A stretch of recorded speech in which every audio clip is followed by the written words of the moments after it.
Viewer discretion is advised.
Prologue continued. Bad things come in threes. 1950. Petrovka, Russia. Theme 1, Part 2. As we come back to the beginning of our story, we remember a young boy. A boy named Marcos. Now, with darkness occupying every inch of the shelter, all that could be seen or heard was a large figure slowly staggering through the bloody patterns left on the cold concrete ground. Lit by what little moonlight had shone through, the creature made its way out of the small shack into the forest of birch trees. It had been nearly an hour since Marcos made his way into the little shack, and now darkness had moved in and made itself at home across the skies above. The dark surroundings slowly formed a delicate union with the incoming rays of moonlight effortlessly shining away, filling the cold air with a somber, eerie glow.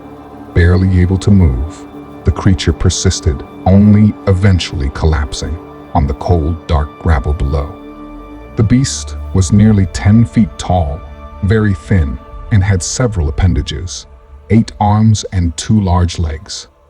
Its entire body appeared to be made of black fluid, with what seemed like an absence of skin to keep it all in. At a closer look, the liquid body of this creature moved constantly, forming a jagged surface almost reptilian in appearance. Constant and dim flickers of light flowed through its dark body, systematically displaying the beast's entire vascular network. Suddenly, the creature looked up as it heard something approach, and was met with the dog that Marcos had found earlier. The black Rottweiler bared its teeth as it snarled and let out a bark. The creature's face appeared to be a glossy, dark liquid bubble, the shape of an oval, with a shield rising behind its neck. Like that of a rhinoceros, as it peered toward the canine threat. The dog kept guard as the creature's head began to glow red from deep within its skull, and the front of its face began to swirl like a fiery whirlpool. As it pulsated red, razor-sharp teeth appeared as the figure quickly rose and lunged for the poor, small animal who did not have time to react or make an escape. Suddenly, a gunshot sounded, and the attacking creature tumbled down the small bank and landed in a wash about 20 feet away. From a distance, 2 men began speaking in Russian. As their voices came closer, it was clear they were seeking the dog that was still barking. Annika, Annika, here, girl. Another voice came from an even closer distance. She found it. It's here. The creature, now subdued and slowly attempting to reposition itself, peered up at a soldier while his friend eventually joined him and hissed at the 2 men. It's still too sick to defend itself. Get it back in the cage. Just then, the other Russian soldier spoke up. Wait, do you hear that? Hear what? His partner questioned, but seeming to be convinced that he had heard a small voice nearby, he spoke up again once more. I heard something. I thought I heard a voice ask for help. Quiet down for a minute. The two men stood there, trading glances at one another while keeping an eye on the creature. Just as they were about to forget the whole thing, it happened again. A small cry for help. They looked at each other in shock, and then down at the creature. Did it just ask for help? It sounded like a small child. While saying this, the other man kneeled and removed something from the sickly creature's grasp. It was a small human shoe. The two looked at each other in horror, realizing the sounds they were hearing were exactly that of a small child. And that sound, as soft as it was, had been emanating from within the creature's belly before them. They immediately surrounded the beast and began cutting its abdomen open, ignoring the horrifying screams it let out from the sheer pain of having its insides systematically turned inside out. Soon, the entire darkened forest was filled with the unholy screams of pure pain as the cold September winds swept the creature's sounds up with them, eventually leading to a dark and quiet stillness. But then, there was light. At first, the light was just a fuzzy white blur, but eventually, odd surroundings began to take their places as an unfamiliar man began to materialize from within the blurred shapes. Whoever this man was, he began to speak through a face mask he had been wearing, appearing to be some sort of medical professional. As he lowered his mask, he smiled as he continued speaking, as the objects and colors around him kept taking on new shades and shapes. "Little boy, can you hear me?" The man with the face mask and eyeglasses questioned, while staring hopefully at a small child before him. "Hello there. What's your name?" "Marcos," a small, raspy voice managed to respond. Then, the little boy swiftly passed out once more. The man in the mask then fully removed his face covering, now showing a much larger smile. Marcos was laying on a medical stretcher, unconscious and pale as a ghost, appearing completely dead. The man looked up at the two Russian soldiers that had earlier freed the young boy from his sticky would-be grave. They stood on the opposite side of the stretcher that held Marcos and gave the smiling doctor a confused and stern expression. "Is he dead?" one of the soldiers asked. The man in the glasses, who was not wearing a uniform, but instead was suited up in a hazmat outfit, let out a small laugh and responded to the question posed by the soldier. "No, quite the opposite, in fact. He is alive. Alive and well. Doesn't look that way, doctor. Looks dead to me. This is a miracle. You see, before these creatures digest, a protective layer inside of them attempts to imprint on its meal. If the prey resists, the subject is discarded as it is potentially harmful. Our little boy here did not resist, as he is not properly equipped to do so. But before the digestion took place, the creature's vital organs began shutting down. The boy should have been dissolved in a shower of acid. Instead, he laid here unconscious in the belly of this beast, only to find you two cutting him out hours later. Okay, fine. But what about all of that? A soldier impatiently questioned while gesturing to a sizable hole in the small boy's skull. The doctor smiled and responded without pause. That is the beautiful part, gentlemen. Since the imprint had taken place, the boy was able to regenerate cells at a much more rapid rate. In fact, he is regenerating right now as we speak. And since the creature's vital organs began shutting down, the holding pattern he left his prey in acted like a life support to our little Marcos here. This boy will live for hundreds of years. Alright, so the kid's got magical healing powers. Good for him. How does this help us with the threat of more of these things arriving any day now? They've already taken out this entire town. I'm sure they'll be back for more. The doctor smiled once again as he replied, Yes, I always save the best for last. he said, as he pulled out a small tape recorder from his pocket. He hit play, and suddenly the small medical room was filled with echoes of clicking sounds and hisses. The native tongue of the foreign creatures. Just then, Marcos sat up, still unconscious, and began speaking the visitor's language fluently, hissing and clicking with ease, as if he knew the language his entire short life.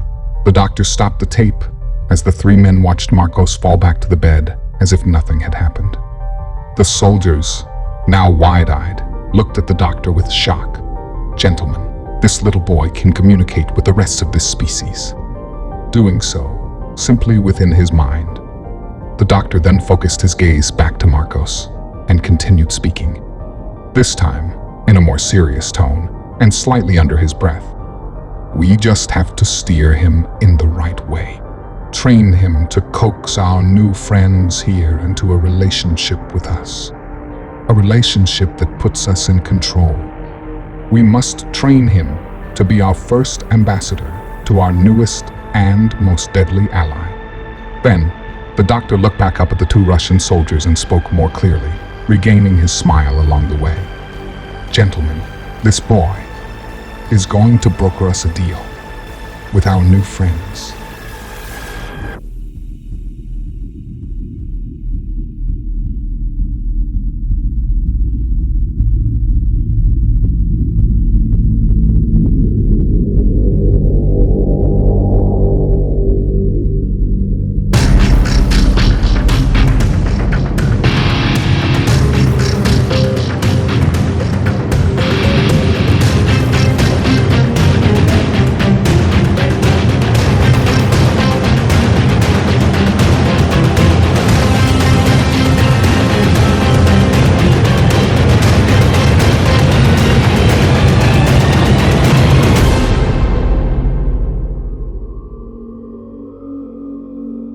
"2033, Nueva Armenia, Ecuador, about 35 miles south of Zancudo. Thing 2, Part 2. The small village was made up of only a handful of residences. The smoke from the blast several miles north, just hours ago, began to settle in without being noticed. The small community was home to several families that lived very simple lives off and far away from any grid the rest of the planet was familiar with. 10 to 12 homes lined the Rio Napo, another one of Ecuador's murky rivers. As the evening settled in, so did the typical tranquility that the townspeople were so accustomed to. This silence, however blissful it was quickly set aside by the sounds of heavy machinery that began to fill the air. These sounds, now echoing throughout the entire jungle below, announced the descending fleet of American helicopters, which now claimed the town's entire airspace above. Within minutes, the entire small village was shut down with military personnel guarding the roadways leading in and out of the handful of meandering dirt roads. Lights flooded the skies, and the jungles below slowly began to resemble the first community within the impending pandemic, on lockdown, quarantined from the rest of the global populace. A white tent now stood tall in the center of the dark and tiny community as it radiated light around its entire structure from the powerful fluorescence within. Inside sat several medical crates amidst several people in hazmat suits. They had some of the residents already inside being examined as they continued monitoring for symptoms. They did so, knowing what dangers the smoke had carried with it just hours earlier. "Sergeant, sir, Agent Brooks just landed and is waiting for you in the command center," a soldier stated as he walked through the tent's entrance. An officer sitting behind a table looked up. "Agent Brooks has nothing to do with this operation." "Whose orders, Lieutenant?" The officer that had just announced Arlo's appearance responded. "He didn't say, just said it's urgent, sir." Sergeant Harris looked at him more seriously. Is he alone?" The question gained the attention of everyone else wearing uniforms inside, as they all looked to the lieutenant. "Yes, sir. I'm sorry, sir." Sergeant Harris looked upset and yelled an order. "Miller, you're with me. Lieutenant, take over in my absence." The nervous petty officer nodded his head and replied, as another soldier nearby, Private Miller, rushed to the sergeant's side. "Of course, sir." "Yes, sir." A few moments later, Sergeant Harris and Private Miller were approaching the command center tent. It was a much smaller tent, surrounded by large military trucks and guarded by 2 armed soldiers. A helicopter was landed nearby, still winding down from transporting the agent inside, who was now within the tent, awaiting the 2 officers. Harris and Miller entered the tent while they watched the 2 armed guards at the entrance as they did so. Now inside, Sergeant Harris saw Arlo sitting behind a desk that was originally meant for himself. He looked at Arlo, not concerned with the fact that he was sitting in his own chair, but seemingly still nervous about being in the tent, nearly alone with this infamous American agent. Arlo was poring over the sergeant's notes that had been left on the desk in the form of a binder. Then he looked up at Harris and addressed the nervous high-ranking officer. "I thought we talked about this, Harris." Harris swallowed the thick lump in his throat he had been ignoring for the past few moments and replied, "If this virus gets out, we will be playing right into the Russians' hands. This is what they want." "Shh," Arlo interrupted him, as he signaled Harris to join him at the desk, beckoning him with a hand gesture to come closer. Harris nervously responded, "Please, Arlo, just shh." Again, Arlo interrupted him. And again, Arlo gestured for Harris to join him at the desk. Harris looked at Miller as they both exchanged hopeless glances at one another. Harris moved forward and joined Arlo across from him at the desk. Harris tried his best once more to reason with Arlo. "Sir, Quiet, now please." "Sergeant Harris," Arlo interrupted once more. He then looked at Sergeant Harris with a most serious expression within his eyes. "Remove your hat, Sergeant." For some reason, Harris was opposed to this idea as he tried reasoning with him a final time. "Look, we can't just—" "Your hat, now, please," Arlo demanded once more. Then, finally, a reluctant Harris slowly looked back at Miller and then back at Arlo. He nervously removed his hat. "There, that wasn't so bad now, was it?" Arlo commented as Harris came up with his next attempt to form an argument. "Sir, we..." But before he could speak any further, Arlo took over the narrative once more. "What? We? There is no we," Arlo stated as he leaned in and lowered his voice. He slowly placed both his hands on Harris's head and began to caress his shaven scalp. He began to whisper, "In this room, I only see me and my new Staff Sergeant Miller." Then, the sounds of bones could be heard as Harris's eyes turned dark red with blood. Miller closed his eyes and looked away quietly, trying his best not to be next. Arlo stared at Harris, and with the sergeant's skull still in his clutches, he continued to whisper to the officer, sitting across from him, having his skull slowly crushed. Arlo said his next words slowly and sternly. "When I say the virus is to be left alone, I mean precisely that." A trail of blood began to leak from both of Harris's eyes as the sergeant slowly began convulsing. Arlo closed his eyes as he actively crushed the life out of his victim while finishing his thoughts on the matter. "Why do you think I sent Salvador in? To get more samples from the creature you hold hostage? That creature, as you so often put it, is not your prisoner anymore. None of them are. Of course, I would have preferred it to have gone much smoother. The creature should still be alive. But the Pentagon has its policies, bureaucracies, Am I right? So, they insisted on Charlie bringing the detonation codes along for the trip. Nevertheless, I went forward with the plan, surely by switching out Salvador's equipment, causing him to unknowingly inject DX4 into the creature's body upon retrieving the samples. It would be strong enough to overcome this challenge and take Charlie out before detonation could take place. As tremors swept across Harris's entire body, he saw Arlo look up as if to reference the skies above, just outside. And while he let out his last dying breath, he could hear Arlo's final words on the subject as his world went dark. This will work just as well, though.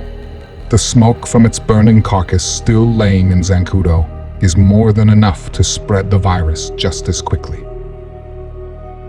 Miller noticed Arlo grow a small smile, as if he were listening to soft classical music, while the sounds of crushing bones led the rest of the conversation between the three. Suddenly, Arlo removed his hands from the sergeant's skull and opened his eyes to watch Harris's lifeless cranium come crashing down, face first, onto the hard, metallic desk surface. Arlo then shifted his eyes up to Miller and changed his entire persona as if nothing had happened. Officer Miller, you have just been promoted. Harris is going to be taking leave. Miller quickly saluted Arlo. Yes, sir. Arlo stood up and passed Miller as he exited the tent. He turned around and looked at Miller once more. Move your men out, Arlo ordered. I have already advised the Pentagon on Harris's behalf. There was no threat to neutralize. Zul is in good status and will be permanently shut down. And this conversation, Arlo gestured to Harris's body, now lifeless and face down on his desk, never took place. Miller stood nervously in the tent, still saluting the now empty room, trying not to look at his former supervisor, as he heard Arlo's helicopter blades begin to warm up for departure just outside.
"2052, somewhere over the Atlantic. Thing 3, Part 2. Senator Lee wiped her tears as she looked away from her husband and resumed the conversation with her staff. Suddenly, and without any warning, the plane hit extremely heavy turbulence that took everyone by surprise. As Lee addressed her staff with urgency, "Where's Jackson? Where is the president?" the senator asked. Her staff scrambled on their laptops as one of them, Ben, spoke up. "They're not far from us. They're over the Atlantic as well." The senator again spoke, but with more of a direction in her voice this time. "Get her up on the screen," she yelled, and upon hitting another unnatural and forceful gust of wind, she added a few more words as she shouted once more, "Right now." Meanwhile, aboard Air Force One, President Jackson, still poring over the dossiers of Brooks and Shields in front of her, was distracted by one of her staff. "Madam President, it's Senator Lee." Suddenly, a screen behind her desk lit up and was filled with a warped picture that seemed to have members of Lee's staff trying to address the president. Day. Please come in. We are being engaged. The president and her staff watched helplessly while the screen turned to static as the signal was then quickly lost. Jackson looked at her staff. How much time do we have? The group of officials, however, remained silent. But then the president shifted her eyes to one of her generals. General Beckett, how much time before the Russians are at our doorstep? She inquired. The general looked to Vice President Brady and then back at the president herself, as if confused why he would need to make such an obvious statement. Madam President, the Russians have already breached our shores. They are not expected at our doorstep. They are now within our borders. Everyone shared nervous glances as the president let out an audible sigh. Just then, without warning, the plane hit what felt like heavy turbulence of their own. One of the flight crew entered the room and whispered in the general's ear. The general turned to the president and addressed her. Madam President, we have to land the plane. The president looked at the general and responded with a sense of annoyance in her breath. That's ridiculous. We're much safer in the air, General. We can sustain flight for the next 2 days. Beckett agreed with a head nod, but did not change his argument as he continued. Yes, Madam President, I agree. However, it's not us flying the plane anymore.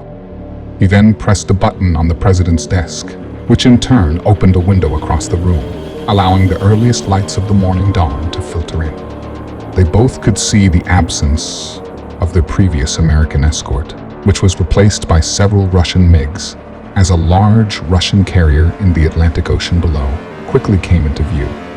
The president slowly got up and joined the general in observing what they now saw as their final fate gliding effortlessly right outside. She peered out the window while she watched history make its deadliest turn, as their vengeful counterparts now held democracy firmly in its clutches. How many agents do we have on board, General? The president quietly asked. The general just whispered with a sigh. Not nearly enough. Vice President Brady then spoke up. We need to hide the president. General Beckett was about to respond as they felt their aircraft hit the floating fortress's tarmac from underneath their feet. Immediately, they all spun around at a large noise that had hit the bulletproof window they had all been looking through earlier. Mr. Channing, being a scientist, took special interest in what happened next. A large yellow stain, seemingly being the consistency of thick syrup, began to spread on the exterior side of the glass. Channing slowly approached the window in amazement as the liquid effortlessly boiled through the 7 layers of bulletproof panes. Once on the inside of the plane, the ooze slid down the interior wall as it proceeded to boil. Channing looked at the window as if in a trance. It wasn't even cracked, yet the liquid seeped straight through all 9 reinforced glass layers with ease. He was bewildered by the strange chemical now inside the plane. He was so amazed, in fact, that he had completely overlooked the toxic gas emanating from the boiling yellow puddle below their feet. He began to feel strangely comfortable with his surroundings as he looked over at the general and then to the president. He tried fighting this unwelcomed sense of tranquility as he began to feel like a fly stuck on the sticky leaves of a carnivorous plant. Unable to regain his focus or his faculties, he watched, strangely at peace, while his colleagues collapsed to the floor, one at a time. Eventually, his world went completely dark, but Channing, now feeling completely at ease, simply didn't seem to mind. Suddenly, he found himself coming to. The previous sense of tranquility was now completely absent as several new emotions began to take hold. Fear, depression, and utter hopelessness set in as he tried to make sense of his new surroundings. It was pitch dark as he could hear the heavy sounds of a large metal door beginning to open. Eventually, a hood was lifted over his face, and he was met with the sight of several Russian soldiers holding rifles. He was kneeling in a row with the other captives, the general right next to him still hooded.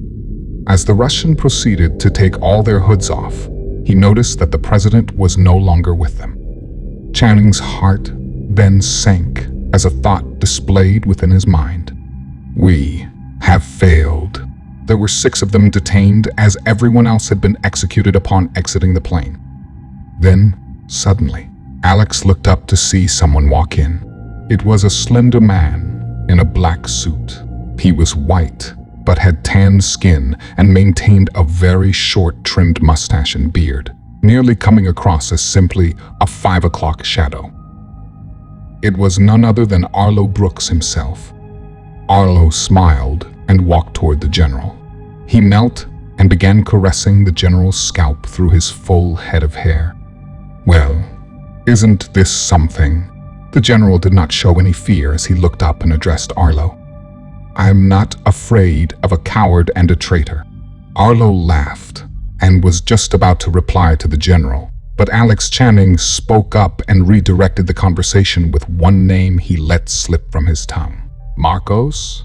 Arlo spun around and barked an order in Russian, cueing the nearest soldier to aim his gun at the outspoken staffer. He then slowly approached Alex and knelt beside him. He peered at the president's aide, the scientist-turned-politician, who was nervously looking back at him. I beg your pardon?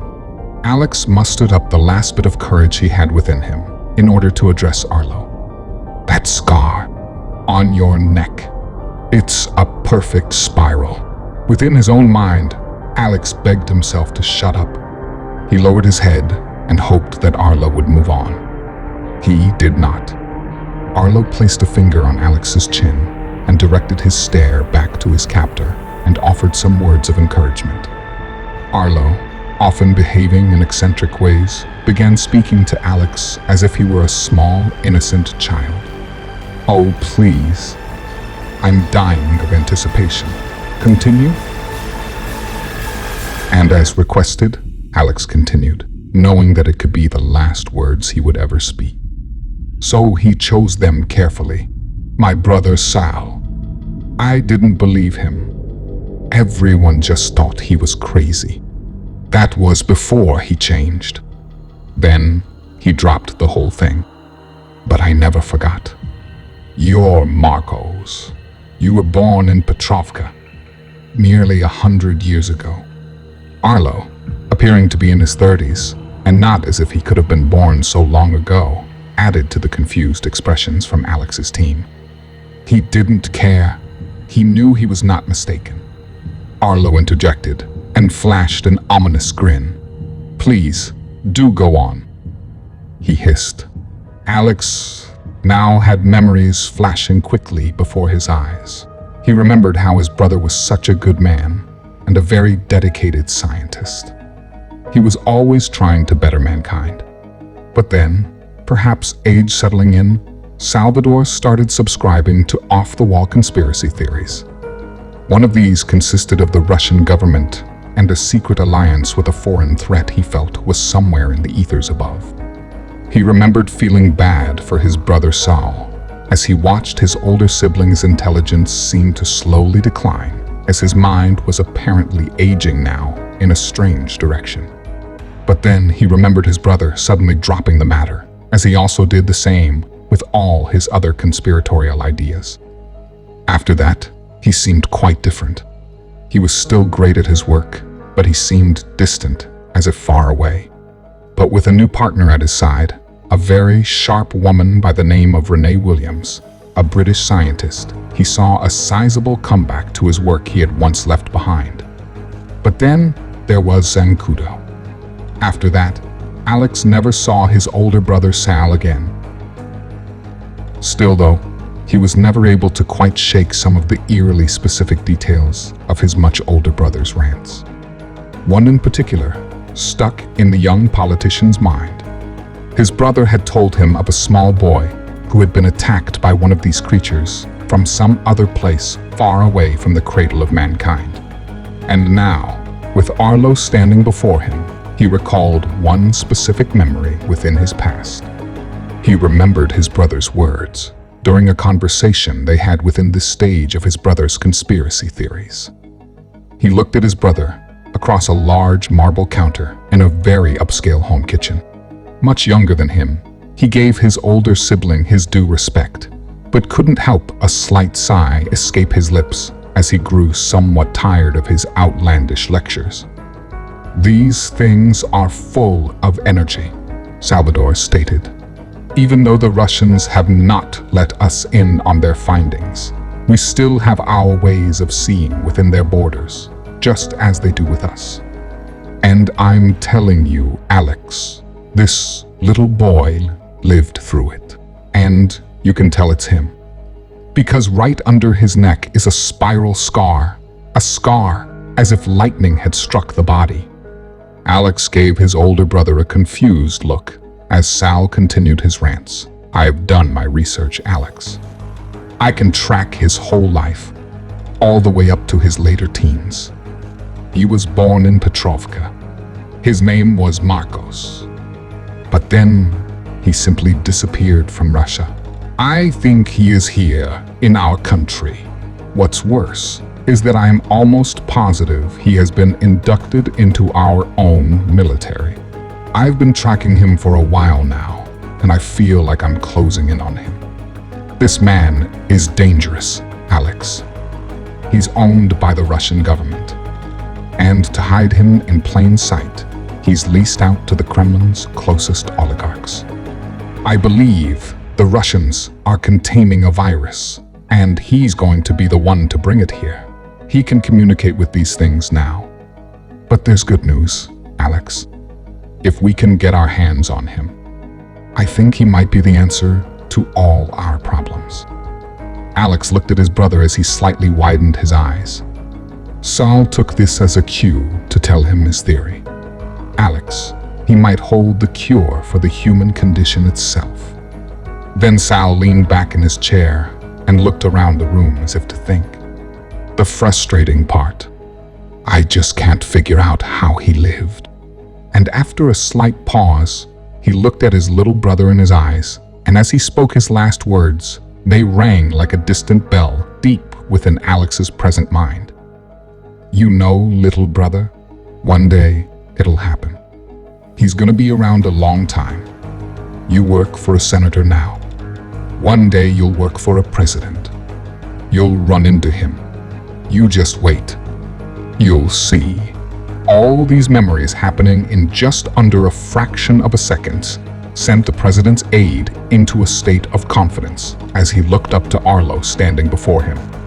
And now, knowing who he was, he gave Arlo a deep stare of resentment. It was all true, he thought to himself. He then spoke, but this time he spoke as if Salvador was speaking through him. "You're Marcos, the little boy who was half digested by one of those things." Suddenly, Alex felt a cold sensation from his mid-waist spread throughout his entire plexus. He looked down as his head bobbed left and right as he tried to maintain focus. He saw a long knife protruding from his gut, held by Arlo, now kneeling just in front of him. He looked up at him one last time before Marcos slid the cold steel knife back out of his dying body. Everything became blurry as Arlo, once a boy named Marcos, cleaned his knife and responded to the dying man. "Your memories depress me," he said, as Alex gave his aggressor a confused look, while suddenly feeling the presence of this lunatic within his own mind, able to see all his thoughts. Then, his captor's voice sounded once more. This time, however, the voice came from within the dying man's head. "It sounds to me as if you and your big brother were simply not close in his final years. What a shame." Then, he stood up as he threw an angry look at Alex, now keeling over to lay lifeless on the ground. And as Alex slipped away, he heard his captor's voice one last time echo through his soul. "And the name is Arlo Brooks."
sometime in the near future, somewhere high above, or perhaps even far below, in an infinite void we call space, a box of some kind, perhaps a capsule within this cold freeze, strangely appeared seemingly from nowhere at all. And as it moved slowly through this ether, this darkened and infinite nothing, a faint scream could be heard.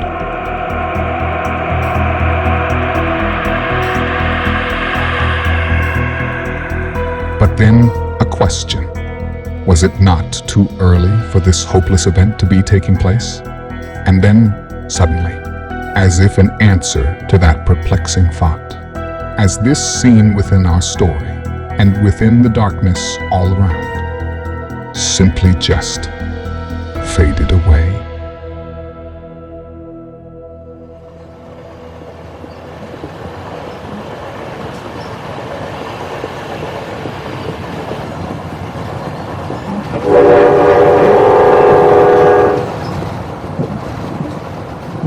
Chapter 1. Into the Ether. 1957. Manhattan, New York. It was a cold and wet day as the after rain filled the city air, sweeping around with it the nearby smells of traffic and the heavy exhaust that came with it. The sprawling and bustling city, spread as far as one could see, boasted of an economic powerhouse with large skyscrapers that kept a wary watch over the distant city skylines. Within this busy traffic below drove a sleek yet nondescript limousine. The stylish transport navigated the dense traffic as some passing by would stare in wonder at the luxurious vehicle, wondering about the lifestyles of those that occupied the pricey automobile. As it continued, visual contact of the lengthy ride slowly disappeared as it entered the 20-year-old Lincoln Tunnel. Now, within the underwater megastructure, a human feat that stood as a symbol of mankind's persistence, a few find themselves inside of this fancy carriage of steel as it makes its way under the great Hudson River. The black leather interior, married with its black carpeting, only made the vehicle darker as they navigated the tunnel, eventually leading to the other side. As he took a deep breath, he made a small effort to drown out the conversation happening in front of him by looking out the window. He was nervous, very nervous. He was in his late teens, 20 at the oldest, and obviously well taken care of as he sat in the back of his incredibly luxurious ride. Obviously, in deep conversation, his two parents or guardians, a man and a woman, both dressed in all black, sat across from him, each sipping a glass of Chardonnay and paying little attention to the young man. The boy was thin and tall and carried a lean physique. He had darker hair while appearing appropriately dressed for a New York winter.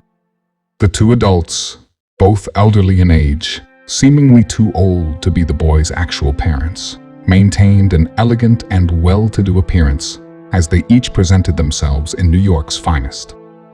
The boy looked around in the vehicle. He was accustomed to limousines from where he had lived before, but this one seemed so much more luxurious. They were traveling along a main thoroughfare, as the vehicles around them held tight to the stretched Chevy while it traveled Manhattan's busy roads. As he watched the traffic outside, mesmerized by the intricacies of it all, he seemed to be in love with his new surroundings. He watched the dark tunnel turn into a brightly lit city, while skyscrapers, some still under construction, a symbol of American ingenuity, stood proudly off in the distance. As they rounded corner after corner and traversed one busy road after the next, the car finally came to a stop. Then, and in a thick foreign accent, the male adult spoke first, while aiming a stern look at the young man. "You must do well here. You must learn their ways. You must be brave, and you must tell no one." He said this, maintaining his serious expression as he kept a hushed yet serious tone. He paused for the young man's response. The boy looked up at the man who was addressing him and nodded with a nervous yet prepared expression. That was when the woman spoke up, also carrying a somewhat similar accent. "And for fuck's sake, smile." He followed her orders and slightly smiled, hoping to gain her approval, but felt disappointed as he didn't even get so much as an acknowledgement from the stern woman. Instead, the older gentleman spoke up once more. "Good boy." The next thing the young man knew, he was standing outside the black modified Chevy Bel Air as the driver set a large black luggage bag down on the cement sidewalk next to him. The boy peered down at the luggage as he noticed the window to the back seat of the car, now behind him, roll down an inch or so. A man's voice came from within the limo. "Your contact's name is Ivanov. He will contact you. You will be given your first assignment in 17 years from today. For now, all your focus must now be on the task at hand. Do not fail." With that, he watched as the window rolled back up and the vehicle made its departure, as he was soon left completely on his own. He then turned and looked at the complex of buildings in front of him. Outside the large main copper brick entrance sat a sign that read Recruit Entrance and Processing Station. He took one final deep breath and then, gathering his thoughts, attempting their escapes from the daunting mission ahead, he picked up his bag and calmly approached the doors. He wasn't used to carrying his own luggage. Not that he was spoiled or anything. He was just brought up to believe that those types of duties resided far below him. However, now the boy had to take care of himself. No personal driver, no large mansions, and no more privacy. At least for now. He hesitated and grimaced at the idea that those concerns were not even the worst of it, as the next few months would prove to be especially hard for the boy to navigate.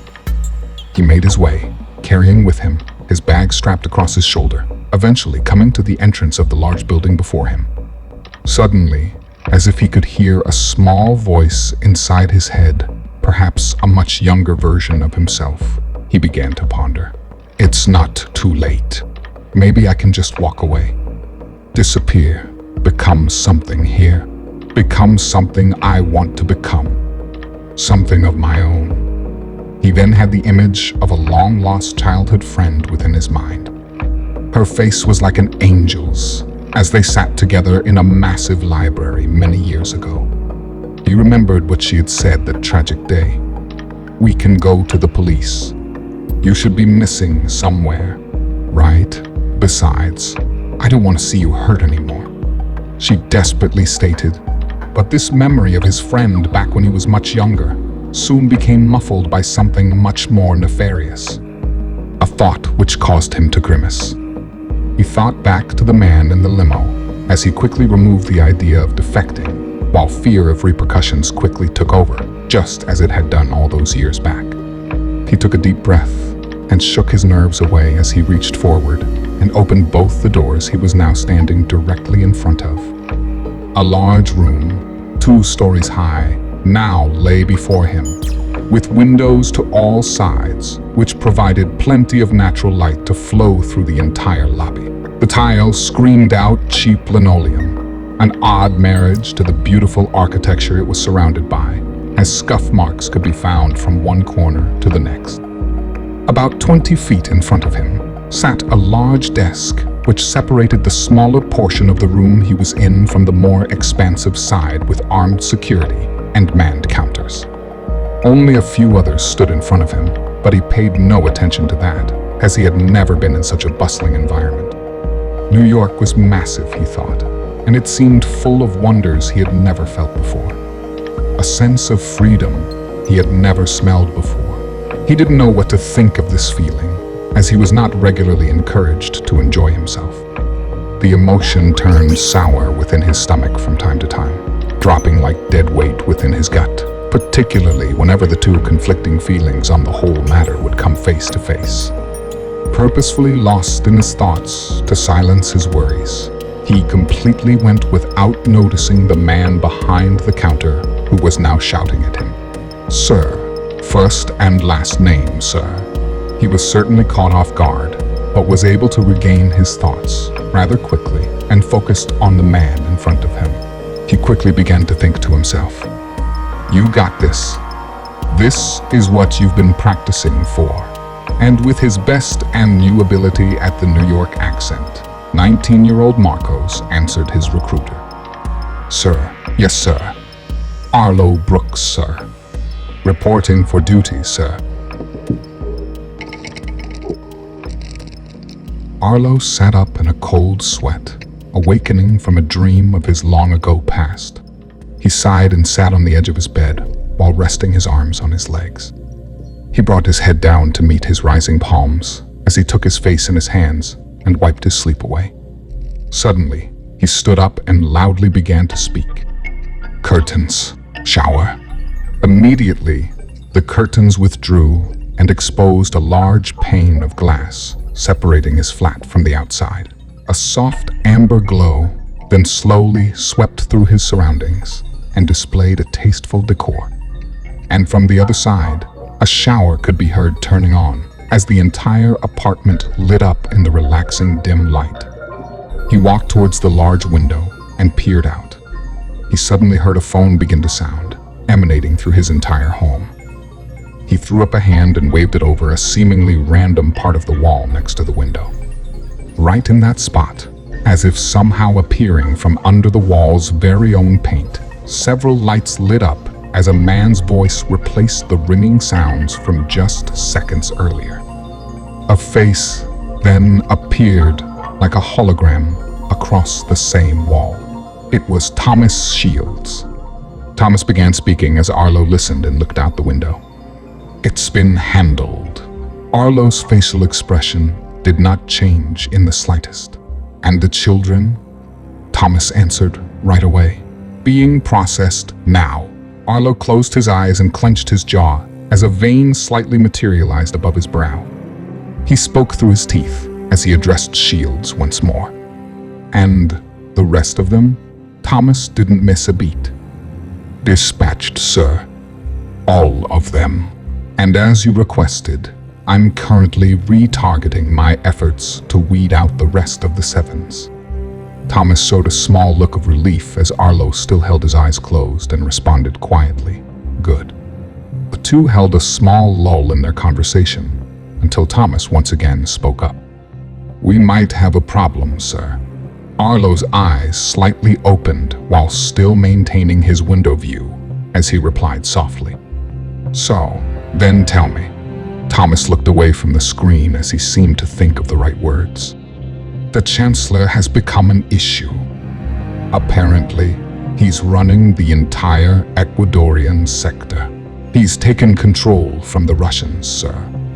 Thomas was expecting Arlo's response by now, but could see that he was instead simply staring off into the distance and not toward the monitor. Thomas decided to further his conversation. "He's getting sloppy. Real sloppy. Lenkov wants you to." But he was then swiftly cut off by Arlo's next words. As steam from the shower, a few rooms away from him, began to slowly wander between his face and the monitor, he spoke his next words clearly. "There is no future left for mankind on Earth. Kill them all." Thomas hesitated for a moment and tried to comment on Arlo's plan. "Yes, I understand, but a sizable fraction of those men still belong to Lenkov.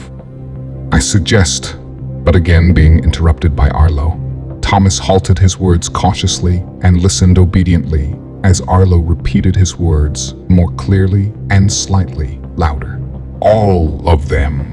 Thomas's screen went dark as Arlo waved his hand once more over the wall, cueing an end to their brief dialogue. Thomas closed his laptop and looked out his windshield. He mouthed his frustrations with his unhinged superior aloud. "Fuck." Then he took note of something of interest. He could see off in the distance, and under the bright blue skies, a figure lying bound and gagged face down on the sand, about 50 feet or so away. Thomas took a deep breath and opened the door to his vehicle. He jumped down from what seemed to be a large silver tank with several wheels that held the massive automobile up. Upon a closer glance and an attempt to recite a detailed description, one would excuse the pun, as the vehicle seemed rather out of this world. All of them were very large, in fact, as large as a person. They held solid to the ground as they dwarfed the cabin above, as on each side of it sat 3 of these oversized tires. Once firmly on the ground, he gazed at his surroundings. As far as he could see, rolling dunes of sand and bright blue skies teamed up to form a union, the likes of which no one had ever seen before. Overhead, the piercing blue skies were without a single flaw, not a cloud in the sky, and the sun, seeming much closer, pulsated heat waves throughout the surrounding desert. Putting aside this desert, bereft of all life, one would imagine this scene on a picturesque postcard. And a postcard is where it should have stayed, as the reality of this scene began to unfold in the darkest of direction, as a depraved plot slowly started to take its place. As he looked down at his watch, he knew it was becoming time as he headed over to the figure, lying face down on the sand. Once he reached the body, he kneeled next to it, seeming not to be too concerned over this figure in distress. It was Trever. He had his eyes closed and appeared to have been very badly beaten, with several welts on his face. His hands tied behind his back and his mouth gagged, he lay motionless with his eyes shut tight. Sounds of wind whistled around the vast sandy plains from all around. Thomas took in the view of a land that seemed forsaken of all life as he lit up a cigarette. He then patted Trever on the shoulder and began to speak. "You know, Mr. Meeks, just think. The kids will have a normal life and will be well taken care of by their new families. Oh, sure, eventually they'll meet their demise. But who doesn't? You should be thankful, Mr. Meeks. Your children," he said, while gesturing quotations with his fingers, a lit cigarette now between 2 of them as he continued, "now serve a purpose for the greater good." Suddenly, Thomas brought forth his wrist and looked down at his watch once more and smiled. Right on time. He looked down at his victim and proceeded to put his cigarette out on his face, leaving a blackened, ashy wound in its place. Trever didn't move as his injuries were just too new and severe. "You know, Trev, this planet might just be the most boring one out there. So fucking predictable." Trever, barely able to open his eyes, felt a small and unusual warmth in the next breeze that rushed over his body. With all he could muster, he gathered the strength to slightly open just one eye. He could now barely begin to make out his environment as he started taking in the lifeless and seemingly infinite sandbox from hell he now found himself in. "Not Darius," he thought to himself. "I took Caleb and Delilah to the far reaches of space to be slaughtered alone, and now I'm going to die here. Wherever here is." And as he thought this to himself, he came to realize how this desert reminded him of a dream he once had. But then, another unusually warm breeze once again swept over him. And that's when he saw it. Way off in the distance, spreading from one side of the horizon to the other, rolling towards him, raged a massive wall of fire. And as if that wasn't bad enough, he could see that the fire was coming closer. And it was coming closer fast. Did you know, Trever, with just enough open space? Thomas looked at the ground and scooped up some sand and let it slide through his fingers until all the sand returned to the ground as he continued to speak. And the right amount of sand and electricity in the atmosphere. Even a desert like this, deprived of any life, he said as he looked around the vacant flat plains of sand, noticing quite a contrast with the sky-blue heavens above them. He paused for a second and then looked at Trever as he finished his menacing speech. Mother Nature will always be there to ultimately fuck you over. Just then, there was a flash across the skies as Thomas shielded his eyes for a brief second as he seemed to look slightly perplexed. Solar flares are getting worse in this desert. He then took out a silk cloth from his coat pocket and wiped his brow. He was starting to sweat from the incoming fiery storm that seemed to be Trevor's final moments, rapidly closing in on them. Thomas marveled at the red, sandy, bleak wonder and smiled ever so slightly. Then he regained a more serious look and peered back down at Trever once more. He threw his handkerchief on Trevor's face as he stood up and walked back to his vehicle. "Clean your fucking face. You look like shit." As the silky material fluttered about on Trevor's face, it felt to him as if a blanket of thorns were being dragged along its surface. Unable to move, being bound and gagged, Trever could barely hear the rig several feet away make its departure as the heat became too intense to focus on anything else. He could feel the small silk cloth slowly melt into his skin as it began to singe from the fire, quickly surrounding him. He could also feel the intensity of the heat as his senses quickly identified the smell of his own burning flesh. As he soon realized all his efforts were for nothing, he quickly found himself beginning to thrash and scream in sheer agony. Trever was being burned alive. Minutes later, and now within his air-conditioned all-terrain vehicle, Thomas drove away as he investigated the rearview mirror while doing so. He could see the fire moving closer as it nearly matched the speed of his own vehicle. The distortion from its heat caused a green and yellow hue that slowly began to reflect within the entire atmosphere, as the firestorm below completely removed Trevor's figure from sight, absorbing everything in its path. Satisfied in clearly witnessing Trevor's body burn to a crisp, he continued his way, making sure to stay far ahead of the storm that followed him not far behind. Several hours later, seemingly at his destination, he finally stopped his vehicle. He then looked on at what lay before him. Now, taking up his entire view, sat a dauntingly large cement barrier that stretched across the terrain as far as one could see. It formed the largest concrete structure ever seen by the human eye and stood tall over the vast desert under its blue oceans of endless skies. He noticed a series of lights on a small concrete slab just outside his vehicle. There were 3 of them, almost mimicking a traffic signal, embedded into the slab itself. The object almost seemed out of place and somewhat askew in the sand. The 3 lights were lit a solid red. Then he glanced at the display on his vehicle's dashboard. It repeatedly flashed the word scamming. He looked into his mirror and could see the fire not too far off as he looked back once more to the 3 lights just outside. Suddenly, they all turned to green as a loud electronic buzz was heard from within the barrier. Eventually, a portion of the concrete wall slowly displaced itself from the rest of the barrier in front of him, exposing a large doorframe. Not forgetting the wall of fire speedily traversing his way, Thomas did not ignore the structure in front of him, beckoning him to enter its much safer confines.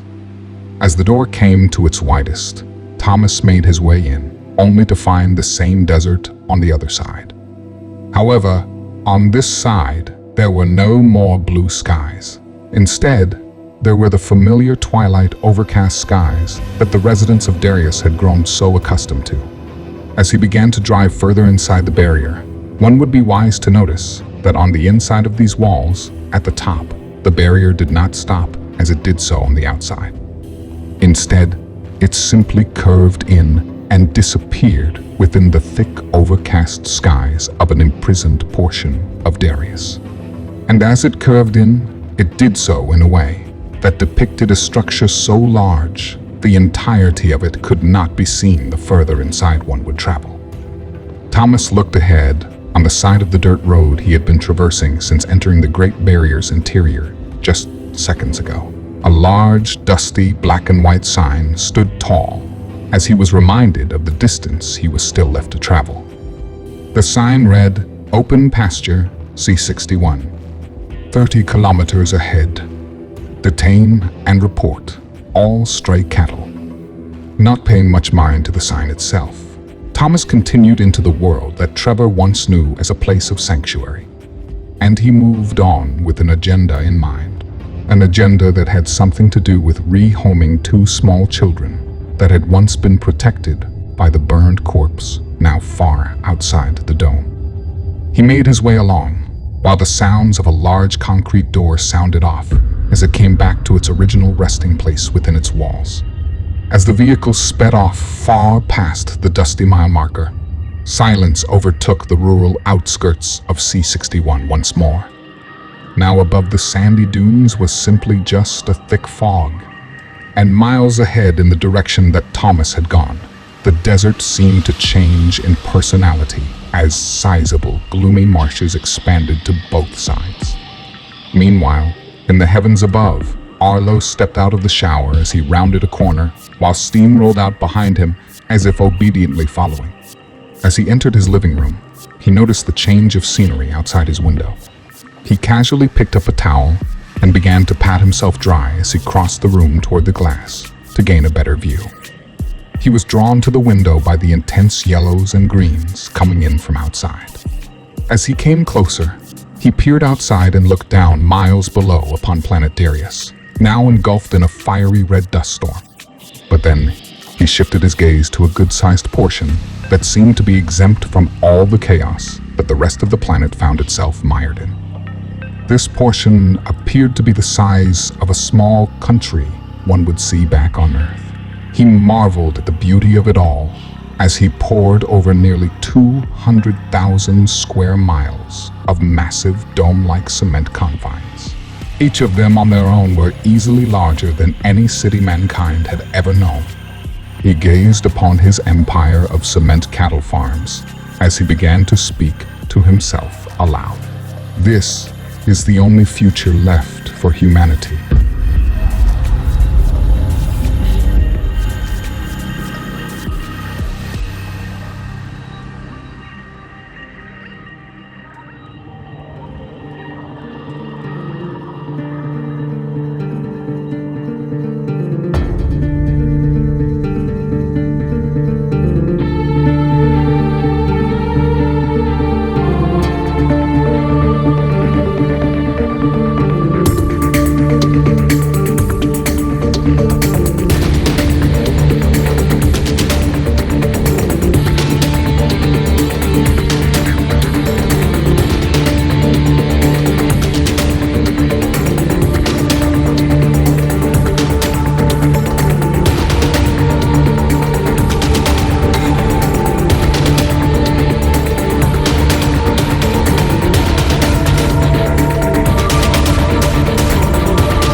Chapter 2.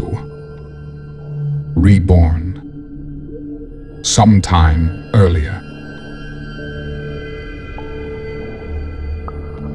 As one would peer into this next mesmerizing chapter of this cold and dreary story, they would be remiss to go without noticing one particular detail. And this detail would be a figure of a man walking briskly through the hallway that laid before him.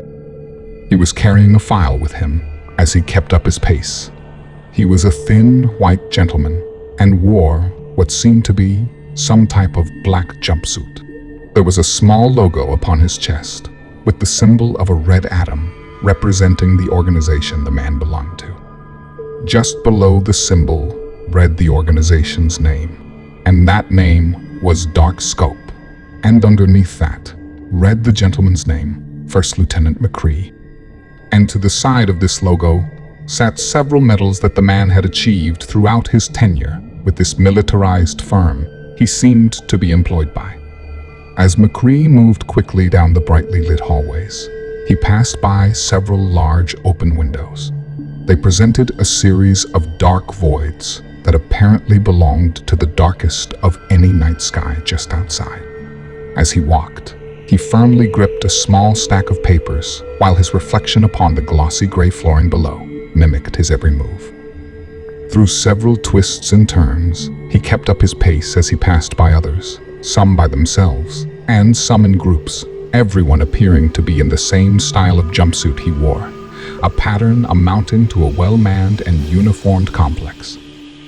He kept his head straight and spoke to no one, even to the point of flat-out ignoring several officers saluting him, obviously paying their respects to the higher-ranking officer. Eventually, he made his way around a corner, and there before him were two large sliding steel doors, almost like doors you would see in a submarine or space shuttle. Posted in front of the doors stood an armed guard who quickly noticed McCree, and in response of the appearance of this military officer, he immediately pressed a button on the security desk he stood next to.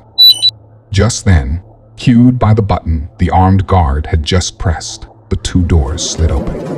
McCree, not slowing, walked through the doors and found himself walking through another hallway. As he picked up his pace, he paid no attention whatsoever to the breathtaking scenery he now found himself immersed in.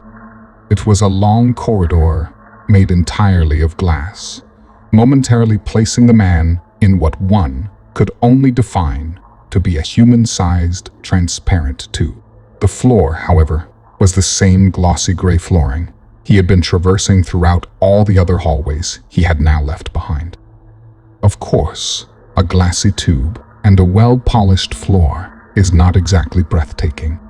Outside of the glass, however, was a whole different story, as many would be overwhelmed to find themselves miles above the Earth, in low orbit, nothing but the thin glassy panes surrounding oneself from the icy cold vacuum of space.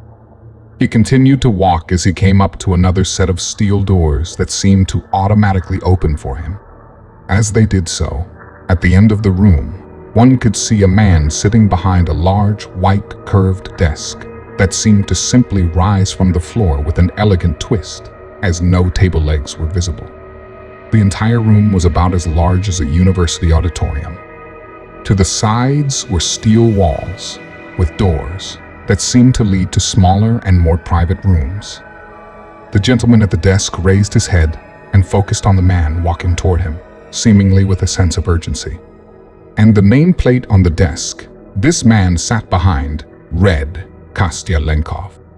And behind Mr. Lenkov, there was a large window that held a picturesque view of planet Earth, as if it were framing the blue rock within its massive panes of glass. McCree quickly approached Lenkov, who was a slightly heavy-set man. He wore a suit and tie, not appearing to be of the military himself, and kept a gray beard and mustache, which seemed to complement the older man's silver hair. On his sports coat was a small pendant of the Russian flag. And now, as McCree stood in front of Lenkov's desk, he placed the papers from within his file before him as a dialogue in Russian began to take place. "The coordinates, sir. He is standing by," McCree stated, cueing Lenkov to direct his attention to the officer now in front of him. He looked at McCree with a serious expression, and then back down to the papers. He picked up a phone and waited a few seconds as McCree nervously stood by. Suddenly, Lenkov began to speak into the phone. "Yes, good.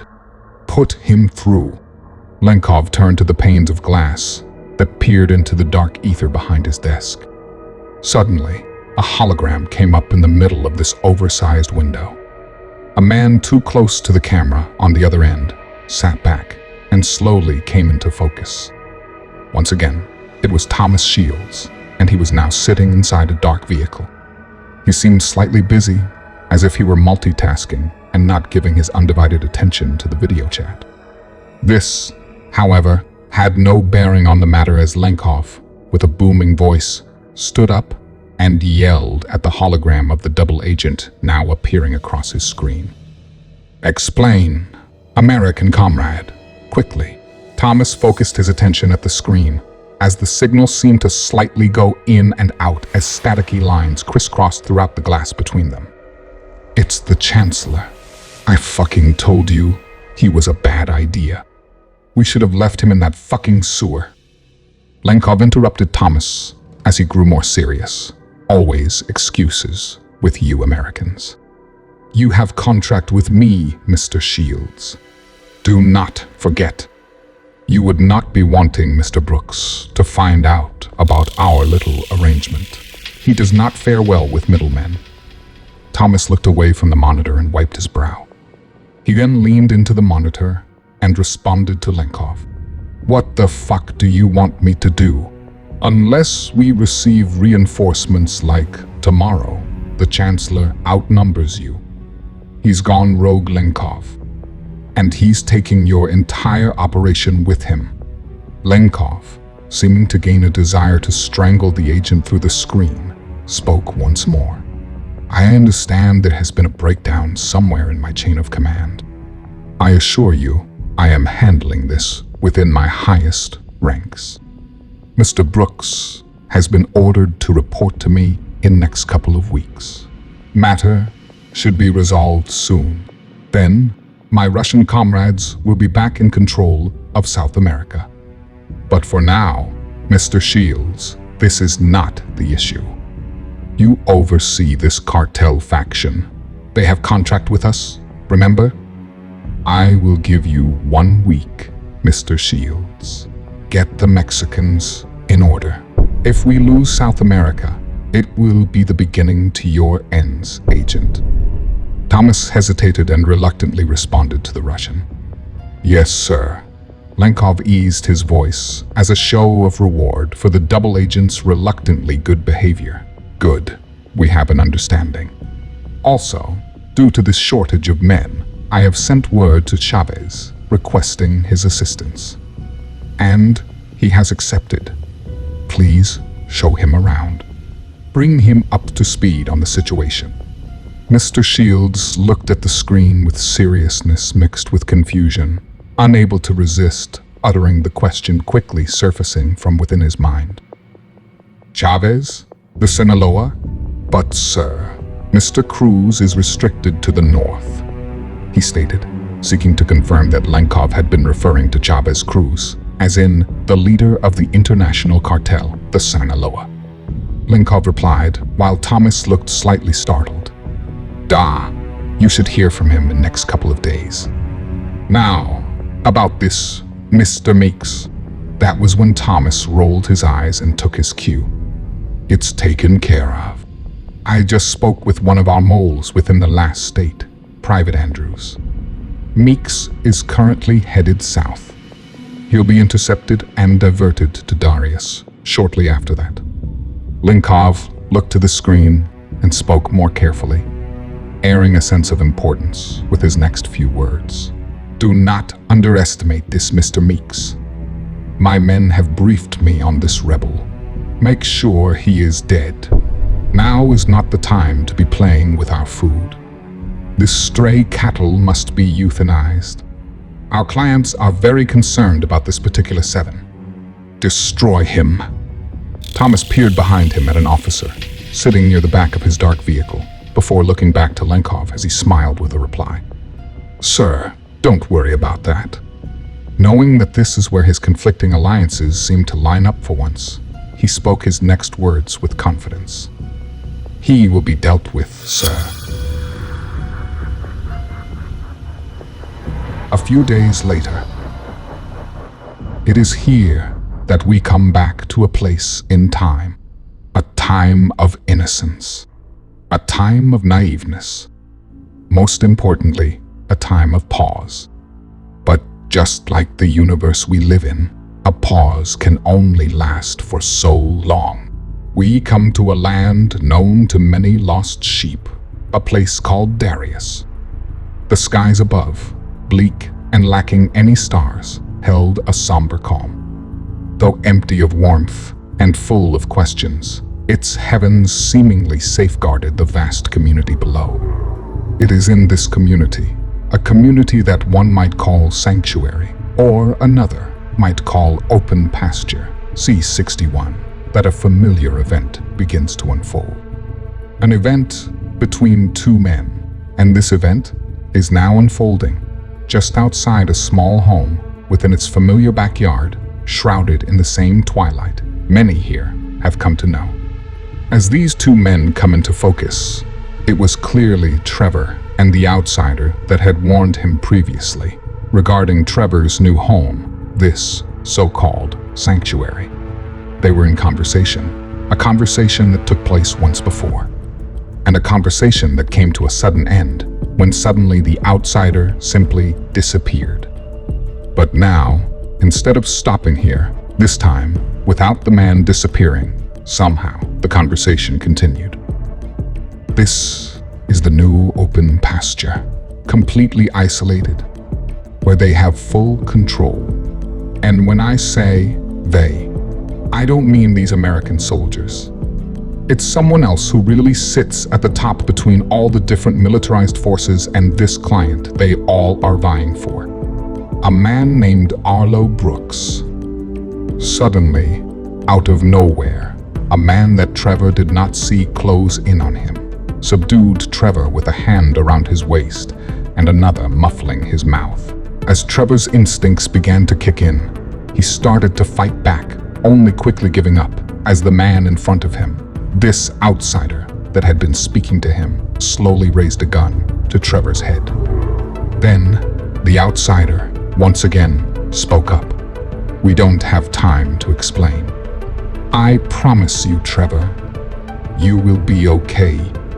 The kids will be fine. But for now, you must be quiet. He is coming." Trever gave the outsider a look of confusion. But instead of quailing the curious Mr. Meeks, his two captors quickly ushered him away as they each found cover behind some dense shrub. From there, Trever could still see his backyard. And now, completely unaware of what these men were up to, Trever, while worried about Caleb and Delilah still in their home, watched what happened next with pure amazement.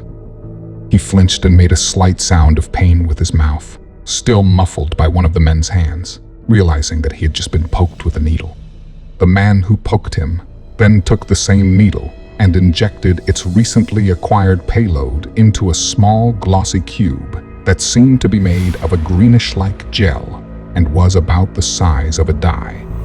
Trever watched his blood, now being placed into this mysterious cube, mix with the curious object right before his eyes as it soon began to bubble.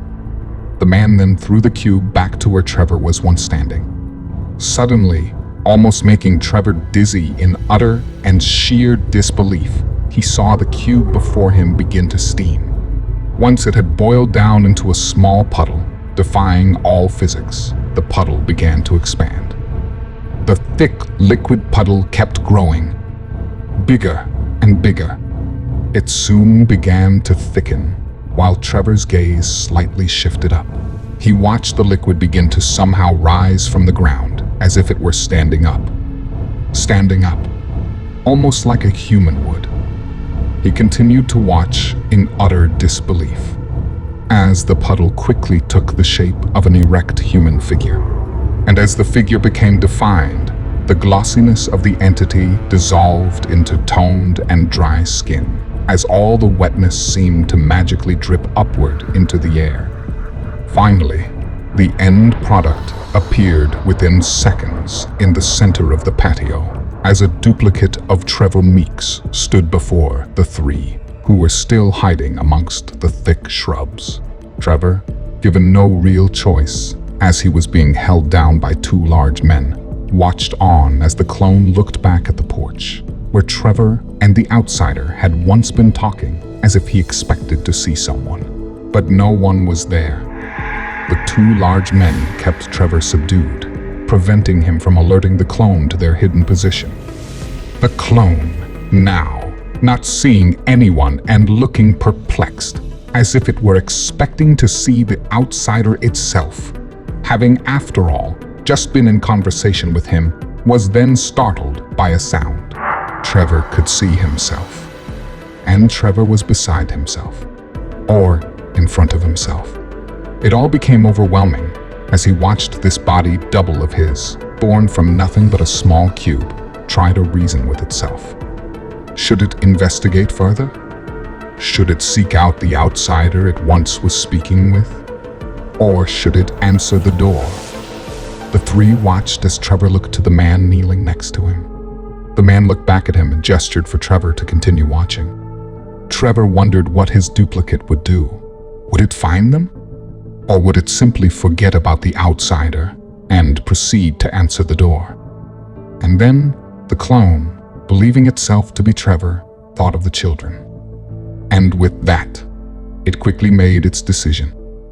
It then stepped into the house as Trever watched it move with eerily familiar motions. He watched as the clone closed the door behind it, as it continued across the house, seemingly moving with an objective.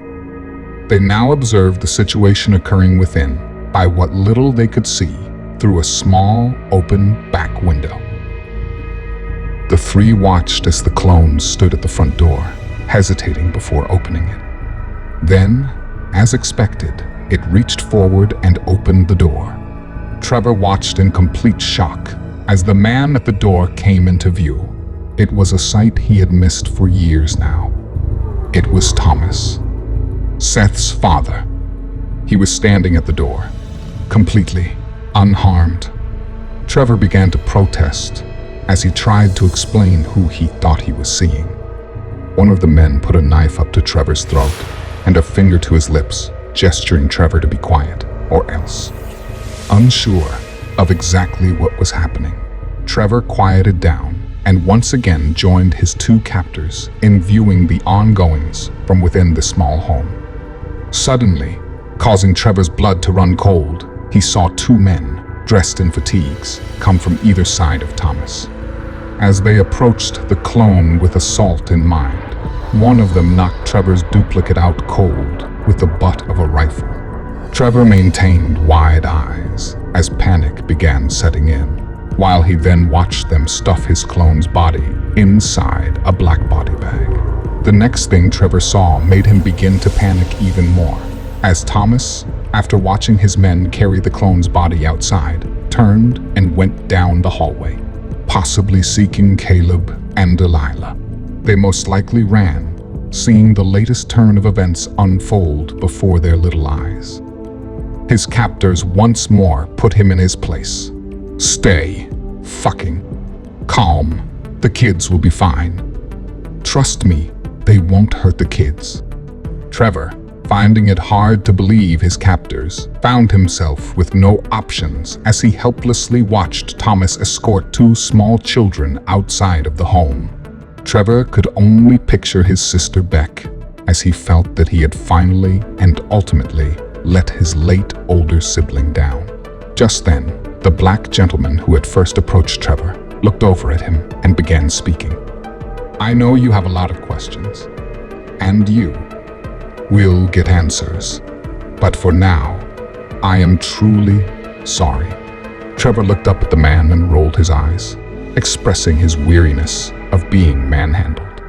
He then posed his question the best he could, muffled through the hand that was still over his mouth, causing his inquiry to come across slightly comical.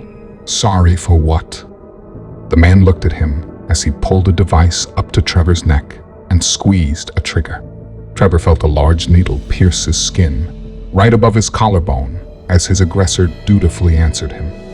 For that, Trever watched the two men and their surroundings fade into a black void as he quickly became unconscious.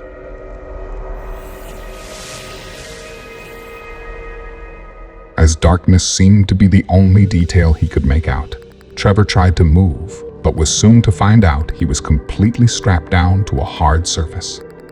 Suddenly the lights came on and temporarily blinded him. Bright colors and nonsensical shapes shifted from one place to another as Trever began to regain his focus. Everything spun as he heard voices and laughter come and go, while flickers of light flashed here and there.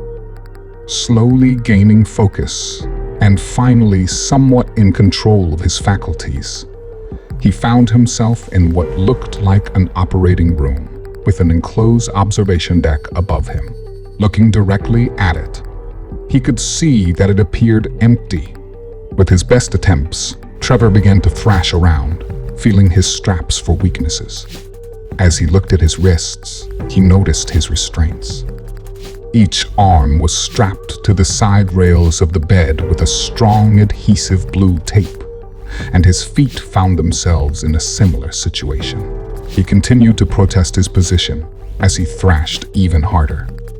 After no luck, he then began to yell, "You know, this shit is getting really fucking old. If we want to change as a society, we should really stop tying each other up. You know, maybe talk to each other. Open a dialogue? Fuck." This outburst finally gained the attention of someone above, as a tall, slender gentleman with a shaven scalp came into view on the other side of the glass. Seemingly unmoved by Trevor's previous wisecrack, the mysterious man leaned over and pressed a button on a control panel. His voice immediately occupied the entirety of the large room. Trever listened, seeming to only make out most of the man's silhouette. "Mr. Meeks, you must calm down. We must know we can trust you before we can attempt to work alongside you. Once we can trust you, Mr. Meeks, we can release you." This cued Trever to increase his sarcasm, as he was sick of being in the dark on things. "Great, yeah, this is awesome. Really, really great. Hey, I'm suddenly getting good feelings about you dickheads. You know, you're right, this whole tying people down shit really works. You guys are awesome." Trever looked at the man, assuming he was making his best eye contact, but unable to see the man clearly through the glass window above. Then he slowly repeated himself in an exaggerated tone. "Just fucking awesome."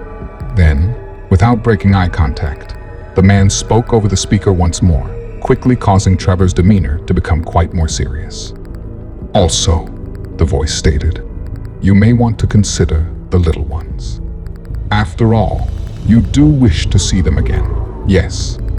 Trever gave his best menacing glare to the stranger above his head as he listened while the voice proceeded over the loudspeaker.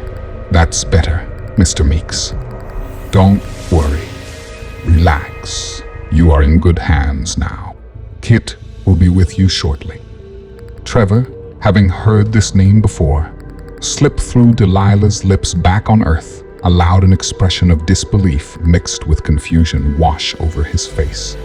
The man then looked at Trever and addressed him one final time. "Ah, you have heard of this Kit before. Yes, you know.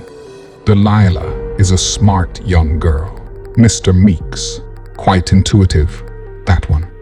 The stranger then came close to the glass, where Trever could make out more detail of this man speaking to him from above. And with that, he watched as the man simply gave Trever a wink and a smile, and then simply disappeared.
Chapter 3: A Dark Sunrise.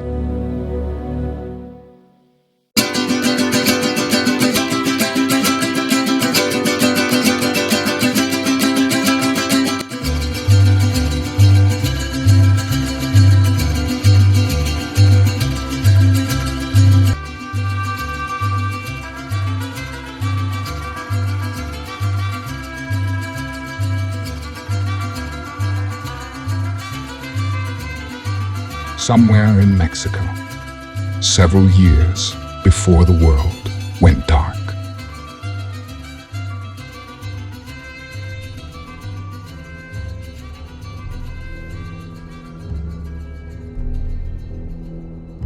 Tensions grew between the two cartel organizations as the cooperation between the FBI and the federal ministerial police galvanized their efforts, seeking the demise of these criminal chapters.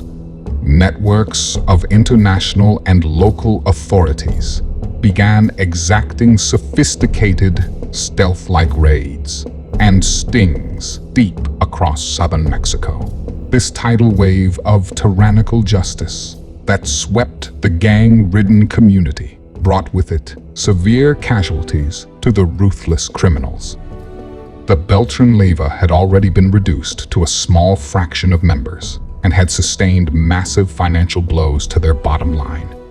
These losses gave the cartel a bleak future, one might convey as the darkest of sunrises, as lenders supporting the struggling faction would soon go unpaid.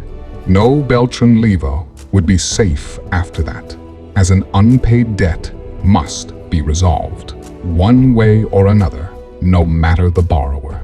With the walls closing in on them, the Sinaloa increased its pressure on the Beltran Leyva, not predicting the death throw its counterpart was about to make. As the doors flew open, his grandfather walked in and looked at the amateur heir in front of him with a sense of frustration. Chavez stood up and put a robe on, as he turned around and yelled at a nude man and woman on his oversized, tacky gold sofa.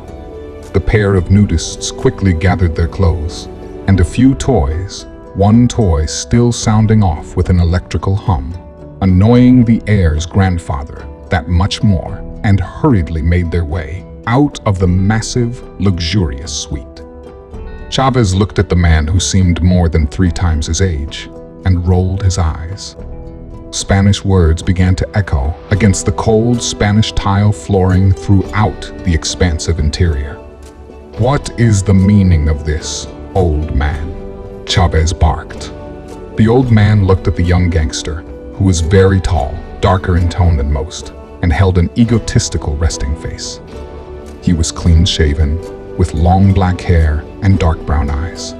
Appearing to be in his late 20s, he addressed the older gentleman with respect, but didn't mind showing his anger with him. "What could possibly be so important as to disturb me in this fashion, Señor Cruz?"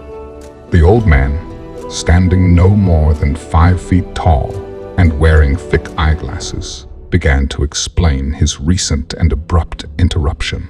He watched as the naked pair left, shaking his head in shame. "You are irresponsible. You will be in charge one day, and you will not be ready when the time comes to make serious decisions." The younger Chavez looked at the old man, obviously having heard this speech before, and slightly rolled his eyes. However, his expression changed as the old man continued to speak. "There was a setup. We sent our best man in to handle a contract, but he was quickly arrested instead. Our empire relies on his swift release. What will you do, grandson?" Chavez looked at the man, slightly confused. "Who is this you speak of? And where is my father? Does he know?" And that's when the old man looked at Chavez as though he were an idiot and chuckled through his first few words. "Don't you get it, child? Your father was the man we sent in. Your father is the one in jail." Suddenly, Chavez grew a serious expression and clenched his jaw. To continue such a backstory, it may be wise to fill in a detail known to many within this world of chaos, but to few peering in from the outside. For the latter and greater part of the recent century, the cartels were often in conflict with governments on an international scale. This never caused their ranks to diminish in size, instead, proving their government counterparts' efforts futile. Their numbers simply grew, and they grew at daunting speeds. Law enforcement had several victories, but altogether continuously failed to reach their ultimate objective: having only just scratched the surface of the extensive cartel network. Populations across the globe where these criminals thrived left several towns to simply comply, as they would ultimately become cartel property. And the local governments remained silent when it came to the matter of these relentless usurpers. The cartels made a very strong effort to avoid direct conflict with law enforcement. However, with a big enough bargaining chip, it would stand to reason that one could convince anybody to come out and play. For instance, historical records dictated several instances upon which upper management within the cartels, which had been locked up, surprisingly proved to be such a chip. Although, when this occurred in a town run by a cartel, the organizations were known to simply outnumber and swiftly overrun the police and force them to hand over their desired prisoners. As this harkens back to our own historical practices throughout what some would call the era of the Wild West, we can clearly see that repeating history is simply in our nature. Sadly, this meal is not served a la carte. Instead, it arrives hand in hand with its cohort irony. And irony, even for the most powerful, can be very hard to swallow. It is now that the tables have been turned. We finally see the paradox we find ourselves in, begging the question, which came first? Order or chaos? Still, though, the world keeps turning. Chavez's father was fortunately being held in one of these small cartel-run communities. The problem was, however, that he was in a town that was currently run by the Beltran Leyva, the Sinaloa's rival cartel faction. Chavez, now in a suit and tie, while sporting a slick pair of dark wraparounds, approached a helicopter landing on his patio, using one hand to shield his eyes from the late morning sun. As he did so, two men jumped out and quickly approached their acting CEO. As a dialogue broke out over the sounds of blades nearby, the brief meeting had concluded that breaking his father out would be better, sooner rather than later. Otherwise, he was sure to be extracted to a more secure location by the authorities that caught up with him, possibly sometime early the next morning. Their window of opportunity was exceedingly short, and it was growing shorter by the minute. They also knew that their rivals could not protest the territory infringement, seeing that they would be conducting said rescue mission upon their grounds, as their numbers were far too lean to be anything but on the defense. And as for the local law enforcement, well, the Sinaloa had overrun far more with far less, and were not fazed by the task in the slightest. The plan would move forward. They would descend on this small town, this town called Punto Alegre, just beyond the state of Sinaloa, nearly half a day's trip from their current location. Being nearly noon already, the Sinaloa cartel began mobilizing, exhausting nearly all its heavy machinery, weaponry, and soldiers, in preparation for the hours-long advance on their mission that lay ahead. As they did so, upon a closer look, it would become obvious to one that they were also preparing for a conflict to occur under the blanket of a dark night sky. And to describe such a task, soon to be played out, one may take some time, as they might pause for a brief reflection. Because there is something so odd about the juxtaposition one finds themselves in. An infinite frozen void within the distant stars, light years apart from one another. This, illustrating the intense loneliness its architects must have felt upon rendering such a depressing environment, without life, energy, or even a single spark of warmth. But the deep freeze of space doesn't simply stop here. Mother Nature, as they call her, has always been one with an imagination, and perfectionism seems key to her persistent destructive patterns. This display seems to go on effortlessly and seemingly endlessly, exposing the universe as a place where control is just a strange rumor, twisting and turning within the furthest flung recesses. Chaos, meanwhile, clinging firmly to the norm. Yet, For a brief moment, a microscopical infection, perhaps a rogue offspring of a genetic mutation, hurtles throughout the chaos. Oblivious of the minefield, it speedily traverses. One looks closer upon this blue crystal, tumbling toward its foreseeable and dramatic end. Temporarily escaping the chaos along the way, it keeps cheating death, only unwittingly narrowing its odds while doing so. Here we find mankind, an intelligent species, so hungry for order, it has simply overlooked that in this universe, the victor will always be chaos. And all else that stands in its path, just as we view in our distant heavens above, will be eliminated, without discrimination and with extreme prejudice for evolution itself. Of course, having said all this, nothing else lay in comparison regarding the contrast of chaos and control as our own distant heavens. Nevertheless, we find ourselves in a small town within the state of Chihuahua, Mexico. And here, a community begins to engage in this perplexing thought experiment as chaos rears its familiar and ugly head. Punta Alegre was a somewhat peaceful community that was, for the most part, low to middle class. It boasted of a community college and several amenities, including sizable parks and community centers. It also had a police station, which, with the recent news of a crime boss having been arrested, signaled a suspicious emptiness, as only a few people were around, none of which being in uniform. Under the shade of darkness, the Sinaloa pressed on through the town's meager main street, nervously noting the lack of resistance and the eerie absence of law enforcement altogether. Chavez, now sitting in the back of a black armored truck, a truck that was the size of a large delivery vehicle, was surrounded by 3 men, each being high-ranked members of this notorious crime syndicate. 2 of the high-ranking officers were his uncles, and the other a loyal business partner of his father's.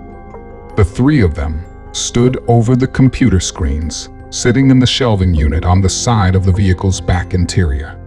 Another man sat just in front of the gangsters, who wore military fatigues, navigating the exterior cameras just outside. As the 4 men watched the screens, the cameras depicted the very disturbing surroundings as they drove nearly the entire distance of the town before reaching the police station without confronting one single law enforcement officer.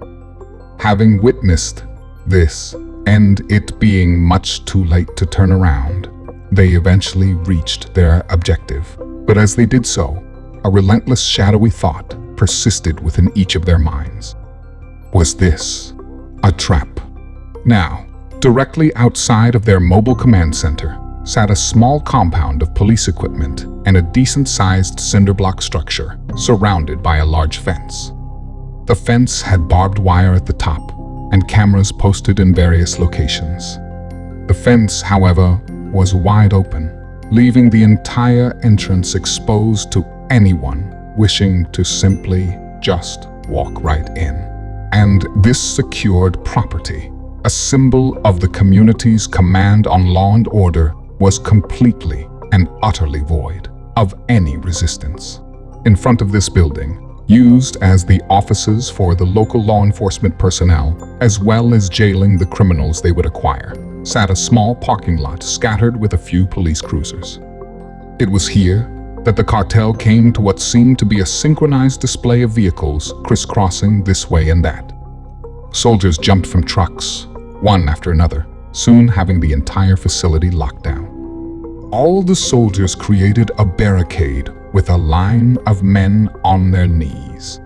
It was a tactic used worldwide by governments across the globe when conducting raids such as this, and seeing the cartels now mimic their own government's techniques in handling their adversaries, it becomes clear to anyone standing by that they are the ones now at the top of this food chain.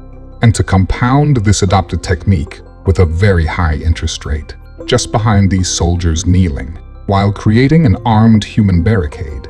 Another line of men now stood behind them, all wearing riot gear, while pointing their rifles at the building. And then, a man came out from within the barricade as they parted to make a path for him, and held a megaphone to his mouth as he spoke in Spanish, expecting to soon gain the attention of any officers inside. "If you want to live, I suggest you stop with the games." He said this and looked at his uncles next to him. Both did not change their facial expressions as they slowly looked over to Chavez and then back to the facility, maintaining their typical serious faces.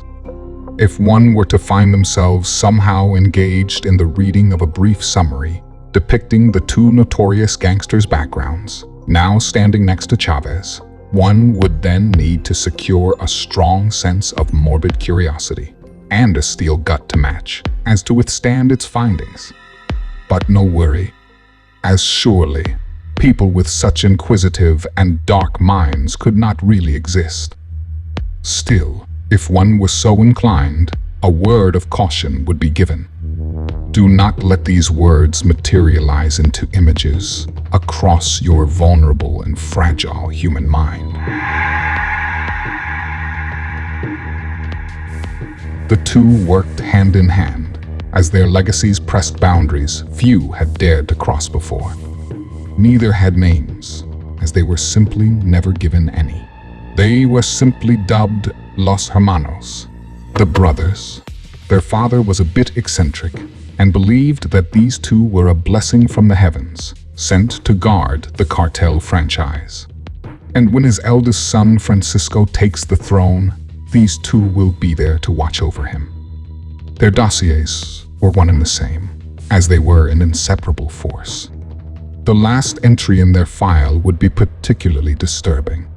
Apparently, a new vendor contracted by the Sinaloa went missing, along with millions of dollars of cartel money. The brothers were tasked with securing the organization's assets and punishing all offenders involved.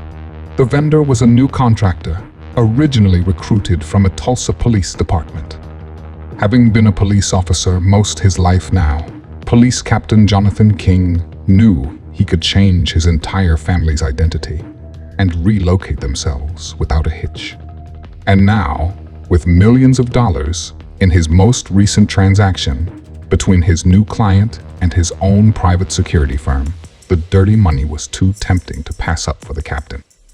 Having his wife on board with the matter, and with their two small daughters in tow, the Kings moved to Puerto Rico and quickly became ghosts on their new sprawling ranch in an effort to be forgotten. Now, having grifted the cartel and having changed their identities, their family was set for life. At least, that was the plan. In this world, however, a word of wise to anyone daring to grift one's kingdom. If you're going to do so, aim for the king. And if you aim for the king, you better not miss. But as this next scene unfolds, missing this shot will prove not the error. Instead, it would be the complete lack of any aim in the first place that would spell out their next fates. Police officers breached the scene just moments after the brothers had completed their job. A large, dimly lit kitchen sat silent as law enforcement officers seized the King's family residence, now under the alias of the Shepherds. After receiving a very disturbing emergency call, they were taking all precautions. As they walked through the lowered living room floor toward the kitchen, two small children could be seen lying on the floor in unnatural positions, each with a bullet wound in their skulls. The lead officer signaled the team forward towards the kitchen as she loudly announced their presence in Spanish. Dorado Police. If anyone is in here, announce yourselves now. They moved on as they began to take in the depraved and unholy crime scene. A woman facing away from them sat at a large dining table. A body lay on the table just in front of her. She held a phone to her ear, apparently still on the line with the dispatcher. However, hearing the officers approaching her from behind, she simply let the phone slip from her bloodied face and palm as she trembled. Staring helplessly at her husband's naked, deceased, and dismembered carcass before her, blood seemed to be everywhere. His penis had been crudely removed as a mess of tangled flesh, blood, and entrails lay in its place. Matching the bloody mess on her face and hands was the dinner plate below her, along with the additional remnants of the man's almost fully eaten member, covered in what seemed to be vomit. In her other hand, she held a fork with bloody flesh on its end. And as if this were not the most alarming detail the police took in as they assessed the scene around them, strapped to her chest was a sophisticated bomb with a small digital clock. And that clock was rapidly closing in on 0. Miss Shepherd just sat there as she continued to tremble.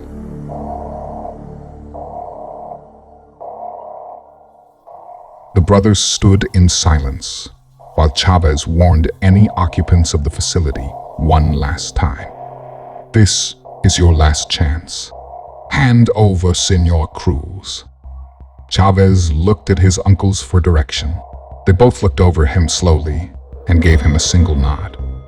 Chavez, knowing what this approval had meant, threw his fist in the air, signaling direction to the army of soldiers behind him. And just then, cued by this signal, the facility quickly became bombarded with thousands of metal rounds as the loud sounds of rifles filled the air. Finally, Chavez withdrew his fist, cueing a ceasefire. The compound was still quiet, not a single show of resistance in sight. He looked to his uncles, who scowled and shook their heads, now seeming to disapprove. Chavez, feeling the unnerving silence surrounding him and his entire cartel army, agreed with their estimation. It was all still too suspicious. Chavez threw up 3 fingers, and with that, immediately, 3 men from random areas of the barricade dutifully responded as they ran past their boss and into the now dilapidated building in front of them. Within a minute or so, they each came out, one by one, and threw a fist in the air, signaling that the building was secured. Several soldiers, around half a dozen or so, entered the building as Chavez and his 3 top men followed closely behind. Once inside, they could see that the silence outside was not alone.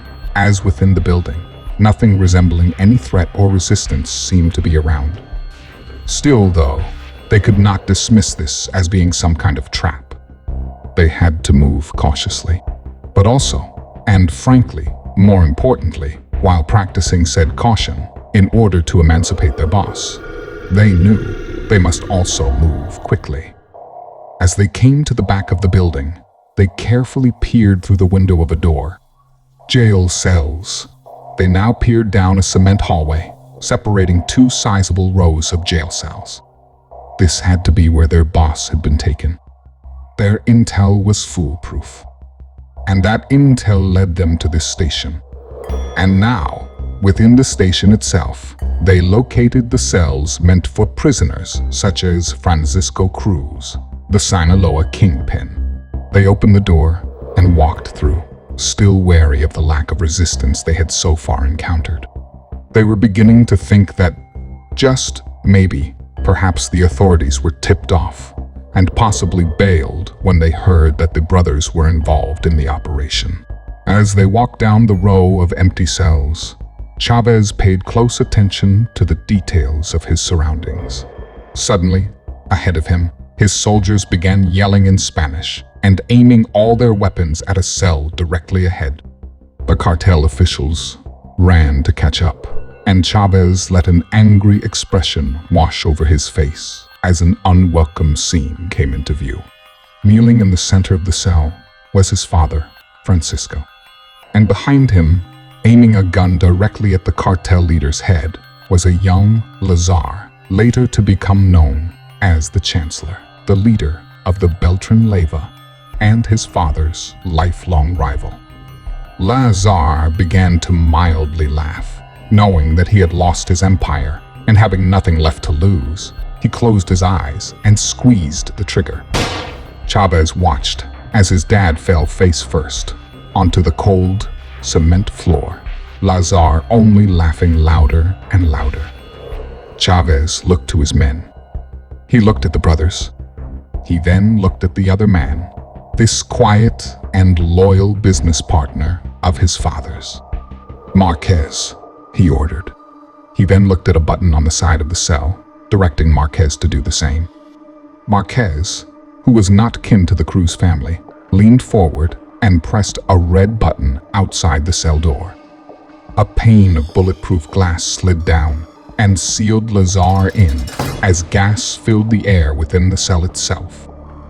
Knowing what was coming, as he looked around, Lazar simply took a knee, gently laid the gun on the ground, surprisingly not turning it on himself, and threw the younger Cruz a simple yet expressive wink. And with that, it wasn't long until he joined his counterpart on the cell floor as he was quickly subdued by the gas and forced into a temporary slumber. Marquez now reached into his coat pocket and pulled out a cell phone. He hit a button as the speed dial quickly complied, and within seconds, a man's voice from over the phone could be heard. Marquez spoke to the man on the other side of the call. "Mr. Shields, I have what you've requested." The voice on the other end replied. It was the voice of Thomas Shields. "I'm glad to see you have changed your mind, Marquez. Perhaps if you would have complied in the first place, I wouldn't have had to arrange this little meeting, and Francisco would still be alive today," Thomas said. He knew, by informing the Beltran-Leyva of the deal happening within the Sinaloa on Beltran-Leyva territory, it would prove to be too tempting of a prize for Lazar to simply pass up on. So, with this intel, unwittingly acquired from a corrupt American agent, Lazar began to coordinate efforts with local law enforcement, an agency which he practically owned, to have Francisco detained. Thomas knew that this would bring the Sinaloa face to face with Lazar, the man Thomas needed.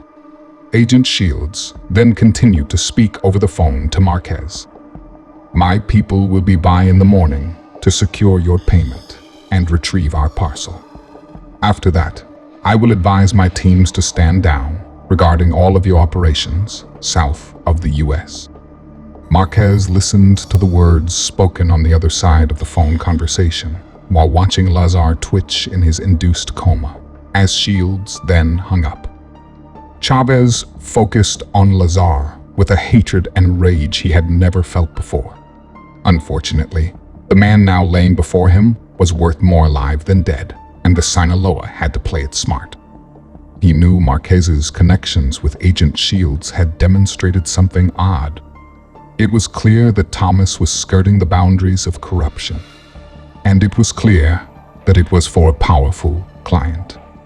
A client that he would like to see his own outfit someday secure. But for now, especially after seeing the agent just on the other end of Marquez's phone conversation demonstrate his abilities to manipulate the rivaling cartel factions, bringing in a bargaining chip without even getting his feet wet. Chavez knew that aside from playing it smart, with the tide slowly turning against them on a global scale, he had to also play it safe. But Chavez knew, as he peered down at Lazar, this man who had just killed his father, that one day he would have his revenge. Lazar's eyes remained shut, but strangely enough, his entire face began to contort and act in a fashion as if to rapidly age. Then, the Chancellor opened his eyes to the sounds of men off in the distance. His tent was dark as the cover of night engulfed the South Americas. For a moment, he listened to the indiscernible conversation just outside. Having been awake for several days, fleeing the enemy's advance on Esmeralda, he had just now finally received some rest. The Chancellor rubbed his eyes as he sat up, eventually rising to his feet, still completely dressed in fatigues. He stepped outside and took in the view under the moonlight. His entire garrison, after moving non-stop for several days now, found itself situated on a hilltop that overlooked a large community of residents, mostly starving or dying from the lack of clean water. It was the town of Tunja. The Chancellor stopped near his brother Nicholas, now his only brother left, who was studying the community with a pair of binoculars, using what little light the moon was providing. "We take over the town in the morning," the Chancellor said, as he gained the attention of his little brother. "They will never find us here," he continued, referring to the American faction who had leveled his last fortress to rubble. "We still have 9 days before our first shipment is due. This town has plenty of assets, but we'll have to speed up the process. And this time, anyone found skirting our fucking borders, I don't just want blood. I want their fucking heads on fucking spikes." With that, noticing his brother's annoyance, Nicholas withdrew the binoculars from his face and maintained an equally frustrated persona. And then, as quickly as he'd arrived, the Chancellor hastily returned to his tent.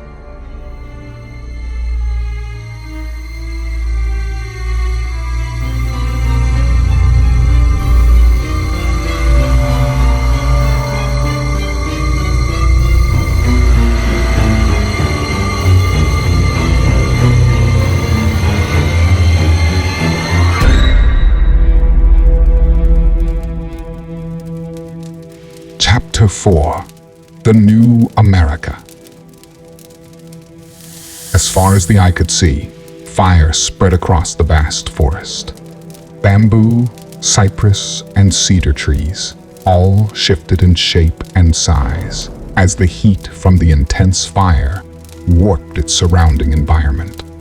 Over these flames, like a lucid dream teetering on the brink of insanity, a large blow-up sex doll floated gently above the burning trees, melting into its slow demise amidst the fiery ground below. And while the fire blazed, the cracking sounds of ember and burning vegetation could be heard, along with the soft whistling winds off into the distance. All this while pieces of shredded currency gently danced in the breeze.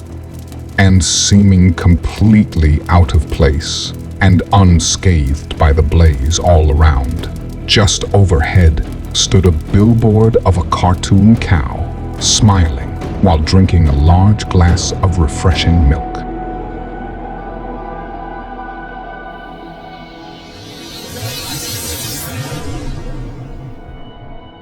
Trever was dreaming.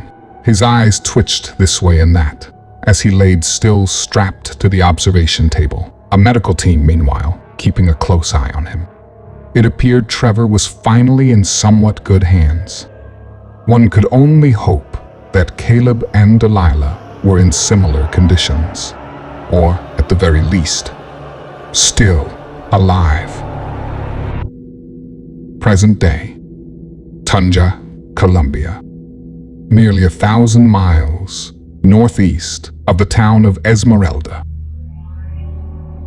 As the Chancellor walked into the abandoned Capitol building, he noticed immediately that it was a far cry from the town he had grown to love over all these years.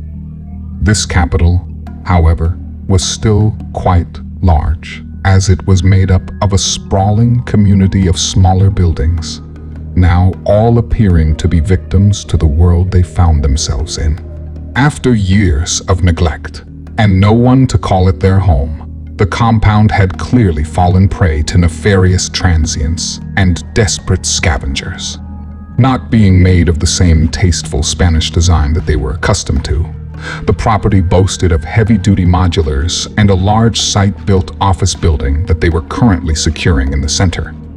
The place was run down and cluttered with what appeared to be old, empty bottles of alcohol as his men began to clear each room. Suddenly, the sounds of a female screaming emanated throughout the building's cheaply crafted architecture. In a room near the other side of the building, 2 Russian soldiers were taking advantage of a local woman that was caught off guard. They had her pinned over a tattered desk, one of the soldiers holding her down from behind while she cried. Suddenly, catching the other soldier who was waiting his turn by surprise, the Russian assaulting the poor woman fell to the floor, followed by the sounds of gunfire. As the smoke from his gun was still drifting out from the barrel, the Russian, who was spared for the moment, hurriedly buckled his pants and saluted the Chancellor as their victim ran out of the room. The Chancellor, having now earned several of his men's undivided attention, as they slowly poured into the room, spoke loudly as he turned to look at his higher-ranking officers. Until we have our shipment completely taken care of, I want all of you to know that all extracurricular activities are hereby suspended. The Chancellor allowed a moment to pass as he stared at his men through the silence. Then he turned and walked out of the room. He meant business, as this was his last chance to claim his piece of the world, slowly unfolding around him and quickly becoming occupied by his competition. He knew that his alliance with the Oligarchy that he had secured decades earlier was coming to an end. He watched over the years as the Americans slowly took over their contracts here in the South and were somehow conducting their business completely off their radars. He knew one day his time would come. So he prepared. He knew all the places to seek out, should that day ever arrive. Then he equipped various locations between Esmeralda and these key locations with fuel and other supplies his faction had earned through his old contracts. But he also had other plans. Should this day come to pass, he would annex the outnumbered Russians in his operation and strike out on his own, creating an empire that would rival the one he long left behind before the world went dark. But he would need a way to keep supplies coming in. He would have to secure a new channel to this one client that seemed to hold all the cards. And with his knack at espionage, the Chancellor did precisely that. He knew from way back when he was first locked up by Thomas Shields as a gift from the Sinaloa to the US government that the United States military had stumbled across technologies seemingly out of this world. Suddenly, a portion of the Americans were able to move freely around all the cartel's security systems as they were systematically exterminated. What he did not realize was that there was a difference between the Americans that sought his demise and the ones that competed for the contracts. One of these factions was known as the Last State, which was still trying to piece together its remaining democratic bloodlines of the United States. The other faction, however, was led by Arlo and Lenkov, the same men leading the cartels. It was by far the largest contractor for the Russians. And because the Russians had taken advantage of the inability for militaries to properly communicate amongst themselves after the bombs had dropped, they quickly secured the larger portion of the US military, under the notion that they were actually being led by the true US government. These Americans were by far the Russians' strongest contractor, and this faction, this unwittingly rogue American faction, was simply called the New America. The Russians had themselves a monopoly, and unlike other contractors working for them, the Chancellor knew it, and this did not sit well with him. Unified with other oligarchies, the Russians secured contracts just like this, with other militaries and mercenaries around the world, designating zones for each. And one of these oligarchs, Kostyalenkov, was currently attempting to rein in one of their rogue cartel leaders. The Chancellor only had one option. He had to tap into this supply chain that the oligarchs had under lock and key. With his kingpin-like instincts, always striving to be the one on top, he knew that in order to stake his claim in this new cutthroat industry and not wanting to work for the oligarchs directly, giving his outfit the ability to call its own shots, he would have to start by working out a deal. He would have to somehow covertly cooperate with the New America, being careful not to let word get to his old bosses. Once with enough supplies, he would be able to claim said stake He would have to find a way to carve out a hidden channel, opening a dedicated network just for his benefit. In order to complete such a task, he would have to secure his own contracts. He knew this would be risky. But for any gangster, nothing is too risky when the rewarded rises to the top. So, taking advantage of a small window of opportunity before fleeing the town of Esmeralda, the Chancellor made a desperate move and sent one of his messengers to arrange a meeting with the Americans in question. This new America. He knew there was bad blood between him and this potential client he had his sights set on, having raided their operations in the recent past for supplies, secretly building a supply network behind the oligarch's back. But he still felt somewhat confident. And that confidence came from a strong contact he had within the new America itself. And to the Chancellor's surprise, he found himself correct in his hypothesis, as he was able to gain the Americans' interest as they promptly accepted his request. They wished to place an order with the cartel faction, and they agreed to do this covertly, as they saw this as purely transactional. They gave the Chancellor 10 days to fill the order. One condition applied. He was to bring the shipment to the Americans alone. It was his only chance. The Chancellor was going to roll the dice. He would meet these Americans alone, but he would strategically place his armies near the meeting spot if anything were to go sour. And knowing that he was surrounded by recently commandeered Russian soldiers, and that him and his brother were the only ones that knew the coordinates of the meeting's location, he knew that he was playing it smart. As he held firmly onto a folded piece of notebook paper, he was soon alerted to his radio, sounding off in the adjacent room. The Chancellor made his way to his radio and picked it up as he held down a button off to the side. "What is it?" A voice over the radio made the Chancellor's blood boil over with anger as it announced to him the unwanted news. "It's Meeks, sir. We have word he survived. No one is exactly sure where he is, sir. Over." The Chancellor squeezed the folded paper into a crumpled mess as he placed the radio back on the desk. The man on the other end kept speaking as the Chancellor angrily stormed out of the room. "Sir, do you copy, sir?"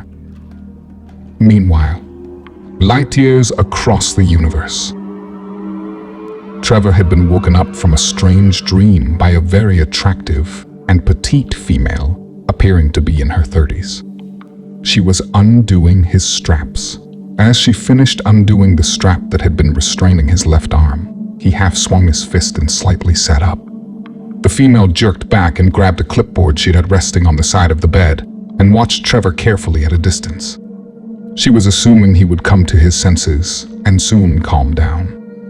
Trever eased up as he studied the stranger and soon became more comfortable with the situation, so he began to relax, allowing her to proceed in undoing his restraints. While she did so, she addressed Trever in a way that felt as if she were continuing a conversation, not starting one. Was she talking to me in my sleep? He thought as she spoke. Anyway, you have to write them down, you know. Trever threw the female a confused expression while rubbing his wrists and sitting up. He was still wearing the same clothing that he had on the previous night. At least he was hoping it had been the previous night, not knowing how long he had been out for. She continued to speak, forming a smile as she did so. The dreams. There's always a detail in them that seems unimportant. But in your case, the smallest details could be the difference of life or death. She looked around, and once she felt safe from prying ears, she leaned in slightly as she used a warm cloth to wipe Trevor's wrists from their recent sticky confines. They said they had found one. His name is Trever Meeks, they told us. I didn't believe them. But then, she put a finger on Trevor's nose and said a few final words. Here you are. As she smiled at him with wonderment in her eyes, Trever looked at her like she was currently growing a second head. At that point, they were interrupted by the gentleman he had spoken to the night before, looking down on him. As said before, he was tall and slender, but now, being able to make out the rest of him, his face appeared quite unique, his features very sharp, his tone of skin very light, with thoughtful, vibrant blue eyes. This, however, went well with his neatly trimmed silver goatee, which he sported at the crux of his face. The stranger entered the room with two very familiar men who remained at either side.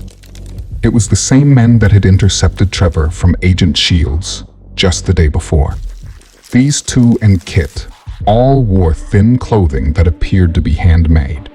The pants were very loose, and each of them also wore thin shirts roughly stitched from pieces of cloth. Their clothing was of a brown and tan material, somewhat resembling a uniform. The four looked at Trever as the one that seemed to be in charge began to speak. "That's Kit. These two gentlemen you have already met, Christoph and Jacob. My name is Lucas." The man then looked at Trever and, not seeming to waste any time, showing a serious sense of urgency, Lucas spoke up once more. "Okay, Mr. Meeks, come on. Let's go. It's time for you to see where you actually are." Moments later, Trever found himself inside an elevator. He didn't have the energy to make the obvious sarcastic comment this situation had provided for him, but the thought had crossed his mind. This elevator didn't seem to bother him, however, as everything around him seemed to be top-of-the-line equipment with state-of-the-art technologies.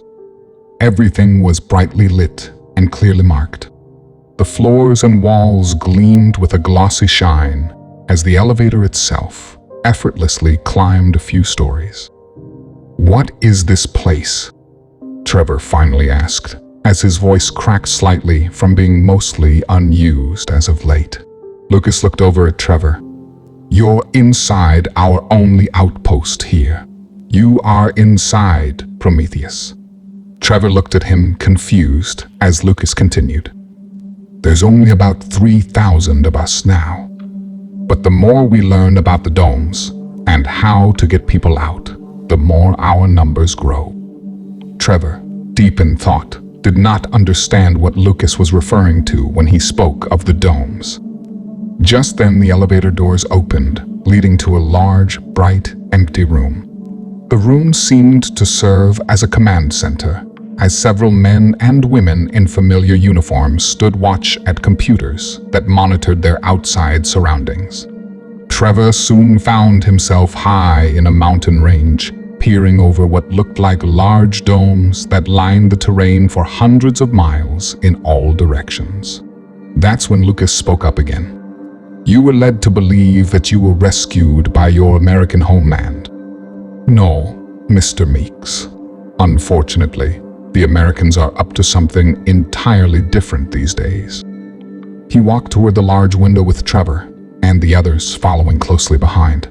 "Sure, there's some shadow of the remaining US government fighting somewhere back on Earth. They call themselves the Last State. In fact, that's who we were trying to get you to. You know, when Kit sent you that message through Delilah.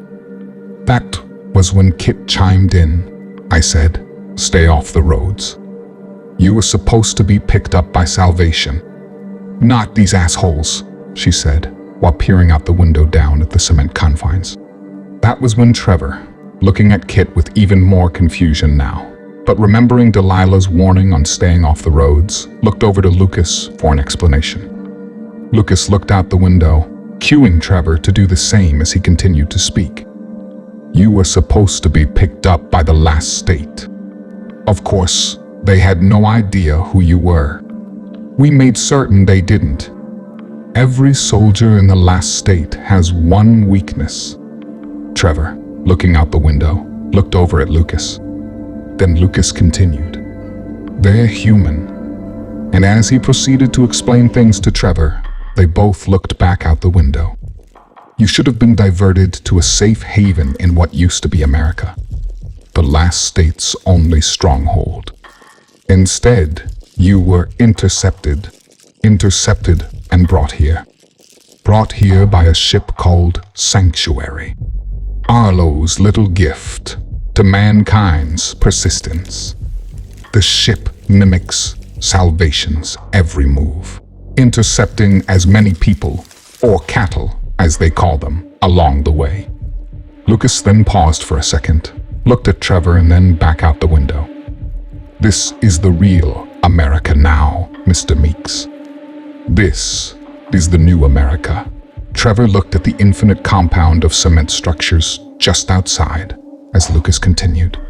With the alliance of this large fraction of the U.S. military, unwittingly turned mercenaries, led by a man named Arlo Brooks, they built this planet together over the last century. Trever, still extremely confused, looked out the window. Besides the domes, the planet looked somewhat similar to an earthly desert. But then, that was when he noticed two very small distant suns that pulsated along with the larger sun that appeared closer than ever. Lucas waved his hand at the glass as a few of the domes became highlighted, eventually leaving only one highlighted as Lucas continued. Ah, there it is. C61. Trever looked as if he had not the slightest clue of what he was seeing outside the window. C61 is where your new home was. It's where Caleb and Delilah are right now. Don't worry, Mr. Meeks, he said, noting Trevor's expression change as the conversation breached the topic of his estranged family. They will be fine. They won't be for long, however, if we don't get to the bottom of things. And in doing so, we need your help. He waved his hand again at the glass, and suddenly Trever jumped at his next words. That's Darius. Lucas smiled. That's the Darius that Christoph told you about. It was just Earth to you before that. Remember? A sanctuary, they told you. Suddenly the screen zoomed out of the structure and through its thick concrete exterior, exposing the entire terrain of thousands of city-sized domes. And now, with the view back to the same bright blue skies with 3 suns and a landscape of infinite deserts and rolling sand dunes, Lucas went on. This is Darius Trever, part of a 3-star system known as Alpha Centauri. This is where billions of humans have come and gone over the better part of the last century. He stated as Trever saw the bright blue skies and endless plains of sand topped with the Hulk-like structures, while Lucas continued to educate him. At first, they just bred the human product here. At that time, there were only 2 domes. That was long ago, before civilization was wiped from the face of the earth. But after executing a multi-pronged attack on the human race, their opportunity came and they got to work. The thousands of structures you see here today were built to receive Earth's very first export.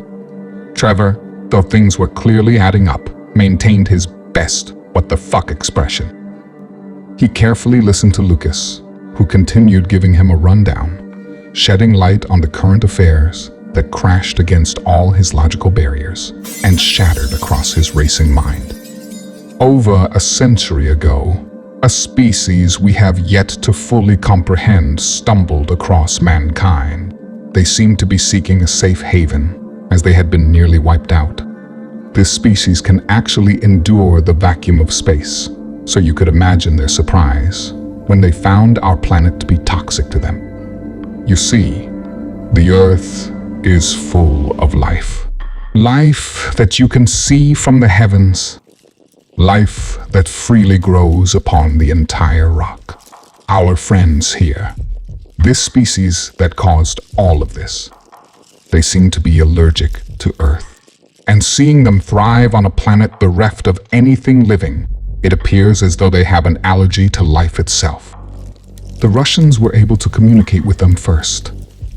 We are not sure what happened, but somewhere along the way, the United States, after losing several top officials, including the president, lost control over their militaries, as the Russians now had the upper hand.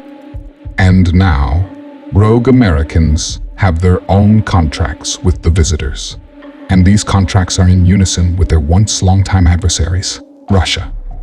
Trever looked at Lucas, suspicious of the answer, but needing to hear it anyway.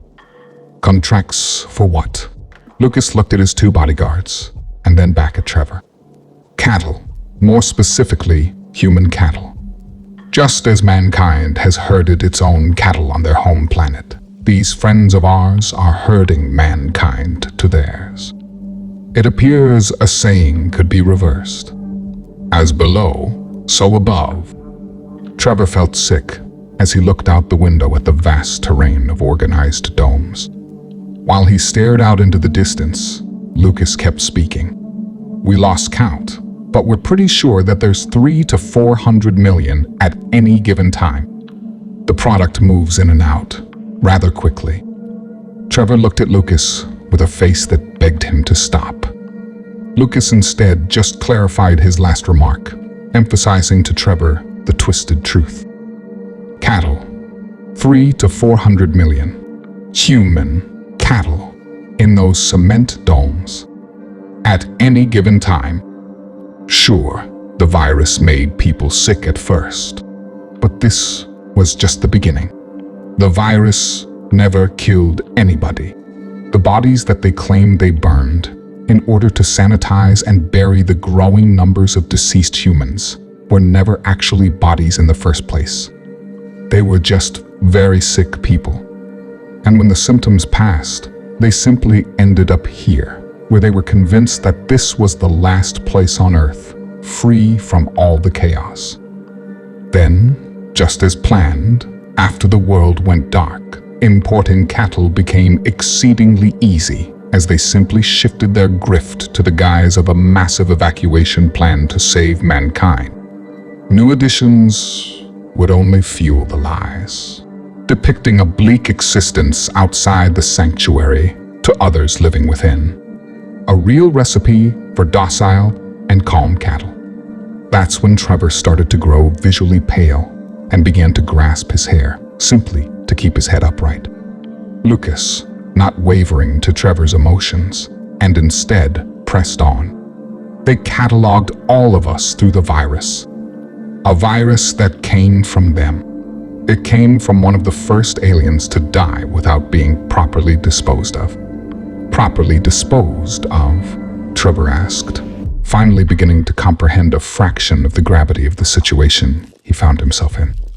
Lucas moved the conversation forward, answering Trevor's question along the way.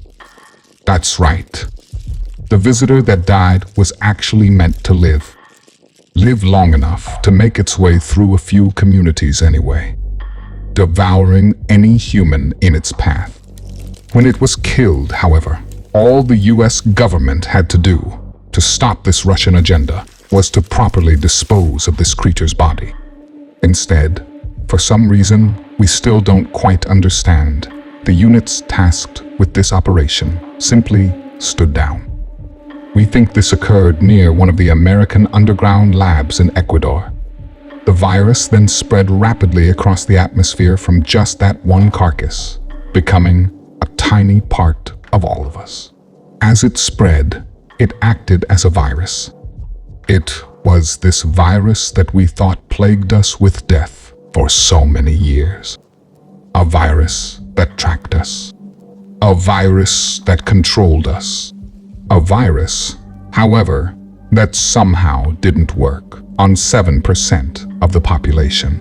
Trever looked as if he had questions, so Lucas guided him through it. For example, Mr. Meeks. The strange figures you see are just a software program that can only affect other software programs. Suddenly, an image came up over the window. It was an image that Trever grew tired of. It was an image of the tall, dark creature that constantly stalked him. Lucas continued. Take Kit here, for instance. Trever looked over at Kit as she flashed him a goofy grin. Kit is not part of that 7%. Therefore, the software within her DNA from the virus, now permanently engraved within us all, is much stronger than it is within you. She's affected by the figures, these cattle guards, but she would never even know it. It causes the affected to avoid the cattle guard, avoid it, and stay away from it. They cannot see it. And it would take some serious convincing to direct a human who is affected by the virus into walking toward a cattle guard. Their subconscious just won't let them. They are there to guard you in. They are there to guard you out. But most importantly, they are there to guard their product. The ones that are not affected, this 7%, have often reported actually seeing these same dark figures, some even having personal encounters with a cattle guard from time to time. After speaking his last words, Trever recognized the direction the conversation was heading in, as he recollected a particular dream he once had. They attempted to slaughter everyone not infected, the 7% that they have no control over. And they were almost successful, he said as he paused and peered over at Trever. Many think this 7, as they are called, are reborn. In order to keep the 7 under control, there are those tasked with seeking out the 7 and eliminating them. Pest control. Lucas then sighed with a hint of frustration. The last state doesn't have the slightest clue as to what's really going on. That's why we have formed this outfit. We have connections far and wide. We are able to obtain supplies right under the nose of our adversaries. But in order to complete our mission, we have to see the cattle guard. And right when we track down a 7 to recruit, they simply disappear, fall into one of Arlo's exterminators. He then peered over at Trever. Trever, you are the only one we know of. And now, you are the only one here that can see the cattle guard. It goes without saying, if they know what you are, the enemy would eliminate you immediately. With that, Kit finally spoke up and interjected with what she thought was an amusing anecdote. They say there's a place in China where there are millions of them guarding something massive. She smiled as she said this, baring her pearly white teeth, as if she were regaling the group with a fun story. Looking at her while half smiling and half attempting to understand her strangely happy behavior, Trever shifted his eyes to Lucas for confirmation. But Kit's peculiar and happy demeanor caused him to throw her one more confused stare. But then, looking back to Lucas, he shook off her goofy disposition once more as her superior confirmed to him what she had said about China. We believe that's where the real threat is.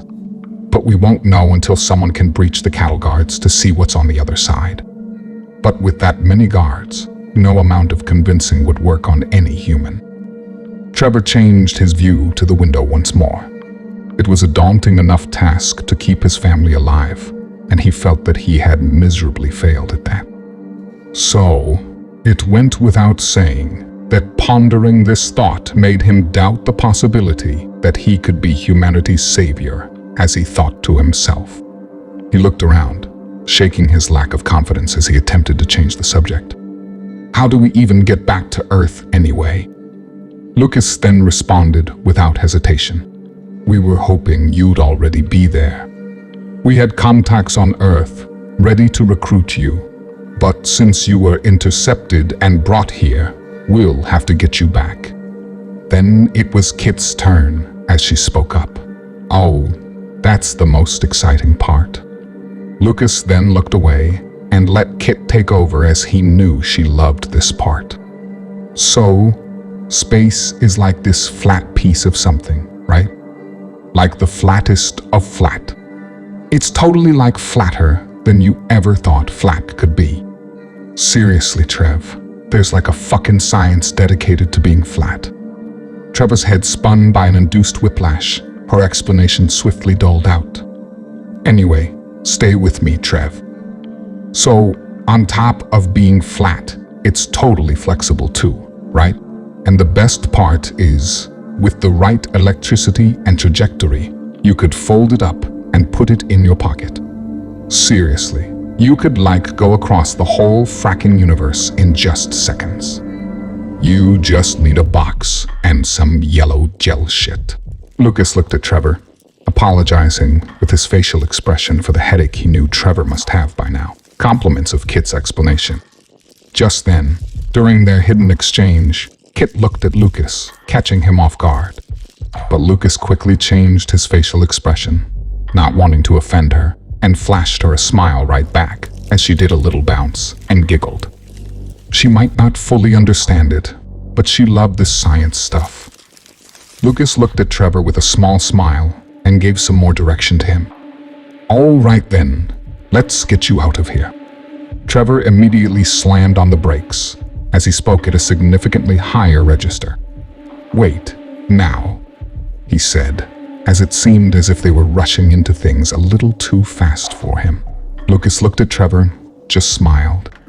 Yes, Mr. Meeks. Right now. Trever followed Lucas and Kit as Christoph and Jacob stayed back. On the way to where Trever assumed he would be ready for departure, he learned more about his upcoming journey. Apparently, having just learned this new technology, humans have yet to master this type of transportation.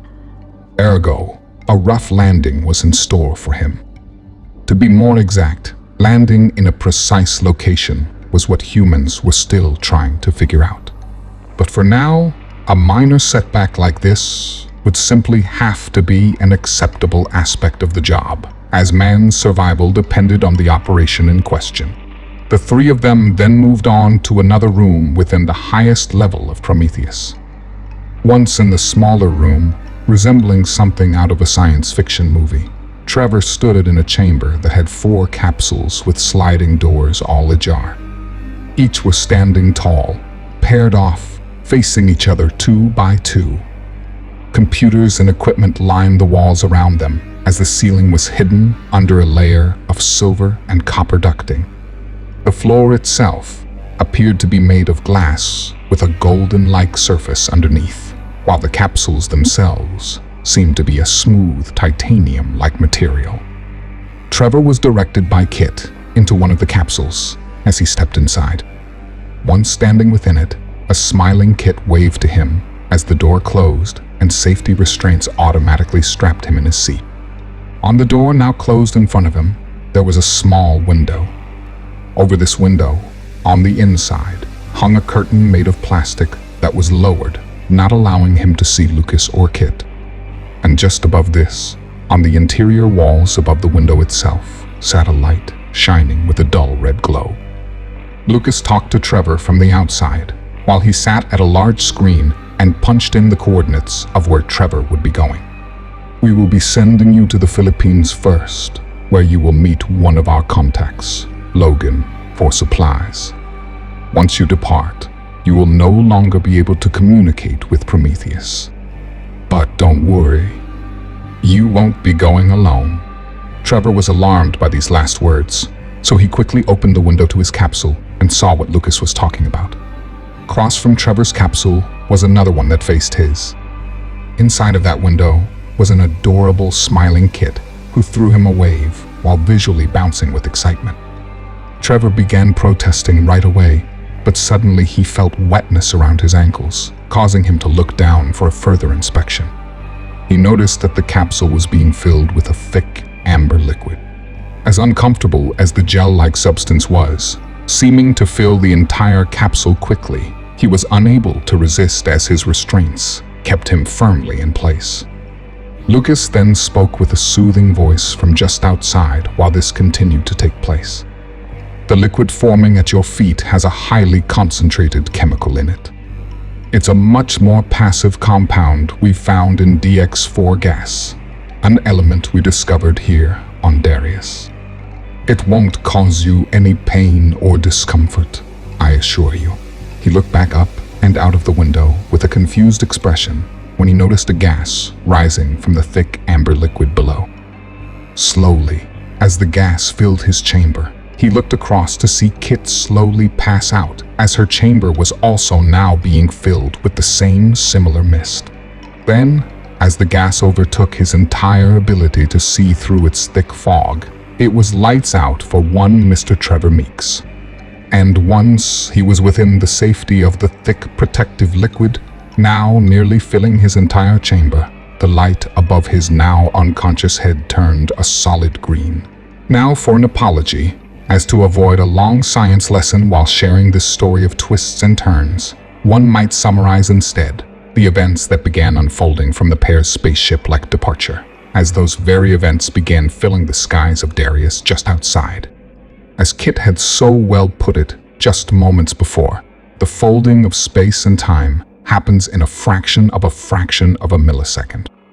And of course, having said this, it would go without saying that completing such a task would cause a slight disturbance around such an astronomical event. For at this moment in time, the fallout of Trever and Kit's departure caused a brief flash above the mountains in which they had been covertly nestled.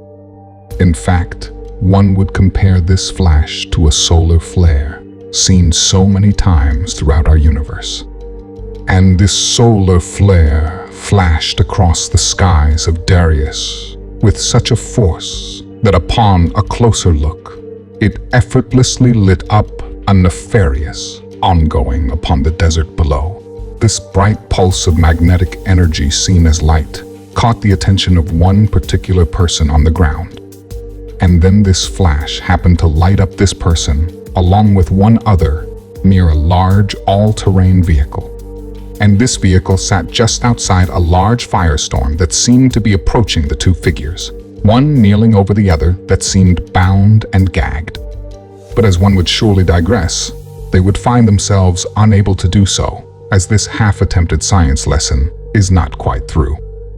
The human species is vulnerable, and in order to avoid utter extinction, it is inevitable that, as a species, spreading across the stars lay in their future.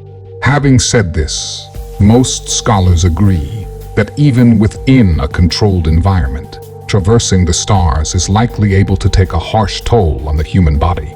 This was all too apparent to Trever as he found himself coming to, having the unnerving feeling of being mid-upchuck from acid reflux that had begun within his liquid-induced hypersleep. With the solid plastic curtain now closed in front of him, Trever assumed he was smelling his own vomit as he heard his capsule decompress and his restraints disengage. Eventually, his capsule door slid up and open as he tumbled to a red carpet below, meeting Kit face to face, both on their hands and knees after losing their balance. Red carpet? Trever thought, looking directly below him as he again lost his proverbial lunch all over the bright and once clean rug, now just underneath.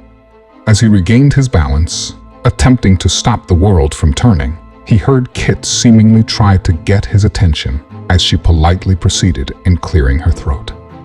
As he looked up at her, he noticed she was observing their surroundings, so he joined her in doing so. And making his heart jump, he quickly noted several very serious-looking Japanese men, all in suits. They were looking at them as if they were aliens from another planet, having just traveled through space. And the summation of their expressions were not far off. They were standing in a large room that had massive glass walls, separating them from the exterior woodland outside. Suddenly, and in unison, all the men withdrew pistols from their coat pockets and pointed them at the two ETs. Trever threw his hands up and looked over at Kit, who seemed to be having the time of her life, with the largest smile now quickly spreading across her childlike face. She looked at Trever, now with her hands up over her head as well, and gave him her famous giggle he was becoming all too familiar with. Trever stood there, in fear of what now surrounded him, but growing more perplexed by his new companion's strange behavior, and rolled his eyes.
Chapter 5. Surrender. Present day. Somewhere in Alabama. As chaos governs its frozen municipality, which spans the infinite universe, persistence is clearly at the wheel as this dark tale proceeds forward. But just like so many stories that have come and gone, in order to move forward, some find themselves moving back. And while maintaining the timeline of the present day, looking around and taking in their surroundings, such a backwards place in said present day resembles a frightening environment, frozen in time. And while darkness does not gravitate to any single heading, one who finds themselves immersed in such an offbeat path such as this would be reluctant to happen upon a small community. And this community, which temporarily commandeers this story's plot, could only be found within the far-flung regions of what Americans used to refer to as the Appalachian Mountains. Mired in a culture steeped in homeopathic lifestyles, cut off from the grids of mainstream societies, this slice of earth often served as paradise to the eyes. The forest was one of many firsts to be cataloged as a red zone soon after the first warheads touched down on U.S. soil. Nevertheless, maybe through stubbornness or possibly simply lacking the sophistication to evacuate the poisonous region, residents remained. Unaware of the ongoings outside their sprawling mountain communities, life moved at a snail's pace within. The radioactive residents held an eerie camaraderie, as outsiders were looked at with scorn and quickly ushered away by the sheer threat of the inevitability of being prey to their backwoods ways. Near a particularly quiet mountain range, within the cluster of dirt pathways and log cabins, sat the small town of Grove Oak. The small and quiet town now found itself next to a dilapidated highway, once referred to as the 277, stretching through the adjacent and abandoned farmlands of Alabama. There, among the stretch of deserted concrete and asphalt, sat a small, abandoned gas station. And now, with no running water or electricity, it still somehow seemed to function, as a door to the small outlet remained open. And just outside this open door sat a small boy and a teenage girl. Both of their heads were completely bald, a symbol their town had become known for, as the radiation had caused anyone living there for years at a time to have their hair simply fall out. Both children were very thin and angular, and each of them were missing several teeth. They sat there on a couple of makeshift stools as they watched a small red car slowly approach their antique family enterprise. As they did so, they noticed two passengers inside, an older man and a young girl. They were both white and each quite thin, while their clothes were torn, tattered, and slightly bloody. The girl appeared to be sleeping as the car came to a stop with the engine remaining on. Immediately, after parking his vehicle just in front of the door and these two local children, the driver stepped out with urgency as he quickly approached the two youngsters, seeming to make them slightly anxious. He spoke as he came closer, a sense of desperation in his voice. "Please, it's my little girl. Please, are there any adults around? Maybe a nurse or a doctor?" The two children didn't answer. The older girl then peered into the man's car and noticed the young female he was with. She appeared to be the same age as her, only with long blonde hair and probably a mouth full of teeth. What she would give to trade places with the strange and pretty girl, she thought, as jealousy flashed within her eyes. The man seemed impatient with the two kids. "Please, is there anyone else here? Just tell me where I might find someone." The kids still did not answer. The man noticed the strange bald teenage girl with one crooked tooth sticking out from her lips. He noticed her gaze at his own teenage daughter as he watched her grow an unsettling smile. The man, knowing that he was far out of his element, slowly stepped back and gave the two seemingly homeless orphans a look of disappointment, while exposing his growing fear of the ominous scene around him. As he placed his fingers on his vehicle's door handle in preparation to leave, he heard the boy say something under his breath. He immediately looked at the boy with a distant hope in his eyes. "What was that?" he asked. Just then, he noticed the teenage girl give her younger sibling a dirty look and a slight shove, as if to quiet him. The man approached the two once more and sternly spoke up. "This isn't a game. We don't have much time," he said, pleading with the boy. He watched as the small boy hesitated. If only he could get him alone and away from the obviously troubled girl sitting next to him. He didn't trust her one bit. As he gave the teenage girl a stern look, as if to tell her to stay out of his affairs, he approached the boy and spoke once more. This time, he softened his voice as he tried to win the small boy over. "Please, little boy, she's just a little kid too. I just want to help her. I just want to help my daughter. Please." But to his dismay, the boy remained silent, heeding his older siblings' earlier warnings. Once again, the man slowly returned to his car with frustration written across his face. Then, catching the man off guard, a little voice echoed in his ear. "We have a doctor. He's the town surgeon." The man spun around after hearing these clear words and ran up to the boy as he noticed the teenager, trying to quiet him once more. Where is he?" the man asked. Again, and frustratingly so, the boy stayed quiet in fear of the girl next to him. The man was at the end of his rope, so he made one last desperate attempt. He reached over and grabbed the young boy and pushed him up against the wall of the small store and began yelling. Where's the surgeon? Tell me." After what seemed to be an eternity to the man, but was only a few seconds, the boy finally looked up. Seeming to be unfazed by the frantic stranger currently clutching him, he slowly pointed off in the distance. The man traced the boy's finger across the street and noticed a dirt pathway that disappeared into the forest.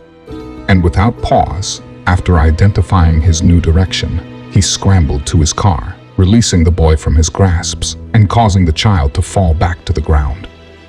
Once in the car, he spoke to his daughter as he sped off, keeping an eye in his rearview mirror, assuring himself he didn't get them into any unneeded troubles. He watched as the boy simply made his way back to his seat and sat down. "Hold on, Trish. We're almost there."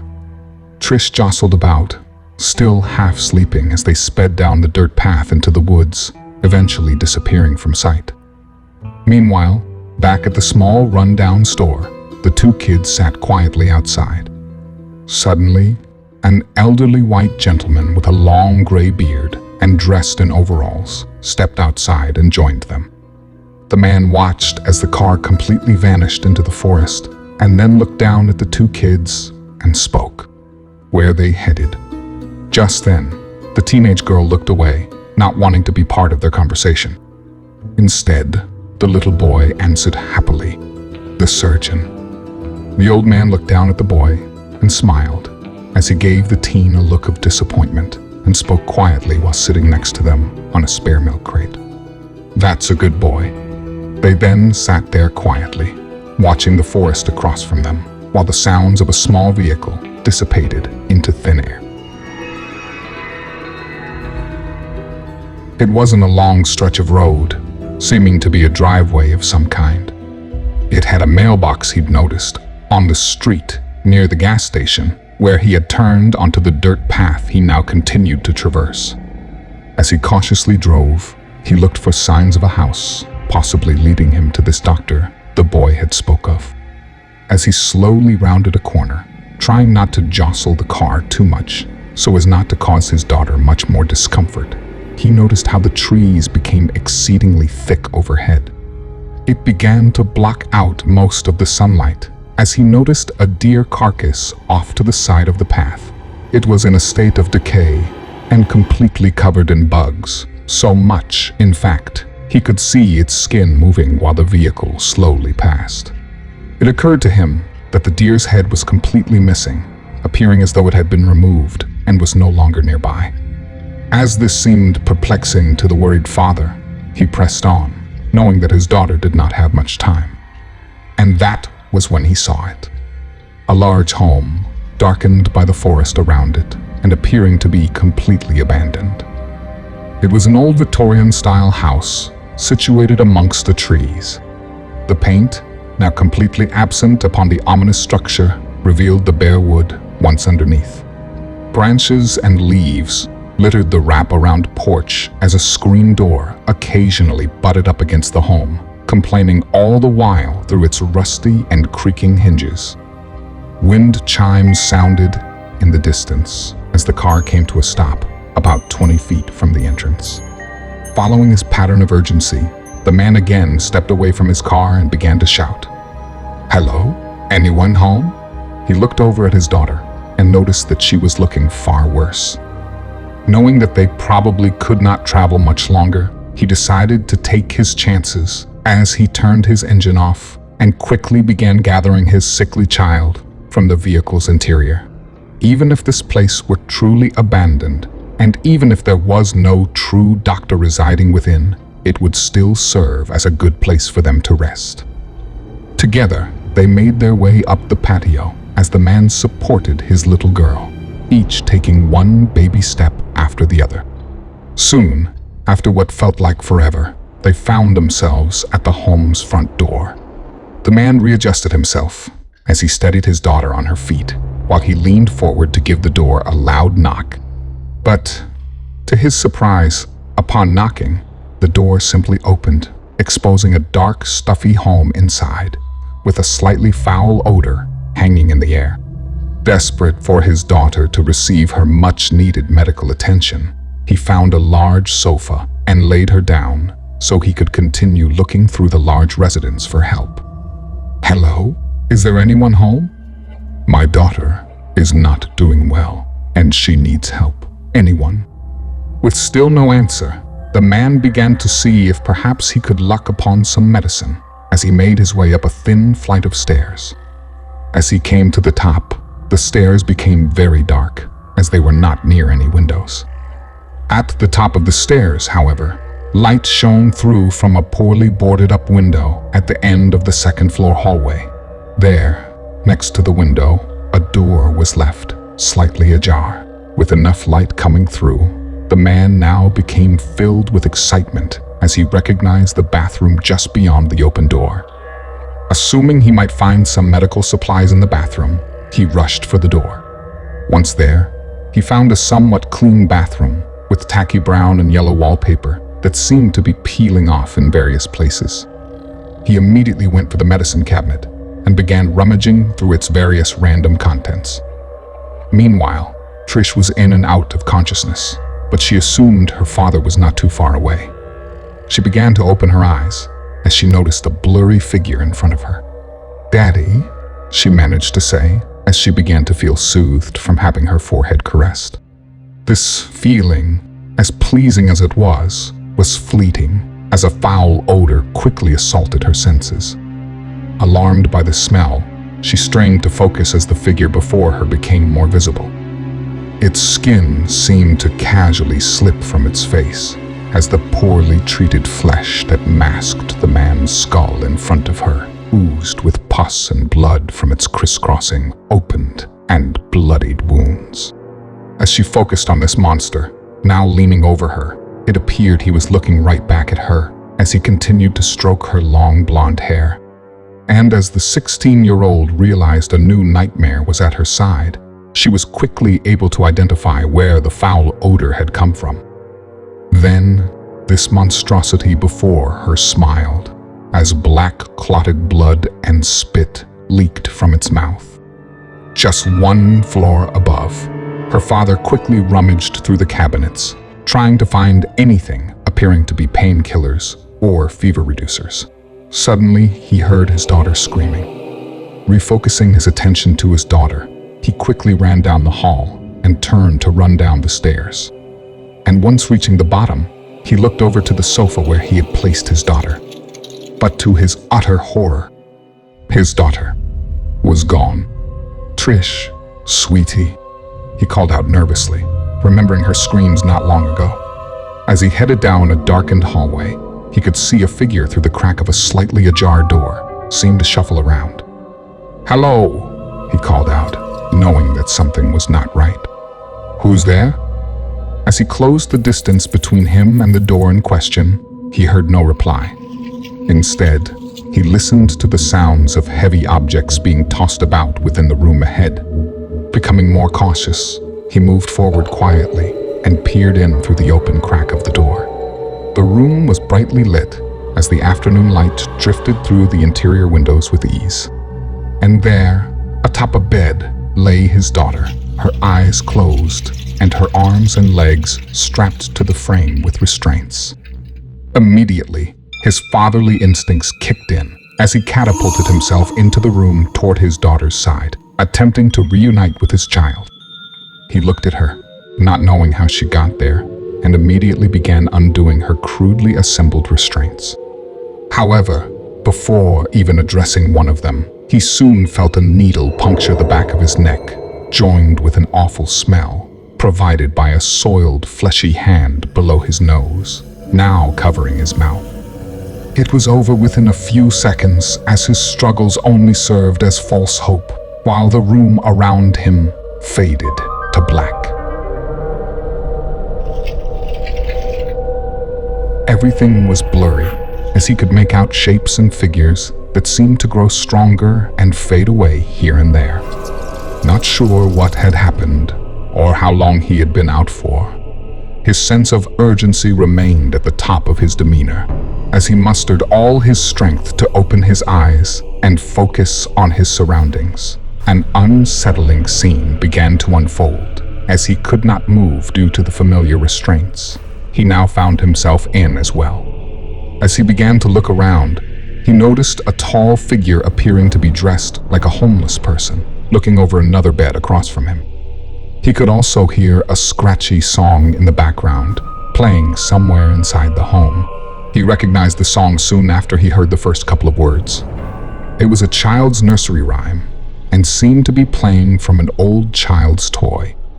The music was unwelcome, as the sounds of children could be heard, eerily singing the words, "To Mary had a little lamb." He began to feel sick to his stomach, as he could feel butterflies violently turning his gut inside out. These butterflies seemed to be more extreme than ever. He felt as if his guts were being slowly renovated and realigned. Whoever the figure was, he knew he had to confront it. He was bound and restrained, and did not know what had become of his daughter. He tried to talk, but could not. Instead, he was met with sheer pain, as he could feel the warmth of his own blood seep into his mouth. His lips stung as if they were chapped worse than they ever had been before. The more his mouth moved, the more it hurt. Blood that could not slip through to meet his tongue simply pooled over the crest of his lips. As it appeared, his mouth was restrained along with his arms and legs. He quickly realized, feeling the sharp ends meet his gums through his skin. His lips had been stapled shut. Thrashing around, tossing and turning about, he attempted to gain the attention of the stranger in the room. As the figure stepped away from the other bed, he could see his daughter come into view. Her shirt had been lifted where he noticed a new bandage on her stomach. That's when he noticed her belly do the strangest thing as he tried to wake himself up from this macabre nightmare, now playing before his eyes. He watched as her belly seemed to move on its own. It was as if he could see his own butterflies that caused his nausea within his daughter's abdomen. That's when the man turned around as Trish's father laid eyes on the monster for the very first time. While he tried screaming, unable to do so, he could feel his lips burn with pain as a staple here and there would pop from within its place. The monster began to dance about as he held a stained coffee mug in his hand. Singing to the childish songs playing in the background, the creature danced up to his awakened victim's side and pulled from his cup a large cockroach. He watched as the monster made kissing noises as if to a pet, while he brought the large Madagascar beetle to his nose and gave it a kiss.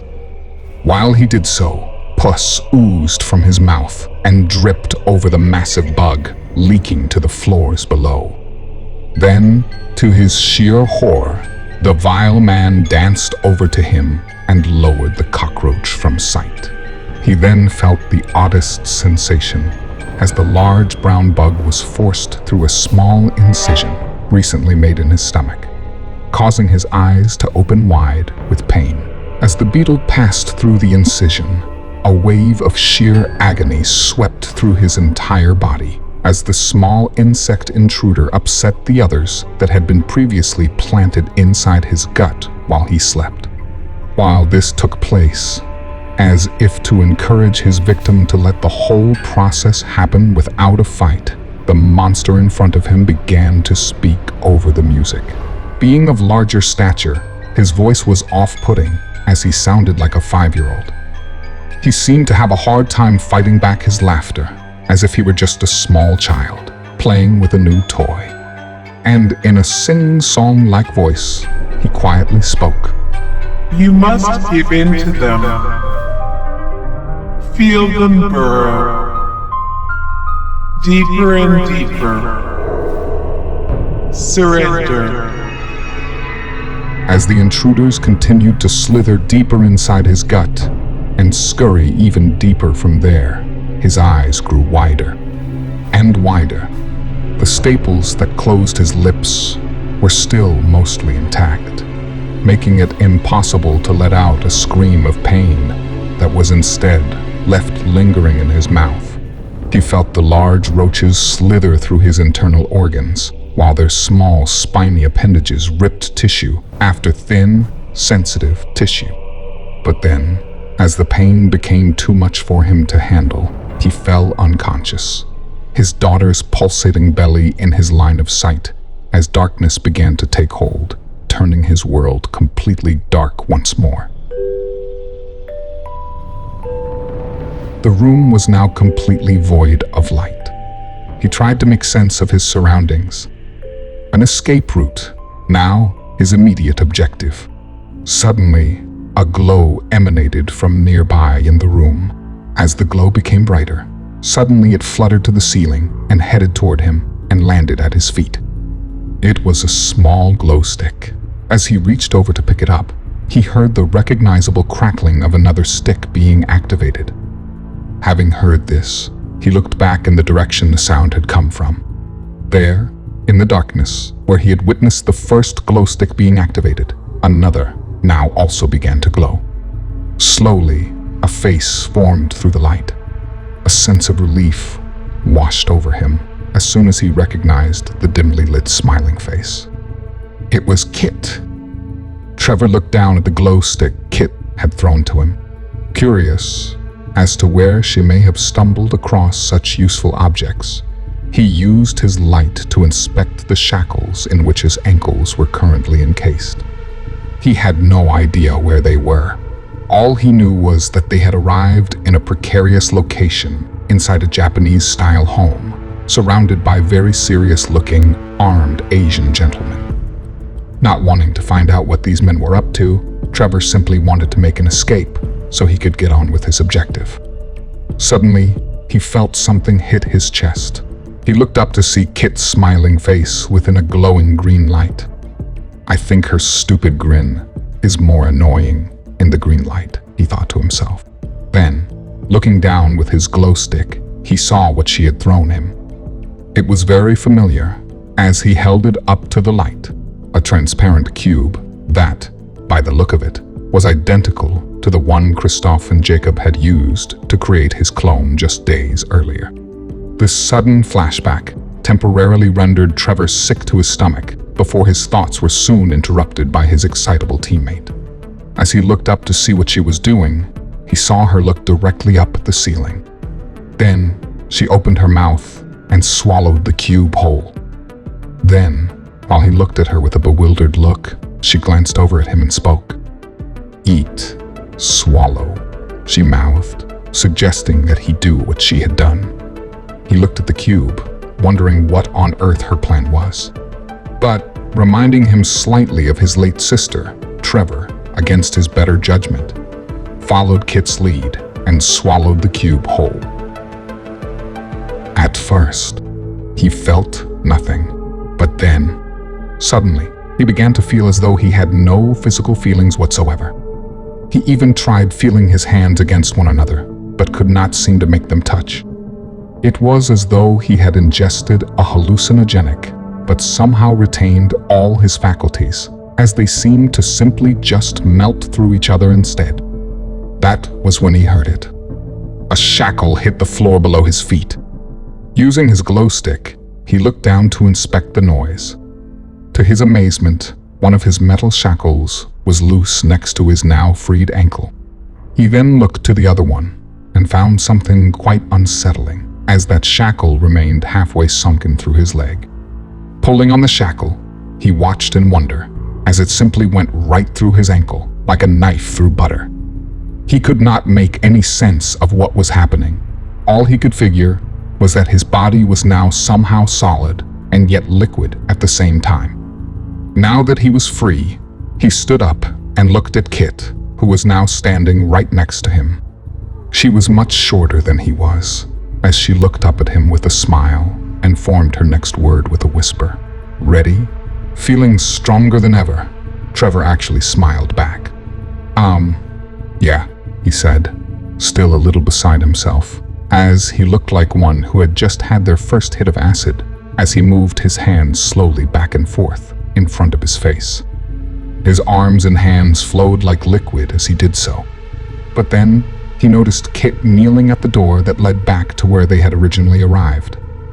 He watched her as she bent over on her knees and planted her face on the ground near the door jamb. Little by little, her head squeezed through the flushed crack where the heavy door met the cement flooring.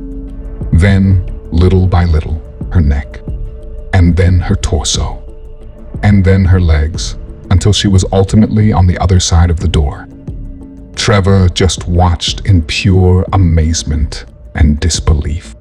He then heard a deadbolt being removed from its metallic confines as the door slowly swung open. Kit stood ready to go on the other side, and Trever, still somewhat bewildered at the things he was seeing, accepted them anyway, as the powerful feelings that ingesting the cube had given him had suspended all his worries and fears. Now, just outside the door, and on their way to a hurried escape, they found themselves in a hallway. They could hear the sounds of a party progressing down the dark hallway somewhere on the other side of the house. Directly across the hall, opposite the door they had come through, was another door leading to the outside of the home. Kit took her cue and signaled Trever to hold tight. She put her forehead against the crack of the door and let some of her face drip through to the other side before pulling back right away. She then looked at Trever and spoke to him in a hushed tone, still with a smile on her face. All clear. He threw her a confused look as she opened the door to a clear pathway down a sidewalk leading to a backyard darkened by the night sky. As they made their way across a large patio, they could see a gathering unfold within the home itself. This party, however, was more of an orgy, as Trever could not make out where one naked body ended and the other began. Several sex toys littered the home, as partygoers could be seen smoking and drinking. Heaps of cash seemed to be everywhere, stacked high in some places and thrown in piles in other places. Once a symbol of success, now simply just party confetti. Falling into a similar pattern with the rest of the planet, there was no electricity, as candles and torches lit up the house inside and out. The party was in its prime. This meant good things for the two would-be escape artists, as they could make a quiet exit without being detected. Once far enough away from the house, Kit seemed to be having trouble, as Trever, still feeling like $1 million from the effects of the cube, ran up to her to see if he could assist. She was doubled over as he realized she was forcing herself to vomit. Suddenly, out came the cube that she had earlier swallowed. Once she regained her composure, she looked over at Trever and urged him to do the same. "Trust me," You don't want that thing taking its full effect. Trever looked at her and reluctantly doubled over as well, cramming a finger down his throat. He hated this. Ever since he could remember, throwing up was the worst feeling to him. It had always seemed to give him a rude awakening to his own imperfect body and the unstable mortality it came with.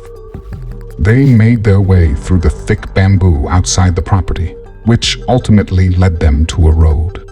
While making their way, Trever was requesting enlightenment on a few questionable subjects. They took everything from us. Where were you storing all that stuff? The glow sticks? Whatever the hell that green shit is, he asked, not expecting the answer she was about to give him. The glow sticks were theirs. Found them in that room they stuck us in. As far as the DX4 cube, I really don't think you want to know the answer to that, Trev. Suddenly, Trever remembered the bitter aftertaste in his mouth after swallowing the cube, and he immediately felt that a toothbrush would come in very handy at the moment. Nevertheless, he continued to whisper another question. Did you notice those men? A few of them were missing fingers. Kit kept leading them out of the bamboo labyrinth as she responded. I know. I'm going to have to tell Lucas he's going to have to work on his aim better. This isn't the Philippines. It's Japan. And those men are not with Logan. They're Yakuza. She quietly answered. Trever kept following her as he thought to himself before responding to her last statement. Yakuza. Kit didn't miss a beat. Being a great conversationalist seemed to be her strong suit. Yup, and just like the cartels, they have their own operations too. They're just under the direction of the Chinese. And the fact that they're in possession of our capsules is not the best outcome. So, we've got some loose ends to tie up before we get going. As they approached the road, Kit quickly crouched down out of sight and pulled back a sleeve on her right arm. There, on the inside of her forearm, a panel of lights lit up from underneath her skin. As she pressed a few buttons, Trever threw her a perplexed look as she pressed one final button and looked over at him to speak. Yeah, so like, we should get down now. Suddenly, before he could address her last suggestion, Trever found himself jumping for cover, falling to his knees while putting his hands over his head. A large blast had taken place, coming from where they were recently held captive. Apparently, the capsules were armed with a self-detonation device, and Kit obviously felt as though they were of better use in rubble than in the hands of the Yakuza. As the early morning sun began to rise, it beckoned the Japanese woodland below to awaken. As so many have witnessed throughout the centuries of mankind, a morning in Japan is like no other. Cypress trees and bamboo swayed to a distant sunrise, while shades of purple and pink rippled the Pacific skyline. As the E41 highway now sits still and lifeless, with Trever and Kit no longer in its path, a fire off in the distance slows to a crawl across the woodland floor. And now, a home situated less than a mile from the highway, which once hosted a fleshy scene of depraved sexual activities, now boasted of crackling wood and blackened human remains.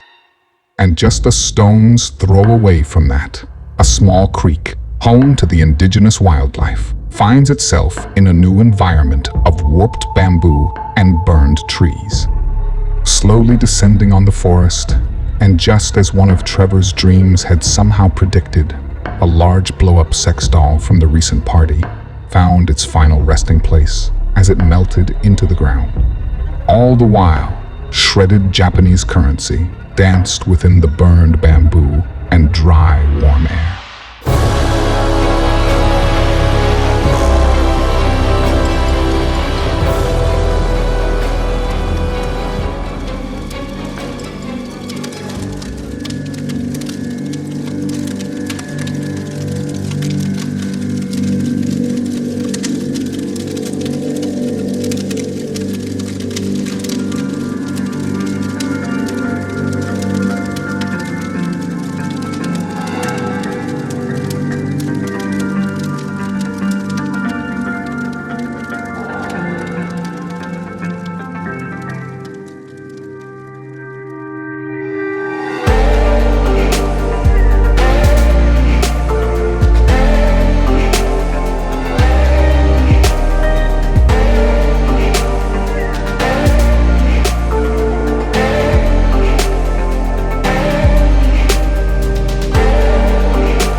Chapter 6. Severed. 2052. The day the bombs dropped.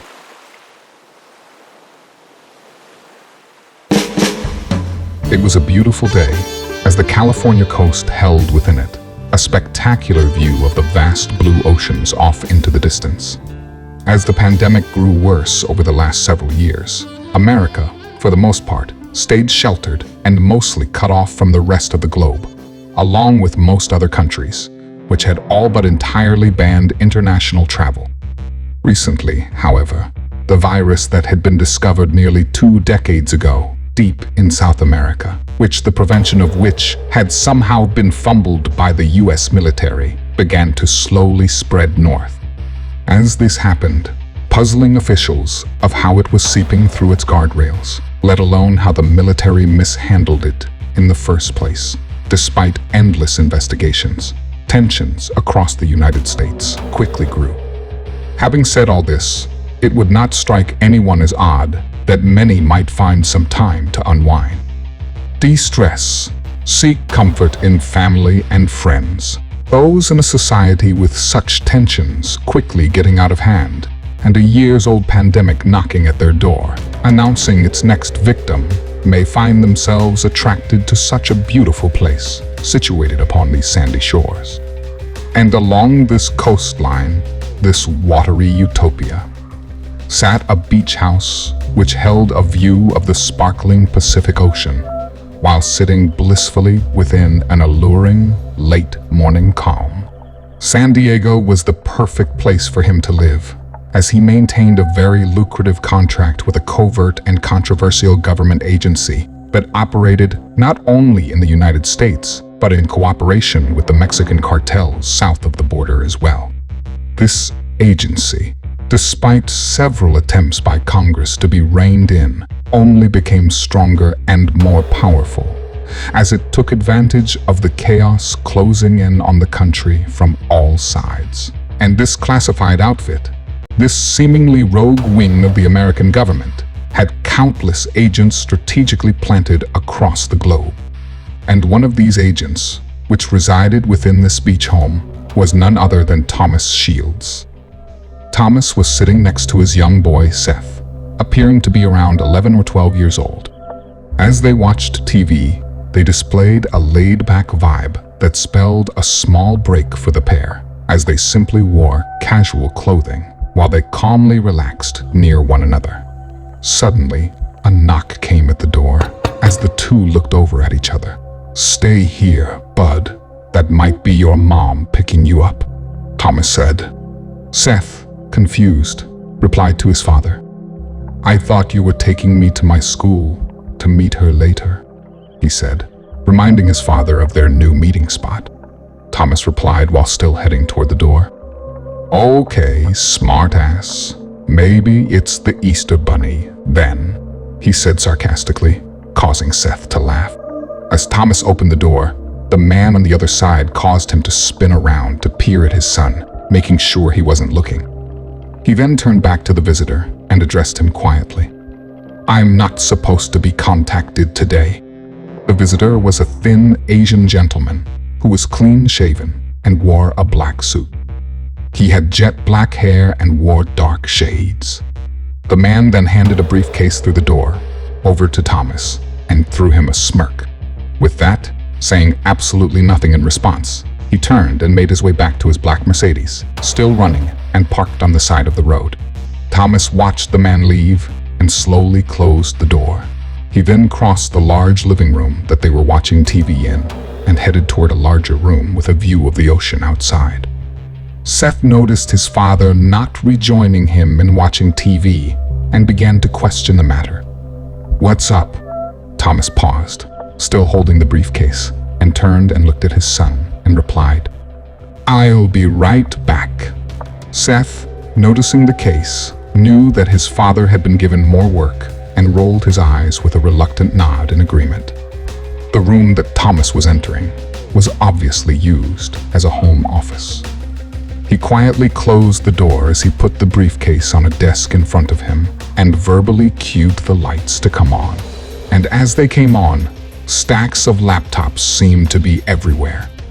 His desk was cluttered with notes, as he always liked to write things down, wary of spyware capturing his thoughts. He went around the desk and opened a drawer that led to a messy, unorganized accumulation of about 30 or more cell phones. As he rifled through it, he came across one that seemed to satisfy him. As he studied the back of the phone, he closed the drawer and turned it on. He then placed it on the briefcase and waited. The phone went from its black screen to a login screen as Thomas placed a thumb in the designated field, unlocking the device. Then, as another screen appeared, he opened the one available app, as the screen then turned a solid black, while a few words began to appear across the small display. Just then, as the app on the phone completed its only task, the latches to the briefcase opened as he gained access to its contents, only to reveal one single envelope. But then he noticed a compartment on the lower left corner and immediately began to inspect it. He opened it and pulled out a cube. The cube was small as a die. As he held it up in the light, a green hue emanating from within. Looking back down into this compartment, he then noticed a small syringe. He did not like seeing these objects as he stared at them, feeling more anxious at what the envelope's contents might be. He opened it and pulled out one piece of paper. And that paper read, "Agent 4, you are hereby given notice. Your position with the cartel has been suspended. Congress has launched another investigation into your relationships with several of our mercenaries in southern Mexico. Your position has been compromised. As the security of our client is at the forefront of our mission, you are being instructed to halt all of your assignments and return to headquarters for debriefing. We need not remind you of your obligations with our organization. Failure to comply, executing the promptest method available, may result in disciplinary action within the unit in which you were originally assigned." And at the bottom of this letter was the agency's name, Dark Scope. As a subtle breeze boasted of the salty sea air, the afternoon began to take over the skies above, while Thomas now stood outside a large window of his beach house. He stared through the glass, hoping that this would not be the last time he saw his young boy, as he watched Seth enjoy the oversized television. He continued to watch, wishing to only spend more time with his son. But then, while doing so, a duplicate of himself suddenly came through the living room and joined Seth. The two then watched TV together as they continued to relax, simply killing some time as soon they would head to their meeting place to meet Seth's mother. Seth was glad to have his father there with him, as temporary as it may be. But then, he felt as if he were being watched, and as if he knew from where. Seth drew his eyes to the large window in the adjacent room. But when he did, no one was there. Thomas gazed into the sunset over the ocean, taking in all its splendor. As beautiful as it was, however, he did not feel that it compared to the beaches of San Diego. Suddenly, a man walked up to him, snapping him out of his daydream of his last memory of his son by patting him on the shoulder. Now, in present day and somewhere in South America, he found himself surrounded by a sizable army, with several men now in the background, unloading supplies from a large vessel at a nearby rundown dock. Thomas slightly peered over at the hand on his shoulder, mostly through his peripherals, as the man it belonged to began to speak. It was Chavez Cruz, the head of the Sinaloa. "Do not worry, Mr. Shields. Linkov is smart for enlisting me and my men. You are in good hands now. We always fulfill our contracts," he stated with confidence. Thomas, without looking over to the man, posed a simple question, hoping for a positive update on a particular matter that had been on his mind since he first set out with the cartel leader. "And what of my point, man?" Chavez looked over at his new partner. "My uncles are already with him. They're narrowing in on the kinetic signal now. A small smile crept across Thomas's face while he muttered his one-word response. Good. The pair then slowly turned to look at the nearby Ecuadorian jungle, holding within it the distant town of Esmeralda. As one could observe the now bustling beaches of Ecuador, it would become quickly apparent that the Sinaloa spared no forces. As the army of cartel soldiers slowly began to take over the shores, Thomas and Chavez gazed at their task ahead. They now had a daunting agenda lying before them, as they must now track this rogue cartel, which had seized a small portion of Lenkov's soldiers, and the Chancellor leading them. And they must begin this task from where they currently stood, the sandy beaches of South America. Meanwhile, in Japan, the country roads of the isolated island nation were like that of any other. Not much different until you pay closer attention. Off in the distance, seeming to sprout up everywhere through the cypress and cedar trees, tall thickets of bamboo meandered their way through the nearby woodland. The sky, mostly cloudy and not so cleverly hiding the signs of the impending rain, held within it a slight warmth, while slightly cooler breezes swept through its tropical and muted surroundings. Trever and Kit had been walking for hours now, with not a single sign of help from their friends, now far, far away, or even a vehicle to assist in their travels. So, having stumbled across a somewhat usable-looking car, they made sure to take precautions, hoping they had found a useful tool that would propel them into a better direction. They were in the parking lot of an old, run-down grocery store. The front of the large, warehouse-sized building still displayed its extremely faded sign that proudly announced the establishment's name. The store was situated just off the highway, and the parking lot was nearly vacant, aside from the car they were now investigating. Typically, cars left unattended that still looked functional were simply not, or at least were lacking the fuel to procure a safe ride. As they approached the vehicle, they continued their conversation as Trever posed his next question. "Yeah, but why their pinky?" Trever asked. Kit loved regaling anyone with her knowledge of historical facts and theories, so she answered Trever almost right away, continuing a conversation they'd been having for the last hour or so. It goes back to the 17th century, when crime bosses still held true to their samurai heritage. At least, that's the theory. Like how people say the Knights Templar are still around, but they're called the Freemasons now. It's a theory, and a strong one. No records to back it up though, but the evidence is pretty solid. Anyway, just like the Knights Templar, the samurai are still around. They're just called the Yakuza now. As they continued to investigate the car, they could see no one was in it. They began to check to see if it was unlocked and quickly gained access upon doing so. And Trever, not satisfied with her answer, looked at her, assuming she was not finished. She looked back at him, and as they began to investigate the interior of the car, she continued. Back in those days, within the ranks of the Yakuza, disobeying your superiors could lead to having that kind of thing happen. You see, they knew that without your pinky finger, holding your sword would become more difficult, making you less able to defend yourself, and therefore more dependent on your master. Ergo, a fitting punishment for a rule breaker.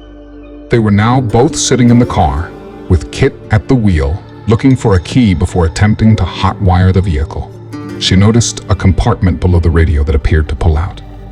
As she opened it, Trever continued to talk, while he also looked around for a possible key.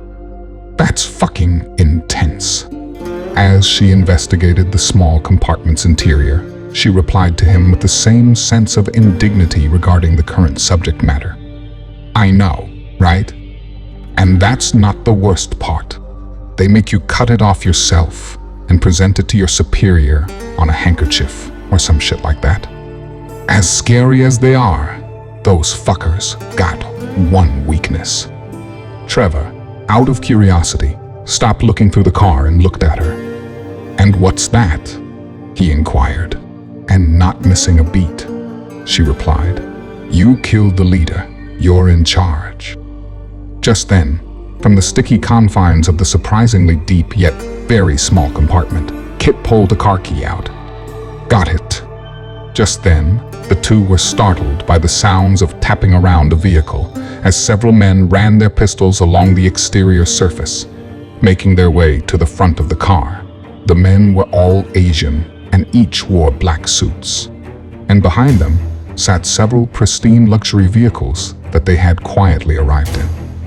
Immediately, Kit locked the doors and put the key in the ignition and turned it. The engine did not even attempt to roll over as the dome light above their heads dimly flashed. It was, at that moment, the two quickly realized why the vehicle had been abandoned in the first place. They stared out their windshield as a well-dressed individual came around and stood in front of it and peered in at them as he slowly crossed his arms, holding a stern expression upon his face. Kit, always one for somehow putting a funny spin on things, made an observation.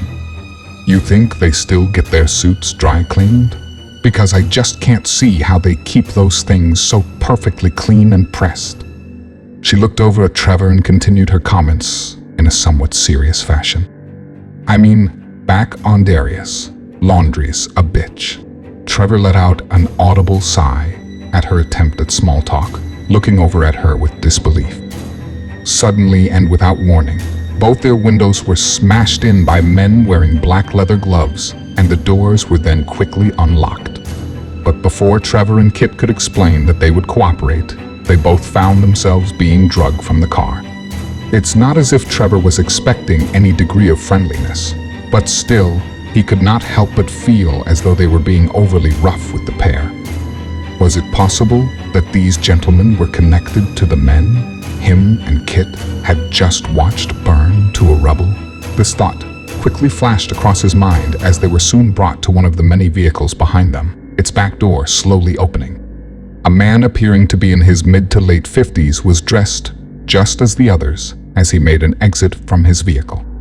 He approached the two, cueing his men to present them to him, as Kit and Trever were roughly forced up to the finely dressed gangster. Once they were a suitable distance from one another, this man, clearly appearing to be the leader of this organization, removed his glasses and looked at Trever. He then began to speak to the pair with a thick Japanese accent, while attempting his best English. "I do not suffer American filth. I have creative ways to handle each of you. But first, you tell me where I find device, like one you came in." Trever and Kit looked at each other. How did he know? "We destroyed the capsules," they both thought. And the man, clearly reading both of their expressions, clarified the situation the pair had found themselves in. "The people you slaughtered were my people. The men that are holding you now are my people. The men surrounding you in this god-forsaken parking lot are my people, the Inagawa Kai. And you are two Americans that have much easier death if you cooperate." Trying to think fast, Kit spoke up. "We don't know what you're talking about. We were just passing through," she yelled. But the man kept his gaze at Trever as he quickly reached into his inner coat pocket and retracted a handgun. And while keeping his stare at Trever, he pointed the gun as he pulled the trigger. Trever flinched and looked over in disbelief and anger as Kit sustained a bullet right between her eyes and fell to the ground. Trever looked at the man, about to speak his mind, as he noticed the man nod to the captor that held him in his clutches. Trever then felt himself quickly subdued and going unconscious as his aggressor behind him squeezed an area of muscle and cartilage within Trevor's neck, knocking him out cold. Then, the last thing he felt was the hard asphalt hit his head as the world around him went dark, a theme he seemed to be much too familiar with.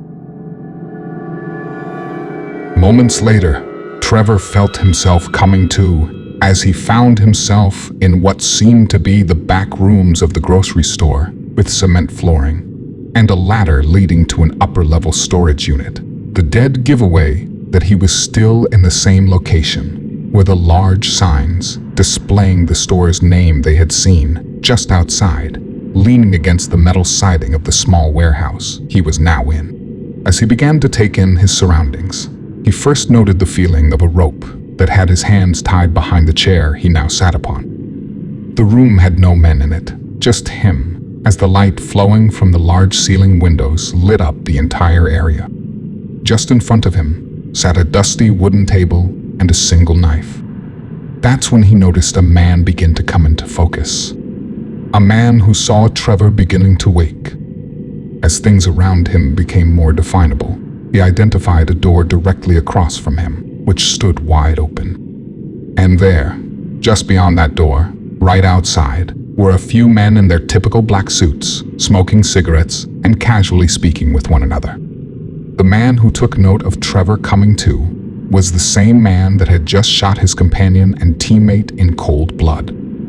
And how Trever despised him. He gave him a look of hatred as the man approached him and sat in a chair at the opposite side of the small wooden table. The rest of the Yakuza slowly followed their boss and watched the interrogation unfold. Trever began to speak, seeming to carry no respect for his captor. She didn't have to die like that. We weren't even putting up a fucking fight. He snarled. The man now sitting across from Trever softly chuckled and then signaled something to his men. Quickly, making his head slightly spin, Trever now found himself becoming surrounded by 3 of them as they began to untie his right arm.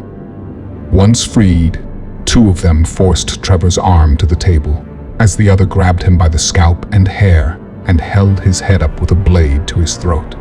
The man which now sat across from Trever held a serious expression across his brow as he began to introduce himself, picking up the knife which had been placed on the table between them, while Trevor's hand was forced to the wooden surface, his fingers spread out. Now, unable to move from his manned restraints, the 3 men held him tight. Trever felt as if he knew what was about to come next, somewhat wishing he'd never even asked Kit for the history lesson regarding these infamous gangsters just earlier that day. Meanwhile, however, just outside and laying in an unnatural position, face down on the cold asphalt, Kit, against all logic, began to move. As she slowly came to a hunched-over position, she began to heave, as if attempting to throw something up. Eventually, it happened. A small, clear, greenish, dye-sized cube came out of her throat and was projected to the hard ground below. And as she gathered herself together, scooping the DX4 in one hand, she stood fully up and took in her surroundings, her forehead now completely lacking evidence of the bullet that had recently penetrated it. And as she looked around, she noticed that all the vehicles were still there. So, having a good idea of where the drama had shifted to, she then switched her gaze to the grocery store and gave one of her famous smiles. This time, however, she held a hint of sweet revenge within her eyes. But back inside, things were getting far worse for Mr. Meeks, as he was still waiting for a response from the gang member in front of him, having just protested the murder of his former female cohort.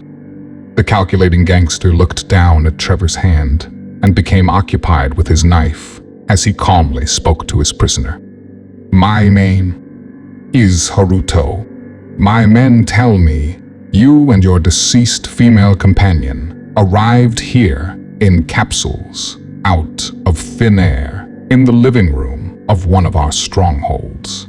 Haruto leaned forward and spoke quietly to Trever. "If it was not for this information, you would already be enjoying my accommodations in one of our feedlots. But do not worry, my American friend. We will be sure to reserve a spot just for you. That is, if you survive our little meeting here," he stated, while his men behind him chuckled at the thought. He continued speaking as he placed the blade of his knife directly over Trevor's right pinky nail. Suddenly, and skipping past any type of torturous foreplay, Trever began to cry out in sheer pain as the man began to slide the blade back and forth with tremendous force, sawing the tip of Trevor's pinky right off. Now, writhing in agony and belting out screams of indescribable pain, Trever could still hear the man continue to speak. The Yamaguchi and my people can no longer share this shrinking world we find ourselves in, he said as Trever realized his nightmare had only just begun, feeling the knife move slowly down his pinky, only to cut the next small portion off. And this time, as he felt the bone within his finger fracture, it sent pulse waves throughout his entire being. He began to convulse as spit leaked from the corners of his mouth, a product of vomit.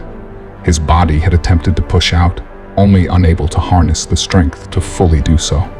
All this from the overdrive his body was now in, as the man relentlessly sliced off one small portion after the other, speaking ever so calmly as he did so. My brothers and sisters must have the upper hand. I need to know where I can find technology like this. After he said this, the pain pulsated as Trever felt the bloodthirsty gangster cut into his pinky once more.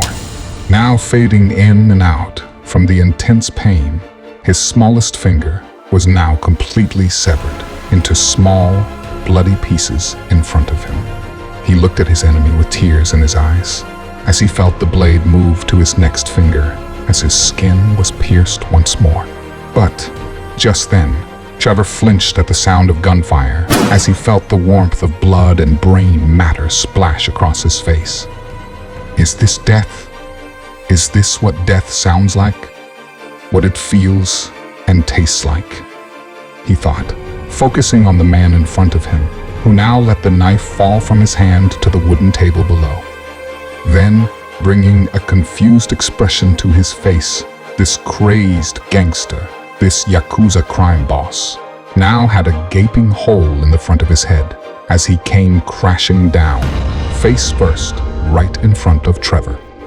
He looked past the hunched-over gangster as he noticed all his men now bowing their heads to their new leader. Kit was now standing in the doorway, holding a rifle she had acquired from one of the vehicles just outside. And then, as she lowered it and looked at the dressy criminals, she quickly barked her first order. Release him, now.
Chapter 7. Blade. Present day. Tunja, Colombia.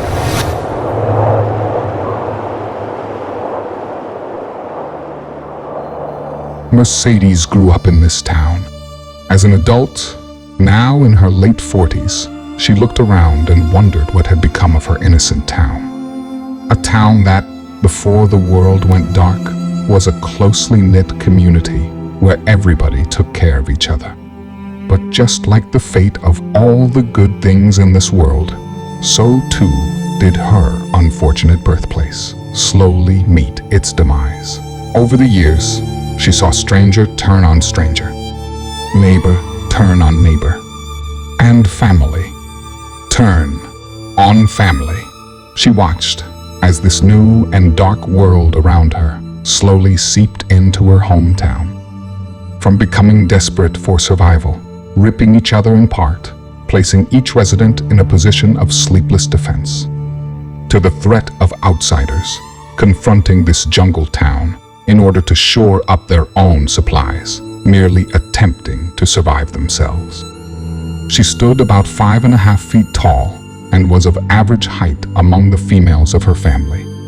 She had long, dark, straight hair that framed her beautiful, yet hardened and tired face, while the shadows of the overcasting clouds played across the ground. She felt lost in the crowd as she attempted to find her bearings.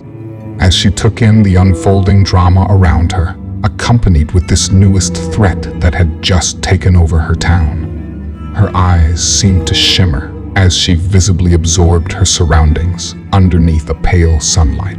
As she stood in the line that was mostly made up of neighbors and friends of hers, she looked from here to there, trying to see if she could spot a relative, perhaps one of her sisters, or maybe even one of her adult children. Just somebody she trusted.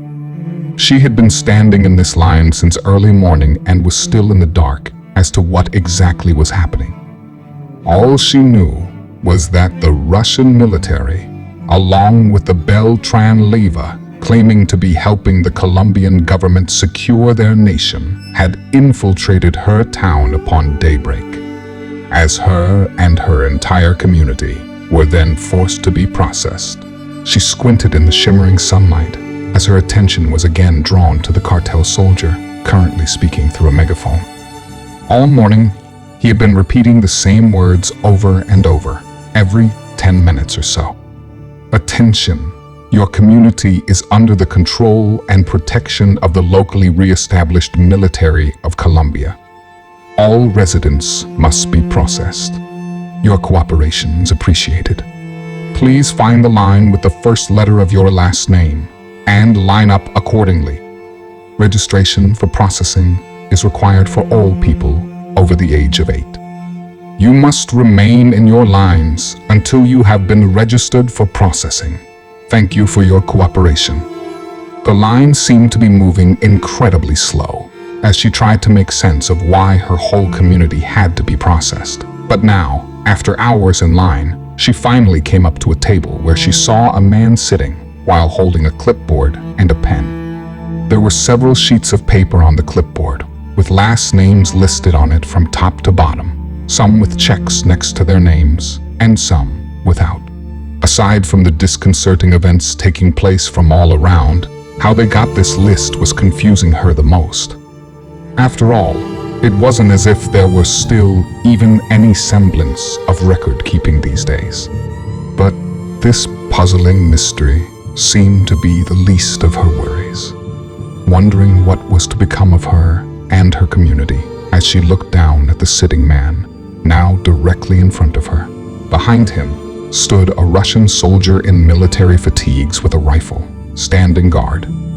The man sitting down, who appeared to be a cartel soldier, looked at Mercedes and spoke, directing her to comply with an answer. Apellido, por favor, he said, gaining a somewhat quick response from the woman as she gave him her last name as he'd requested. My last name is Perez, she said. The man flipped a couple of pages and moved his pen halfway down a page. As he came to a stop, and without looking back up at her, he posed his next question in a manner as if he were growing bored of his repetitious duties. And as he asked her to verify her first name, she looked down at him and spoke once more. Mercedes, she softly said, while feeling more vulnerable by each passing second. He then looked her up and down and said something that seemed to confuse her, as he also wrote down the number 3 next to her name. 70 kilograms. And then after saying that, he gestured for her hand as he used a marker to write the number 3 on its backside as well. And with that, the man checked her name off and gave her an order in Spanish, obviously directing her to proceed to her next step in being processed. And trying to remain calm while doing so, she followed the man's directions when she eventually looked up and saw where her fellow townspeople were being funneled. Just beyond the table, a gate within a fence, which all had a tarp covering it, preventing the people at the front of the registration lines to see where they were being sent, soon began to open. There, on the other side, sat a large truck with about 15 or so people standing on its bed. They were all confined by the safety guards surrounding them and keeping them inside. And there, near the back door to the truck, still open, was an armed Russian soldier ordering her to board. So, not wanting to cause herself more problems than she already seemed to have, she complied with the soldier and boarded the large vehicle. Once inside, she began to look around. Still not seeing any relatives, she felt slightly comforted, as many familiar and friendly faces from the town were there to greet her.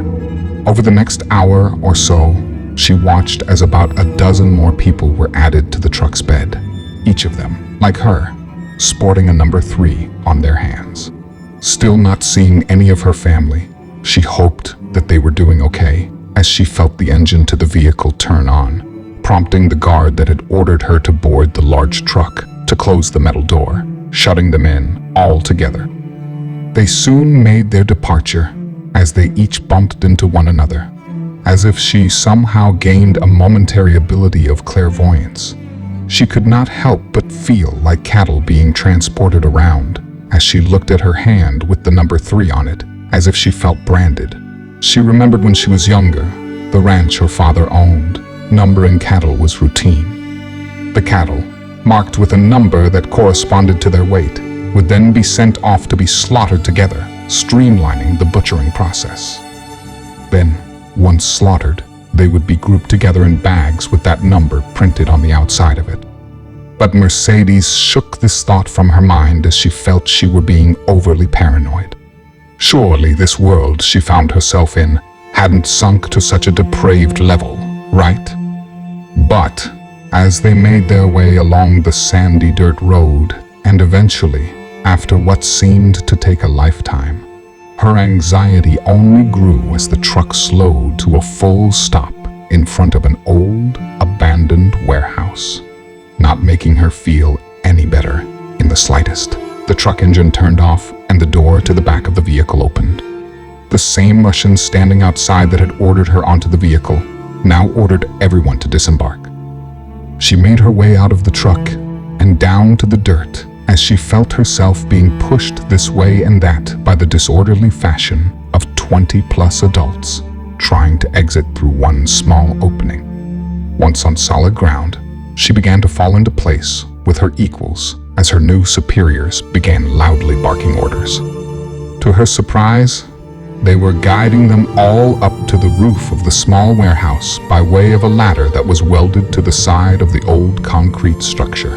Once at the top, she saw something that, however out of place it seemed, made her heart skip a beat as her breath was momentarily robbed from her lungs. Across the rooftop, on the other side, sat chains and shackles that were fixed to the roof's edge, opposite the side they had come up. The shackles lined the edge and seemed to be in pairs, as several chains each led to their very own 2 ankle restraints. As if that wasn't alarming enough, any thoughts of the shackles being there, simply by coincidence, and not meant for them, were quickly ushered away as she could see there were plenty of them for everyone. The soldiers then began yelling and pointing for them to sit down in a single file near the shackles, as a momentary spark of protest came from several members within the rooftop community. This, however, was quickly silenced, as a cartel soldier opened fire with his rifle, only using one arm, aimlessly firing into the sky, gathering his prisoner's attention. He then placed a familiar megaphone to his lips as he began to address the worried crowd in Spanish. "Please cooperate. You will not be harmed. This is part of the process. You must undergo a small medical exam. Once completed, those not sick will be able to enter the warehouse through the roof's hatch door, where there is food and water. This will keep the sick from contaminating the warehouse's interior. Those who are sick will be sent to another camp for rehabilitation, where they too will also receive food and water. This is for your safety. All residents over 8 must be processed. Please kindly take a seat. The military and the government of Colombia thanks you for your cooperation." He said this while gesturing for them to sit near the shackles that were laying a few feet from the edge. As they did so, several men began fixing shackles to the feet of everyone there. Mercedes noticed the wooden platform they were sitting on did not match the rest of the rooftop. It was quite large as it fit all who sat upon it, and stretched over roughly 30 feet of the roof's edge. The wood seemed relatively new, and somewhat out of place atop the tattered building as she waited her turn to be cuffed. Her heart raced as she felt her blood pump furiously through her veins while she tried to remain calm. Surely, they're not just going to simply kill us. What value would we be to them then? She desperately thought to herself, trying to grasp a shred of hope into what seemed like a bleak direction she found herself heading in.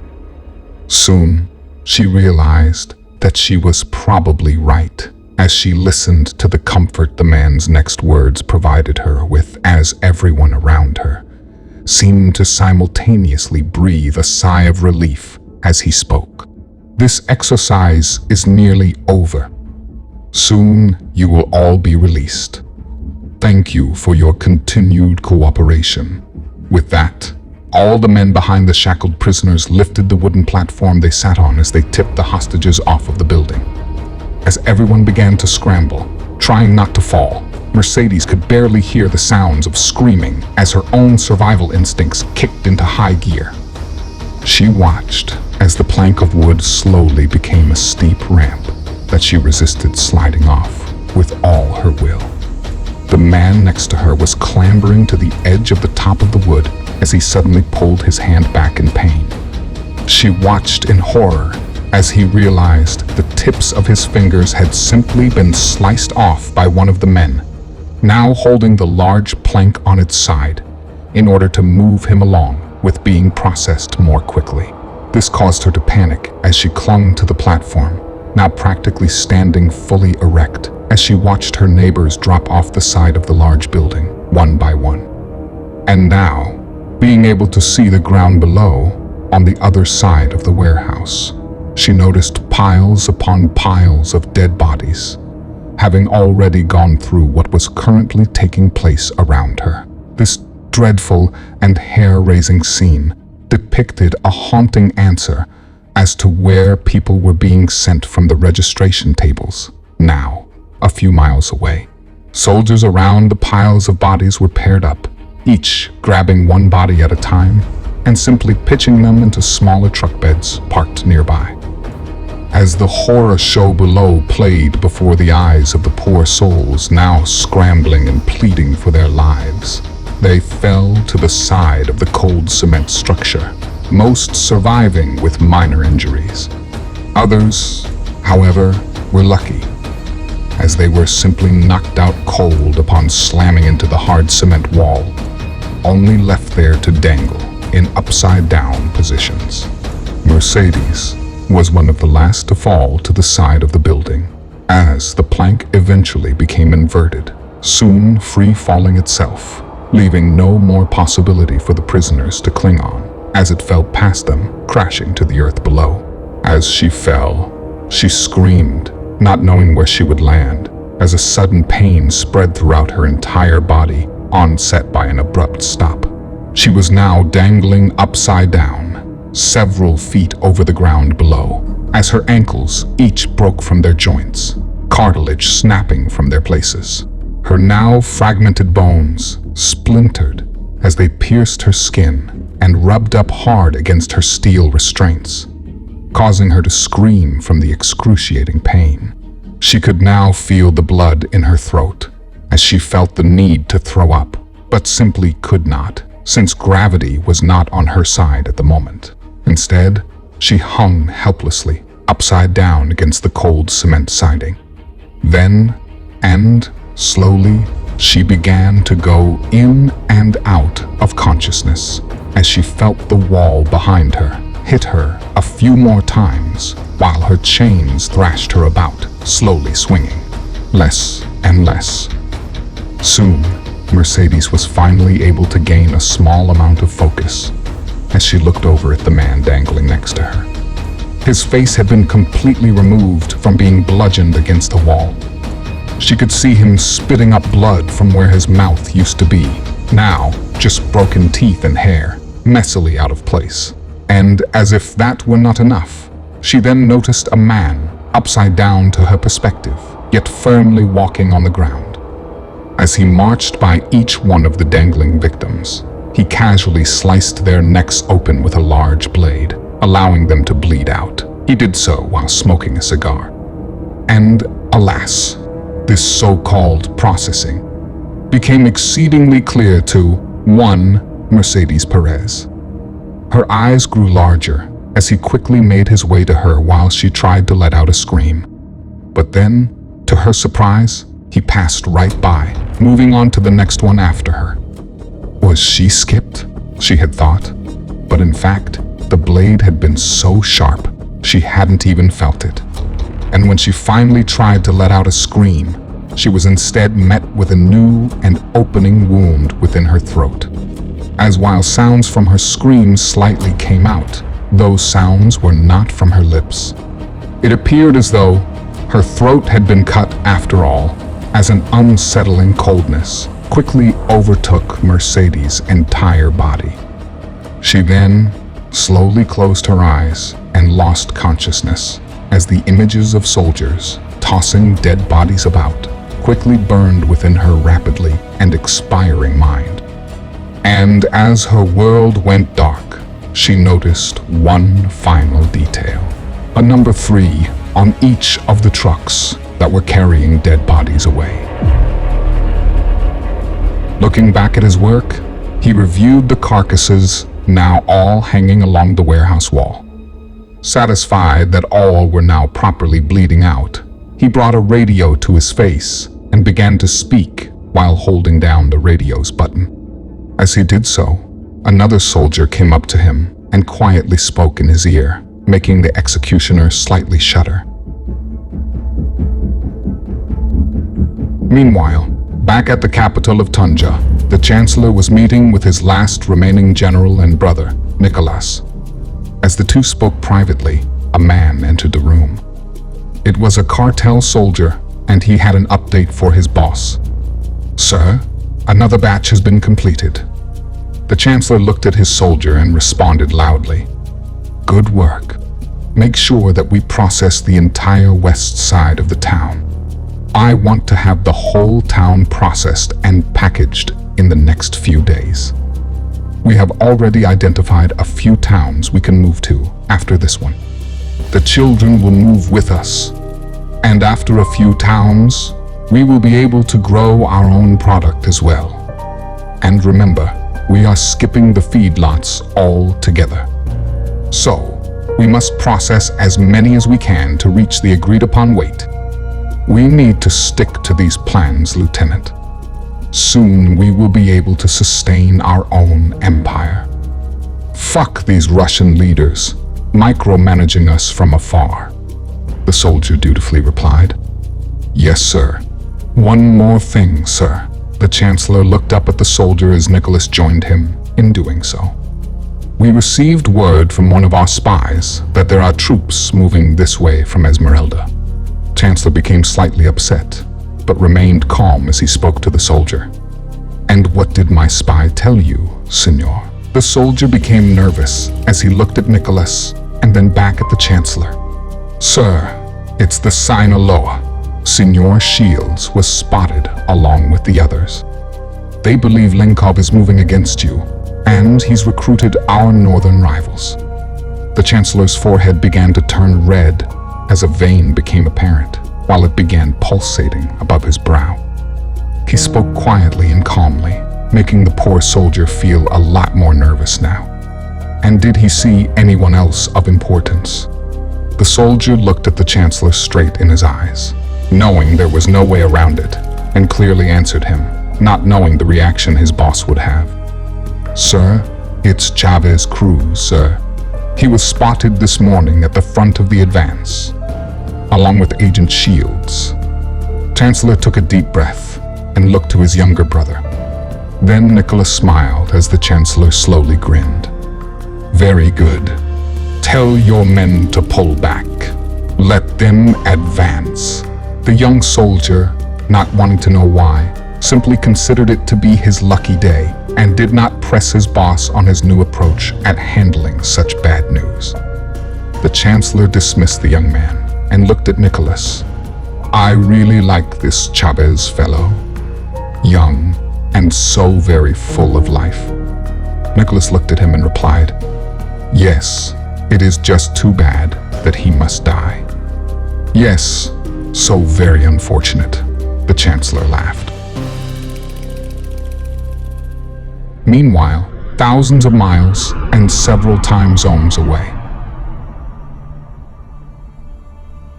As one refocuses the remaining faculties that they find themselves desperately clinging to, as the proverbial rug relentlessly pulls from underneath their feet, they discover themselves back in Japan for a much-needed reprieve.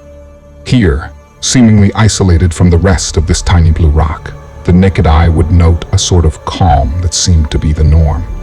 A norm that was a far cry from the morbid obstacles shared by the larger fraction of humanity. Or at least, so it would seem.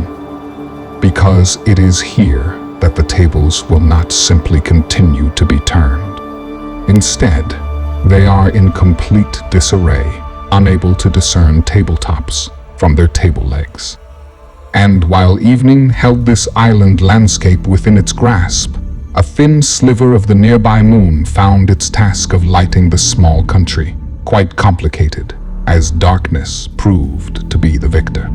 Here, within the dense overgrown woodland, just off the abandoned highway, sat a sizable Japanese-style structure, a home 2 stories tall, which served as a stronghold for a well-known crime syndicate. And as peaceful as it may look from the outside, this fleeting image lay in stark contrast to the eerie and ominous events slowly unfolding within its walls. As inside can be found a large open room, lit by the dancing orange and yellow glows of the many candles flickering nearby. As this clearly represents the eerie half of the surroundings, the ominous half simply sat in silence, facing a dozen or so Yakuza members. This scene, however, displayed a contrary theme to their normal routine, as every one of them remained on their knees with their hands on their heads. They all seemed to be looking down at the floor nervously, as if they did not want to gaze upon the men that seemed to have the Yakuza at a large disadvantage. Because there, sitting in a couple of chairs in front of an open door, blocking any would-be escapists from attempting a possible getaway, sat 2 Hispanic men. As one would have the unfortunate luck of finding themselves in such proximity of these 2 men, it would be hard to not notice one holding a large hammer while inspecting its sharp metal claws. The other sat quietly while dragging a long, thick nail one would see used on a railroad across the glossy finish of an antique coffee table. The 2 men sat there in silence, as their reputation needed no introduction, even within this land foreign to them. It was none other than the brothers of the Sinaloa, now nearing their 60s. After several minutes of heart-pounding moments, while flickers of light danced around the room, an intense state of anxiety set in that the Yakuza gangsters never predicted they would find themselves in. At that moment, while keeping their bodies and heads completely still, these Japanese modern warriors sat trembling as the sounds of footsteps began to approach. It is at this one moment in time that a particular Asian gentleman seemed to be singled out as the footsteps appeared to stop below his bowed head. The mysterious stranger in front of him wore black slacks and polished black dress shoes. And that was all the Asian man could see with his face looking down, his hands still upon his head. But then, the stranger placed a finger on the man's chin, encouraging him to look up. While doing so, he avoided looking at the notorious gangsters sitting across from him, still waiting for their turn to explore new options with the hardware they currently admired in the palms of their hands. As his head slowly rose toward his captor, a Hawaiian-style shirt now came into view. And as the several dangling gold necklaces hung loosely around Paco's neck, they only seemed to make things feel that much more off-putting as the brothers waited in silence. Paco cocked his head and looked at the man with pity as he spoke to him like one would speak to a small child. "Don't make this harder for yourself than it has to be, my friend. After all, we wouldn't want our company to lose interest." Paco said this as he looked at the two brothers. Then, looking back down at the rival gangster, he quietly kneeled to the man's side. He drew the attention of his hostage as they both locked eyes. Paco then began to speak once more, drawing from the man a deep fear in his eyes, as he knew his life would soon come to an end. The kinetic signal led us here, led us to a burnt-down home. You know very well, this is Arlo's target. You work for the Chinese, yes? The man then looked at Paco, knowing where he was heading with his line of questioning. And as the man gave a slight nod with his head, Paco continued, "Well, then you know how your Chinese clients would feel about you undercutting his efforts. We know you've seen the capsules. Now, you wouldn't be attempting to get your hands on something of this nature, now, would you?" Paco then knelt in and looked deep into the man's eyes as he spoke softer. "Are you trying to outcompete the Yamaguchi?" Then he looked around the room and then back at the man and posed his next question. "Where is Haruto? Where is your leader?" And as Paco gave the man a moment to answer, seeing a sense of guilt wash over the man's face, he smiled and continued to speak. "Let me guess. He tried to take her, yes, and he wanted to intercept any payload that came with her. You were ordered by your clients to stand down. Arlo wants her taken to him unharmed. She must be dealt with carefully."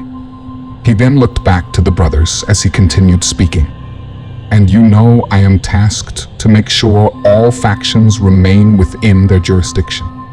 But looking around at what has happened here, Haruto, dead in the back rooms of a supermarket with a hole in his head."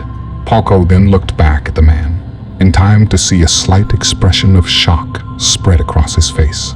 The man had no idea that Paco knew Haruto had been killed.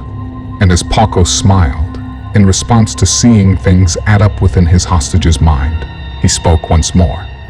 "You are trying to outmaneuver the Yamaguchi. You are trying to take territory."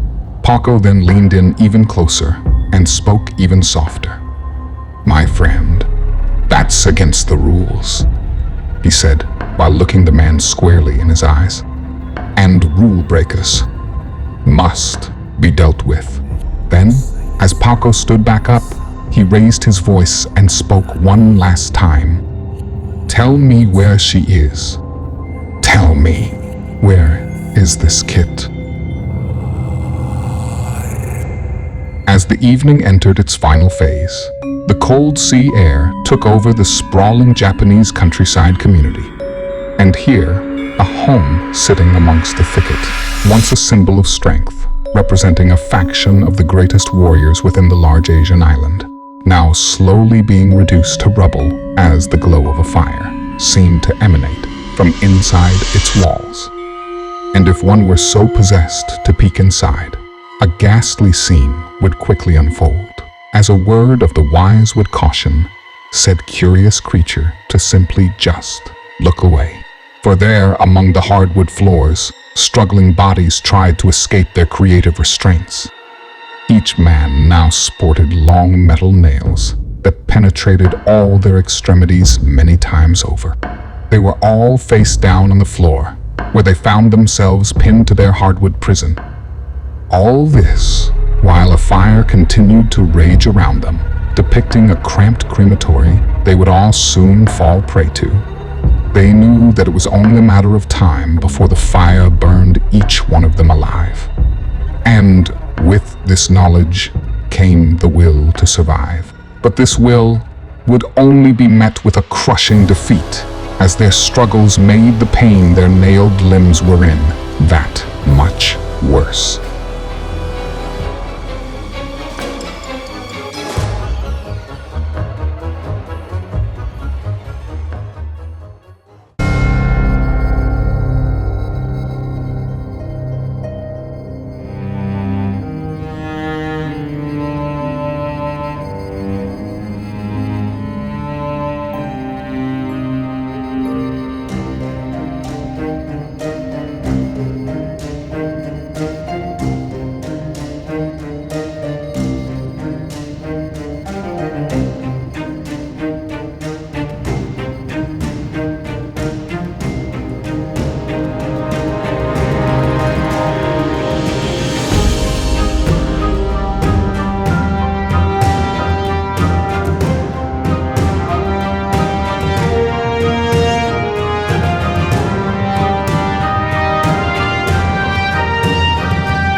Chapter 8 Reconciled.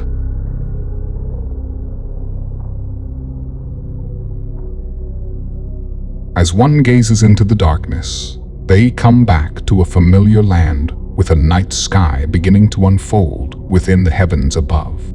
And this, depicting the state of transition, so too goes the plot, persisting with madness just below, as Kit and Trever make their way through the darkening countryside of Japan. While they continue down the tattered and desolate highway in their recently commandeered vehicle, Kit drove as Trever was not in any shape to be at the wheel. It was mostly dark out, and getting darker as they traveled this country road, hastily moving on with now even more tasks at hand.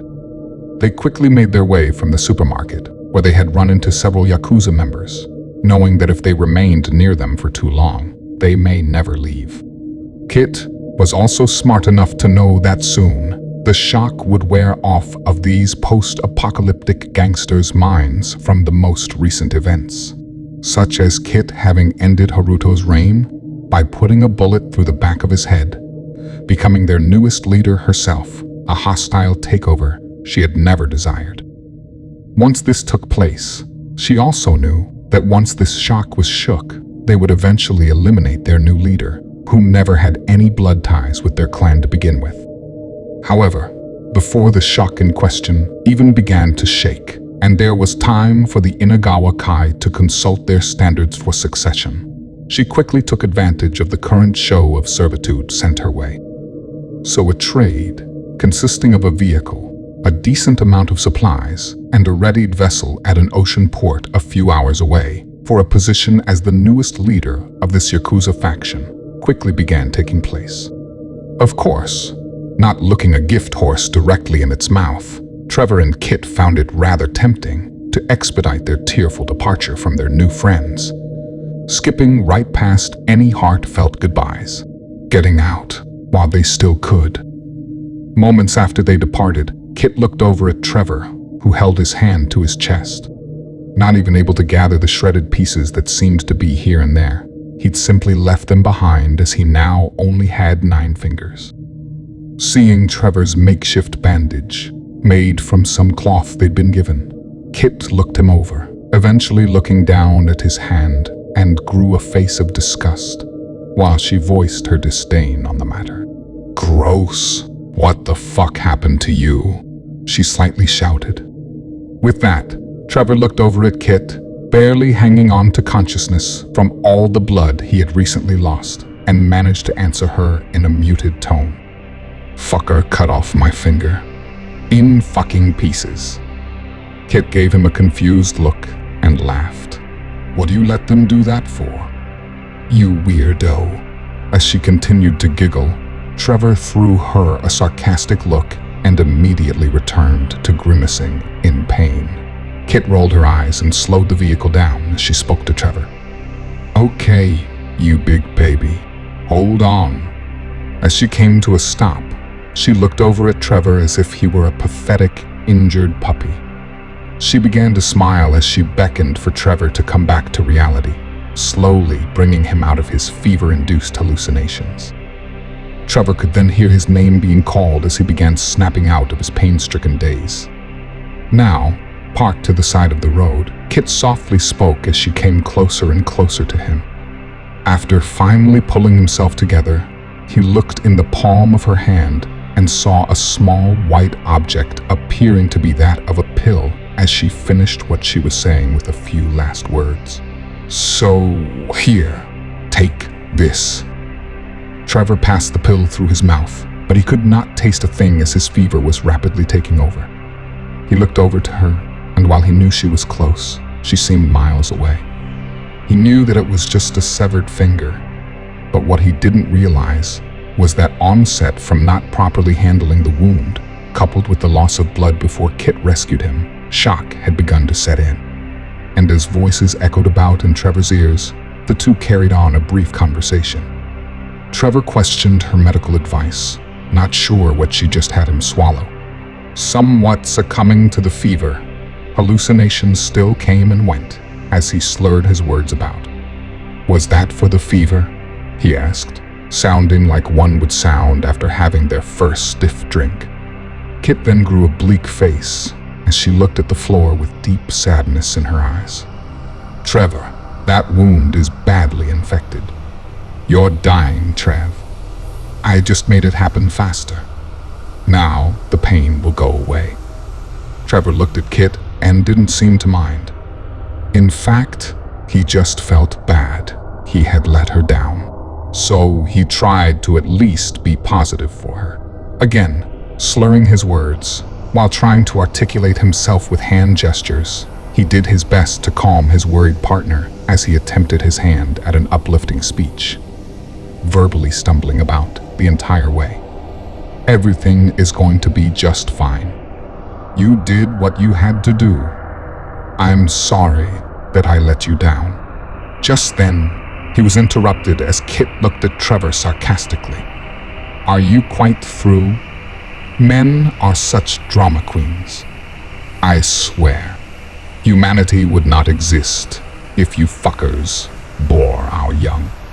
At that very moment, Trever looked up at her confused as he posed a question that seemed to come together without even thinking it through. "So, then that was for the fever?" She looked at Trever and answered, while slightly laughing. "No, that was a mint. I found them in the store. I'm sure they're not as strong as they used to be, but you could use all the help you can get. So I thought you should have one. 'Cause Trev, damn." Trever looked at Kit, who immediately grabbed him by the cheeks and pulled his mouth to hers. She then pressed her lips with his as she held him in a short embrace. And after a few seconds, she slowly moved from his lips and stared into his eyes. He then softly asked her a question, now rattling around in his mind. "Then what was that for?" She sat back in her seat and grew a confused look and pointed at his poorly bandaged wound. "Your hand." He then looked down at his hand and pulled the makeshift bandage away, layer by layer. He watched in amazement as his hand became like liquid, while his pinky simply began to grow back, eventually becoming whole once more, without even a scratch on its surface. And then the oddest feeling came over him. He could simply feel his fever wash from his body and exit through his pores. All this while Kit sat next to him, explaining what he was feeling, and more importantly, why. "You see, Trever, for someone like you, someone with such a low threshold, such a small amount can do wonders," she said, while now holding a small greenish clear cube in front of her eyes, seemingly mesmerized by it. Trever felt great and took a moment to just appreciate life. But then he noticed how she admired the cube intensely. She noticed him staring at her and quickly put it back in her pocket before continuing to speak. "Anyway, for your lightweight ass, simply sharing a little saliva with someone having recently had one in their mouth can go a long way. As her words proved true, Trever felt amazing, like nothing had ever happened. He looked over at Kit and couldn't help himself. He flashed her his best childlike grin as they both shared a small laugh together. And that was the moment that Trever felt as if he now understood Kit's persistent, happy-go-lucky demeanor.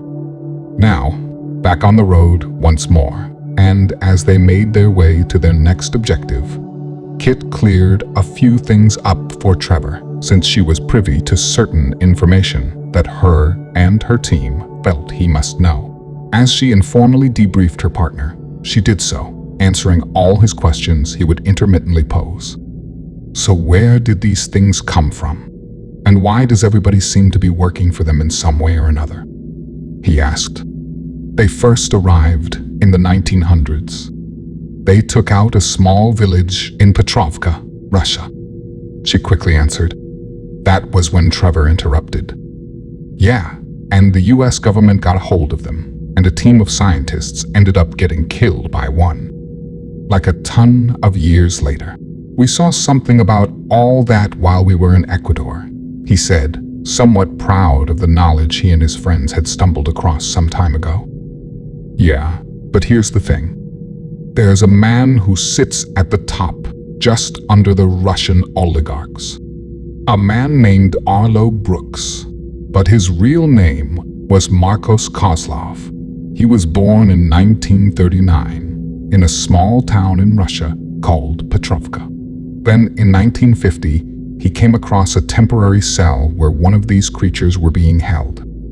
Turns out, he ended up encountering it, and then swallowed by it, and nearly digested by it, but somehow managed to escape. The creature, however, having already imprinted on him before doing so. Now, with their DNA mixed with his, he could live for hundreds of years. He has all their best qualities while still being human. And unlike them, he can survive just fine on this planet. We're not sure of all the details, but we know he was quickly bought by the highest Russian bidder. Highest bidder? Trever asked. Yeah, you see, this kid was worth a fortune, Kit said, while still focusing on the road.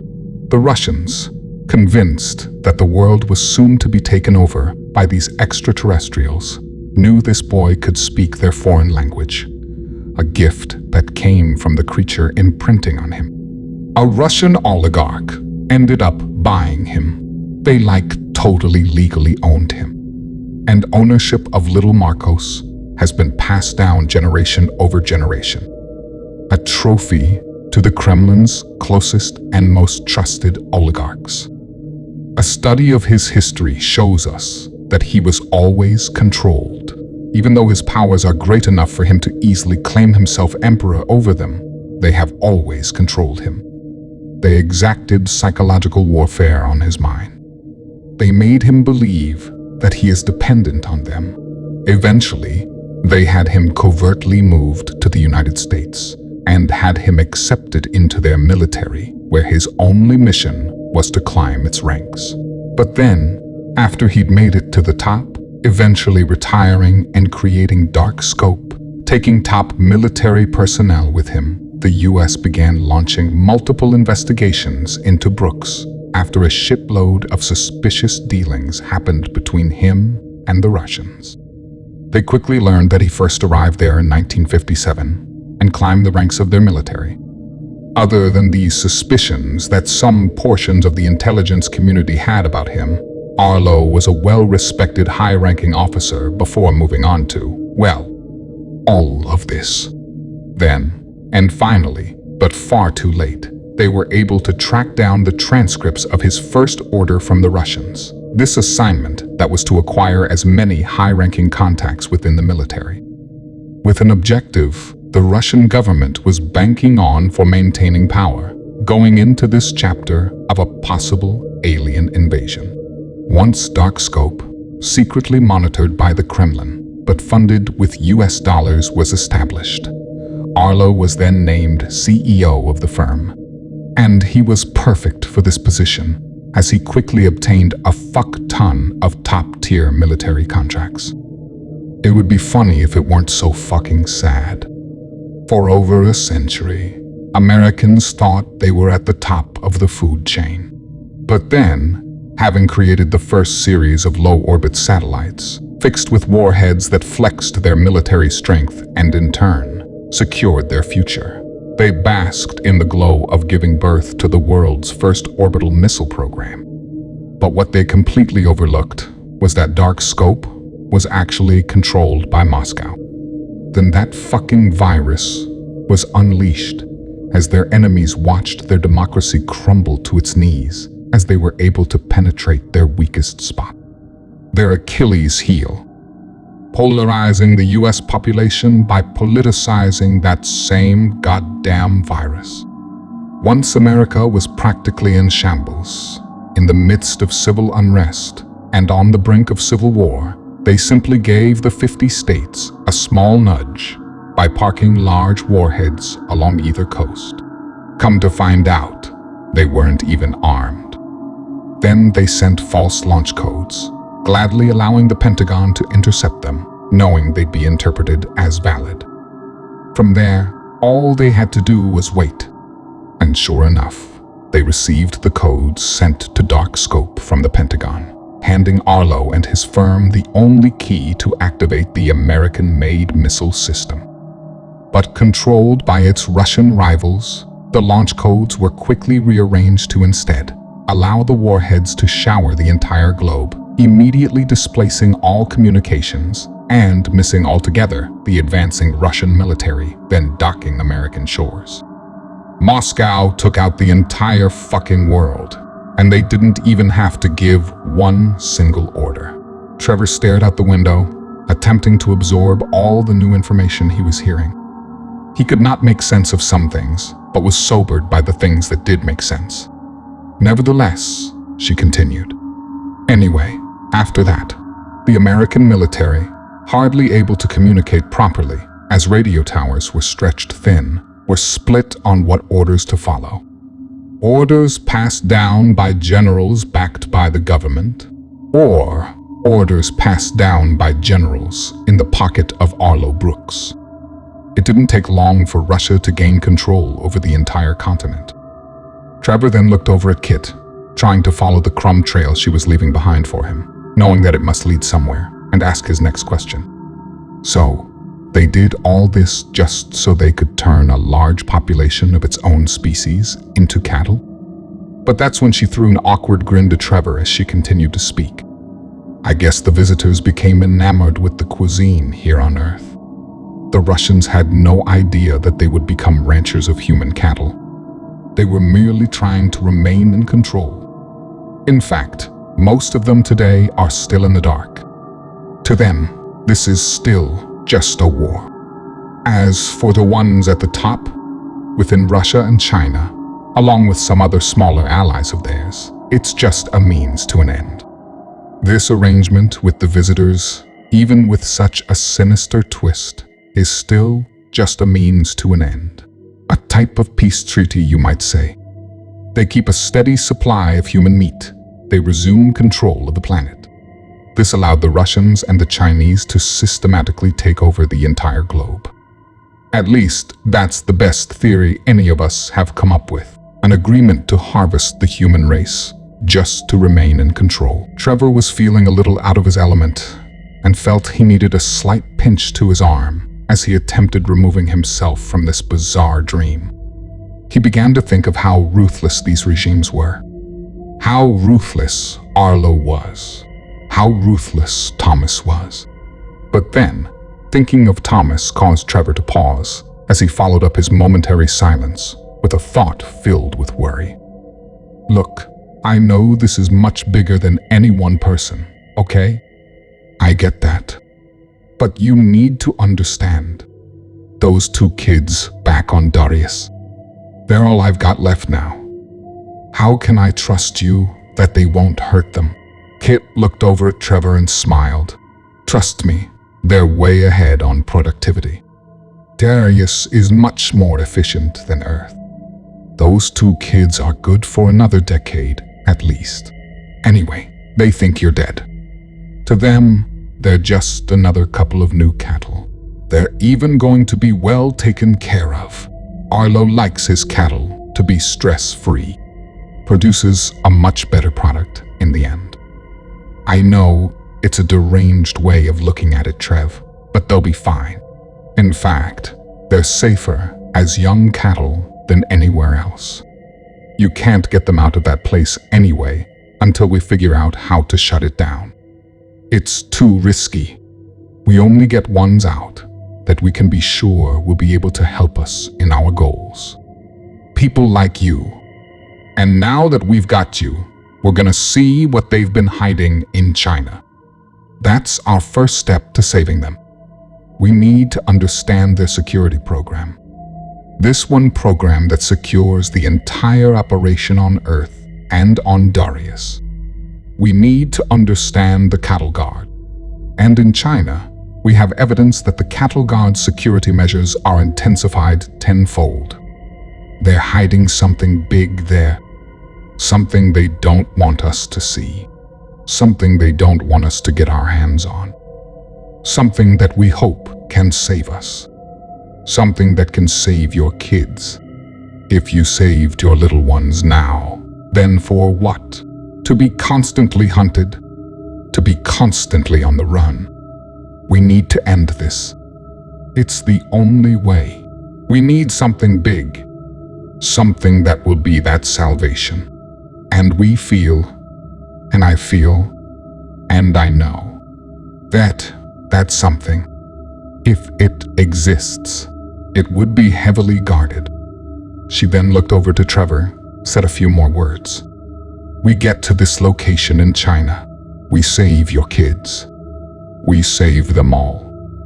Trever looked out the window. He was frustrated being separated from Delilah and Caleb, but maybe Kit was right. Perhaps it was for the best. At least they wouldn't be in harm's way. Hopefully, that is. He then sat in silence and pondered these thoughts as he let the next words slip from his mouth effortlessly, as though his part in the dialogue had engaged autopilot. So then, who are we meeting in the Philippines? Without hesitating, Kit dutifully answered her relatively new business partner. He goes by the name Logan. The only way to find him is to go to the Philippines and ask for him. He only communicates by word of mouth. But the Philippines is a big freaking place. You need to know the right areas to look. And you need to know the right people to ask. And you need to ask the right way. But don't worry. That's why you've got me, she said with a smile that quickly faded as she studied the scenery now outside her windshield. I think we're here. Trever looked out the window as he saw a mesmerizing view of the dark Pacific Ocean. Simply a void stretching off into the infinite distance. Within their headlights, they could see a few small vessels sitting in the ocean tied to the docks, just as the Yakuza had described in their directions. They slowed their vehicle as they exited and began to gather a few duffel bags together. And after doing so, they headed toward the first darkened boat in order to inspect it. Suddenly, while their eyes were still adjusting, and while they were walking on seemingly unstable docks that swayed as they passed over each plank of wood below, Trever slightly jumped as he was startled by someone exiting the large watercraft, now just feet in front of them. And to Trevor's complete disbelief, slithering out of the shadows like the snake he was, sporting his typical relaxed attire, accompanied by multitudes of gold jewelry, Paco stepped into the moonlight. He had a familiar smile as he spoke loudly to Trever upon meeting him face to face. Trever then noticed two older Hispanic gentlemen that closely followed Paco. Each of them were dragging wooden bats. How do you like it, Trever? Not as big as my last boat, but it will get the job done, eh? Paco looked at Trever and threw him a wink. He then stepped forward and embraced him with a tight hug and whispered in Trevor's ear, I have missed you so much.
Chapter 8, Reconciled, Part 2.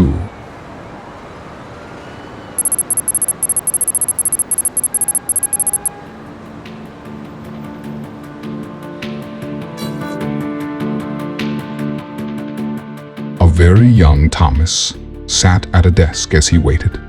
He was in a very nice office that had several pictures of former department heads that had recently occupied the chair, which sat vacant across from him. He looked around at the filing cabinets and bulletin boards, noting the familiar assignments spread around the room. Suddenly, the door behind him opened and a man walked through. It was a slender white male, appearing to be in his early 40s.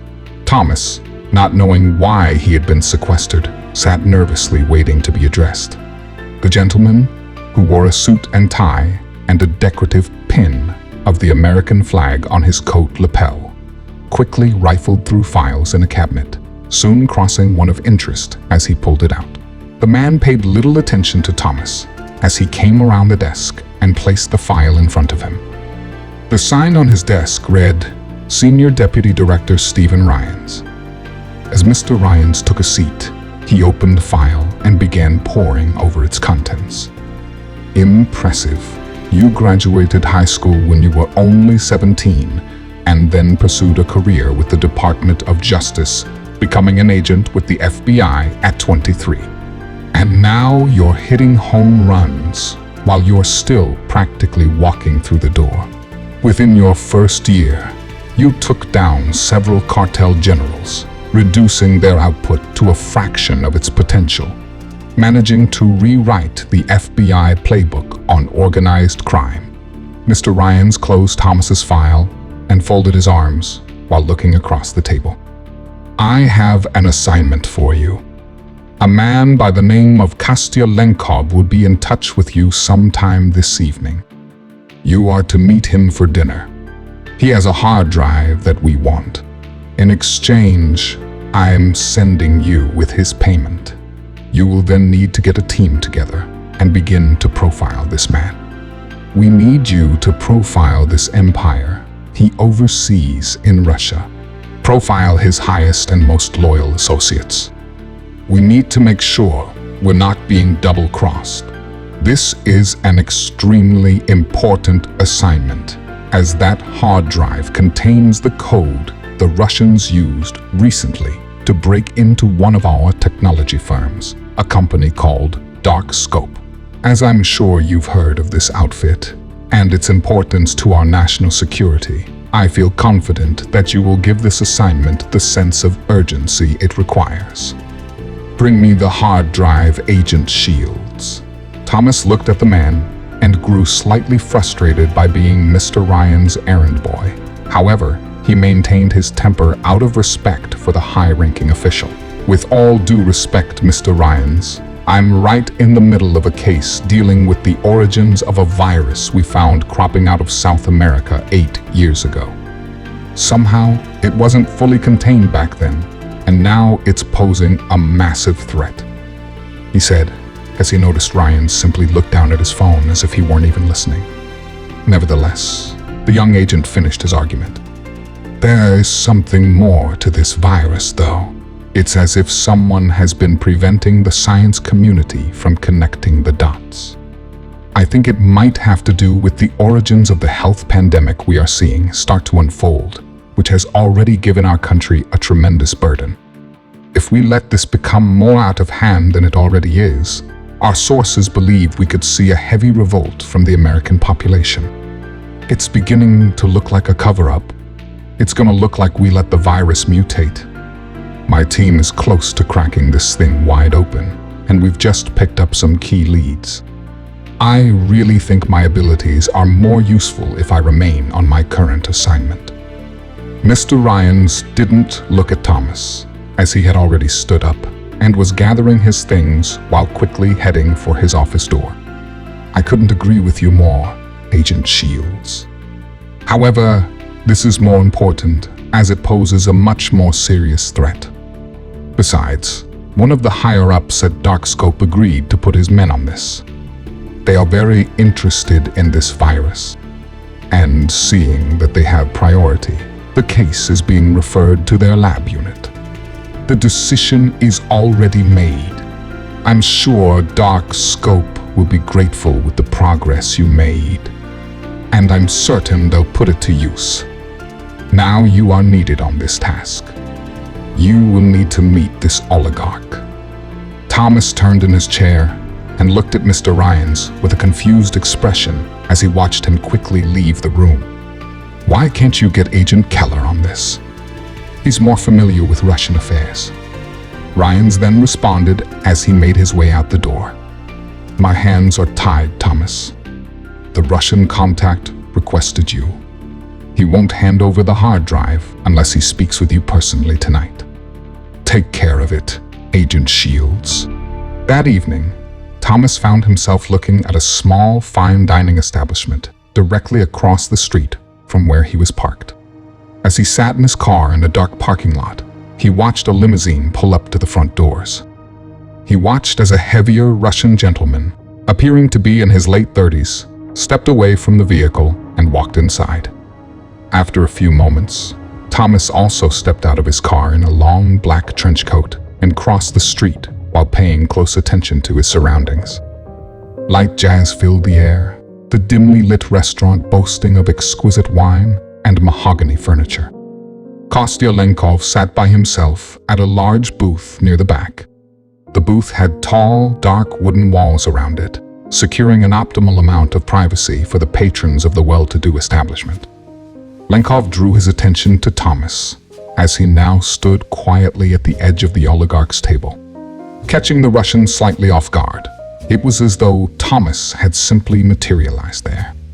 Lenkov, used to dealing with agents at the top of their game, wasn't fazed by Thomas's stealth-like entry as he beckoned the FBI agent to sit down. Come, sit. Thomas sat down as Lenkov pored over the wine menu. After sitting for a moment in silence, a server approached the table. It was a younger black female who began to service their booth by bringing the 2 men glasses of ice water topped with wedges of lemon. Lenkov suddenly handed the menu to the waitress. We will be sharing a bottle of your Chateau Lafite. The server smiled as she took the menu and walked away. Lenkov then reached under the table and pulled out a briefcase. He placed it on the table and slid it to Mr. Shields. Thomas pulled the briefcase closer. He pulled a phone out and placed it on the case. Lenkov stared at Mr. Shields as they sat for a moment in silence, a slight sense of anxiety seeming to fill the air between them. Thomas held his gaze at the Russian and watched him closely for any sudden movement. Just then, seeming to put the two back at ease, the phone lit up and the briefcase unlocked. Mr. Lenkov smiled at the nervous agent. He could tell Thomas wasn't comfortable negotiating with this Kremlin ally. Thomas, however, shook his unease and opened the briefcase. There, inside of it, was a hard drive. Thomas then immediately closed the case and placed it on the floor at his side. Just then, the server returned and brandished the very pricey bottle of wine before the 2 gentlemen. They each studied each other carefully as they sat in silence, waiting for the server to leave, seeking their recently lost privacy. After the wine had been uncorked, the server poured a small portion into Lenkov's wine glass. She then stood there silently as she awaited the Russian man's approval, which would cue her to finish pouring the 2 glasses for the gentleman. But Lenkov wasn't interested in sampling the expensive beverage as he placed a finger on the bottom of the glass and slid it to Thomas, cueing the FBI agent to sample it instead. Familiar with the ways of his communist counterpart, Thomas did not care for the idea of placing a glass to his lips that had recently been in the hands of a dangerous adversary. They both stared at each other for a moment as Thomas noticed the server patiently waiting. He looked up at her and took the glass in his hands. He looked at Lenkov once more, placed the glass to his lips, and took his first sip. As he rolled it over his tongue, he gently swallowed and looked up at the server and raised his wine glass as he gave a nod, cueing her to finish pouring. Once she topped his glass off, originally belonging to the Russian, she poured the second portion in Thomas's original wine glass that sat right next to the other, leaving him with 2 full wine glasses. The server walked away as Thomas now took his turn and placed his finger on the unused wine glass as he slid it over to Lenkov. Lenkov bowed his head graciously and lifted his glass, suggesting a muted toast. As he put the glass to his lips, he slowly emptied the entire contents of his cup. He then placed his glass on the table as Thomas looked around before quietly speaking. "I was told you requested me specifically. Was there anything in particular I could help you with?" he said, intentionally conveying a lack of sincerity in his question. Lenkov ignored the undertone that came with the agent's question as he replied in broken English with a thick Russian accent. "Da, I have job for you." Thomas rolled his eyes, stood up and placed an envelope on the table, the payment for the hard drive. "I already have a job, Mr. Lenkov." Then, startling Thomas and momentarily gaining the attention of tables nearby, the Russian yelled, "Sit down." Mr. Shields froze and looked at Lenkov, having noticed the attention he was gathering. Against his better judgment, but also to take the attention off their booth, Thomas sat down once more. He impatiently watched as Lenkov slid an envelope over to him. Without even peering down at it, growing tired of the Russian's attempts to familiarize himself with the American, Thomas maintained his stare at Lenkov. The Russian, once more, began to speak. "On the 1st of next month, I am expecting shipment off shores of Ecuador. The cartel has been hired to execute these deliveries. Do not worry though, Mr. Shields. I assure you everything is legal. We are simply setting up channels in that area as we soon expect to have new client that will require anonymity that the Ecuadorian jungles provide. These shipments are to happen every month and require attention to detail that I don't trust many people with. Also, I need someone to keep an eye on a certain cartel leader north of this. I feel that this man might have too much of an appetite, and I want to ensure that he is not in any position to take over my operations. I will also need you to contain him, but you must contain him alive. He will be useful to our organization in the future." As he said this, he slid a photograph across the table, face down. Thomas then turned the picture over and laid his eyes on Lazar. He looked at it, recognizing the crime boss as he replied to the Russian. "You want me to secure a man the FBI has been chasing for years and contain him for you," Thomas said with annoyance in his breath as the Russian continued. "Da, it is a joint effort between our governments. He is, how you say, a potential asset. As you can understand, I have some difficulties keeping eyes on him from Moscow. So, you can see why I look to you." Thomas began to speak, wishing to put an abrupt end to this conversation. "Mr. Lenkov, I'm not sure what you have been told." Again, the Russian interrupted him. This time, though, he did so quietly so as not to garner any further unwanted attention. "Quiet, Mr. Shields. I am not done speaking." Thomas's face took on a look of frustration as he let the Russian continue. "You will be paid well for this job, Agent Shields. You will also be relocating to San Diego. I have already handled this matter with your agency." Thomas then became increasingly upset as he could not believe what he was hearing. Was this man insane? He thought to himself. But Lenkov continued just the same. "Dark Scope has already approved this request. They are very interested in the assistance we are offering and has allowed us to cooperate within your intelligence apparatus. So, this is where you come in. You must tell no one of my organization's relationship with Dark Scope." With that, the Russian, to Thomas's surprise, stood up as if to leave. He then placed his hand on Thomas's shoulder, and his next words sent chills down Thomas's spine.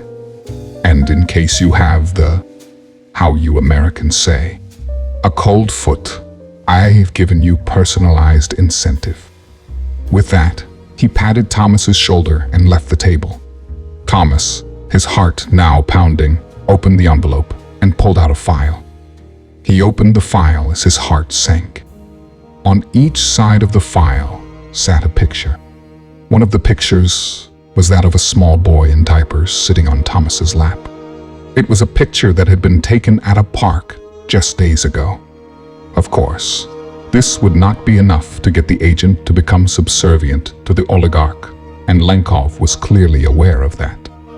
He knew that Thomas was loyal to his country and must have just the right bait for the young American to comply. And this notion materialized into a bargaining chip within the other photograph, as it was a picture taken of Thomas inside his own car a few weeks back with a woman he recognized. It was his mistress, the woman he had been having an affair with for the last several months. Thomas closed the file and grew a concerned look as he shifted his gaze to the front doors, the Russian now gone from sight. Finally, Thomas snapped out of his daze before slipping the photograph away from the folder. He looked at the photograph, losing himself within his thoughts. He then took it and placed it in his coat pocket as he placed a pair of binoculars to his face and looked out over the dark jungles of Colombia at the town that lay before him. It was the town of Tunja. As he studied the town, he listened as Chavez made his first observation. "I don't see any evidence of them here, Senor. Are you sure you have the right coordinates?" Thomas lowered his binoculars and looked at Chavez while rolling his eyes. "I'm sure. Let's go." Just then, they got back in their truck within the Sinaloa's convoy. As the large army slowly descended upon this community, nestled in the Colombian woodlands off in the distance, a small ray of light came over the horizon, ushering with it the early morning sun.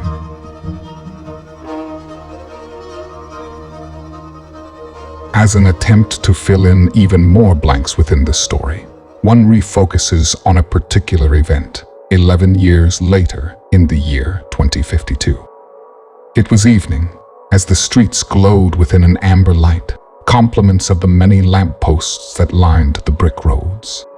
As the moon overhead was full, being joined with the city lights below, this sprawling city laid in a muted spotlight as a 3-story government building sat by, towering over the city streets it sat upon. The old building boasted of granite stone decor, with a slight Gothic undertone, lights from its windows still lit from within. But at the top level of this building, one of these windows seemed out of place, as this one was darkened and completely wide open. Off in the distance, first responders could be heard approaching, while their sirens sounded off at a high and deafening pitch. Eventually, they came to a stop in front of this 3-level structure, while several officers swarmed the lower-level doors. And while this took place, officers conducted a thorough perimeter while the immediate surroundings were soon locked down. As several uniformed men and women peered up at the top window that was opened, while the lights inside remained off, several spotlights began to shine at the building, while the captain stepped forward with a loudspeaker, beginning to address a situation above. The building before them served as an apartment for Congress personnel, and his station had just received a disturbing phone call from one of its current occupants. "This is the Baltimore Police. This building is now surrounded," he said, while following it up by placing his hand over his receiver. He looked over to his sergeant, who was standing, awaiting orders as he spoke to her in a quieter tone. "How long for the snipers to be in position?" She turned and looked at her superior as she replied with her prepared answer while looking at her watch. 2, maybe 3 minutes. As she said this, he raised his speaker back to his mouth as he began to speak once more, directing his words to the top floor. "Let's work something out. It doesn't have to be this way. We just want to help." Suddenly, the captain could hear his officers gasp as a body was thrown from the above window as it smacked to the side of the building. And as it dangled there, it was clear to see that it had a noose around its neck. But with his experience, the captain immediately knew that this wasn't what had killed this man, now dangling above them, as there were no cries for help as he fell. As he looked up, he could see who it was, as the now hanging man near the top floor window wore a black three-piece suit with an American pin on the lapel of his coat. And after identifying his crime scene's first victim, he grew slightly angry as he looked over to his sergeant. "Call it in." As she leaned toward her radio, she said a few words while pressing a button to the small receiver fixed to her right shoulder. "Hostage down." "Repeat, hostage down." But then she stopped as everyone looked up in shock. Immediately, and leaving no room for negotiations, 7 more men and women in similar attire all fell from adjacent windows as they joined the one below, each already deceased. The captain peered up as his sergeant looked over to him and made a statement that echoed in his mind, while he stared into the depths of his 7 failed objectives. "So much for negotiations," she said as he tossed her the loudspeaker and gave his entire force behind him an order. "2 teams up to the top. Bring them down alive. I don't want any more blood." And as he finished saying these words, nearly a dozen officers ran past him to the steps of the building as they began to systematically conduct security sweeps, making their way through the large wooden front doors. That was when the captain was redirected to the hanging deaths over his head, as one of his men made a curious observation. "Sir, there's 8 of them." And as the captain looked up to the bodies, he watched as they swayed, trying to figure out where their intel had gone wrong, as there were only 7 reported hostages. As that happened, he noticed one victim was not on his list, and as he studied the figure closer, he slowly walked toward the building, trying to identify the dead stranger. Once close enough to get a better view, his heart skipped several beats while he quickly pulled his radio to his mouth. "Pull back. Everyone out of the building, now." Soon the street came busier than before, as all his men loaded back into their vehicles. There was a good reason for the captain's change of plans, as he quickly ordered this abrupt evacuation. Because there among the 7 bodies hung an 8th. And on this 8th body, which was simply just a dummy, was a face covered by a mask. A mask of a smiling face. More troubling than this was a chain around its neck as the dummy face looked down at a small device in front of its own dummy chest. And then, from the large front doors, several officers returned from their attempted mission, now running for their lives. But suddenly, a loud explosion sounded off as the building soon became engulfed in flames, sending several police officers through the air. Meanwhile, nearly 700 miles away, a precocious and familiar young girl sat in front of her television while coloring within her coloring book. Alexa, still smiling, listening to her music, looked up at the TV. While she listened to some of her favorite children's music, her smile vanished. A look of confusion and terror swept across her face. Her dad then stepped in front of the TV, turning it off as she looked up at him. "Come with me, Alexa. Everything is going to be okay. But we need to leave."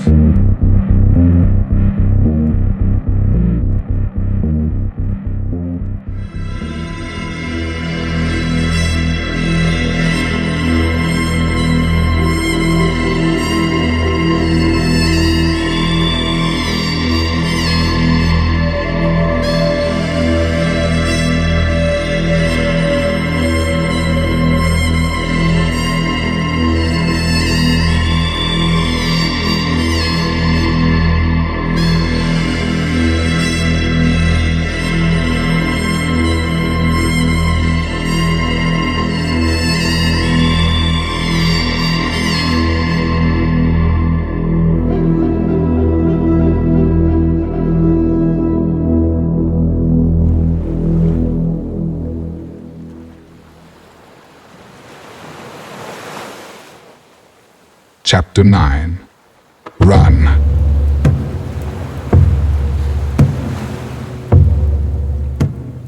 Kit and Trever, now on the coast of Japan, found themselves detained by Paco, Thomas's point man and the brothers of the Sinaloa.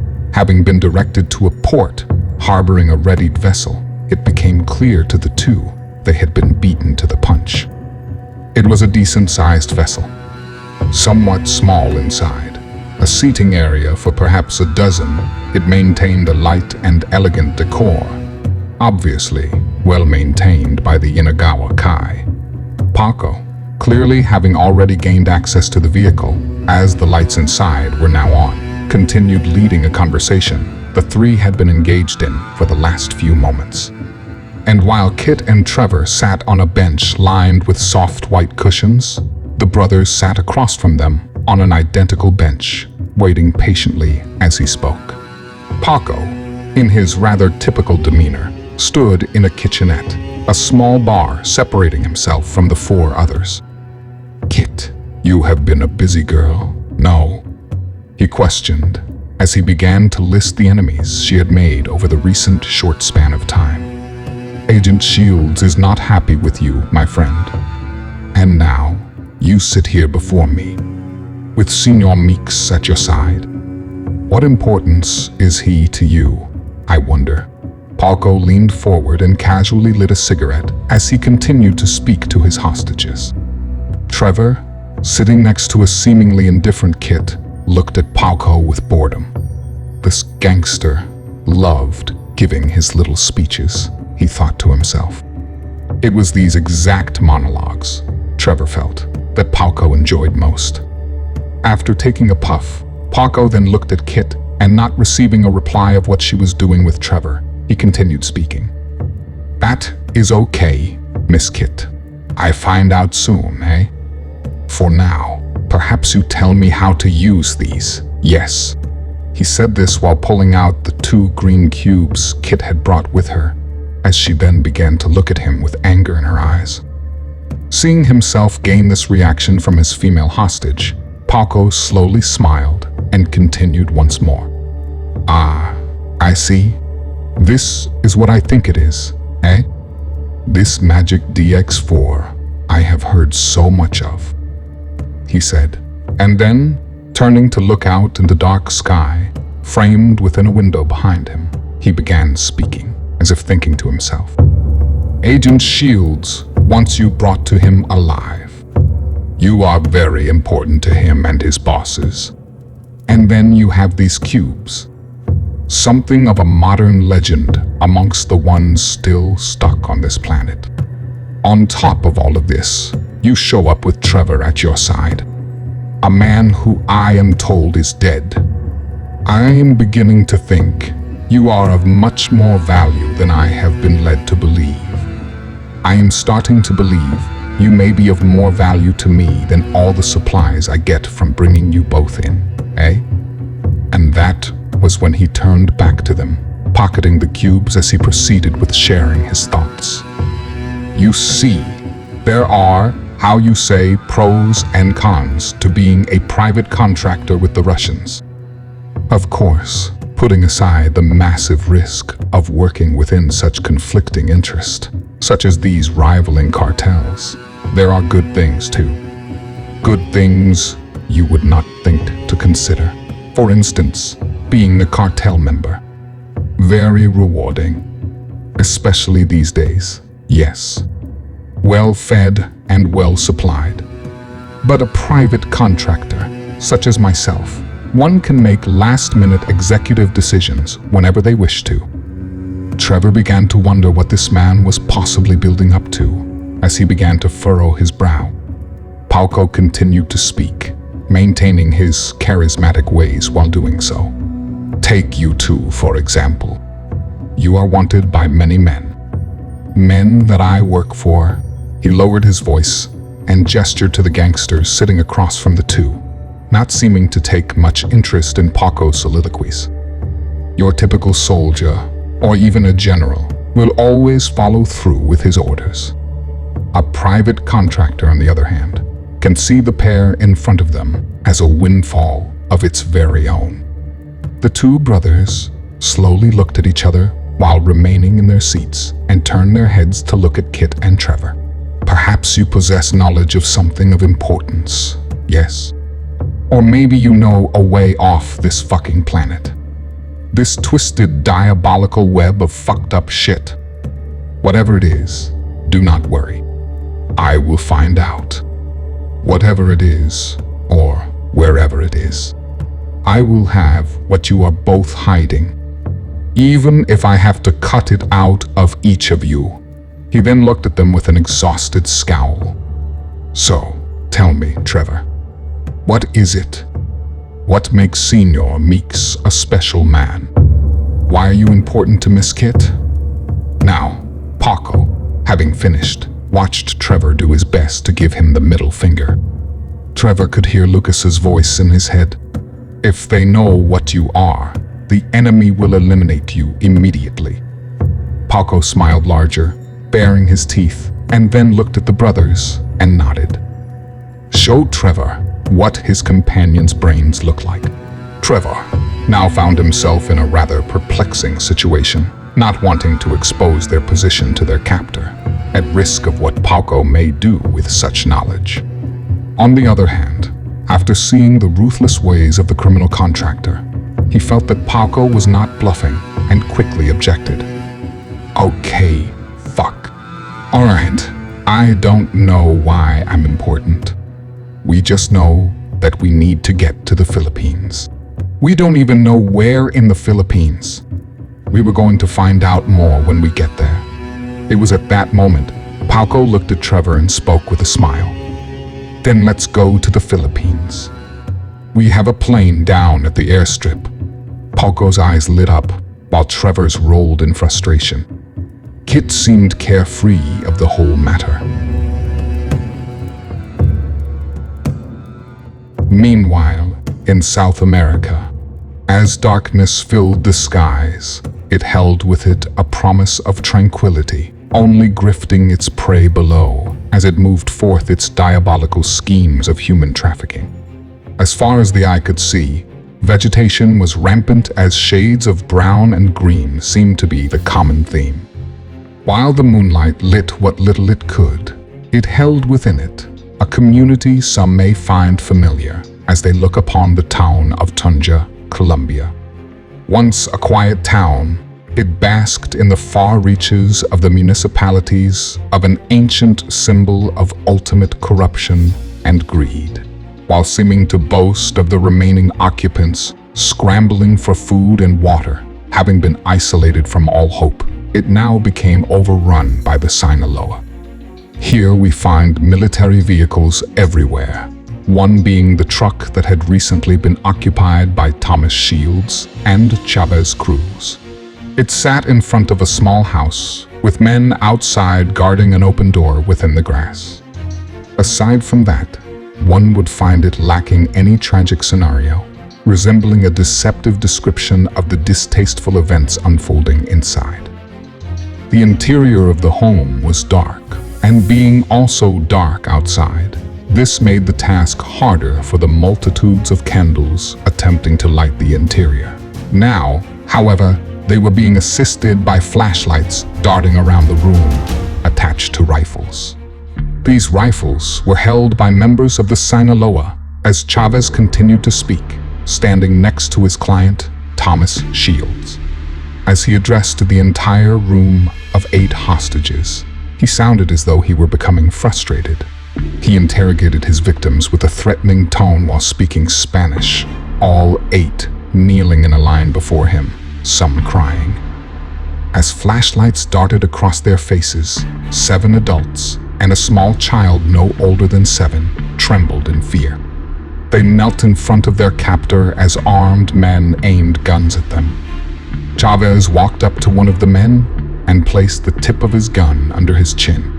I know this military was here. Tell me which way they went. While staring at the man, he listened for a response. After a moment with no answer, he pulled his trigger as the man was thrust back to the floor behind him. The others screamed. He came up to the next person, a woman, and again placed his gun's tip, this time on the woman's forehead. I will leave you with food and supplies. Just tell me which way they have gone. He waited again, somewhat surprised by their resistance. So again, he pulled the trigger as hostage number 2 fell to the floor. As he walked up to the next victim, he noticed it was a small boy, maybe 6 or 7. He smiled at the terrified boy and kneeled at his side. "Hey, cheer up, friend. Everything is okay.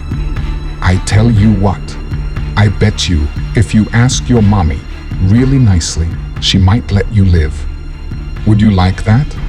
The little boy didn't understand, but nodded his head at the sound of the positive twist.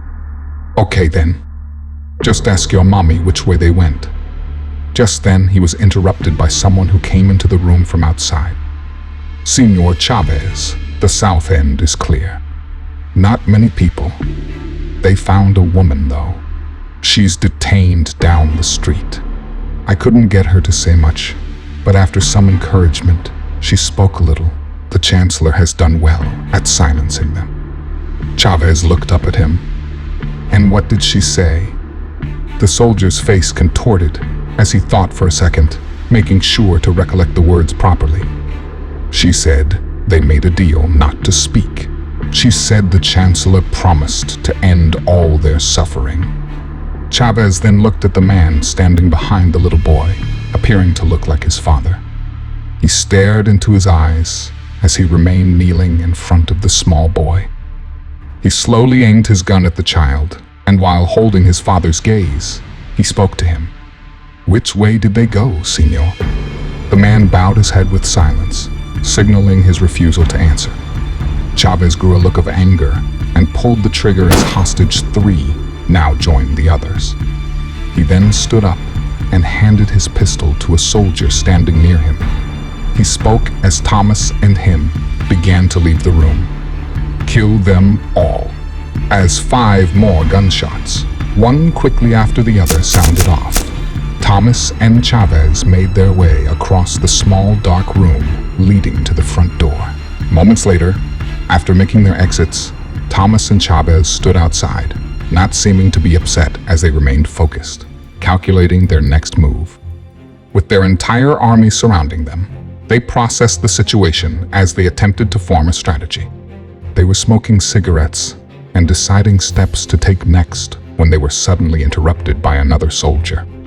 He had a local with him and was pushing him roughly up to his boss by periodically pushing the tip of his rifle into the man's back.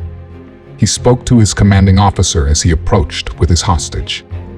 "North side is nearly vacant, sir. It seems it's been evacuated. There are a few homes with occupants, though. This man is one of them, and he has something for you." The man was reluctantly walking toward Chavez, encouraged by his aggressor as the cartel leader addressed him. He was an elderly man dressed in tattered clothing and had a long beard. "Quickly, old man, what is it?" Chavez barked. The man reached into his pocket and pulled out a folded piece of paper. He then nervously handed it over to the shouting gangster in front of him. Chavez swiped it out of his hand, and while throwing him a stern look, he unfolded it to view its contents. As he peered down, he saw a letter addressed to him personally. And that letter read, "Senor Cruz, my friend, it has been too long. I understand you are looking for me. Perhaps with Senior Shields? My men tell me you are moving with vigor. This leads me to believe you are unaware. I possess a back channel within the last state. An anonymous line of communication, you might say. You wouldn't believe the timeliness of that same military's air force in initiating an airstrike on a suggested high-risk target. As I am sure you are now hastily calculating your escape, I leave you with this, Mr. Cruz. Consider it a distant word of advice from an old friend.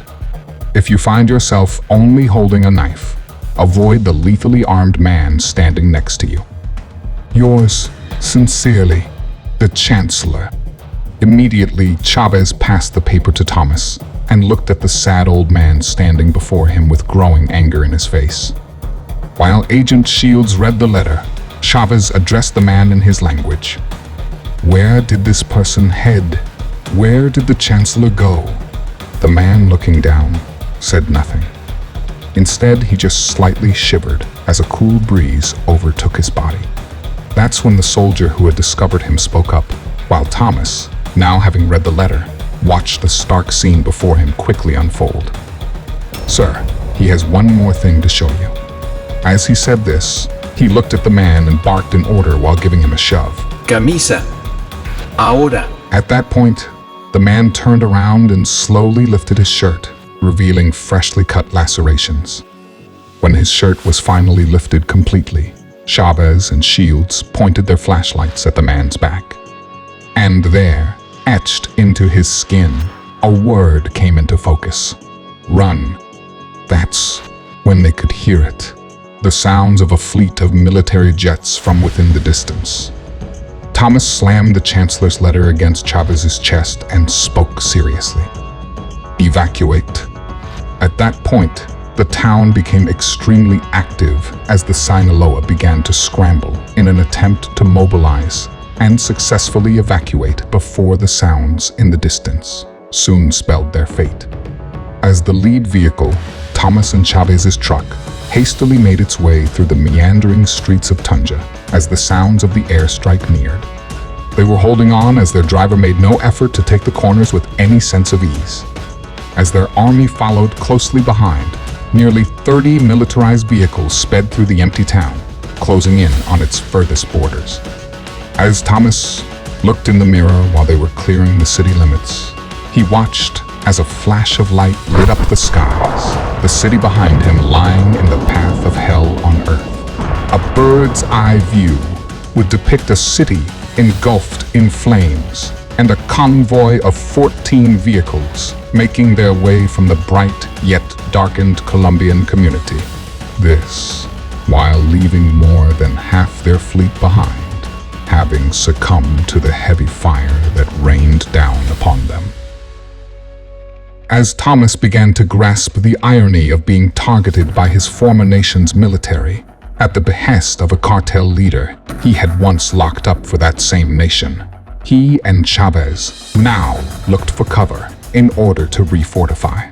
Several hours later, and atop a hill as the morning sky rose over the Colombian jungles, several men stood by outside their vehicles. Thomas and Chavez stared quietly, viewing the devastation below them. They knew what was on everyone's mind. The Sinaloa quickly began to realize that they were now a lesser size of the faction they sought to rein in. The worst part was, they were thousands of miles away from any possible sanctuary or reinforcements.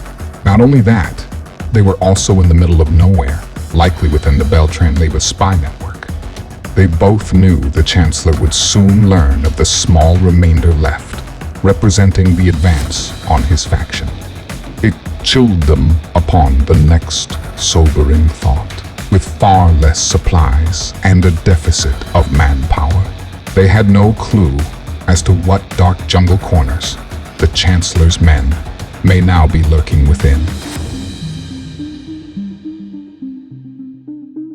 The afternoon brought with it a subtle amount of humidity as it came into its prime.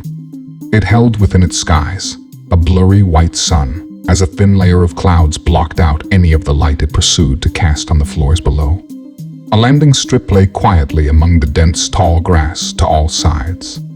A wide view of the Lingayen Gulf, dwarfing the landing strip, announces its allegiance with the surrounding West Philippine seas. Off in the distance, a small white plane makes its final approach, as Kit and Trever were about to touch ground in the Philippines, their captors in tow. Aboard the plane sat in separate seats, now bound at the wrists and hands. They remained silent. Paco had been sleeping a few seats in front of them, while directly across the aisle sat the brothers, dutifully watching the pair of hostages.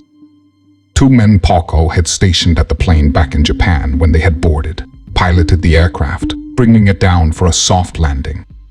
And as they touched down, the two brothers slowly looked at each other and then back at Kit and Trever and gave them two fleeting smiles. Eventually, the plane exhausted most of the runway as it came to a slow rolling stop. Not long after that, Paco stood up, now awake, and spoke to the pair with excitement. In this area of the Philippines, you recommended, is where I'll also call home when I am here. Places I am familiar with.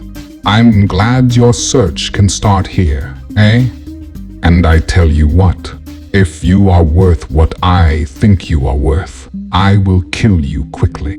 In that case, you should be thankful. Because if I find you are worthless to me, my mind can go to very dark places. Paco smiled and patted Trever on the forehead.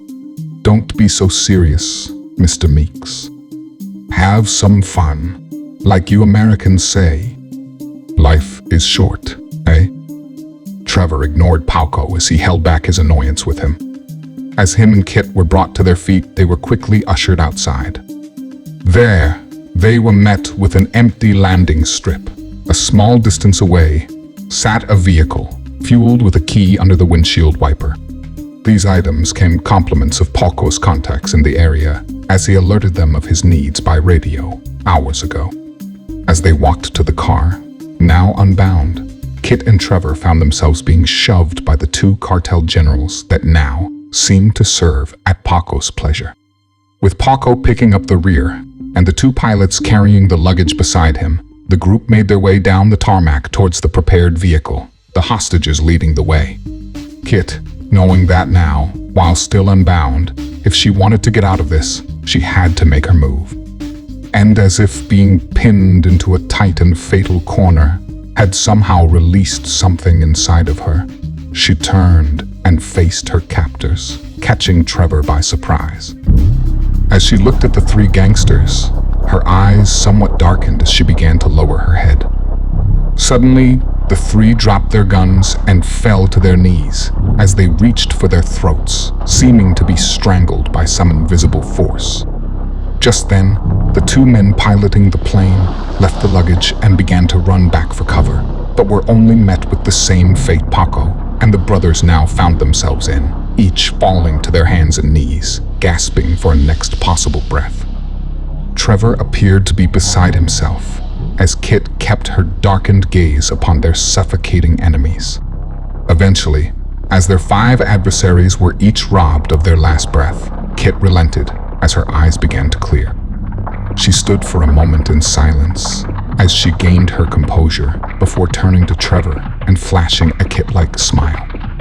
With that, she headed back to the luggage to get their things that had been taken from them so they could make their getaway with the conveniently placed vehicle, compliments of Paco. But before she could get too far, Trever interjected with a few things now on his racing mind. Hold up. What in the actual fuck was that?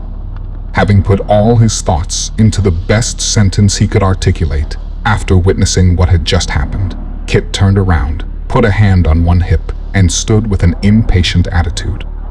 She rolled her eyes as she looked at Trever before she replied to him. Can we kindly do questions later, when we're not sitting on a fucking tarmac like sitting ducks? Trever looked down at the 5 dead bodies and then back up to Kit, her hair lightly blowing in the breeze as she squinted her eyes, waiting for Trever to allow them to move on with their day. He then tried pressing the matter one more time. Fine then. Just tell me one thing. If you could do that all along, why didn't you just do it to begin with? Kit rolled her eyes and looked at him with confusion and shrugged her shoulders as if the answer were obvious.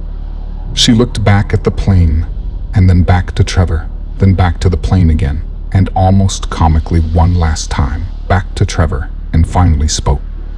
Trever, I couldn't fly the fucking plane, could you? With that, she turned and walked back to the luggage to gather their much-needed supplies. Trever looked down to the bodies and displayed a face that kind of agreed with his female companion's logic. Then, attempting to set his shock aside, he shook it off and followed Kit to the luggage to assist her, leaving Paco and the Sinaloa brothers to lay on the cracked tarmac under the dimly lit skies.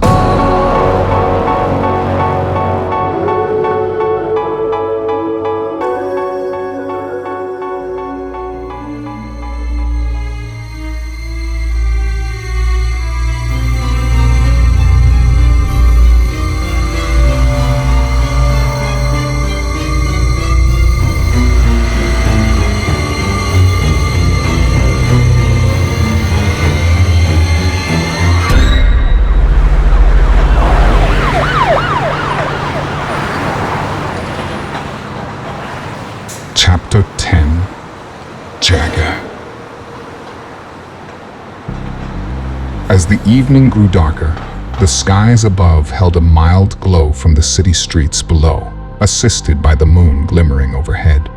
As nearby traffic offered its bustling ambience, it darted this way and that, casting its reflections upon the glass windows of an upscale and familiar diner.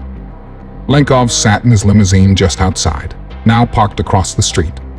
He watched the restaurant through his window as the partition to the driver remained down. The well-dressed man behind the wheel occasionally looked in his mirror for his boss to signal a departure.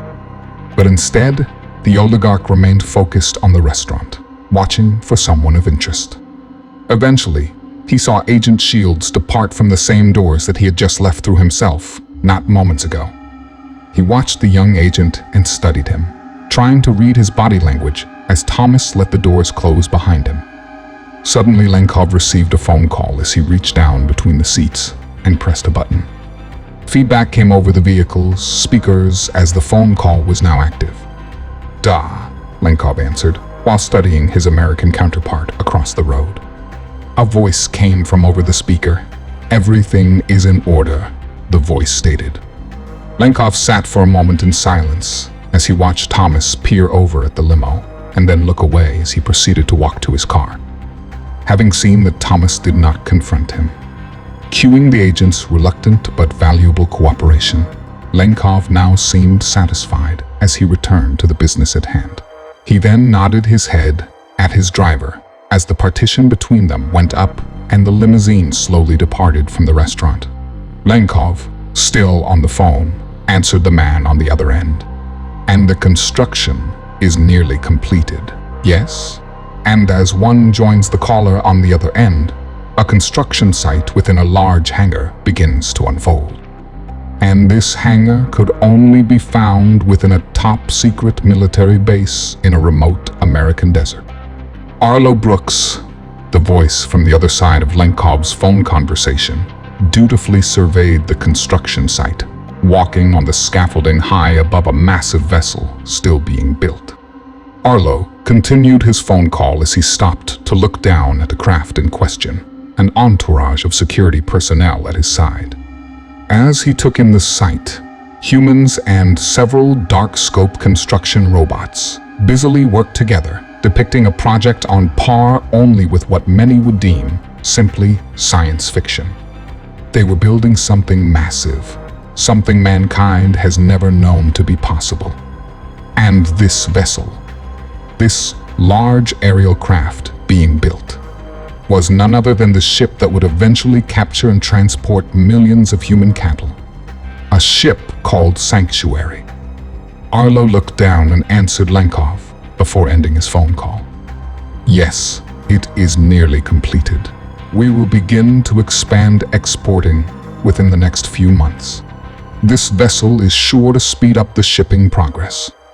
And once we back the Pentagon into making their move, she will be the perfect vessel to gather the remaining goods left behind."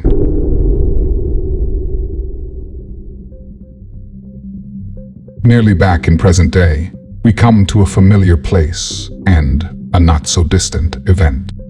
It was the Beltron Leva stronghold, the Chancellor's home of operations. This night was special, however, as this was the night that laid in the aftermath of the last state's raid upon the cartel's fortress. The Ecuadorian beaches boasted of a blissful calm, as the darkest of nights provided a blank canvas along its glassy ocean surface, allowing the moon's reflection to sparkle from within. As the waves crashed along the shores, they sounded off with their expertise as they found themselves within a typical pattern. And the jungles off in the distance only framed the scene with that much more elegance, as the moon behind its cloudy home caused the distant leafy tapestry to slightly shimmer. There, amongst the cusp where sand meets water, a small black helicopter sat quietly waiting, its windows darkened. The aerial vehicle seemed to be small, yet very well armed, remaining motionless, appearing to be waiting patiently, watching the jungles that sat in the distance. It was there by itself, as one female stood in front of it, carefully watching her surroundings. She patiently watched as her men all remained in the helicopter just behind her. She was about 6 feet in height and wore straight black hair while wearing a long trench coat. Seeming to be in her early to mid-20s, she held a darker tone of skin, proudly representing her Asian heritage. She stood completely still as she held a serious expression, focusing on the forests before her. Then suddenly, she lifted her arm and yelled one word as she noted a disturbance from the vast coastal woodlands around. "There!" she exclaimed as a door to the helicopter behind her quickly opened, a thin, tall gentleman soon joining her on the sand. And there, as they watched, a disturbance within the trees quickly began to take place. Now hurtling towards them, several military vehicles raced across the sandy terrain.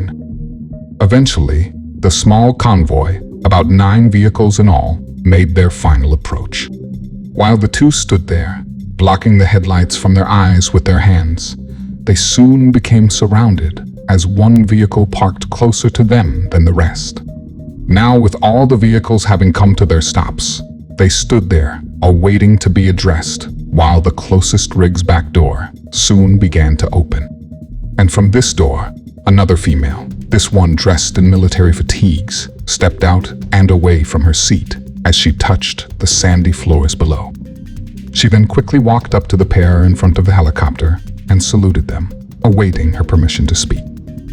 Then, while looking at her, the Asian woman addressed the soldier, opening a dialogue between the three. "At ease, Sergeant.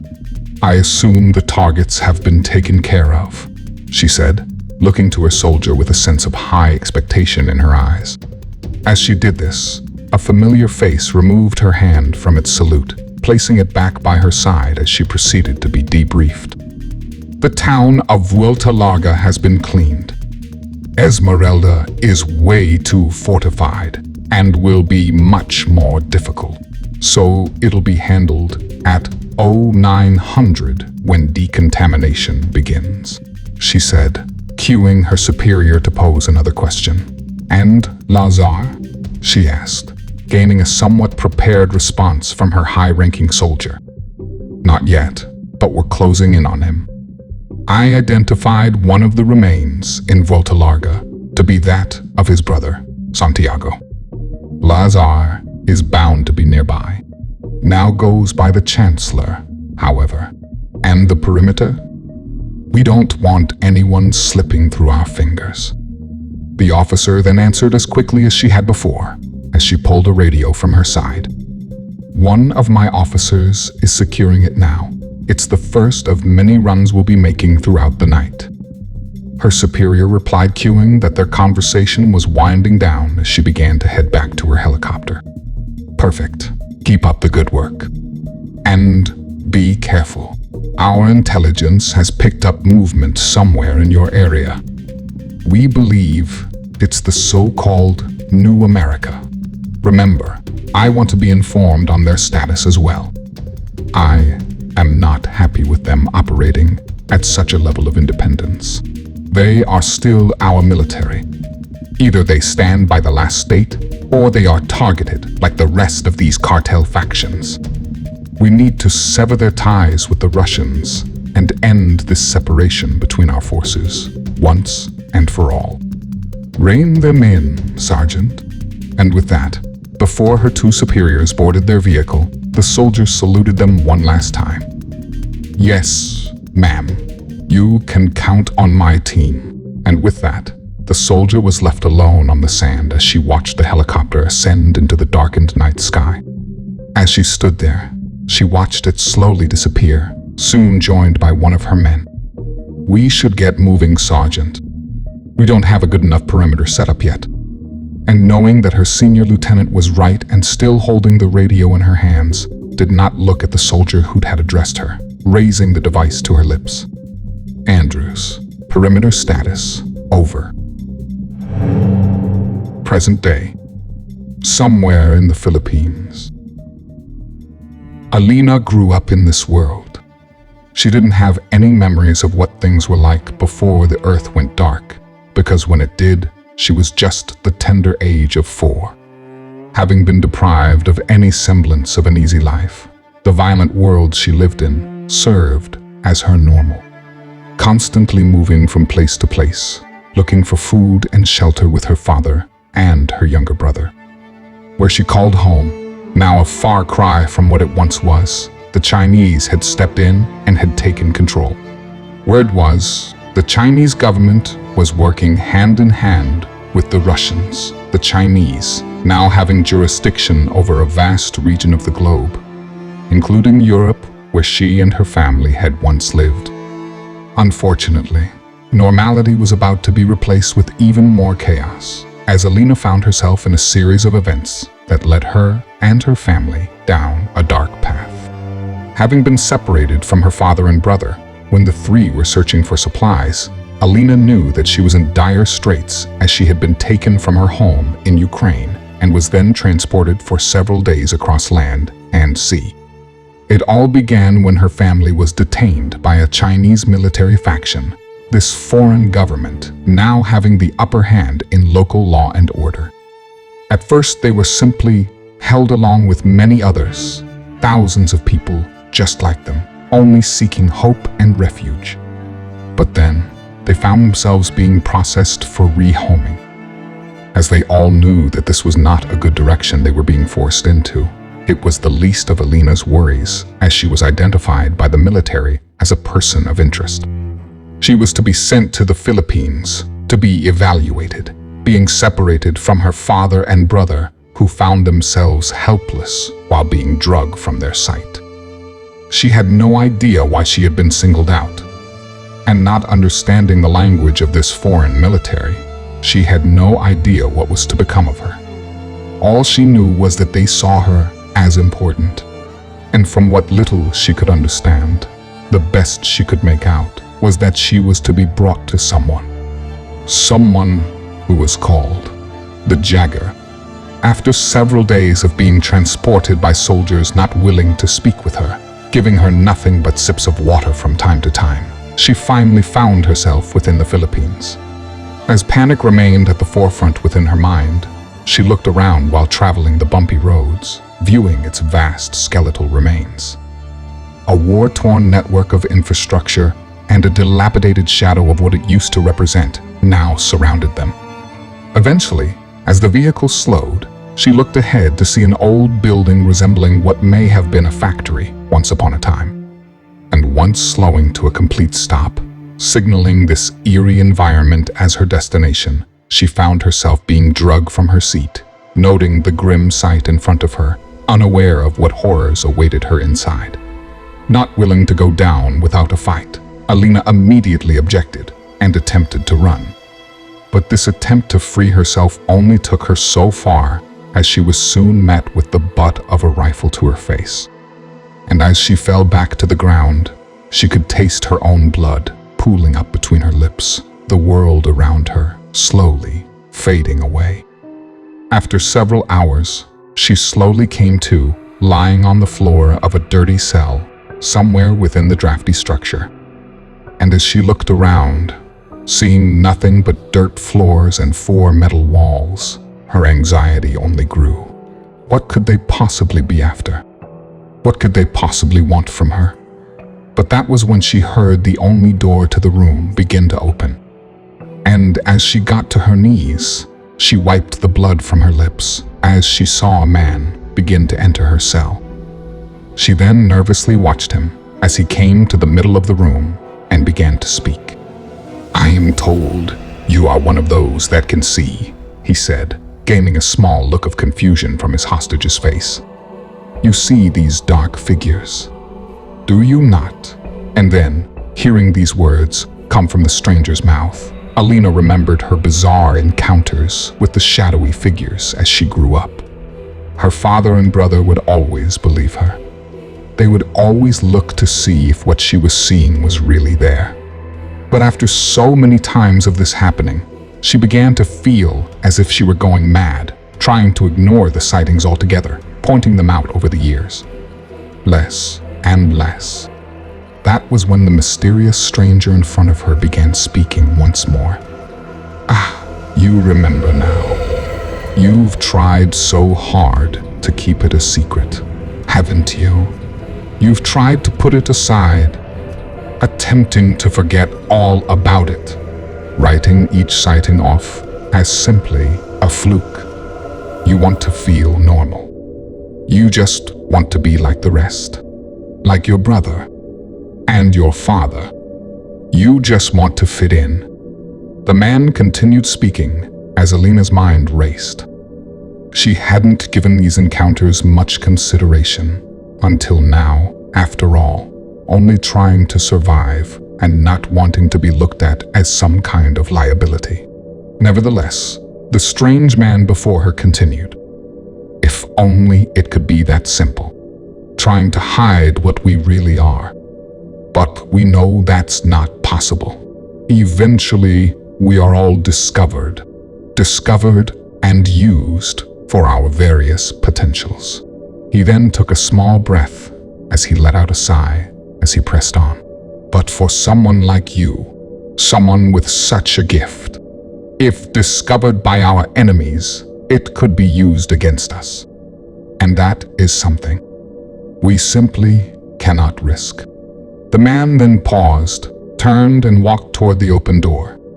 He then whispered something into the ears of a few Chinese soldiers just outside, as they quickly saluted him and shut the door.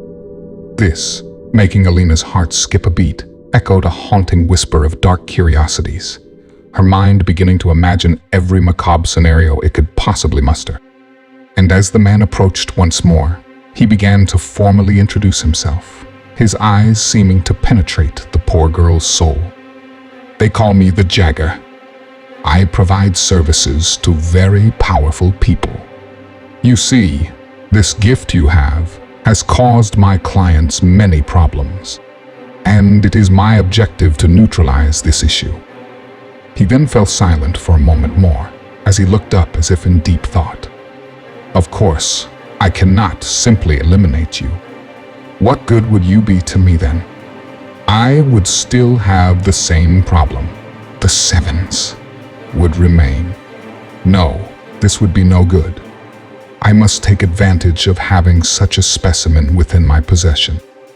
He then looked back down at his hostage as he continued, now speaking softly, yet with a more menacing tone, words of terror for the unfortunate girl slipping effortlessly from his tongue. I must study it. I must observe it. And as he leaned in closer, he said his next words slowly. I must dissect it.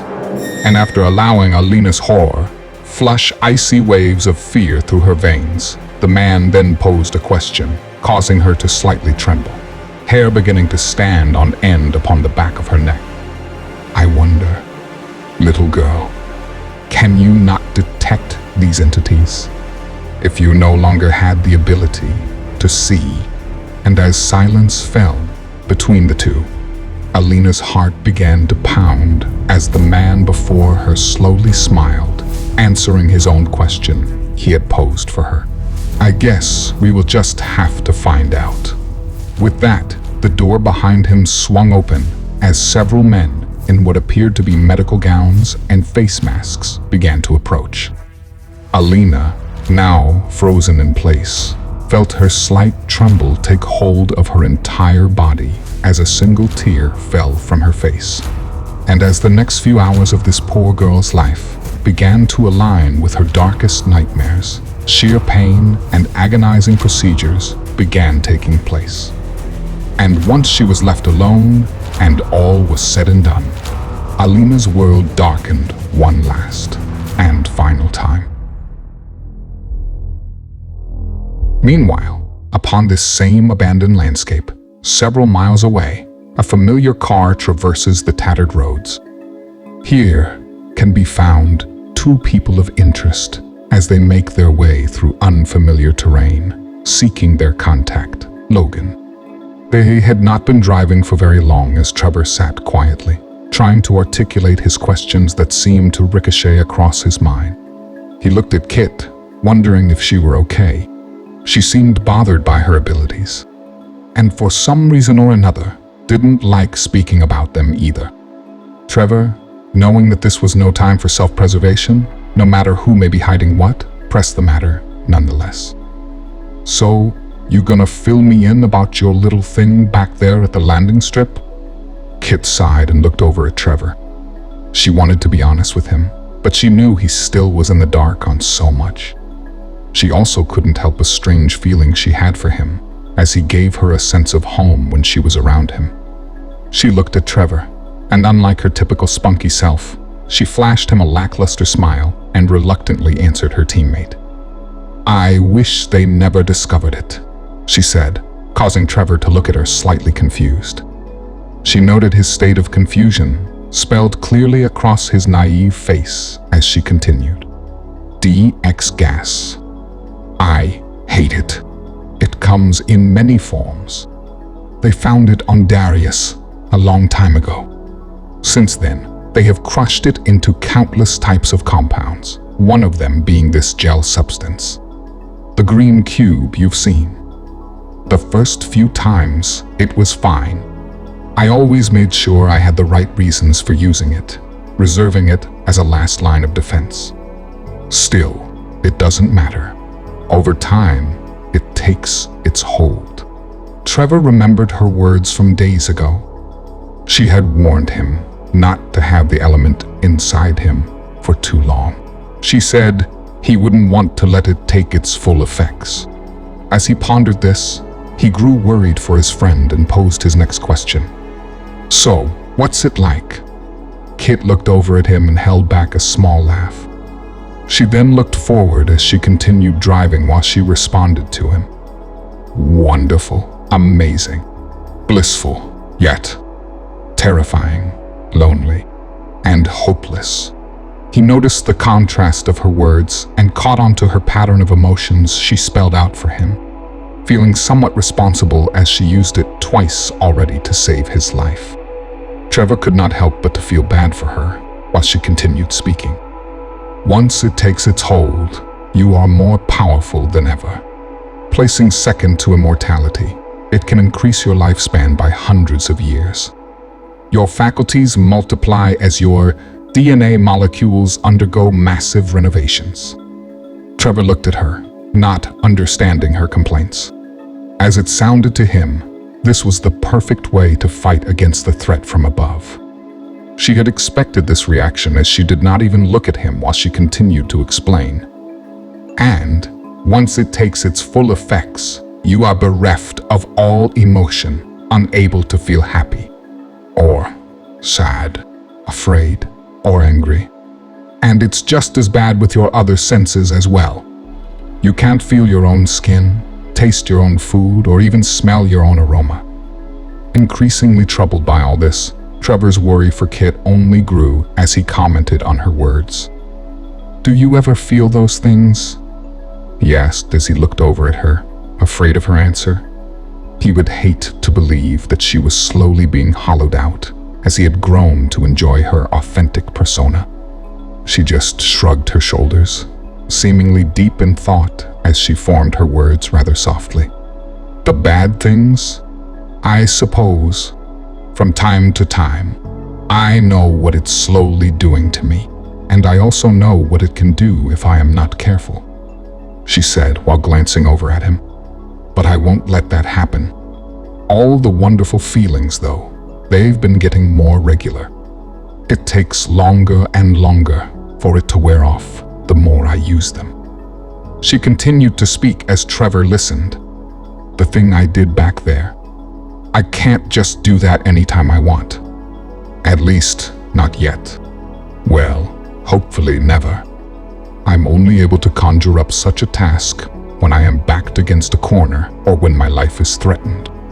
Even then, it's not sure to work." Trever just sat there in silence. He knew there was nothing he could do to calm her worries, as he was very uneducated about the foreign element. A sense of calm washed over the interior of their vehicle as it made its way through the vacant town. As they drove, Kit broke the awkward silence as she figured a change of subject would be good for their morale. "Okay, so like I said before, this guy is a ghost. We gotta talk to the right people in order to find him. We cannot talk to the wrong people. Talking to the wrong people anywhere in the Philippines will not be good for us." As she finished her words of caution, Trever wished to clarify a certain matter. "And what happens if you talk to the wrong people?" Kit looked at him, grimaced. "They walk around just like any other transient, searching for food, water, or shelter. But if you happen to run across them, and if you fit the profile of a perfect target, then you're in for one shit show. Look, the Philippines is just like any other place. They have their open pastures, their feedlots, and they have their abattoirs as well. But the difference here is the rest of the region is under the control of one man. And this man is searching for something. What? We don't know. But from our intelligence, we've gathered that he is in charge of some kind of research. Whatever this research is, the reports we've received, it's through live specimen experiments. Human specimen, to be more specific. This man is looking for something." She then looked over at Trever once more as she went on. "Or looking for someone." Trever found her words rather sobering as she then proceeded to give him some advice. "Just don't make eye contact with anyone if you see something or someone. Say something. We need to do our best to avoid being found by this man or his cronies. They are not easy to spot, but they are noticeably different than everyone else." Trever thought to himself as he pressed her to continue. Different? How? Everyone else is scavenging for supplies. These people, however, scavenge for human targets, specimens for their cause. They watch people from a distance, she said while looking out the window at the abandoned buildings they carefully traversed through. This caused Trever to do the same as his paranoia grew, while Kit continued. They study them, looking for the perfect specimen. They are everywhere. And if you don't keep your eyes open, you won't see them until you're in their possession, somewhere in one of their labs, waiting to be their next experiment. He runs this entire area. There are no cattle operations here. The Chinese have given him reign over this portion of the Philippines to further his research. She then let out a frustrating sigh. God only knows why Logan chooses to operate here. Lucas wanted him to vacate once reports began pouring in of this research operation, but Logan ignored the request. And to our surprise, Logan and his operations seem to be doing just fine. Trever looked at the empty streets around him. He could not believe that such an empty place like this could hold such a dynamic community. While rounding a corner, he noticed a rundown building right outside his window as his eyes shifted over its two large wooden doors. And as their cars slowly disappeared out of sight, it soon became clear what Trever had seen, as red graffiti, almost appearing blood-like in color, spelled out a familiar name high up on the structure's exterior wall.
Chapter 11.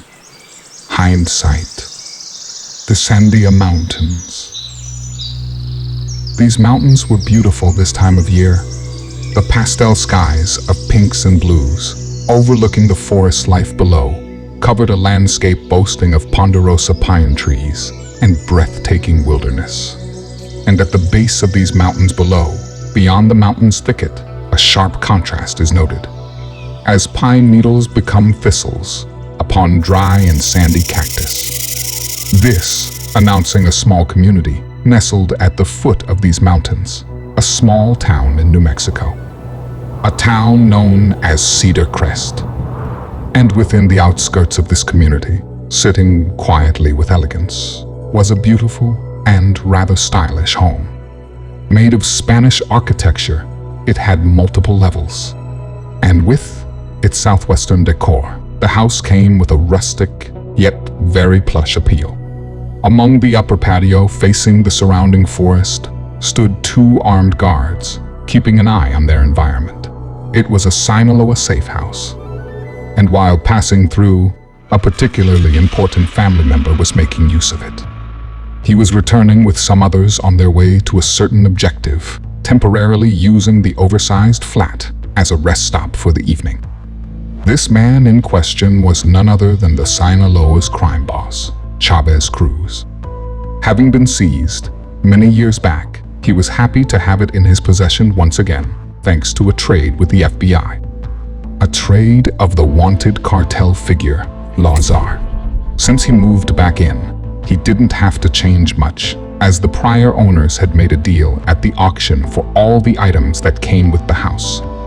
Ergo, most of the decor remained, and as much as anyone would harbor a deep hatred for the cartel, they would only be perpetuating a falsehood to deny the cartel had damn good taste. Having said this, he was pleased to be back in a comfortable setting with pricey artwork, Spanish mosaics, and priceless antiques throughout the home. On the other hand, it did not work out so well for the buyers of said former auction that had seized his family estate. And it had also not occurred to them, while feeling safe in their isolated mansion, that now, with a global pandemic on the horizon, coupled with this new arrangement that the Sinaloa had with the FBI, all bets were off, and its former owners might be dropping in for a little visit. It was an older couple, well-to-do and enjoying their retirement. The repossession was over in seconds. Her in the shower, and him napping in the living room. But that was years ago. And now, with it back in their possession, the house remained somewhat quiet while Chavez's security detail kept guard. Upon closer observation and coming from within the home, one could hear laughter while the men posted out simply held firm composures.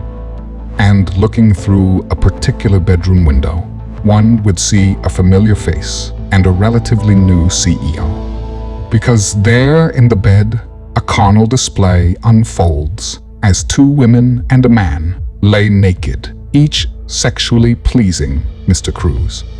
From a further view of the house, as if standing across the street now, a series of misfortunes for the crime boss began to advance from the forests around. Suddenly, the 2 exterior guards, as if struck by bullets that hadn't uttered a sound, simultaneously keeled over and fell 2 floors to the concrete driveway below. Immediately following the blow to the cartel defense, the front lawns to the house became crawling with police. While running quietly, all aiming their weapons at the small mansion before them, they readied themselves for their invasion. Meanwhile, an oblivious Chavez enjoys his view in front of him. While lying on his back naked, he looked down at the 2 beautiful women and the attractive gentleman. All smiling up at him, they commanded exotic tones, each framed with dark hair. One woman looked deep into Chavez's eyes as the other woman began to lower her head, beginning to please her lover, her face slowly disappearing between his legs. And while his eyes began to close, he could see the beautiful male creature before him smile, encouraging him to succumb to the bliss of it all. Suddenly, causing Chavez to flinch. Several loud noises sound off as his doors were broken in and gunfire was heard. He quickly sat up, wiping what felt like blood from his face, and opened his eyes. There in front of him, once a beautiful specimen, now had a gaping wound in his forehead. And as he collapsed, the woman once pleasing Cruz jumped up from the bed and looked down as she screamed. Chavez flinched a few more times as 2 more gunshots rang out and 2 more beautiful creatures met their quick and sudden death. Now, surrounded by his dead companions, Chavez slowly scooted back and looked over at his gun on the table across the bed. Knowing it was too far as the threat in front of him approached, he simply slid to a sitting position and pulled a sheet around his waist. He looked nervous, yet angry, at the same time as he began to shout at the invading police officers. What is the meaning of this? We have a deal. And wasting no time, an officer walked up to Chavez and put handcuffs on him. He then attached the other end of the handcuffs to the bed. Chavez kept protesting verbally, but did not physically resist, as he knew what would become of him if they felt he were a threat. The man who cuffed him was thin and rather short, while he wore a black bushy mustache. Being Hispanic, he too had a darker shade of tone, while his eyes were an intense darker brown. He was much higher in rank than the rest of the officers, as he looked at Chavez and simply turned as he walked up to 2 of his men. He then spoke a few words as they each acknowledged him with an audible 10-4. Then he turned away from them as they drew their weapons toward Chavez and maintained their aim. As they just stood there, aiming their weapons, no one spoke to Chavez as the man who cuffed him left the room. Now, sitting there, confused, only covered with a sheet, cuffed to the blood-stained bed, he stared at the 2 officers, pointing their weapons at him. Just outside the horrific bloodbath, the officer who had cuffed Chavez approached a vehicle in the driveway. The vehicle was an unmarked black SUV. As the officer approached, the truck's front window rolled down. There, sitting in the car, were 2 men. The officer then spoke, the vehicle's occupants remaining quiet as he did so. All clear, sir. The target is in the master bedroom. The man in the driver's seat peered into the back of the vehicle and then looked back at the officer and nodded in approval. He then gave an order to the officer. Move your men out. We will take it from here. And as the officer then moved away from the car, he signaled to his entire unit with a hand gesture as all his men began to vacate the area. It was at this point the back passenger door of the SUV opened as Thomas Shields exited from within its darkened interior. Meanwhile, inside, and still chained up to the bed, Chavez awaits with frustrated curiosity as Thomas and 2 other agents appeared. Chavez, only knowing Thomas as a crooked agent, looked at him with shock as he spoke. You, what is the meaning of this, Senior Shields? We had an agreement. And while Thomas slowly crossed the room, he minded his trench coat as he dodged through the dead bodies.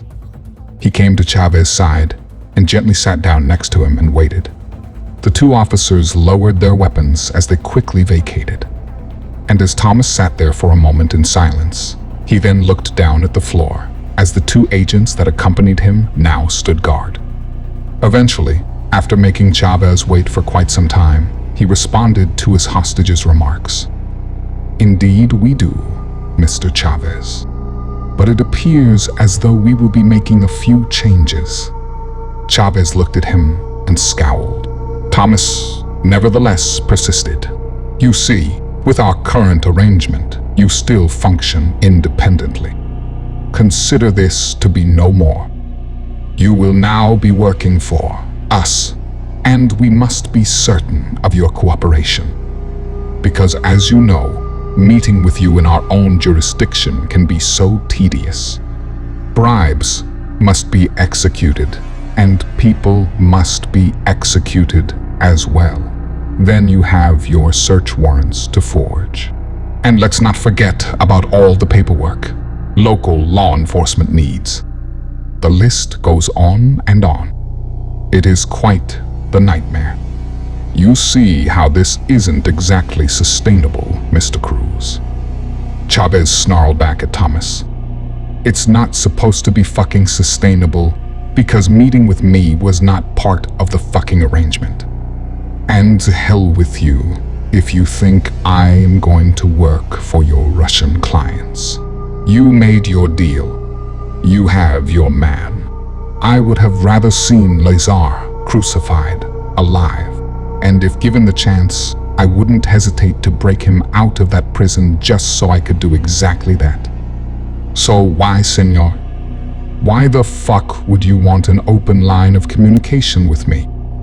Thomas turned to Chavez, leaned toward him, and pointed in his face, and with an excited expression while speaking in a hushed tone, he answered, "That, my friend, is an excellent question." He then relaxed and regained his previous posture, looking toward the floor as he continued to speak. You see, there will be some changes happening on this planet within a short time. We will need individuals who understand how to inspire people to fall in line. Individuals like you. Individuals like Lazar. He looked over at Chavez and continued to speak. Of all the militaries in the world, a united cartel would rival the best. They know how to spy like the professionals, coordinate like the elite. But most of all, they don't have a moral compass creating unnecessary obstacles. When these changes come to pass, we will need the two of you to cooperate. The world is changing, and it will be changing much more. Alliances must be made now. Alliances must be made, or the prospects of which must be handled. I am sure you understand. Thomas stood up and walked toward the door and turned around. He then straightened up his demeanor and spoke loud and clearly to his hostage. Once these changes come, we have already set in motion Lazar's escape. You will be working for my client now. And soon, you will cooperate with this counterfaction of yours. You will cooperate with Lazar and the Beltran Leva. You will be posted north, here, in the States, and Lazar, south. He looked at Chavez, somewhat gauging his behavior, and awaited a response. Cruz looked at Thomas and argued the order given to him. Meanwhile, outside at the vehicle where Thomas and the other two agents had come from, the opposite back door to the SUV opened as a man stepped outside who was dressed in a black suit and proceeded for the doors of the large house. All the while, inside, Chavez tried outmatching his captor in an argument that continued to unfold. Do you not remember Agent Fuckhead? I answer to my own clients, not to you. And with our agreement, you will be standing down. Myself and my operations are to be left alone. If anything happens to me, Senor Marquez is only one phone call away from exposing your corrupt ass. So, Senior Shields, with all due respect, kindly fuck off. Thomas smiled and quickly responded. Do not forget, Mr. Cruz, it is these same Americans I still work for, he said, using air quotes as he did so. Americans that I still maintain power with. I could make your life here quite irritating if I were to signal a specific target. That's when Chavez looked at Thomas as though he were a piece of trash laying on the floor before him and spoke with disdain in his voice. I have killed many of these Americans. I have had them on their knees before me, on their knees before being eliminated. They have spoken of you, you know. They know you are a traitor. They know you are corrupt. I am not afraid of your petty threats, traitor. Thomas smiled and shook his head, looking at Chavez and sighed. Okay, but remember, when we're working together in the future, I tried to convince you to do so in a reasonable manner. Chavez looked at him with confusion as a man came through the doors. the same man that had just come from the car. It was Arlo Brooks, and he immediately looked down at the handcuffed hostage below Thomas on the bed. Chavez then felt something strange overcome him. He felt his airways quickly becoming obstructed by some strange force. And as he began to slightly panic, Chavez looked over to Thomas, who was just looking down at him with disappointment in his eyes as he began to choke. And while his mind directed him to a dark place, as if it were no longer under his control, images flashed before his eyes as he saw, under dark skies, a great chasm with a wall of flames approaching. He could feel his own skin begin to peel off as he reached up to steady a portion of it dripping from his own face. The dark skies above held intensely dark clouds as they parted to let evil through. There, descending upon Chavez, an angel of death came to where he stood. And once the ghastly creature stood before him, a foul odor assaulted his senses as it knelt down over a woman, now laying bloodied before them. It was his late mother, appearing to be somewhat alive and much younger. She laid half naked upon the ground as the angel held a knife as it looked to Chavez and spoke. And as he listened, he felt his flesh begin to burn as if the fire had engulfed his entire body. Mommy's here. The angel spoke as it moved the knife to his mother's abdomen and split her guts wide open, allowing all her bowels to fall to the sides. The angel continued to speak as it looked at him, its eyes growing darker and its voice growing deeper. Eat, my little angel. Suddenly, Chavez came to, hunched over on the bed. He was back in the room with Thomas and Arlo. He could barely make out either of them through his teary eyes as he noticed Arlo approach him. As he did so, he began speaking, Chavez feeling a deepness in his voice that beckoned him back to the darkness he had just come from. And as Arlo proceeded to speak, despite how softly he did, his voice echoed through Chavez's entire being. I assume we have a deal, Mr. Cruz. After dealing with the Sinaloa boss before him, Arlo quickly turned and left as quickly as he'd arrived. Then, Thomas, still in the room, looked to Chavez one last time before leaving himself and left his new partner with a few last words while casually pointing to where Arlo had left. I mean, that's some fucked up shit. Am I right? He said, slightly rubbing the situation in by turning the proverbial knife with his words. He then turned and left, as his voice grew louder while he finished his conversation with Chavez, quickly disappearing from sight. Anyhow, don't say I didn't warn you, Mr. Cruz. And with that, Agent Shields was gone, leaving Cruz alone in the sarcophagus-like bedroom filled with fine, handcrafted, blood-stained furniture. Still in the nude, only covered by a thin sheet, Cruz looked at where his captor was leaving with a confused anger growing across his face. Having blood spattered across his brow, he looked over at his cuffed wrist and began to let the confusion dominate the anger. Then, he struggled a little to try and break free, but to no avail. He looked back at the door and then back to his cuffs and struggled again, realizing he was being left there, shackled to his bed. As Thomas made his way through the home, he had to dodge several dead bodies, as there were several more Sinaloa guards, which had met the same fate as the nude trio that were once entertaining Cruz. As he did so, he walked down a dark hallway, listening to his newest employee's first complaint. Hey, Agent Dick Hole, are you gonna undo my chains or what? Thomas smiled and proceeded down the hall, paying little mind to the shouted suggestion now coming from across the large home. Suddenly, while coming to a large room, he saw a sparkle of light which had caught his eye. And looking over, he saw where the small flash had come from, now viewing a large pool just beyond a massive glass window. Seeming to be curious, he walked toward the glass as he approached the door's handle, knowing he was going the opposite direction that his team had recently gone. Nevertheless, He slid the door open as he walked out onto the massive pool deck. The pool was surrounded by Spanish artwork upon a hand-laid stone patio.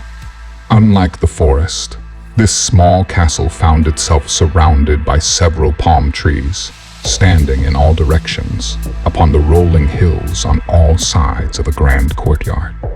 And the pool, penned in by the manicured cactus, found itself near the courtyard's grassy lawn, which traveled around the deck's edge. Thomas walked toward the pool as he pondered for a moment, seeming transfixed on the crystal-clear water inside. Leave it to the cartels. He thought years into a global pandemic, they still managed to keep a sparkling pool. Suddenly, feeling his phone in his coat pocket slightly buzz, he pulled it out and pressed a button on it as it began to flash a holographic screen in front of his line of sight. As he began to scroll, he clicked upon a box with a question mark in it. A message from an unknown source. Now, there before him, words appeared across the screen. Thomas looked at the words, seeming to be prepared for what he read. The screen's text simply read, "Status update. Please advise." Thomas looked back to the doors he had just come through, making sure no one was watching as he looked back to his screen.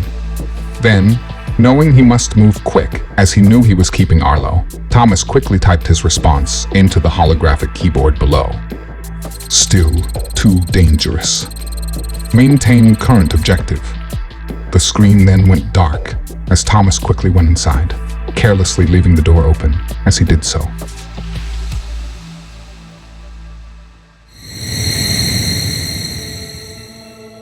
Meanwhile, nearly 4,000 miles south, we come to a land known as Peru. And within this land, a United States embassy can be found. An embassy that held a secret from the rest of the American population they swore to protect. And about 10 miles west, away from the prying eyes of the American government, a covert operation was unfolding. Here, within the wilderness, outside of any city borders, was a rundown building, several American military personnel guarding the perimeter. And within this building was a makeshift war room where several American soldiers all dressed in fatigues could be seen. The room was somewhat small, maintaining a desire to function in stealth. While a soldier dutifully minded a laptop he now held upon his knees, he quickly typed a response to a message he'd just received. Copy that. Maintaining current objective, over. And with that, the soldier then stood up and walked across the room to one of his superiors and addressed him with a sense of urgency. Sergeant, Agent Shields is still not in position, he said, gaining a rather quick response from his supervisor. We need to speed up this process. Inform Shields that we are meeting with the ranking officers of Operation Last State in 3 days. If we want to be on top of this, we need to know what he knows, so we're not caught off guard in this debriefing. We must have prepared answers and avoid this operation from maturing faster than ours, and make sure your communication lines stay secure. If these fuckheads find out we're playing both sides, it'll be the end for all of us. We'll be sent away for treason. Yes, sir. Understood, sir. The soldier replied. One other thing, sir. What are we going to do with the Russian? He asked. Shields wants him out of the equation as soon as possible. He doesn't want any loose ends getting back to the Kremlin. If Lenkov gets wind of our mission, he would be compromised. His superior then looked behind his shoulder and then back at the reporting soldier in front of him. I will handle him. You keep tracking Moscow. I want to be informed if anything changes. If Shields wants us to play both sides, we have to do our part to make sure we're not getting fucked in the ass. The officer then began to walk away while ending his conversation. Thank you, Andrews. That will be all. Andrews then watched his superior head into the next room as he sat down and quickly got back to work. But following this story, one would be wise to take interest in what was unfolding within this adjacent room. As here, a Russian hostage has found himself mixed up with the American traitors. And as Andrews's superior approached the hostage, he began to speak. I don't want to hear any more of your bullshit. I want to know everything. I want to know everything right fucking now. Tell me now, he said, only to gather an unwanted response from the Russian. I won't tell you nothing. Fuckhead. You really think we're just gonna sit back and let you have control over everything? We are going to be the ones on the top, motherfucker. Tell us what you know. Why should I? Fuck you, American trash. That was when another soldier approached the sergeant, and frustrated with his Russian hostage, he threw the man a scowl, signaling their conversation would be continued. And as he turned to address the soldier that had approached him, he began to speak, still with frustration in his voice. What updates do you have for me, Campbell? He questioned, and as Campbell held a tablet in his hands, he went over a few developments he'd discovered coming out of the Pentagon. Sir, it's Operation Last State. They are recruiting, sir. They just sent out the memo. Sir, you meet these qualifications to appoint any of your men. The sergeant then replied, Good work, Lieutenant. It appears they're moving faster than we expected. Send Andrews. He's already up to date on the operation in question. He will be the perfect mole. Once shit hits the fan, you know this Last State will be relentless. We need to keep our eyes on them. We don't want them preventing any of this shit. Remember, this is our opportunity to remake America. We are the new America, and we need to stay ahead of them at all times. Once Shields is in position, we will be able to begin shifting a large portion of the military to our control. And once the codes are sent and all is said and done, we will have an unwitting portion of the U.S. forces serving by our side. This is our one chance. No missteps, Lieutenant. The lieutenant then followed his sergeant's lead as they each turned to the war room through the door. There, behind several computers, was a brick wall. And there, upon this wall, was an American flag. An American flag with a disturbing twist. This time, America will be perfect. And this time, it will only have one state, our state. A military state. Our founders were wrong, Lieutenant. Democracy is for the weak. This world belongs only to the strong.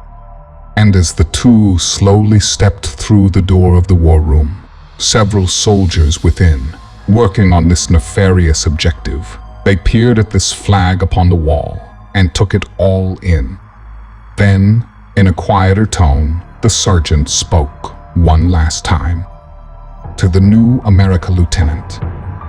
To the new America, sir.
Chapter 12, Revelations.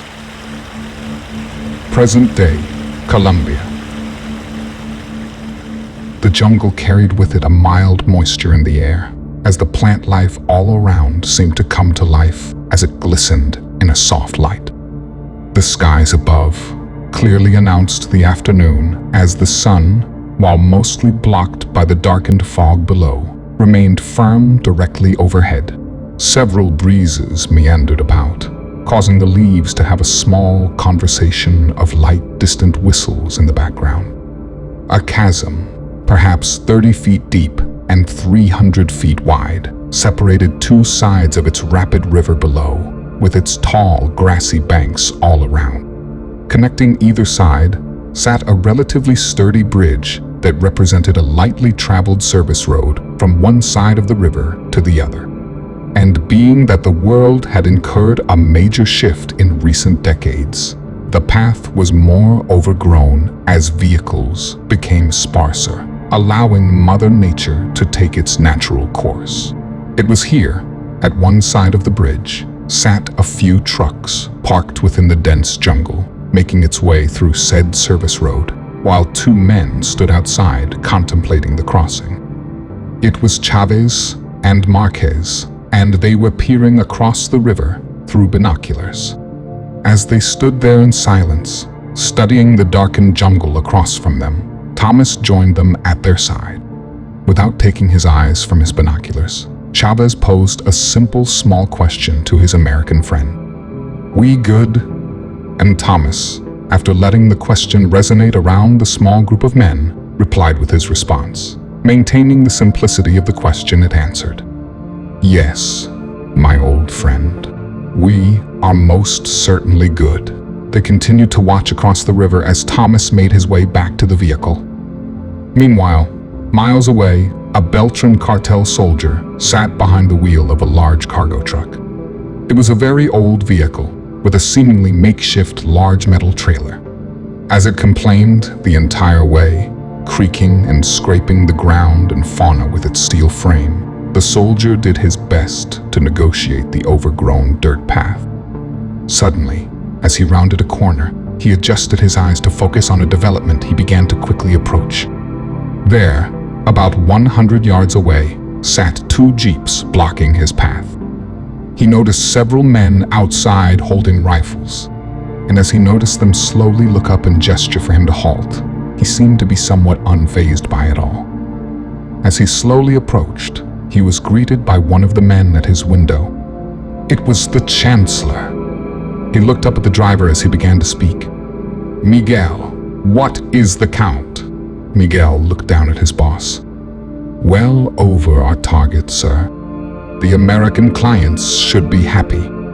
The Chancellor looked at Miguel with a satisfied expression as he praised his soldier and moved on to his next objective, signaling the driver to exit his vehicle. Nicholas, standing next to his brother, spoke to the Chancellor as if to persuade. "Are you sure it is wise to go alone, brother?" The Chancellor looked at his brother and sighed. He then turned to the driver and shouted, "Out of the seat, Senor. I will be taking the delivery by myself from this point on." As Miguel dutifully complied in a timely manner, he opened his door and stepped down from the rig. Once on the ground, the Chancellor gave him a pat on his shoulder, adding to his earlier praises, while he stepped up into the large truck and took his place at the front seat. He then closed the door and adjusted the wheel and chair, and then looked out the window and down to his concerned general. "Nicholas, please. We have been working for the Russians for many years now. The Americans want to be sure they can depend on us. Trust me, my brother, once they see that we deliver, they cannot afford to turn us down. The Chinese and the Russians are giving them a run for their money. The Americans would be wise to add us to their arsenal. Our inside contact has assured us all of this," he reminded Nicholas. With that, he saluted his brother and began to drive the truck forward as the two jeeps parted to let him make his way. He watched in his rearview mirror as his cartel soldiers became smaller as he drove further away. Then he looked ahead and focused on the road, as he knew he had not much further left to go. After about 20 minutes, His objective began to come into focus as the nearby jungles became cleared in front of him. Straight ahead, in the middle of the clearing, sat a large, sizable service shack. Outside of this shack were 3 massive radio antennas that no longer served their purpose. Also, as they had been without power for years now, Mother Nature began to claim the tall structures as her own. Just outside the shack and antennas was a chain link fence, barely hanging on to its structural integrity as weather over the years had taken a toll on the metal barrier. And just outside of that stood an American soldier holding a rifle as he gestured for the vehicle to stop. As the Chancellor took in his new surroundings, a small wave of panic swept through his entire being. As he looked around him, he noticed several other large military vehicles, each with several armed soldiers standing by watching him approach. He knew that striking a deal with his long American foe was his very last chance to keep alive, his stake in this new world, as he fought his paranoia back. The soldier that had gestured him to stop approached his side of the vehicle and spoke to him through his window. "Step out of the vehicle, sir. Your contact is waiting inside." With that, a small sense of relief washed over the Chancellor as the task given to him made him forget his worries, putting business back in the forefront of his mind. He stepped down from the vehicle and faced the young soldier less than half his age. The soldier looked at him and reached behind his back and pulled out a black cloth hood and handed it to the Chancellor. "Put this on if you want to meet your contact. He insists on keeping a low profile. These activities are not exactly backed by the last state. It's a policy not up for discussion." The Chancellor looked down in his hands and saw the black hood he now held.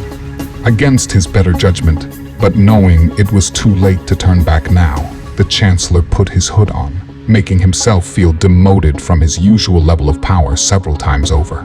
Now, with the hood over his face, he felt his arm grabbed by the soldier as he began to be guided into what he assumed was the service shack ahead. But then, suddenly he was stopped.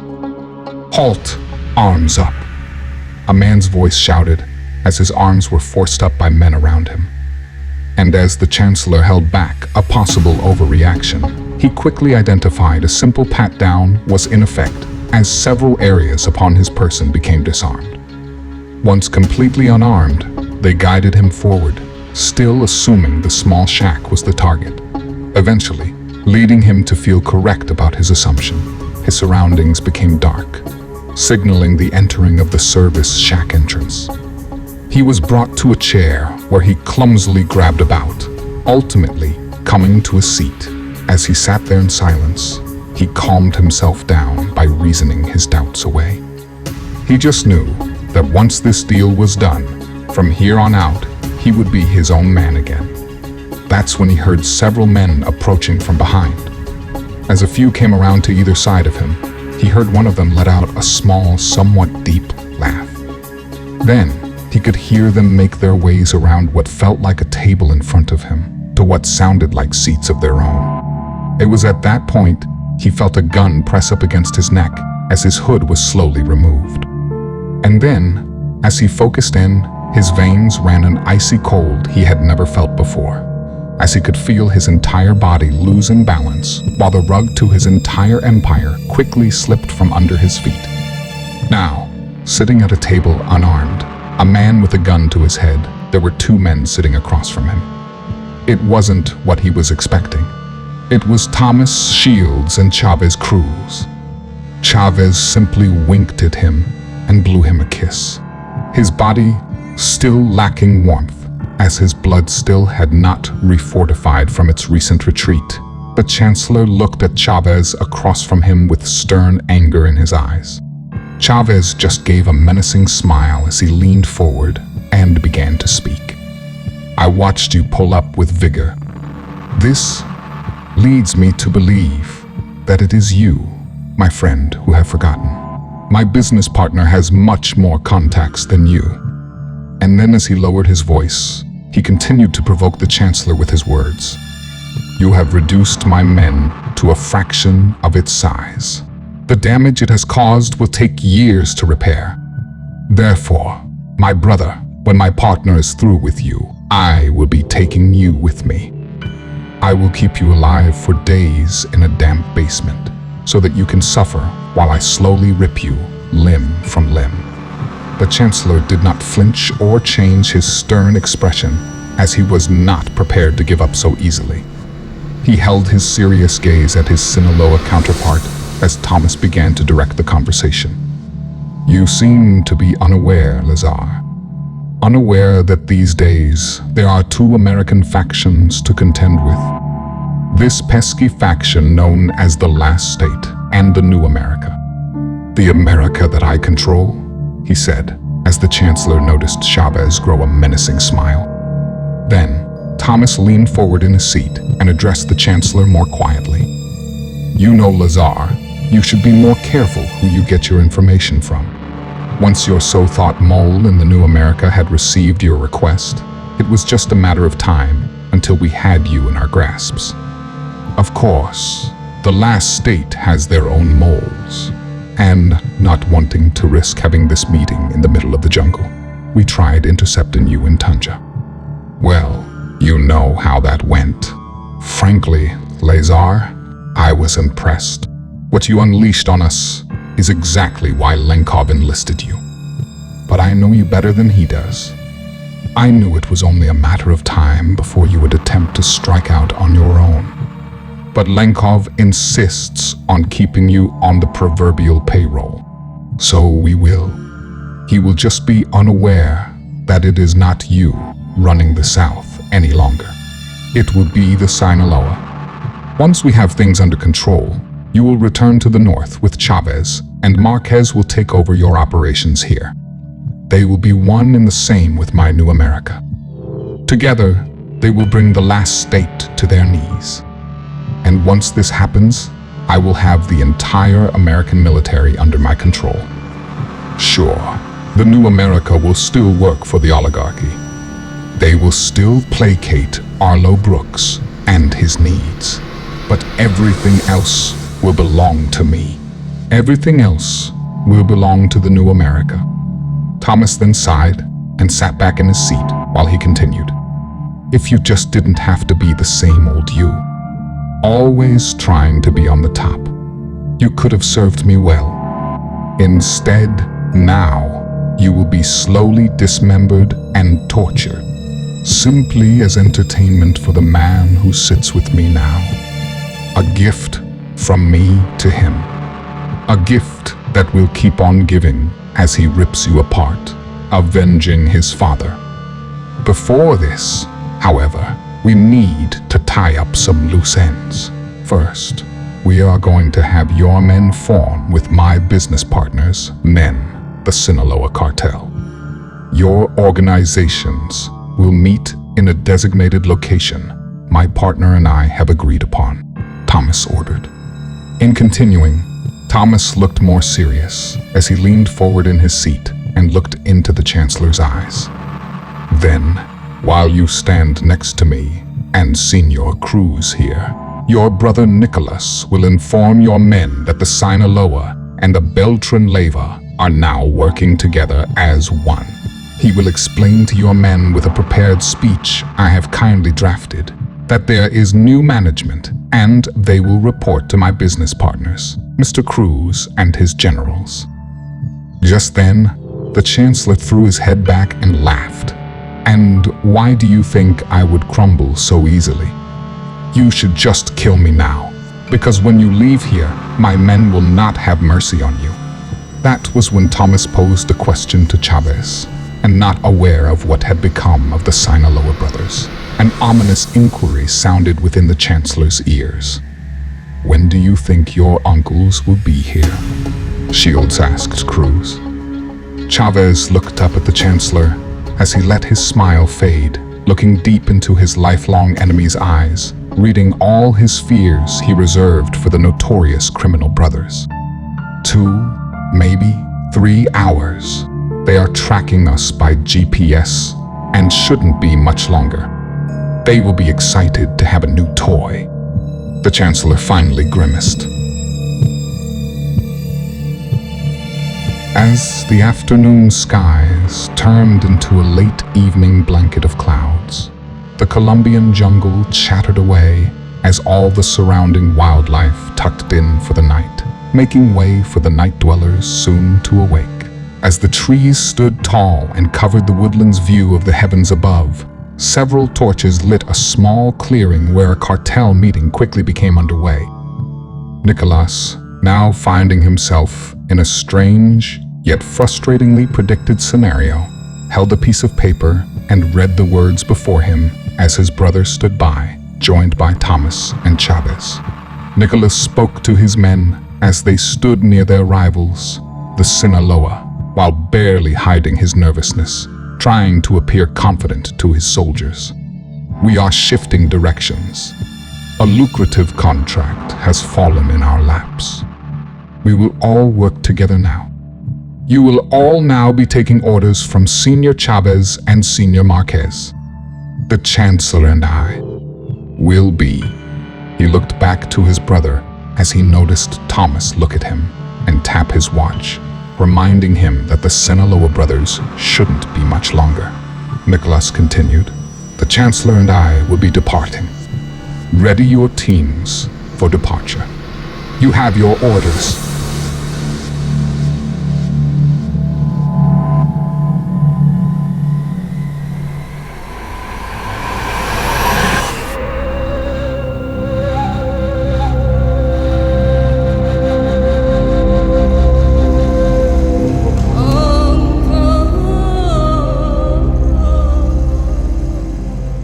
As one continues to follow the story, they suddenly find themselves within a vast desert, a profound scene of prophetic detail.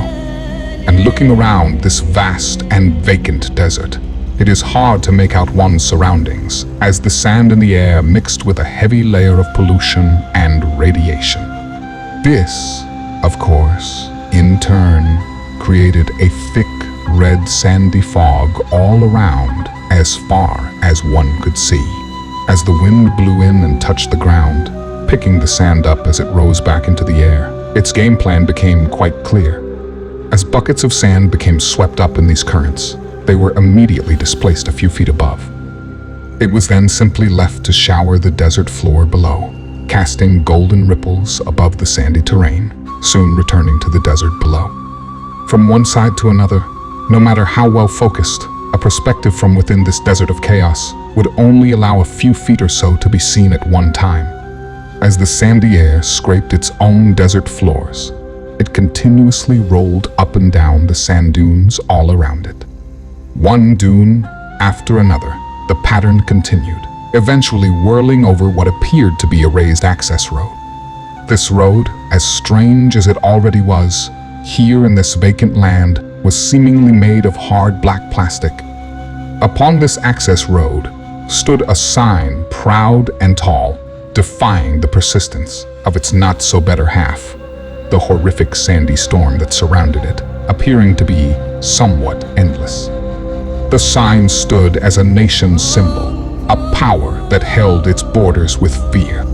And this symbol, this red emblem, announced its regime upon this sign, golden stars taking their place among it as the Chinese flag slowly came into focus. It is at this time that the sand becomes livelier than ever, as headlights can be seen approaching quickly. And just like a curtain, the sand in the air begins to part as a small military truck traverses said access road, making its way to whatever its objective. As it moved quickly, it passed the sign, and then, just as it had come into the dusty scene, so too had it left and disappeared altogether. A bird's eye view of this dusty traveler would offer a much clearer view, as the vehicle could be seen traveling away from a large military complex, now almost a mile behind its current headings. This compound, although very military in fashion, would not compare to its overseas counterparts, as it was lacking seemingly basic military hardware. Instead, this one was different, for unlike most others, This one did not boast of any military-like vehicles or war-like weaponry. Another difference could be spotted upon gazing beyond the compound, where an unsettling display could be seen. There, just beyond the barbed wire fence and cement structures of the military compound, was a large void where the earth simply seemed to dissolve. And as more sandy dunes became clearer by the second, the vastness of this land quickly announced its magnificent home, the Gobi Desert. Unfortunately, this is where the human ability to communicate utterly dissolves, as there are simply no words, no matter the dialect, to describe such a breathtaking scene. Nevertheless, a story must continue. Thus, one finds themselves within the arid skies above, peering down on the sandy desert floor below. Then they see this void, this big, dark hole. As higher and higher they ascend. But the higher one goes, the more they would realize this dark void is not just a theme of the immediate surroundings. Instead, this pattern reaches much, much further, as it would seem to cover a good portion of the earth below, stretching in all directions for thousands of miles. One explaining this scene would choose their words very carefully.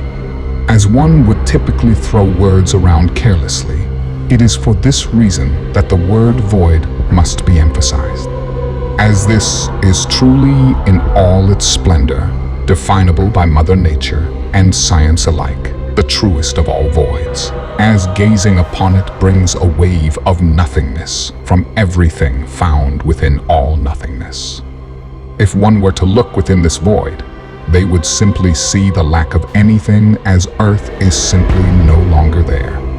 And more troublesome than this, as this scene expands, the void seems to be growing, slowly swallowing the Earth around it. And as the void of space simply is without matter, so too is this wave of nothing on this planet man calls home. And it is currently that a bird's eye view begins to expire as the Earth below begins to approach, signaling this tour's end. As the void on Earth now becomes closer, its perimeter, where it meets the Earth, now becomes a new focal point. Now, something strange, yet familiar can be seen, as an endless formation of dark figures come into view.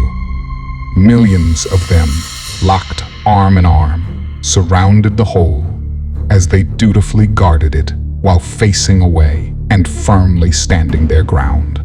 Now rapidly descending, approaching this edge of order and chaos, getting so close as they've passed through the clouds, they see one figure in the endless formation look up and gaze upon them. Looking back at this creature, having no face within its black hood, it comes closer and closer. It begins to shriek with an eerie scream while it rapidly approaches, the creature becoming louder and louder.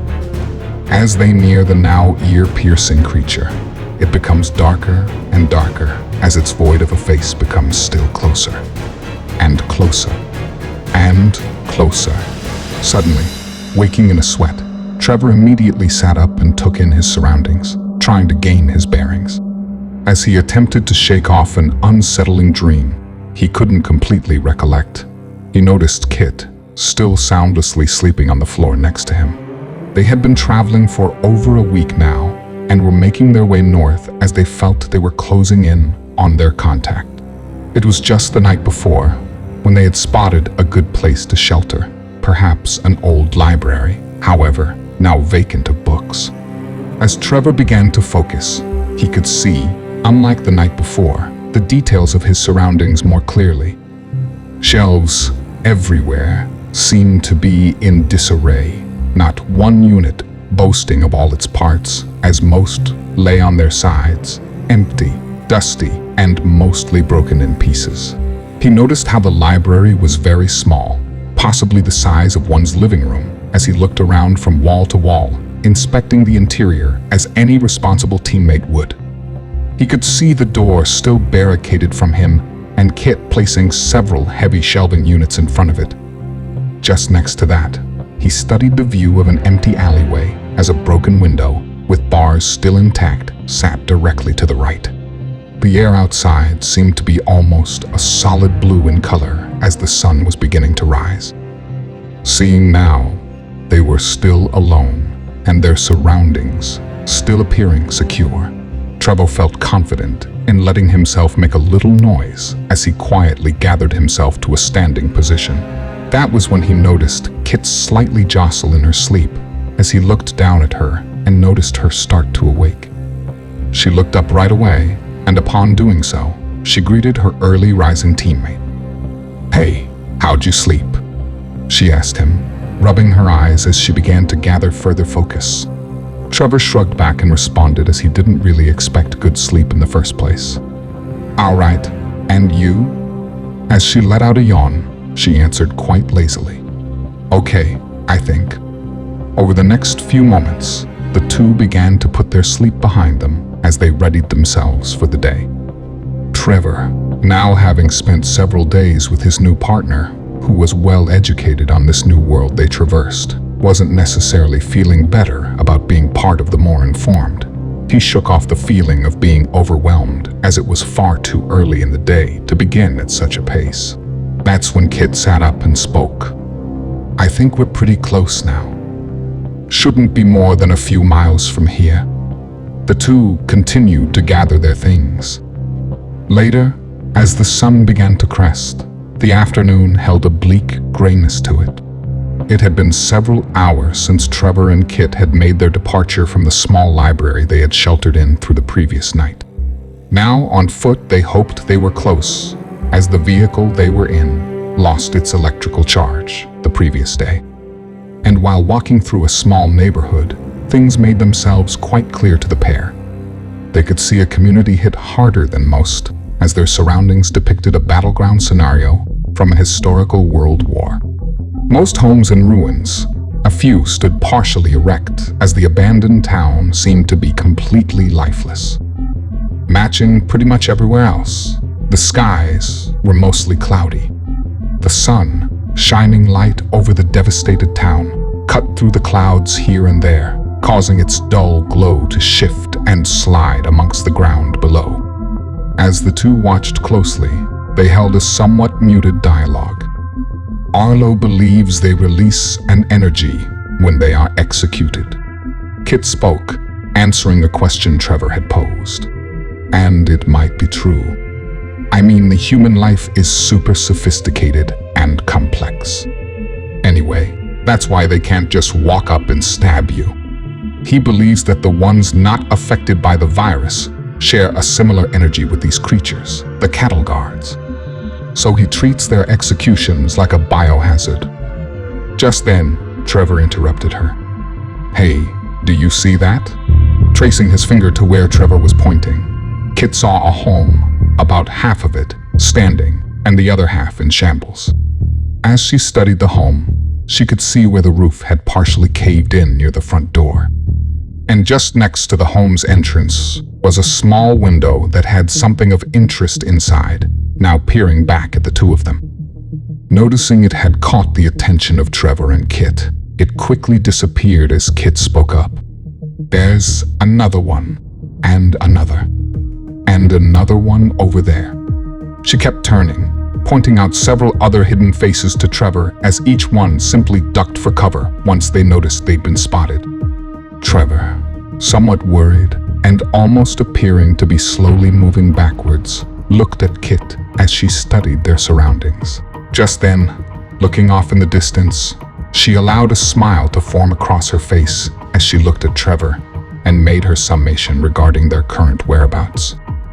"I think we found a neighborhood, and I think this is where we'll find Logan." Trever, somewhat appearing to be relieved, but still slightly on edge keeping his guard, looked at Kit and replied with a question. "What makes you say that?" This cued Kit to simply shrug her shoulders as she gave Trever a rather nonchalant answer to his most recent inquiry. "Just a lucky guess." Trever, growing to trust Kit day by day, was strangely happy to hear her answer as the two began to walk up to the nearest home.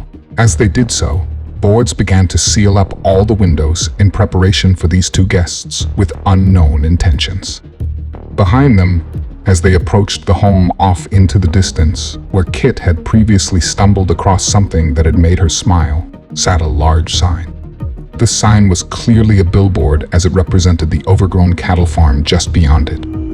Upon this sign was depicted a cartoon cow, a cow smiling while enjoying a large glass of refreshing milk. As he maintained his focus, he put the neighborhood around them at the forefront of his mind as he continued to accompany his partner to the door of the nearest house. And as the two stood in front of the door, Kit went to go knock, only having her arms swiped away by Trever as he slightly scolded her. "Hey, how do you know what's behind this door? When you said we had to be tactful, I thought you meant, I don't know. Maybe that we should be fucking tactful." Kit smiled as she pointed to the roof of the house and said only a few quick words. "PVC pipe?" Trever looked up to see what she was referring to, and confirmed that just above the door, a pipe made of PVC stuck out through a small hole drilled through the wall.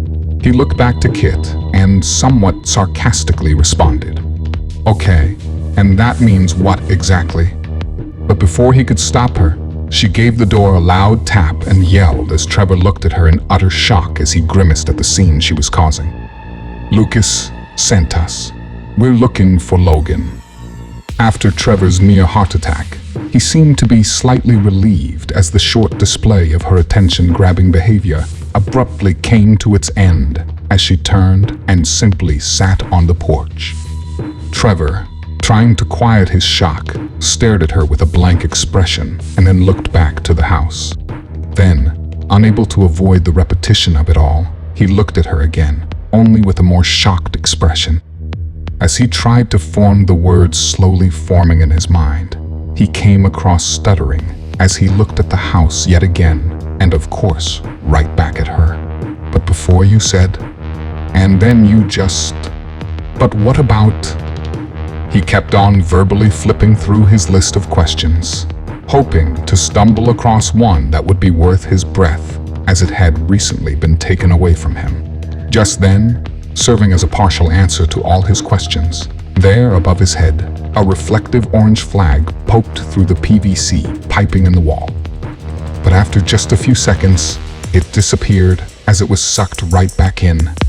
That's when Trever felt Kit sitting below him tap his leg as she pointed across the street and then pointed down the street. He couldn't believe what he was seeing. Amongst all the rubble and disorder, as a symbol of man's persistence, house by house, flags appeared and disappeared, obviously forming an intricate web of communication. That was when Kit finally spoke, attempting to snap Trever from his daze. "Hey, Trev. Buddy, it's like, gonna be a while. You might wanna sit down." Trever, understanding her words, thought this was a good idea as he suddenly felt a little motion sick. Still stuck in his daze, he watched with pure amazement as the flags appeared and disappeared continuously down the street. And he finally was able to slowly sit down as he watched this pattern continue until it was far enough to be out of their sight. He finally managed to come to a seat as he sat directly next to Kit, all the while looking at her with a look of pure confusion. Now, after several hours had passed, darkness began to surround both Trever and Kit. They remained on the porch as upon closer observation, it was clear that Trever had calmed down. While they waited, letting the sun set around them, Kit had put Trevor's mind at ease by explaining to him exactly where they were.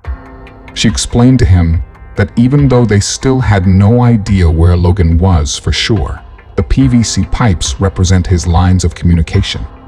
Also, once seeing the flags, Kit knew that this represented a temporary parley with the neighborhood around them, as it left the two with a small layer of security. The sky above was nearly pitch black while Trever sat next to Kit with his knees near his chest. Now wearing jackets, they had in their bags The evening brought on a cold breeze as the two sat in silence, respecting their temporary secure location. Just then, as Trever was looking at the ground below him, with his arms resting on his knees, something drew his attention just down the street as a dark vehicle slowly approached. Its headlights were absent as the fully electric vehicle made no sound as it came near. As it pulled in front of the house where Kit and Trever had been patiently waiting, the back window rolled down as the vehicle came to a complete stop. Meanwhile, Kit briefly warned Trever of a few of their contact's idiosyncrasies. He won't let us see his face. He is very private. Back when they were younger, him and Lucas used to be partners, but then they went their separate ways. Just don't expect him to say much of anything. Since then, he runs a massive network here in the Philippines, but don't worry. He's not into human cattle farming or any shit like that. Seconds later, a voice spilled from the dark interior through the now open window. It was a man's voice as he used a deeper regiment, yelling out to the foreign tourists. "You called?"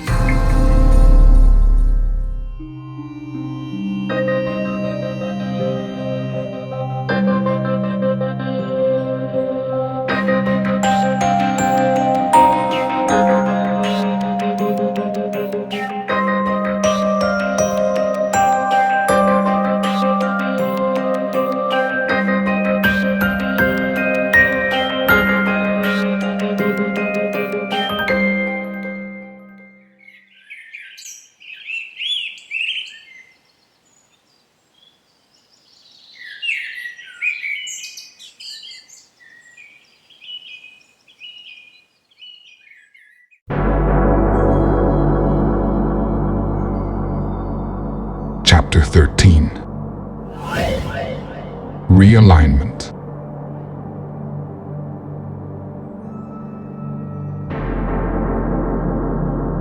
While twilight took its hold, it announced its descending night skies above, as breathtaking jungles could be seen from all around. And while flocks of birds from here and there made their final descents, a calm set in, signaling all around a shift change within the surrounding wildlife was about to take place. Here, upon a familiar spot, two rival cartels were gathered as they listened while being addressed by Nicholas, the Chancellor's brother and his top general. As he addressed his men and the men of their once rival faction, a sense of unease could be felt as he finished his evening announcements. "The Chancellor and I will be departing. Ready your teams for departure. You have your orders." With that, Nicholas passed the megaphone to Thomas, who looked at him in approval. Thomas then looked at Nicholas and the Chancellor as he gave his orders to Chavez. "Gag them and bound their hands. They'll be coming with me." As if this were completely unexpected and somewhat inappropriate, Chavez responded to Thomas as they each escorted the Chancellor and Nicholas to a more private location. Marquez, Cruz's only remaining general, followed them closely behind, listening to his commanding officer address Mr. Shields. "Hey, Agent Fuckhead, the Chancellor's mine." "That's the deal. Remember, once they do their pathetic little speech, they are both my property. They come with me." Then, Thomas, putting Chavez on hold, turned to Marquez and gave him a task. "Marquez, I want you to find the highest-ranking Russian and bring him to me." Marquez, simply not in favor of the crooked American, looked at Chavez, who oddly enough approved of the order. And then, looking back to Thomas, he reluctantly nodded his head as he dutifully began to perform his task. At that moment, in a quieter voice and stepping a few feet away from their two high-profile hostages, Thomas explained his intentions to calm his worried partner down. "He's worth more dead than alive," Thomas said to Chavez, while pointing at the Chancellor as he continued to speak. "Look, I've made arrangements with the Americans. They'll back out of South America altogether. They need to refocus in the north and assist their Asian partners in maintaining their ground and prevent the last state from regaining control. I need them to make this happen. Lenkov might be in charge of me now, but soon, my friend, once we absorb the last state into the new America, I will be in charge of the entire American military. Do you really think I'm going to let that Russian fuck be in charge of anything anymore? If Arlo won't stand up to him, then I will.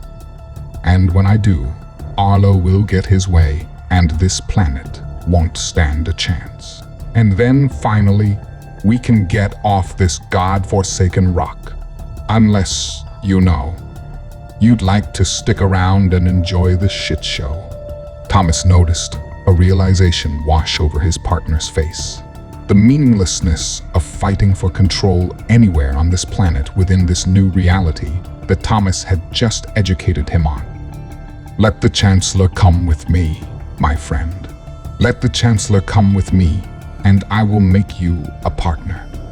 I need someone to operate the South until we are through farming it. I need you to do this.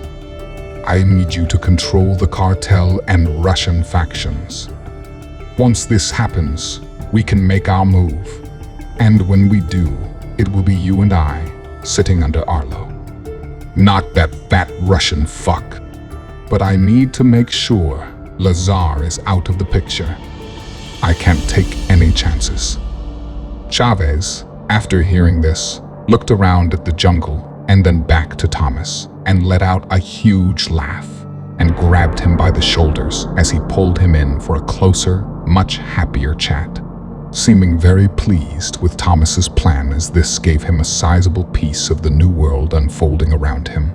He looked at Thomas and smiled while addressing his American partner. You know, Mr. Shields, I have never met a snake quite like you, my brother. And I must tell you, your snake-like schemes never cease to amaze me. Thomas looked back into Cruz's eyes and smirked while he gave a small reply. You don't know the half of it, old friend. Chavez laughed once more and happily arranged a verbal contract, solidifying Thomas's strategic move. We have a deal then, brother. Just then, Marquez walked up with a Russian soldier at his side. A Russian senior lieutenant, Mr. Shields. He's the highest-ranked Russian officer here. Thomas looked over at Marquez and replied with a quick nod while studying the Russian specimen brought before him. Good. Bound him and gag him as well. Chavez, you drive. As the two men loaded their 3 hostages into a decent-sized black militarized SUV. Marquez watched them as they eventually departed. And as he stood there, watching them leave, one of his men approached him. Sir, we are ready to move out. Would you like us to wait until they return? Marquez let the words echo within his mind as he watched his superior drive off into the jungles, soon disappearing altogether before looking over to his soldier and replying. I do not trust this Mr. Shields, he said, still watching into the darkness at where his superior had recently vanished from sight. I have a new task for you. Not much later, amongst a small dried-up wash, the jungles all around suddenly became disturbed, as the dark Colombian woodlands slowly became full of light. A vehicle could be spotted as it passed through the bumpy terrain with ease. With Chavez at the wheel, Thomas sat next to him, while the Chancellor, Nicholas, and the Russian soldier sat in the back, each bound and gagged. The Chancellor looked out his window and then back to Nicholas as they both looked at each other with a seriousness in their eyes. They knew they were heading in the direction of an American camp. Several moments flew by as the vehicle loudly traversed the swampy terrain below, holding inside of it a much quieter scene as the 5 occupants remained rather silent. Suddenly, Thomas pointed out the windshield to a small clearing ahead of them, now coming into view, cueing Chavez to slow as their destination began to approach. Senior Cruz watched his environment quickly change and became sobered by the American force that now began to surround him as he made his way to what appeared to be a tent. The tent, which Thomas had pointed to, signaled their final stop. It was small and green, and glowed from a bright light within. He noticed as he neared it several militarized silhouettes all around them, every now and then lighting up their faces within his headlights. As Chavez drove closer, the tent became brighter from the nearby lights that had been dutifully illuminating the meager military outpost. As he found himself in an unsettling scenario, he was glad to have Thomas by his side. He knew that he was about to be part of a much wider and broader estate, one which he intended to divide his way in a very rewarding fashion. This thought caused him to relax as confidence swept through his entire being, while he pondered the thoughts of very soon being his own king to these vast jungles around them until their objectives here were through. While he parked, he noticed two men standing outside the tent, each keeping guard with assault rifles nestled in each of their arms. Before getting out, he looked over at Thomas. "Partners, yes," he said, gaining a smile from Thomas. Shields found it quite funny that the amateur before him simply did not see the predicament he was in. "Like I said, Senior Cruz, you don't know the half of it. But, more importantly, as I have already made it very clear to you, I can't take any chances." And just as expected, it was over within a second as Thomas pulled the trigger of his silenced pistol, causing Chavez to fall to his driver's door window. Then, as if nothing happened, Thomas turned to the three in the back and spoke a few words while he smiled. "Okay, gentlemen, let's finish this." And with that, he stepped from his vehicle and escorted the three out, as he then directed them single file into the tent. As they approached it, the Chancellor and his men noticed several American soldiers quickly surround and open the driver door to the vehicle they had just arrived in. As a deceased Chavez Cruz fell from the interior, the Americans grabbed his lifeless body as they began to drag it away. And just before they entered the tent, they watched their fallen rival leader disappear into the forests beyond. Now, and inside, there in the center of the tent, and before the three hostages, were a few chairs placed before a table. Other than this and several armed soldiers, the room was entirely empty. The Chancellor, now working through several schemes he could possibly plot, desperately hoped for any possible sign of an opportunity. But soon enough, him and his men were forced to sit in the chairs as Thomas walked to the other side to address his three captives. Once in front of them, him standing and them sitting, he gave a nod to the soldiers behind them as the hostages soon became ungagged. This, however, was quickly followed by a rifle's head being firmly placed on the backs of each of their skulls. Once in the position that Thomas had ordered, he looked at the three and spoke while a soldier quietly translated for the one Russian captive. The three listened while squinting under the bright lights. "Do not worry. I am not going to draw out your deaths. I promise each will be quick and painless." The Chancellor looked over at his brother with an exhausted expression as he interrupted Thomas's speech. He looked back at Thomas and spoke with a sense of indignity in his voice. "Then kill us, you stupid American. I do not wish to look at your filthy face anymore." Thomas nodded to the soldier behind him as the Chancellor felt an odd and painful sensation within his lower back as a knife began to pierce his skin. This quickly put the Chancellor in his place as he reluctantly allowed Thomas to proceed without further interruption. "You are going to have a conversation with a friend of mine. In this conversation, you will be brief and you will be vague. You will explain to my friend that the conflict has been handled and everything is under control. The Russians maintain in charge. It's as simple as that. Any questions?" And as expected, this cued the Chancellor to speak up once more. While he did so, he flinched not knowing if he would suffer another penetration from the knife's edge still behind him. "And what makes you so sure we will do any such thing, Mr. Shields?" he said, still half expecting to be roughed up over the remark. Thomas looked down at him as he slowly leaned over the table and placed his hands upon it, looking into the Chancellor's eyes. "Because if you don't, the man behind you will carve a small hole in your lower back and slowly pull your kidneys out. And believe me, your refusal will make many men here very pleased. You see, Lazar, good entertainment is simply too hard to come by these days." Moments later, on the screen of a laptop, now on the table between them and facing Thomas, a conversation was finishing up between him and this friend he spoke of. As the conversation came to its conclusion, Thomas turned the laptop to face the three. It was Lenkov, and he seemed to be pleased with his Russian officer, now in his view.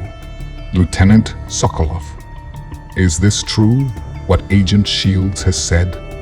Do we have order restored, Lieutenant?" The Russian soldier respectfully addressed his superior, the oligarch on the other end. In his Russian language, the soldier confirmed the agent's report. "Yes, it was an unfortunate misunderstanding, sir. There was a miscommunication somewhere in the chain of command.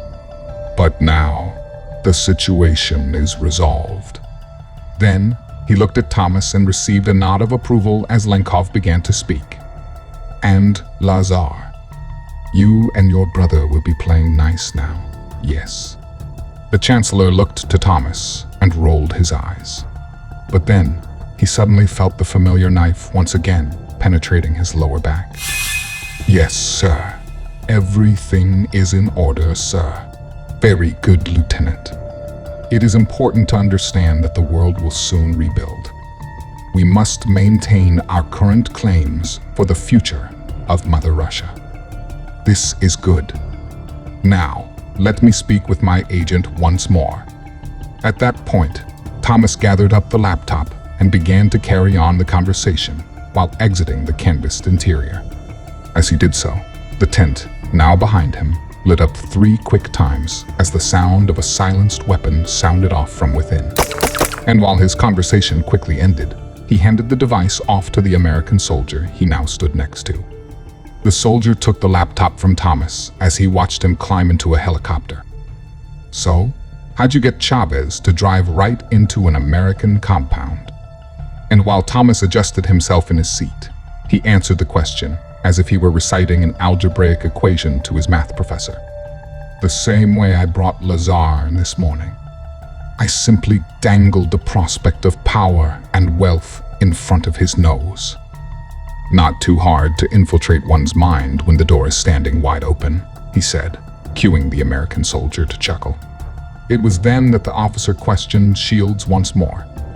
"And the remaining cartels in the area, sir?"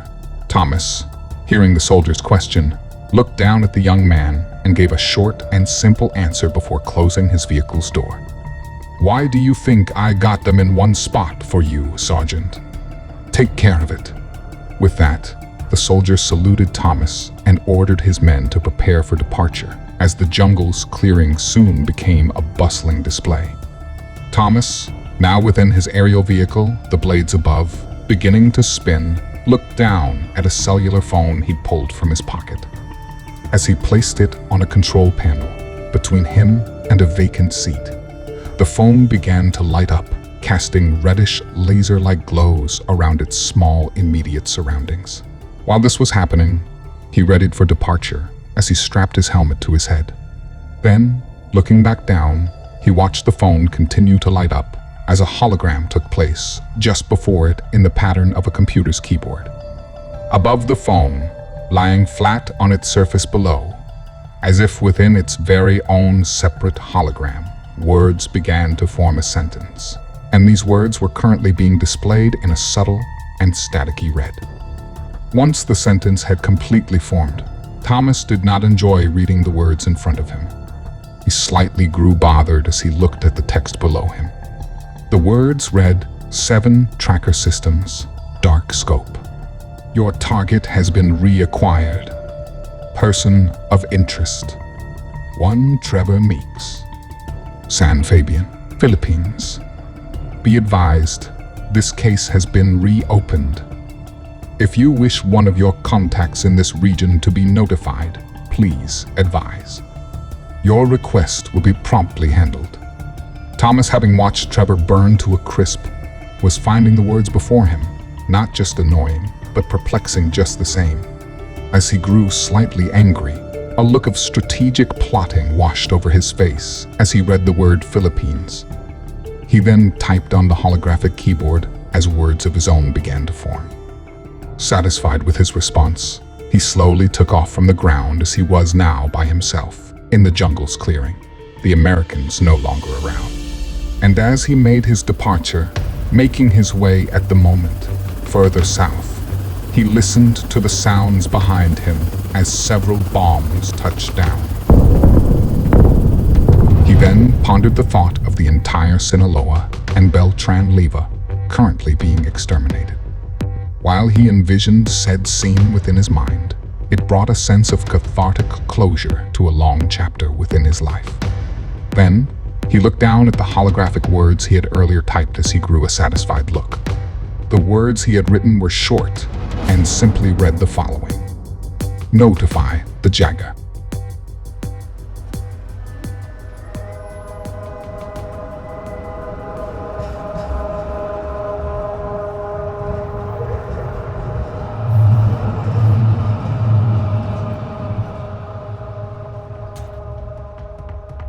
It was a beautiful day out, as the buildings all around sparkled with various reflections from the sun, now shining brightly high above.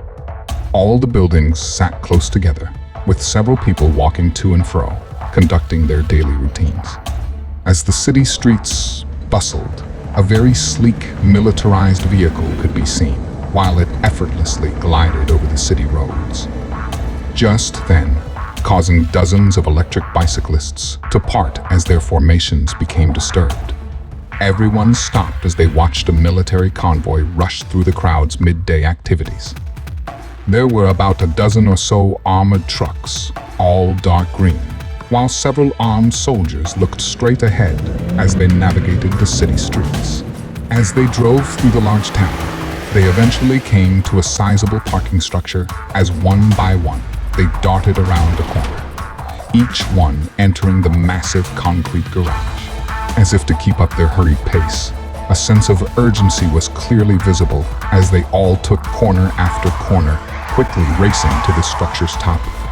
And once atop this parking structure, a view of the city could be seen, as off in the distance sat several skyscrapers, towering over the millions of its tax-paying citizens below.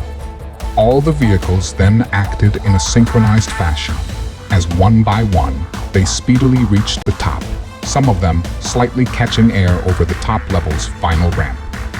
Crisscrossing from here to there, a full circle began to take shape as the nearly empty parking lot at the top quickly became this army's newest and temporary stronghold.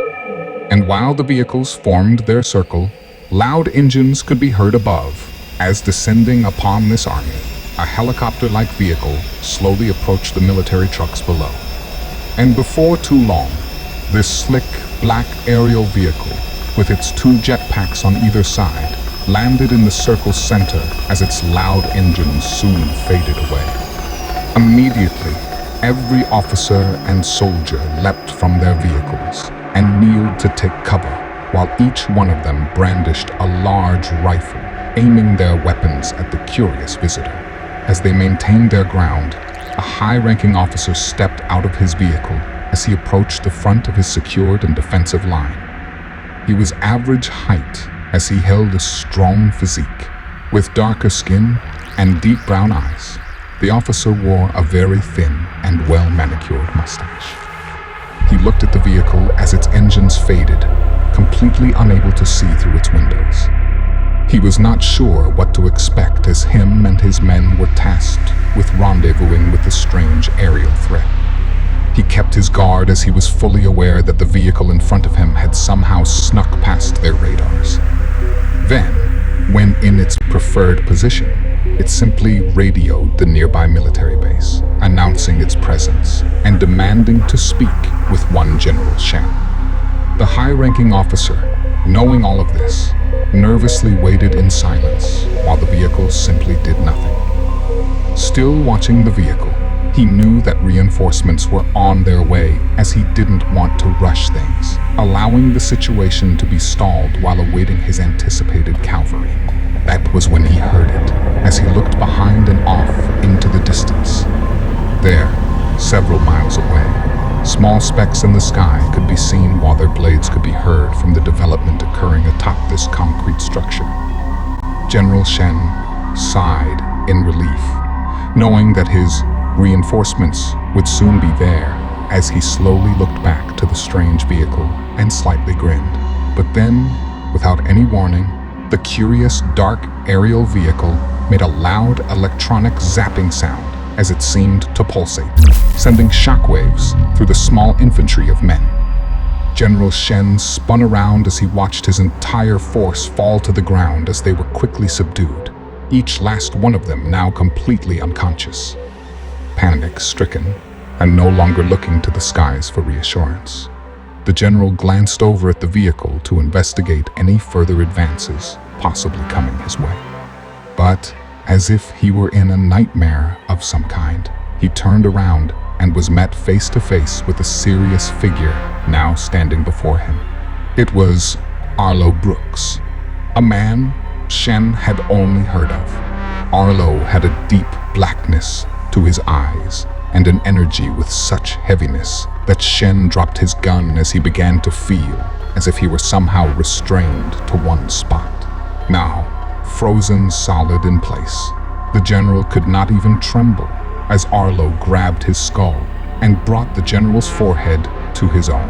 As Arlo pressed his forehead to Shen's, the military officer began to violently shake as his own eyes slowly began to match that of Mr. Brooks. For a short moment, Brooks looked deep into Shen's eyes, the general able to feel the intruder in front of him begin to enter his very own soul.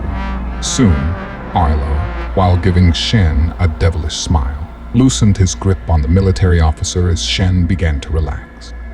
The general slowly looked down at his hands as he began to feel exceedingly vigorous. Then, eventually looking back up at Arlo and now seeming to be like-minded, he too formed the same menacing smile. Arlo then pulled a vial from his coat pocket that had a label which read DX4 Concentrate and placed it in Shen's as he gave the general a wink. Shen graciously bowed his head as Mr. Brooks returned to his vehicle, the sounds of Shen's reinforcements drawing closer. Now, seeming to be under a type of trance, General Shen did not seem fazed in the slightest, as the vehicle in front of him simply took off in retreat, flying at top speed in the opposite direction of Shen's approaching cavalry. And as Shen watched, Arlo's vehicle simply vanished within a flash of light. A light that could also be described as a very familiar solar flare. Shen looked around, his smile slowly fading as all his unconscious men laying around him began to awake. He placed a hand over his forehead as he blocked out the day's sunlight, while he drew his attention to the 7 helicopters now descending upon him. As his cavalry touched down, Shen made his way back to his vehicle, sliding his hands over his coat pocket, feeling the vial within its contents. Then, a familiar smile slowly reappeared across his face while he was eager to now begin an entirely new mission. And knowing that this mission would be quite the feat, he looked around with confidence as he knew he had the entire Chinese military now at his disposal.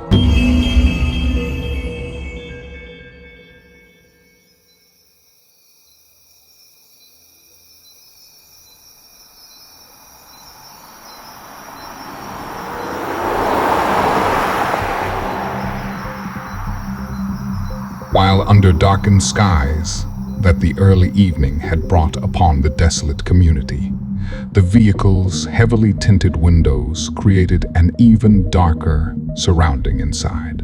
Trever, sitting next to Kit, near the rear of the vehicle, avoided looking directly at Logan, respecting his wishes not to be seen. Meanwhile, Logan sat at the other end. His face was darkened by the shadows around him as slivers of moonlight peeked through the panes of glass and darted around the vehicle from here to there. And as they traversed the bumpy roads, the driver kept a decent pace as he sat just to the other side of the partition beyond Logan. Kit rifled through a bag as she pulled out a device and gave Logan a sarcastic look. "Half empty. Don't you have a full one?" she asked, as Logan leaned over to the floor below him. He then pushed a bag toward Kit and spoke softly, now looking toward Trever. "You have the 7 sight." Just then, Kit interrupted as she was beginning to go through the second bag. Holding another device similar to the first, she put her task on hold as she sternly cautioned her mysterious contact. "Hands off, Logan. He's working for Lucas. Don't think for 1 second that you have anything on us. You have one job to do. So just shut the fuck up and get us to the plane," she stated, gathering a slight reaction from Trever, as he hadn't expected her to be so confrontational. Logan, through the shadows, could be seen smiling as he bowed his head, agreeing to Kit's wishes. Kit kept her eyes on him momentarily before looking back at the device in her hands. "Okay, Logan, here's your ration," she said, throwing him one of their small green cubes. She then placed the other cube back inside the bag and held it close to her. This caused Trever to hesitate in thought, as he tried to understand the dynamics of the relationship that his team apparently had with their strange contact. Logan, not heeding Kit's earlier warnings, talked to Trever once more in almost a whispered-like tone. "Did she tell you why you're so special?" he asked as he slightly jostled from a pothole they had run over. Trever, not sure what to say and noticing Kit not stepping in, looked to her for direction as he felt far away from any familiar guardrails. Kit looked at him and shrugged, growing somewhat bored of Logan's presence and cueing Trever to make his own decision whether or not to answer the question just posed to him. He then looked back in Logan's direction and slowly replied, "They tell me I'm not affected by the virus. They say I can see through enemies' security. They say I can see the cattle guards." And having no further understanding on the matter, Trever left it at that. That's when he noticed a small amount of moonlight barely expose Logan's face, just enough to see him slightly laugh at Trevor's answer. And Trever, feeling somewhat in the dark on what was actually happening around him, didn't like the way Logan reacted to his response. He watched the dark figure at the other end of the vehicle grow silent once more, as he simply looked out his window, suddenly seeming not to care and continuing the conversation. The remaining few minutes of their bumpy ride seemed increasingly awkward as the three silently looked out their respective windows, Kit eventually breaking the silence. "We're here," she said slowly, beginning to gather their things as Trever assisted. As he did so, he peered out the window and saw the expansive ocean before them under the pitch-black skies. What he did not see, however, was a sign of any plane as he scanned their surroundings, trying to establish why Kit knew they'd arrived.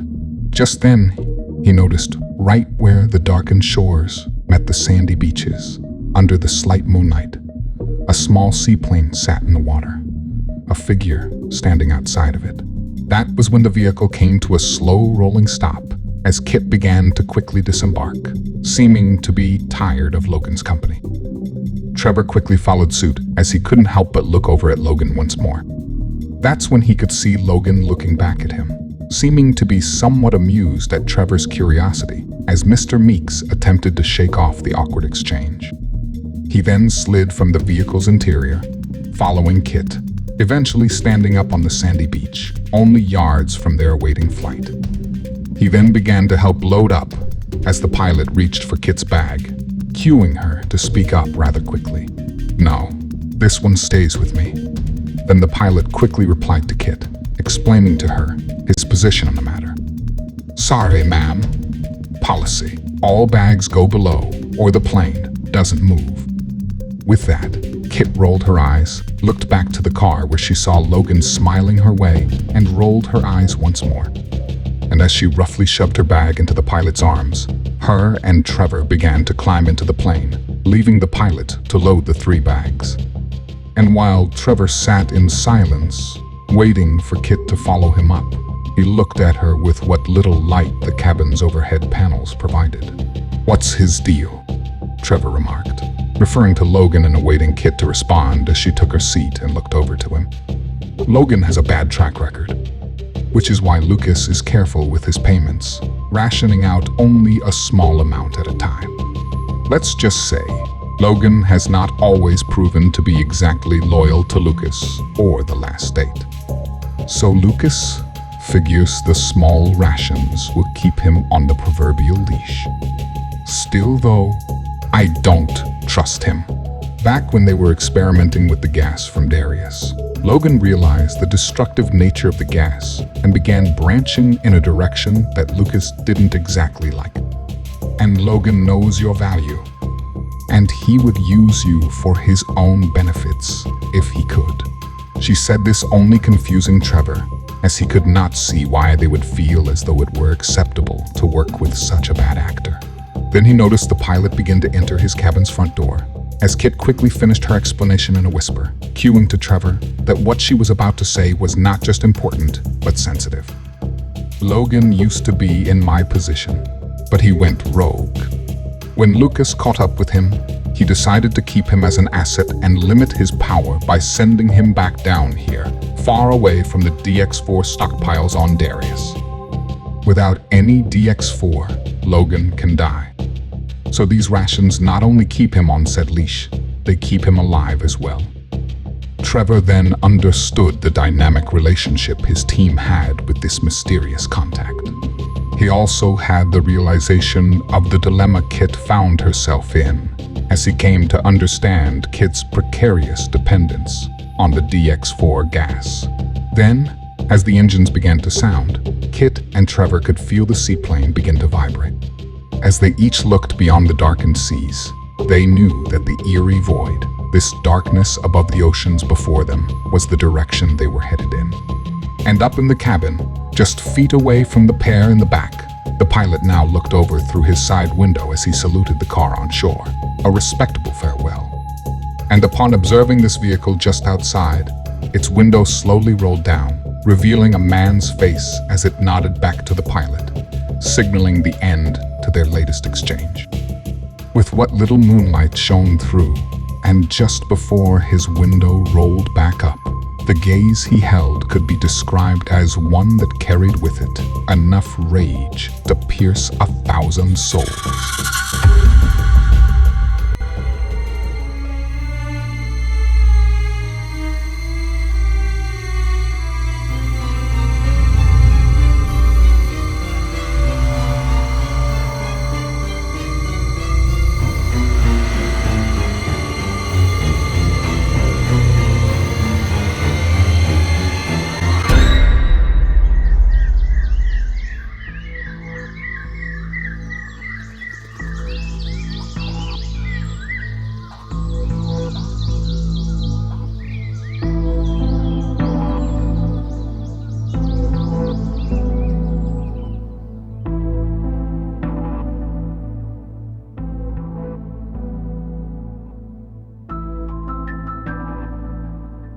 Chapter 14. Annexed. As night slowly faded, morning set in as the liveliness of birds could be heard from all around. And while the skies began to quickly light up, the darkness continued its slow retreat, cueing a friendly and nightly transition. Upon doing just this, and as Mother Nature intended, daytime lit the dark jungles below. And there, on the ground outside, several large vehicles, a man in a black trench coat, stood in silence, looking toward the jungle's floor. It was Agent Shields, and before him was a puzzling outcome he could not seem to understand. For there on the ground was what he had concluded to be his son. But this did not seem to be his son's plan. Thomas knew that Seth would reach out to Paco. He knew Seth would do as Thomas's clone was programmed to advise him to. He felt quite certain that he had watched his network's every crack and crevice, monitoring all its moving product. But how Seth wound up here within the Chancellor's camps had the agent somewhat perplexed. And while trying to connect all the dots, a man suddenly approached him from behind. The newcomer addressed the agent, who was taking a moment of silence. "Is this the one you've been looking for?" he questioned, giving Shields a moment to answer. Thomas, not addressing the soldier's question, made an entirely different statement altogether, as he seemed to momentarily shift his priorities, postponing his unit's current objective. "Ready your men, Lieutenant. Tonight, we'll be paying our friend Paco a little visit." Then, peering out into the distance, off to the east, Thomas began to see a sliver of light. And like one would skip through pages of their favorite novel, so too does this story exhibit a similar pattern. As the sliver of sun quickly became whole, rising into the once dark skies above, and ushering these dark skies away, it proudly took its place, and for the moment, it claimed the heavens overhead. But just as fast as the first half of its journey had been, it began to quickly descend, just the same. And then, off to the west, the sun now began setting over the glassy seas of the Great Pacific as it said its farewells before ceasing to exist. But as the last of its glow announced its goodbye, it highlighted a particular sea vessel on the water's surface. And as one would get closer, darkness having settled in, the lights of this ship began to shine. And there on the deck was a man with a rifle, while 3 others like him were positioned at their own designated watch stations. He stood there keeping watch as he observed the growing darkness quickly surround his team's small yacht. Familiar with the saga that displayed across the waters around him, he lit up a cigarette and let the cold night simply wash over him. And as each star above found a match down below, a kaleidoscope of reflections sparkled for miles around. As he smoked a few puffs, and despite a thick jacket, a shiver from the cold air found a way to his spine. As a few more followed, he felt unfazed by the breeze, as the cold air all around settled in for the night. He gazed in the distance, as he thought to himself, while he soaked in the calm that now surrounded him. Suddenly, without any warning, he was quickly subdued as a hand forced his mouth closed and his gun was quickly taken. Then, a man stepped in front of him who was dressed in all black as he then brought a finger to his mouth. Then, with a slight whisper, he let out a shush, cueing his new hostage to not make a sound. Meanwhile, a few steps away, and in a much darker place, a man lies sleeping on a luxurious bed while snoring his latest day away. Without a slight warning or a chance to be prepared, his door was quickly breached, and in came several red lasers fixed to their rifles, now scanning his bed. Before he could reach for his gun at his side, he was soon met with a masked figure, now just inches from his nose, halting any chance for a possible fight. The darkened figure then held out his hand as he opened his palm and blew a white dust in the waking man's face. Paco then coughed as he began to lose focus as lights flickered this way and that. Just before going unconscious, he could now see a new scene unfold as a newcomer began to approach. This man became familiar as he wore a long coat, and with both hands in his pockets, he quickly closed in on Paco. As the flickering red lights began to steady, and perhaps a second still to faint, the victim in question looked up at the agent as Thomas smiled down at Paco, who was now completely restrained. Thomas looked at his subject with a serious expression, as he watched him go completely unconscious. Then, as things slowly returned to focus, surroundings of stars began to quickly take their place. With the dizziness now wearing off, a man came into view. It was Thomas, and he stood not a stone's throw away. Paco looked around as he noticed his men, all with similar fates, each bound by the hands and sitting on the lower deck, the water now just footsteps away. Thomas looked up as he noticed Paco wake and began to speak as his subdued audience carefully listened. While he spoke, he pulled out a knife and slipped his right glove from his hand. "How long have we known each other, Paco? 25, 30 years?" he asked, while Paco watched Thomas cut into the palm of his own hand. He then hovered his hand over the water's edge as he squeezed it into a fist, allowing several droplets of blood to come out. Paco watched as the small drops hit the surface of the water, lit up by the moon, almost able to hear their tiniest of splashes as Thomas continued to speak. "You know me, Paco. You know what I like. You know what I don't." He said this, letting more blood fall from his hand to meet the sea below. That was when Thomas cued a signal to one of his men, as a man in all black approached the captives. He then grabbed one of Paco's men and brought him to his feet as he guided him to where Thomas was standing. Once by the agent's side, Paco's man was turned to face him as Thomas continued to speak. And as he continued, Paco's heart skipped a beat as he noticed a disturbance beneath the water's surface, seeming to be unset by the blood currently being spilled. "So, if you know all these things, you must know this about me as well." Then, without any warning, Paco watched as his man was pushed to his watery death. And as he saw him hit the water's surface, it wasn't much longer before he saw him swiftly pulled under. Then, as the water began to violently splash, intermittent cries for help through brief screams could be heard. And it wasn't long after that, the same watery surface became silent, as it soon gained its stillness once again. That was when Thomas turned his head back in Paco's direction, and as he looked at him, he spoke once more. "I hate this God-forsaken ocean. Furthermore, and having said this, one would be wise not to get my attention while they're at sea." Thomas kept his focus on Paco. It won't end well for them. And just like that, as if it were his turn, Paco found himself brought to his feet.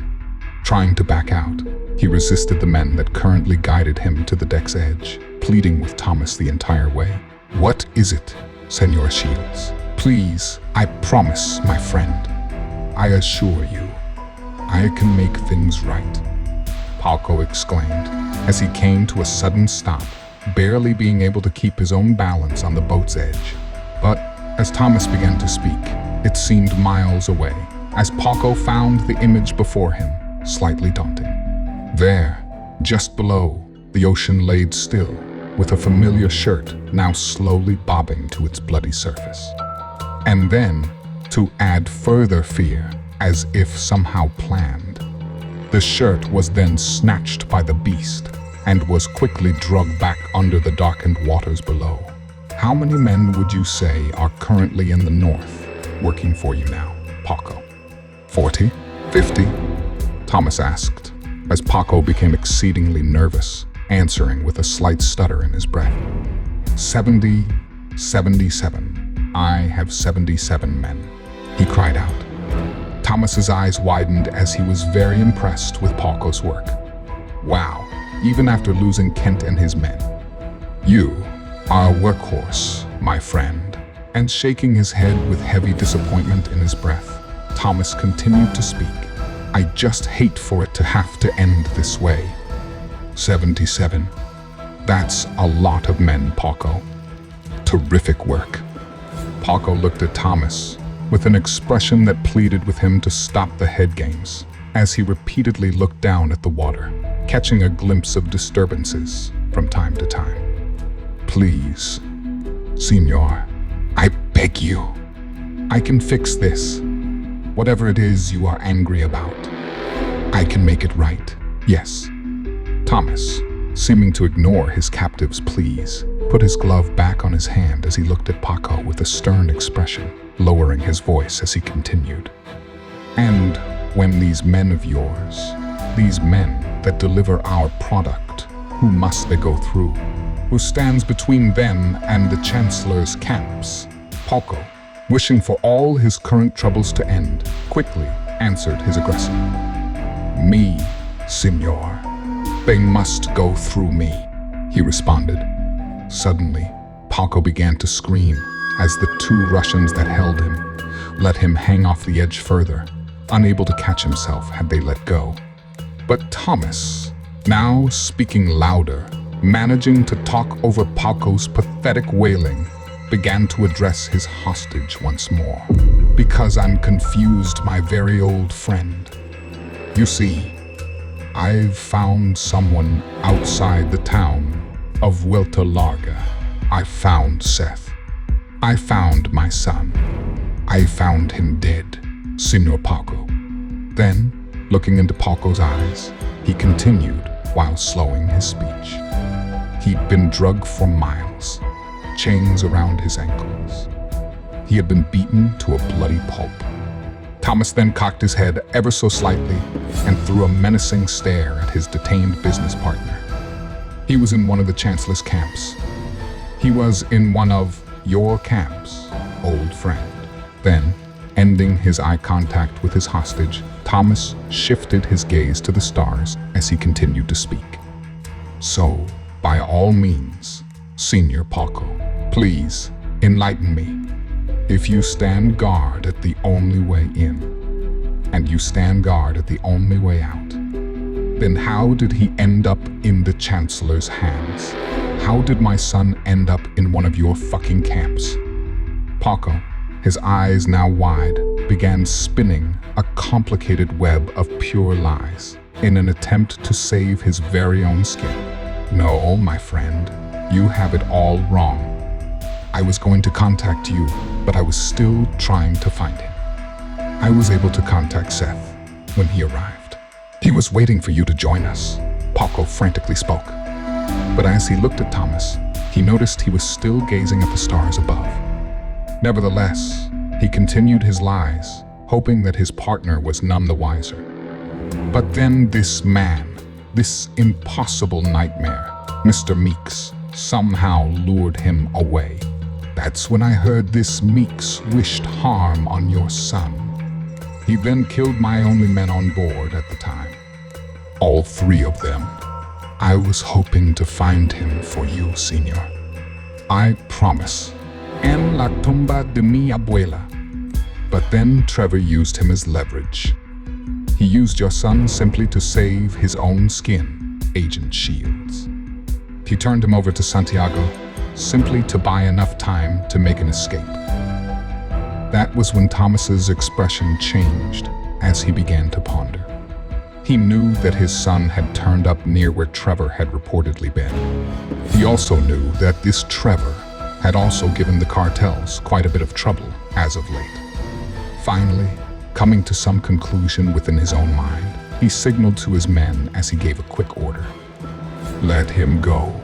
And with that, a sense of calm slowly filled Paco's entire being. But this feeling of relief was quickly removed while he felt them completely let go, Paco now free-falling to the sharks below.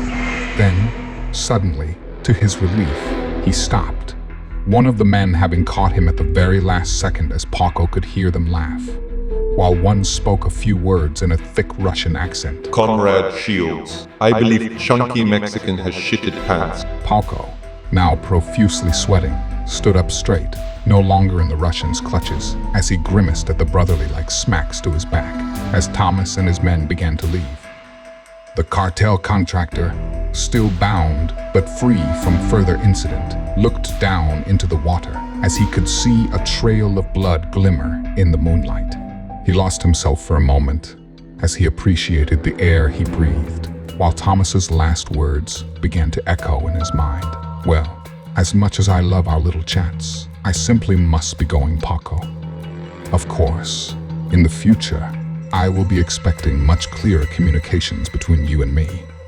We wouldn't want another misunderstanding like this, now would we? Paco's heart finally began to calm down as he heard Thomas make his last comments quite loudly. I liked your other boat better. This one doesn't suit you. Let me guess. Mr. Meeks was responsible for that too. As Paco slightly trembled, rolling his eyes at the accurate guess of his superior's last words, he slowly turned around to watch his remaining men come to their feet. Thomas and his men were now completely gone from sight.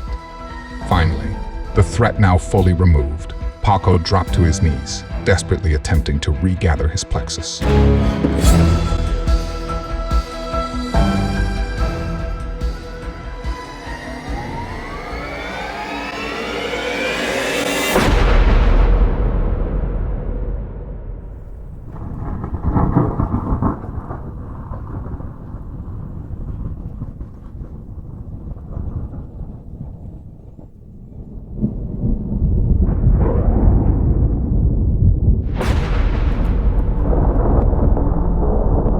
As darkness firmly held its grip, the murkiness of nearby mist only added to the obscurity that the skies were currently mired in. With intermittent flashes flickering from this way to that, swirls of clouds could be seen many times over, as the storm overhead kept shifting from one shape to the next. While few stars twinkled upon the vast seas below, their story is that of a victory lap as unlike their counterparts in the heavens overhead. These distant lights prevailed through the thick fog below.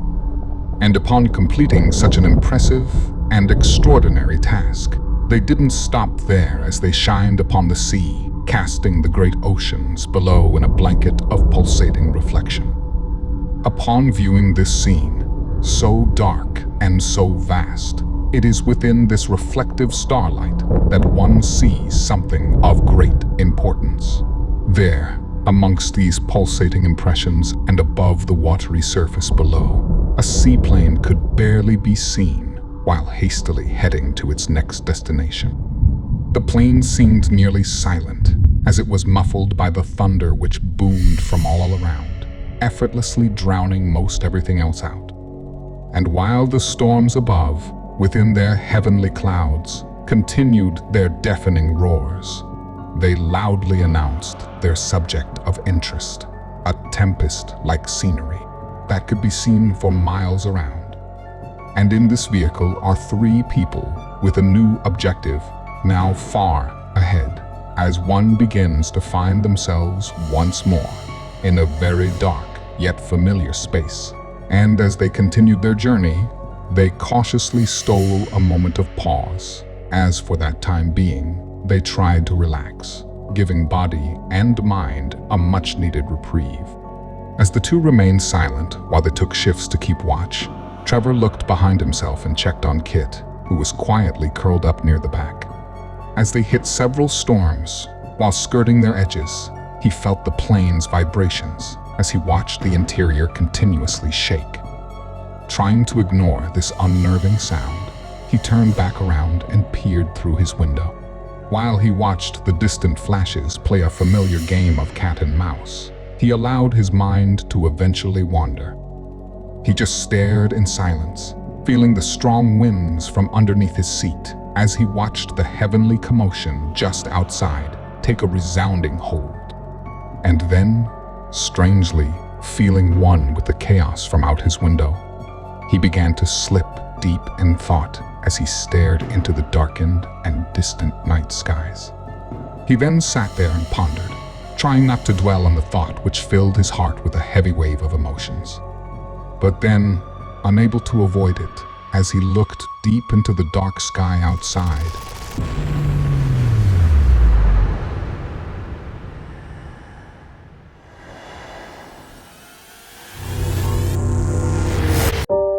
he now found himself far away and in a much different place in time.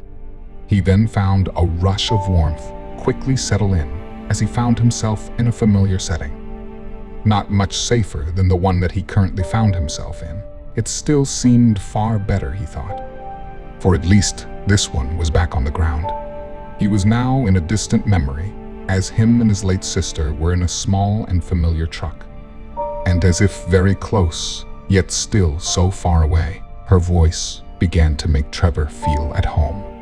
Her eyes then lit up with a sparkle, while she let out a giggle, looking to Trever as she spoke. Beck's plan? And what exactly is Beck's plan? She said, cueing Trevor's memory to further, and within his own mind, as if he were there, he looked at her and gave his reply. Whatever is theirs will become ours, he said. We'll hold the advantage. Just then, a gust of comfort wrapped him in a very warm blanket as his sister's cheerful laugh filled his entire mind. Beck smiled as she responded to her little brother. Sounds good to me, she said with a grin. Then suddenly, Trever felt utterly hopeless as he reached for Beck in desperation, not wanting this to end while he felt himself now slowly slipping away. And then, just as sweet begins to sour, he was now in an entirely different memory. This place he did not like at all, as he noted a familiar vehicle. A vehicle that had met its demise. A vehicle that was jammed up against a familiar, large tree. Unlike his typical recollection of this moment, however, his wounds from that fateful evening were simply not there. He then felt Delilah's hand squeeze his own. Then, as her eyes met his, he looked down upon her, an anchor-sized weight now dropping within his own gut, as he knew what was soon to come. As he looked into Delilah's large yet childlike eyes, he held back his tears to comfort the small girl as he began to finally speak. Delilah? He questioned in a very scratchy voice, trying to hold back his rapidly descending emotions.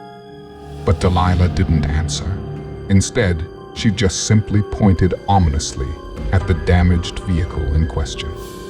And as Trever looked up and toward that vehicle, he noticed a dark, lifeless figure slouched near the shattered glass. Beginning to move forward, he attempted to confront this awful sight as he opened the door in front of him, shaking ever so softly as a slight tremble began setting in.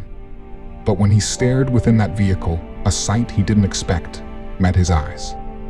The vehicle was empty. Then, making Trever that more uneasy, he felt a cold breeze upon his neck, causing him to spin around.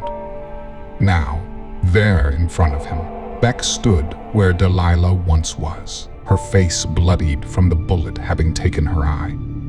Trever, you need to wake up. She needs your help. Use your sight. You will see you are not in good company. She needs you to use your sight. Trever gave his sister a perplexing stare and began to reply. But then, and suddenly, with no warning at all, he was startled by a loud thunder as he was quickly brought back to reality. While he looked around the cabin, relief quickly settled in, as everything still seemed to be in order. Yet still shaking off the funk of his days, he gathered his faculties as he gave his surroundings a much closer inspection. The cabin was dark, but far from silent, as the pilot dutifully remained in command at the front of the vehicle. But then, he noticed something odd. He noticed something very strange. As he stared at the pilot, an unnerving sight began to take place. As if he were watching a bad program on a television set, the pilot began glitching before his very eyes, glitching as if he were not physically present. And then it happened. Like a large smack with a loud crack, the two passengers now jumped as Kit quickly dismissed her sleep. Trever looked back at her while seeming on edge as they regained their focus to the front. And there at the nose where they had heard the loud crash, just on the windshield's exterior pane, a very thick yellow liquid began to take shape. The liquid was so thick, in fact, it blocked out the entire view ahead, as the pilot seemed completely unfazed. At that point, Kit spoke up while looking at her partner as she began to approach the front of the plane. Fuck, conducive DX4. Then, looking back to Trever, she clarified her words. Smart DX4 gas. Trever, I don't think that was Logan who dropped us off. Trever looked over at Kit, caught completely off guard from her most recent statement. He held a very shocked expression. Kit looked back at him and attempted clearing up his confusion. Well, I never actually physically met him, she stated, sending Trevor's mind reeling with the possibilities of being in yet another trap. All transmissions between him and Lucas were classified by the last state. "Nobody's ever seen him," she said, looking at Trever, while quickly trying to calculate their next move. Kit, now looking back to the pilot, spoke quietly to Trever, trying not to be heard by the pilot. "This doesn't feel right. I think Logan turned us in." Trever, now feeling slightly dizzy, posed the question that seemed to be hanging in the air, now hitching a ride within his curious mind. "Who do you think he was?" Kit slowly looked back at him with an apologetic expression as she answered his question, an expression that Trever did not find comforting. "I think that was the one man we were trying to avoid in the Philippines," she said. Then, just as slowly as she looked over to Trever, she then looked back to the pilot as she spoke even quieter. "I think that was the Jager." She then began to approach the cockpit. She approached it with an angry curiosity in her mind, but with a cautious step in her pace. And Trever, following with, found it unnerving that the man at the helm, aside from glitching like a hologram, seemed to be oblivious of the whole matter. As Kit reached him first, she demanded his attention, yelling her cautionary words, while Trever soon caught up from behind. "Do you know who you're fucking dealing with? You amateur piece of shit. I don't know who your friends out there are, but right now, you're in here with me. Land the plane now, asshole. Land us on the fucking ocean. Take us down, now." She then looked at Trever as the pilot just sat there, staring into the greasy, thick liquid now seeping through the windshield. The silent stranger was thin, tall, and wore a dark suit, while he carried with him very plain features.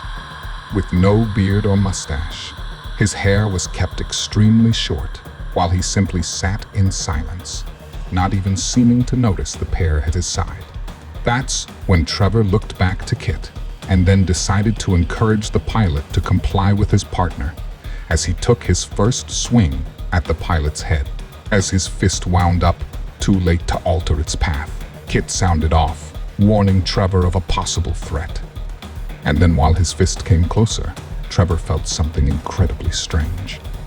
Instead of a blow, there was simply no contact, as Trever felt his fist go right through his target's skull. And as if that weren't enough to give him some pause, he began to feel pulled in as his entire body lifted from the ground, seeming as if he were being consumed by the same pilot's head. Just at that moment, he felt himself force back as the pattern he was in began to quickly reverse.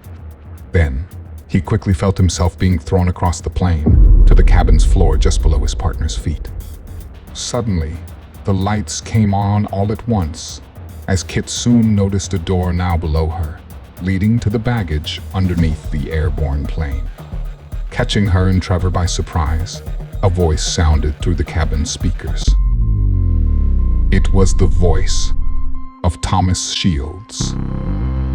"How do you like him? He's a prototype. Darius's future soldier. I designed him myself." As he spoke, Kit looked at Trever, still gathering himself to his feet, and once seeing he was okay, she refocused her sight at the door below her. But before dropping to her knees, she cued him of her plans, while she mouthed a few words, trying not to gain Thomas's attention. "My bag." Trever, his head now slightly spinning, looked at the pilot in disbelief as the windshield once more caught his attention. And in return, he quickly shifted his gaze, looking at the puzzling liquid just outside, now seeming to seep through the thick, glassy barrier. What amazed him even more, as one would likely guess, he noticed the strangest thing he had ever seen. As the liquid spilled through, he inspected the glass, noticing it had not sustained any damage, as the yellow liquid now appeared slightly foaming on the interior. He continued to watch as it slowly dripped down, while it puddled around him, soon beginning to boil and steam. Trever kept looking at the curious liquid as if he were beckoned by it, as echoes in his mind soon caused him to snap out of his daze, while Kit began to yell his name. Trever, don't look at it. It has small telepathic enzymes in it. They are very weak, but if you let them in, they'll pull you into their poisonous gases much quicker. And then, fully snapping out of it, Trever ran over to Kit as he kneeled next to her and helped her in her efforts to reach their luggage below. That was when Thomas began to speak once more, as the gas now slowly filled the interior around them. She's right, Trev. But then again, she always is. Kit looked up at Trever as she began to seriously panic while Thomas continued to speak. Kit looked into Trevor's eyes, unable to hide a deep-seated fear now rapidly growing inside. Why, hello there, Kit. We've missed you back here on Earth. Forgive me for not being there in person. But since our last little encounter, I guess you could say, I am just being cautious. Trever then noticed Thomas's next words spark a deep worry in his partner's eyes. Oh, yeah. By the way, kiddo, take a good look at your new chess piece before you there. Because it's the last time you'll ever see him. We have different plans for you. Anyhow, your plane is on autopilot. You are on your way to a little island called Scarborough Shoal. Not that you'll be awake to see it or anything. Oh, and don't bother with the luggage. We had them all ejected shortly after takeoff. As Trever looked into his partner's eyes, both unsure what moves to make next, he began to feel dizzy as Kit tried to keep him alert, calling his name repeatedly.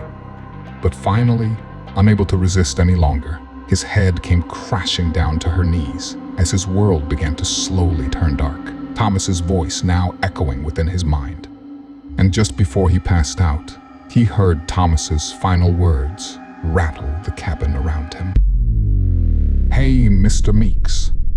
Solar flares. Am I right?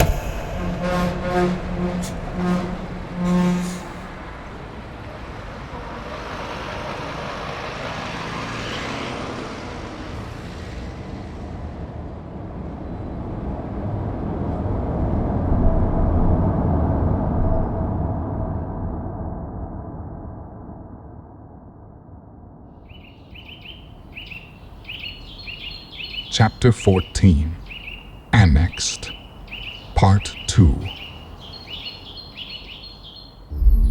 Only a year older now, Marco sat in the school's uniform at a young age of 13. But now, his name no longer the same.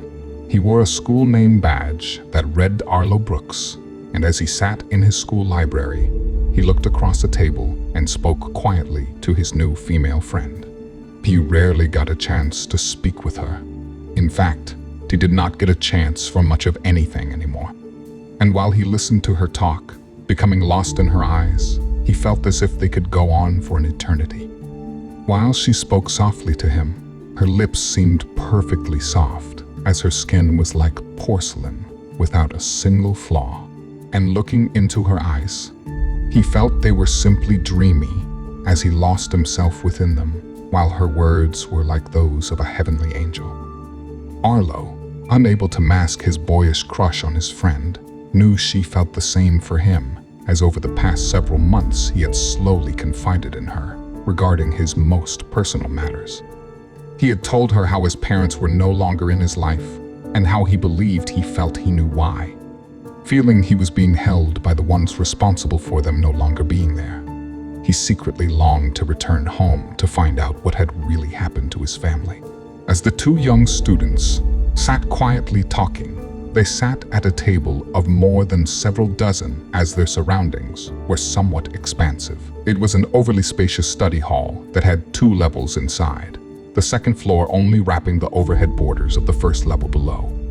And what seemed like nearly an acre of tables and chairs, each section that surrounded the large center had deep recesses of very tall wooden bookshelves. He listened carefully to his female companion, Anastasia, but found himself somewhat perplexed by her next words. He listened to her speak as she suggested a solution, but only grew slightly anxious as he began looking around. With his heart rate slightly increased, His panic seemed to be coming to an end as she quickly summed up her suggestion of descent. "Seriously, I'll go with you. We can leave tonight," she whispered. Marco slowed his companion's plot down, as he had already learned how consequences can quickly stack against him over this most recent year. "I don't know. I guess I just want to talk about it sometimes. Besides, I'm not sure if I'm just being paranoid. I mean, that thing really existed. I didn't just imagine it. Maybe my town really was all killed by that thing. Anyway, we should drop it. I'm not allowed to talk about it. They told me it's classified or something like that. But his girlfriend, only knowing him a short while, simply loved him too much, and knowing she couldn't possibly break her promise to him and tell her parents, she pressed the matter further. We can go to the police. You should be missing somewhere, right? Besides, I don't want to see you hurt anymore," she desperately stated. And knowing his real name, she continued even more quietly than before. "I love you, Mr. Marcos Kozlov. I have, ever since I saw that adorable dimple of yours." The two then laughed, but were soon interrupted by an adult that approached their table as they realized they had increased their volume with their childish giggles. They looked at each other and gave stupid grins as the adult began to address them. They knew the speech as they had heard it many times before. "Keep your voices down, children," they would say. "You are in a library, children, blah, blah, blah." And as they prepared for the expected lecture, Marcos's expression completely changed as Anastasia's face became extremely confused. "Young lady, please come with me," the man said, now standing over them while looking at Marcos very seriously. The look he had given the young boy would have been enough on its own to give Arlo a good case of the shivers. Instead, he became terrified of something else as he gazed up at the man before them. Now, with a rush of cold blood flowing to his extremities, he quickly recognized the man as one of his original captors. Completely unable to speak, not wanting to make things worse for her, he turned pale as a ghost as he sat there in silence, still holding the older man's gaze, not quite sure what to do. Feeling as though he had been caught red-handed, he watched his friend leave as she was guided from the building. And before she disappeared, she turned her head and met his eyes as he watched her leave, not knowing that this would be the last time he would ever see her face. He would soon learn a few weeks later, simply by word of mouth at his school, that she was no longer a student. And as the reason for his friend's absence was more than the poor boy could handle, he found himself alone once more, his new girlfriend supposedly having committed suicide in the recent days. And being that it was in the mid-1900s, suicide was looked at as poor judgment rather than a problem needing attention, as nasty rumors of his departed friend quickly began to spread. It took him a few weeks longer than the rest of his classmates to learn of this, because later that evening, after she had been removed from his table, Arlo was escorted home. After that, it took him several weeks to recover from all his wounds before he was allowed to return to his teachers and classmates. Going forward, Arlo made a promise to himself, knowing that he would never be able to let anyone truly inside. There, within his young and developing mind, he swore to never love anyone, ever again.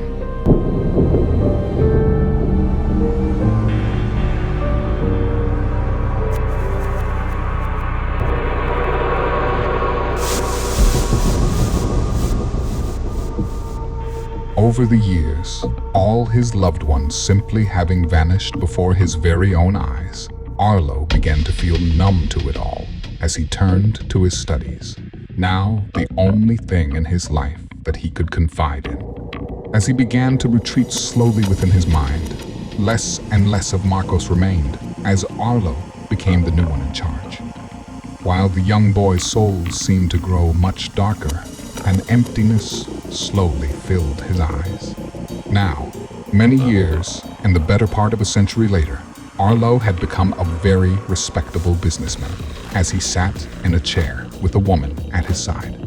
Despite being Russian and paler as a child, he now seemed to hold a somewhat darker tone. And not maturing as fast as all his peers around him, he appeared that of a younger man, still only appearing middle-aged. He also had an advantage that he seemed to enjoy, as he never grew tired or sick, affording him the ability to watch man's achievements over the decades through consistently sharpened eyes.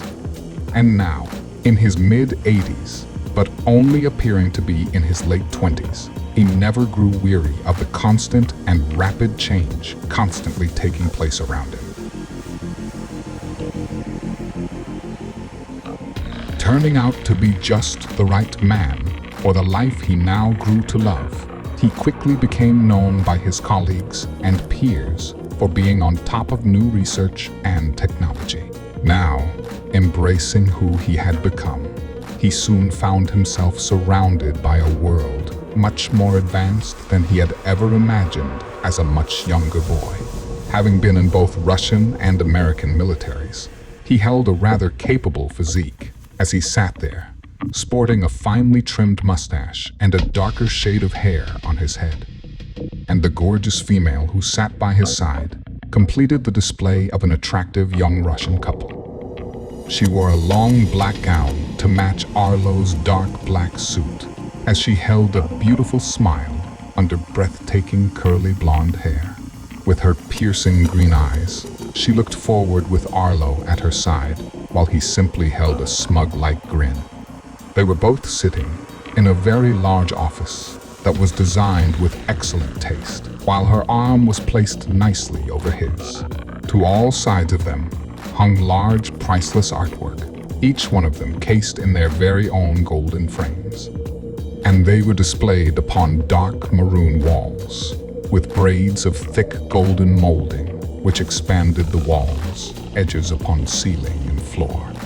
And just before them sat a large wooden desk that appeared black with a deep glowing red from within its veneer. And on the other side of this desk sat a Russian man slightly overweight with a beard and eyeglasses, who also seemed to be nearing his 30s. Sitting across from Arlo while wearing a dark blue suit, he looked past the two in front of him and waved someone forward. It was at that time exactly Arlo spoke up, announcing the meeting's subject at hand. Then, as Arlo spoke, the man who was beckoned forth passed an envelope across the desk. "This is my current employer's contract. Sign this and my service will be all yours. But first, you must send me with the agreed upon initial installment." As he said this, and without hesitation, the man across from him snapped his fingers. Just then, a different man came up to the desk between the three and presented a briefcase. After opening it, he turned it toward Arlo and smiled. Arlo nodded his head in approval at the obscene amount of money inside. Then, closing the briefcase, he began to speak while Arlo watched him reset the combination to the case. "Your former employer is aware of the combination. Now, Mr. Brooks," he said, looking back up to Arlo while quickly signing several papers that he had removed from the envelope. "I will sign this contract, and then you will be a wealthy man. And together, with you at my side, we shall rule all of Mother Russia," he stated as he let a deep rolling laugh follow his very own words. Arlo smiled back as he sat in deep thought. And though he looked at the businessman with a smile under his casual demeanor, he held a great amount of resentment for him. He watched his new employer pass the briefcase back to one of his own employer's men, as he knew very well what he was witnessing before him. He knew that the briefcase before them represented a small down payment on his life, as his current employer began to arrange a transfer of ownership. But as Arlo sat there, still with a grin on his face, he now held a burning hatred for the man across from him. But now, only possessing the gift of long life, there was nothing he could do about the situation he found himself in. and feeling as if he were simply being sold to the highest bidder, he quickly transferred full responsibility of his fate onto the shoulders of the young oligarch that now sat just before him. Now, completely dismissing all blame on his former owners, he now had his hatred gathered at one man, who was now sitting across the large black table between them. But feeling that this would go nowhere, as he simply had no way to fight back, he sat there with a smile instead, as he thought over his typical rationalizations. He pondered his lavish lifestyle and the beautiful women that adored him. He figured, staying in line as one person's property to receive such a wealthy lifestyle was a rather small price to pay, especially having been born a poor child in communist Russia. Then suddenly, out of the blue, Arlo felt a weird sensation as a powerful feeling began to take over his entire body. While only lasting a second or so, he felt completely invincible as strange images flashed before his racing mind. And as if able to simply make complete sense of it all, his smile slightly grew as he watched the images now represent a clear view of what was to come. Unbeknownst to those around him, he now knew that his potentials would start to grow while he sat there in silence and dreamed of the very near future. And taking this fraction of a moment to reflect, it had seemed, after all, his luck was finally changing. It would appear a long life and the ability to speak a foreign alien language was not his only gift he had received as a small boy. He stared at the man in front of him, as he knew, this time, things will now be much different. Then, rising to their feet, Arlo and the oligarch solidified the deal. Mr. Brooks smiled as he leaned forward, welcoming the extended arm of his new boss as they firmly began to shake each other's hands. And then, addressing the young oligarch one last time, he spoke as the most subtle, dark flash sparked across his eyes for the very first time. "It will be a pleasure to work for you, Mr. Lenkov."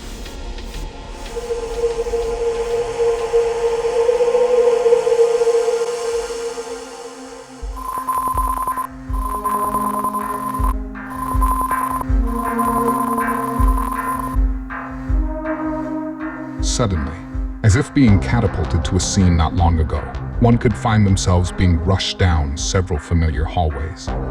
However, this time, unlike before, Arlo Brooks was now the figure who briskly walked upon these heavenly floors.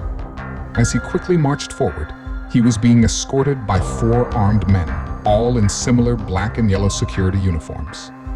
As they surrounded him, each holding a rifle to their chest, they did not shift their attention away from the direction they escorted their subject in. And as each one marched in their armored uniforms, over their heads, they wore black helmets, each having tinted face shields as they escorted Mr. Brooks through the halls. While Arlo was directed by his escort through the corridors before him, he looked on with an expression of arrogance as several onlookers took notice of the high-ranking officer currently under arrest. Without looking back at them, and remaining very focused on the direction ahead, it was Arlo who led the pace of his guards, as he held a casual look while partially hiding a rather menacing grin. And marching through the halls, while passing several others, they eventually came to a familiar stop as a guard before them accessed a set of steel doors straight ahead. And as they parted wide open, the final corridor came into view with windows lining its walls, displaying the darkness of space just outside. Meanwhile, in a large room not too far away, Lenkov sat at a desk with a massive window behind him. Planet Earth centered within the vastness of space. As he studied a screen within the desk itself, he sipped on a cup of coffee while smoking a cigar, going over his current daily reports. Wearing a dark suit, the office around him made it that much darker, while the lights were somewhat dimmed, leaving the room in a soft, amber-like glow. As he took another sip, he listened to his favorite classical music, playing ever so softly just overhead. Suddenly, the doors before him began to open as he quickly put his cigar out in a large ashtray on his desk. And as expected, Arlo walked through the now open doors with 4 men at his side, each still holding their rifles to their chests. Lenkov, now looking at his disobedient employee, cued his men to leave him and Arlo alone for a private conversation. The 4 then saluted their commander as they each made an immediate about-face and quickly walked out the doors, leaving Mr. Brooks to stand before his superior. Now, completely alone. Lenkov looked at Arlo as he noticed him looking around the room while smiling, ignoring his angered superior before him. Scowling and growing angrier by the minute, he studied Arlo, not sure what to make of his rogue investment. And as the doors finally closed, Lenkov watched as Arlo studied the large war room, eventually leading his gaze back to the aging oligarch as he threw his employer a very large grin. Kostya, now utterly disgusted at his employee's silence, and now seeing his menacing smirk, became quite unhinged as he quickly laid into him with a deep and booming voice. Thousands of assets have been lost in China. Sources tell me you are giving orders to their military. They say the generals are in bed with you.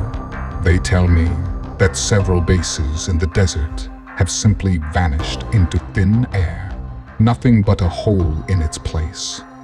They also say DX4 has been spotted in the hands of military personnel.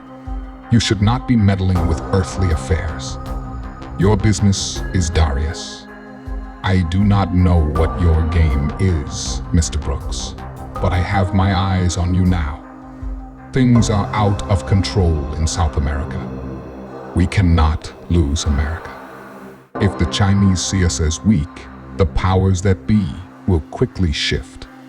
What good will you be to me then, you fucking twit? Our deal with China does not protect us if they see we are weak in the South. And you used to be such a good boy, always doing what you are told. But now this, he stated as he then stood up and pointed at Arlo.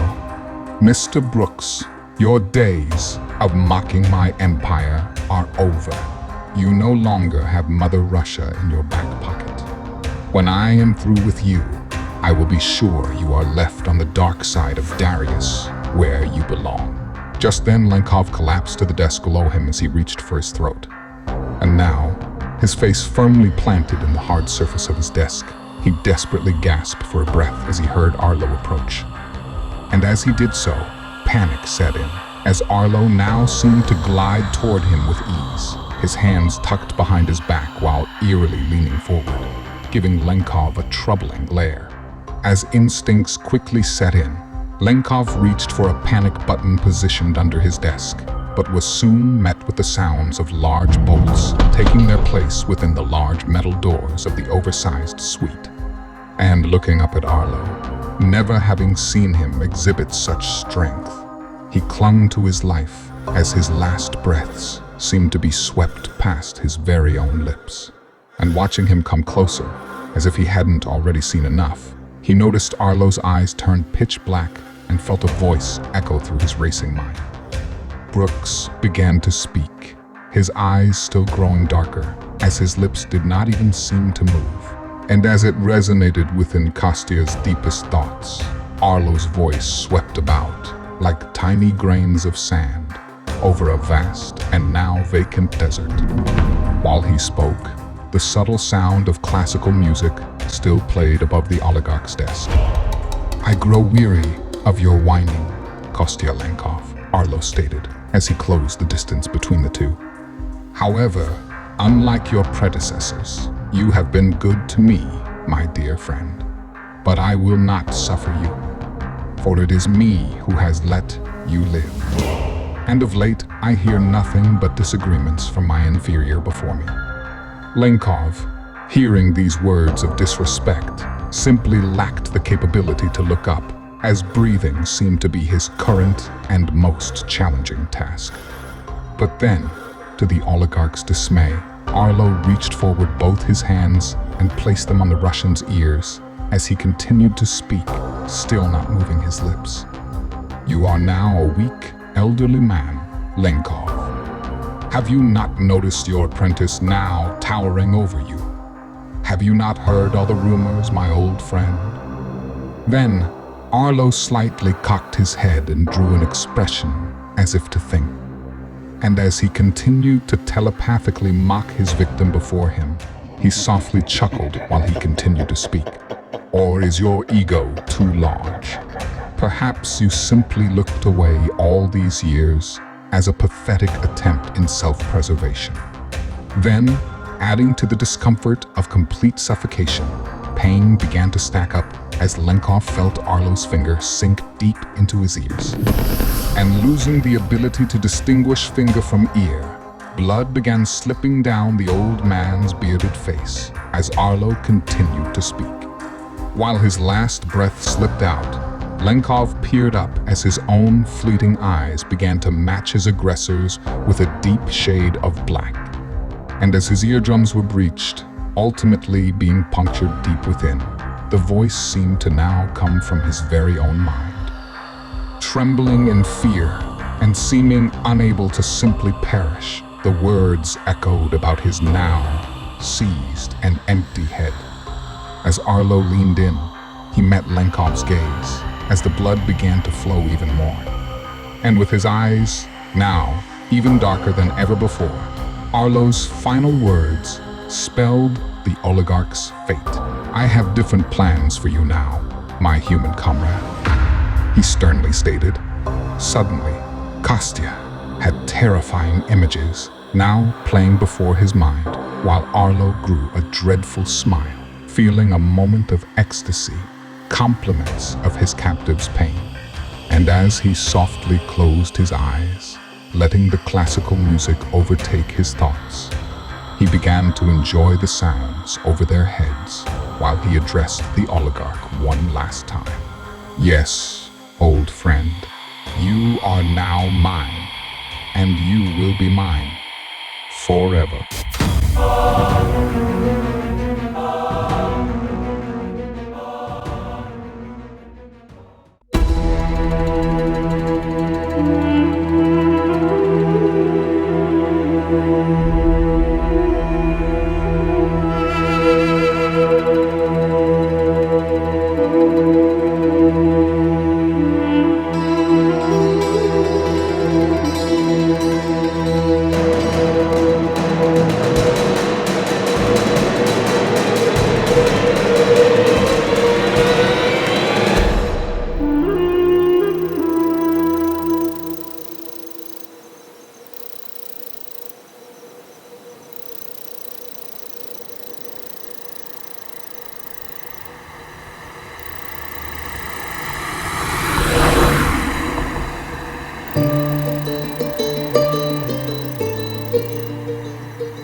Chapter 15. Clarity.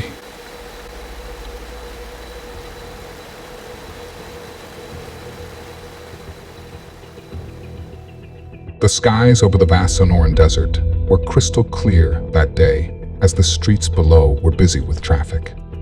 At about 90 degrees, the town enjoyed its winter, while lampposts were decorated in vibrant greens and reds. Sharing borders with Mexico, this town had a colorful culture as beautiful Spanish architecture could be seen from all around.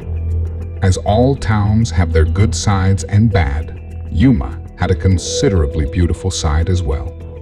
Several homes lined a small community with small rolling hills surrounding a sparkling man-built lake. The The upscale neighborhood boasted of two-story homes as they sat close together, wrapping around a capacious veterans hospital. And within these grand walls, where heroes would often visit, a meeting was taking place as a patient calmly addressed his doctor. The exam room was small as the doctor stood before her patient. She wore a sharp-looking suit with a white coat on top of it as she listened to him, a stethoscope hanging next to her medical badge that read her name, Dr. Perez. She had a beautiful light tone of skin, while her black, stunning hair spoke of her Mexican heritage. Wearing thin glasses over her light brown eyes, she held the look of a very well-educated young woman. And as she looked at her patient with nothing but kindness in her face, she patiently listened to the older man speak. Because there before her sat a very rugged man with a chiseled structure and quite a bit older in age. While the two were speaking, a nurse prepared the patient's arm for an apparent draw of blood. And as he looked for the right spot, his subject gazed at the doctor as they both enjoyed each other's current conversation. And as he sat there speaking, he too wore his own pair of eyeglasses, but his seeming to slip from his nose. Yeah, it's about 80 or so miles from here. It's a breathtaking ranch. You should come out and see it with Chris and the kids sometime. I got some horses you could all ride. But then suddenly, he grimaced at the needle now being injected into his skin, but then just rolled his eyes at the doctor as he quickly continued. My son and his wife live in Texas, so they already don't come over very often. Plus, they might be moving to Michigan soon. Seriously, think about it.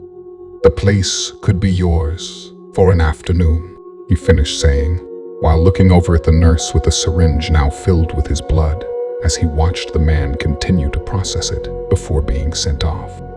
Dr. Perez looked at her patient as she tried to show her appreciation of the man's invitation, as she politely accepted without any sign of hesitation. Oh, that would be wonderful, General Meeks. I would really like that. I'm sure Chris can get some time off work, and my teenagers could use a break from all the noise. This drew Jack's attention back to his doctor as he smiled and replied, Sounds great, Nicole. Just let me know, and I'll be sure you have a great time. And I don't care if we're in the Pentagon itself. You call me Jack. And that's an order, he said, with a sarcastically stern face as she turned to the table and picked up her clipboard. As she did this, she turned back around and waited for the nurse to leave with the samples. And once the door was closed, she gave her patient a look as her face slightly fell. How you holding up, Jack? She said, hoping for him not to become uneasy. His response, however, was quite the opposite, as she was delighted to see a positive shift in his demeanor. And as he replied right back, he threw a casual hand gesture, signaling he had himself completely under control. Who? Me? I'll be just fine. Besides, my brother brought you into my life, and you are a wonderful friend. So, I've got support like nobody's business, young lady. And with you as my doctor, I'm untouchable, he said, causing Nicole to smile as they both broke out in hushed laughter. And this conversation went on and on, as she had made room just for this man within her Tuesday's morning ledger. While now and then laughing and raising their voices, the two went on as their sounds could be heard right outside of their closed exam room door. And just outside, a woman passed by in a white medical coat, seeming to be in a bit of a hurry. A badge on her chest spelled Renee Williams, and she represented the transportation outfit that coordinated with the local veterans medical networks. As she briskly walked down the hallway, she carried a cooler that displayed its firm's name, Trinity Labs. She slightly slowed down as she watched a door about 10 feet before her open as a nurse stepped out. It was the same nurse that had recently drawn the general's blood. As he stepped out of the room, he closed the door behind him as he approached her in the hallway, smiling as he passed by. As Renee smiled back, she let out a small greeting in her modest British accent. "Good morning," she said as she passed, turning her head to see him walk away. Then, still looking back, watching him disappear, she slowed as she opened the door he had just come from. And then quickly looking back, she entered the room as the lights over her head automatically came on. When she stood in the room, she closed the door behind her as she saw 3 large medical-style refrigeration units before her. The first one on the left was labeled Horizon Laboratories, Diagnosis Division. Then the one in the middle with a similar label that read Trinity Laboratories, Research Division. And finally, the last on the right was labeled MedCore Laboratories, Oncology Division. Renee dutifully approached her designated compartment as she leaned forward and opened its door. While she began to inspect the interior, she noticed several trays of vials, each filled with blood, stacked in a single spot about 10 or so high. She then placed her cooler down and slid open its lid as she exposed its empty interior as a mist softly blossomed from within. It then slipped over the now freed edges, spilling onto the floor just below. Then she quickly got to work, as one by one, she gently placed one tray after another into her open chest, stacking them one over the other. It didn't take long as she put the last one in and closed the door in front of her, leaving the center medical refrigeration unit completely empty. It was then her behavior slightly changed as she began to look at the closed door behind her, leading to the exterior hallway. And after listening quietly, she felt comfortable to make her move. She quickly opened the door to the rightest unit as she began poring over the labeled vials, softly uttering people's names. Then finally, somewhat louder now, she said a name of interest. "Jack Meeks. Got you." And right as the words were uttered, the door behind her sounded as if to burst open, with panic written across her face, as she was now in a type of criminal situation. Renee's eyes grew wide. Meanwhile, a loud conversation was happening as 2 male doctors approached a hallway door. As they opened it, quite forcefully, one man loudly responded to the other's recent question. "Yeah, but then he emails it to me, right?" "So?" I simply respond back. "Hey, this is..." But then, as the 2 entered the already lit room, they were startled by the sound of a unit door closing. And looking up, they noticed Renee as she smiled and winked, quickly passing by them as she simply went about her business at hand. The 2 men both quickly responded in kind as one caught the other staring at her leave, a little too lost in her feminine sway. And as the door closed behind her, leaving the near fail just behind, Renee sighed with very deep relief as she slowly rolled her eyes. Then, posing a more confident posture, she simply strolled right outside. As she stepped into her dark blue medical van, the morning sun caused her eyes to slightly squint as she loaded her cargo inside. As she pulled from her spot, she navigated the busy parking lot as a familiar gentleman stepped from the building's front doors. In contrast to earlier, he now wore a suit, that of a military general, as he watched a blue van go sailing right by. Then, as hours flew by, the sun passing quickly overhead, night now settled in for the remainder of the most recent day. But then, 8 hours north, a sign could be seen displaying the name of the facility it elegantly announced. And on the sign read the compound's name, Trinity Laboratories, Research Division.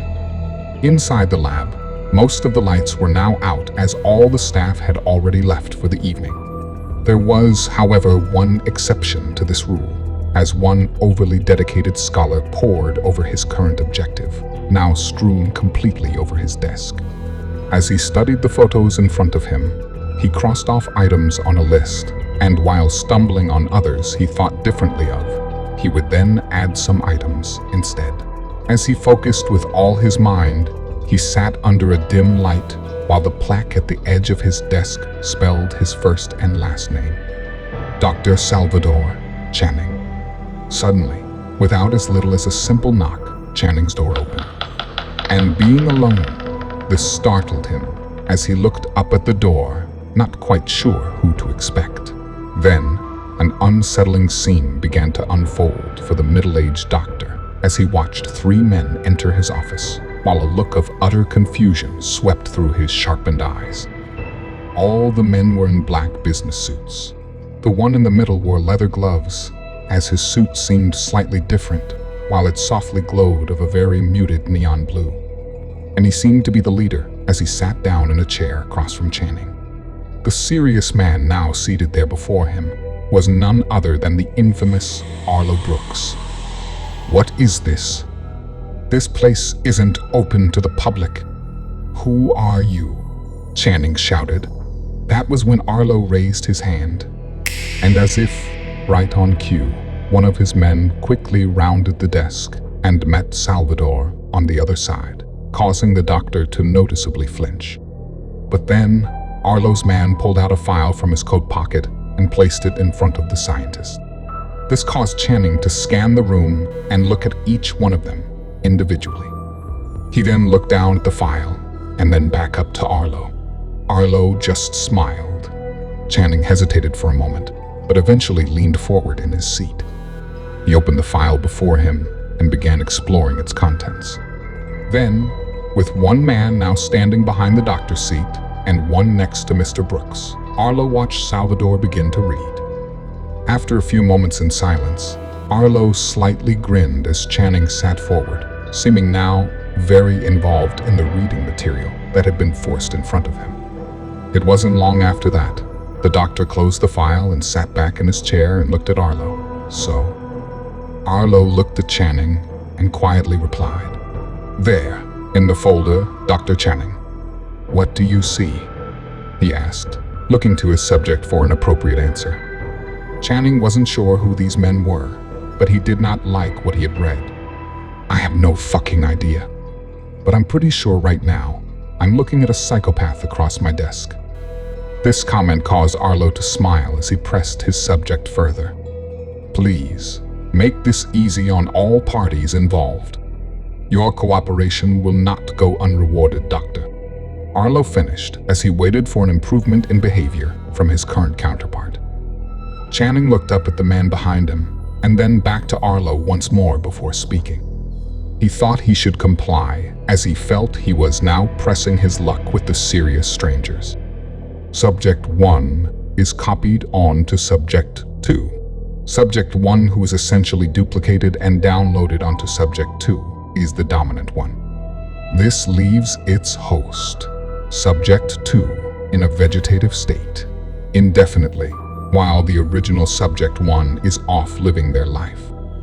Arlo looked at the doctor, expecting him to go on as Channing eventually did. Subject 1 can be anyone who has given their blood.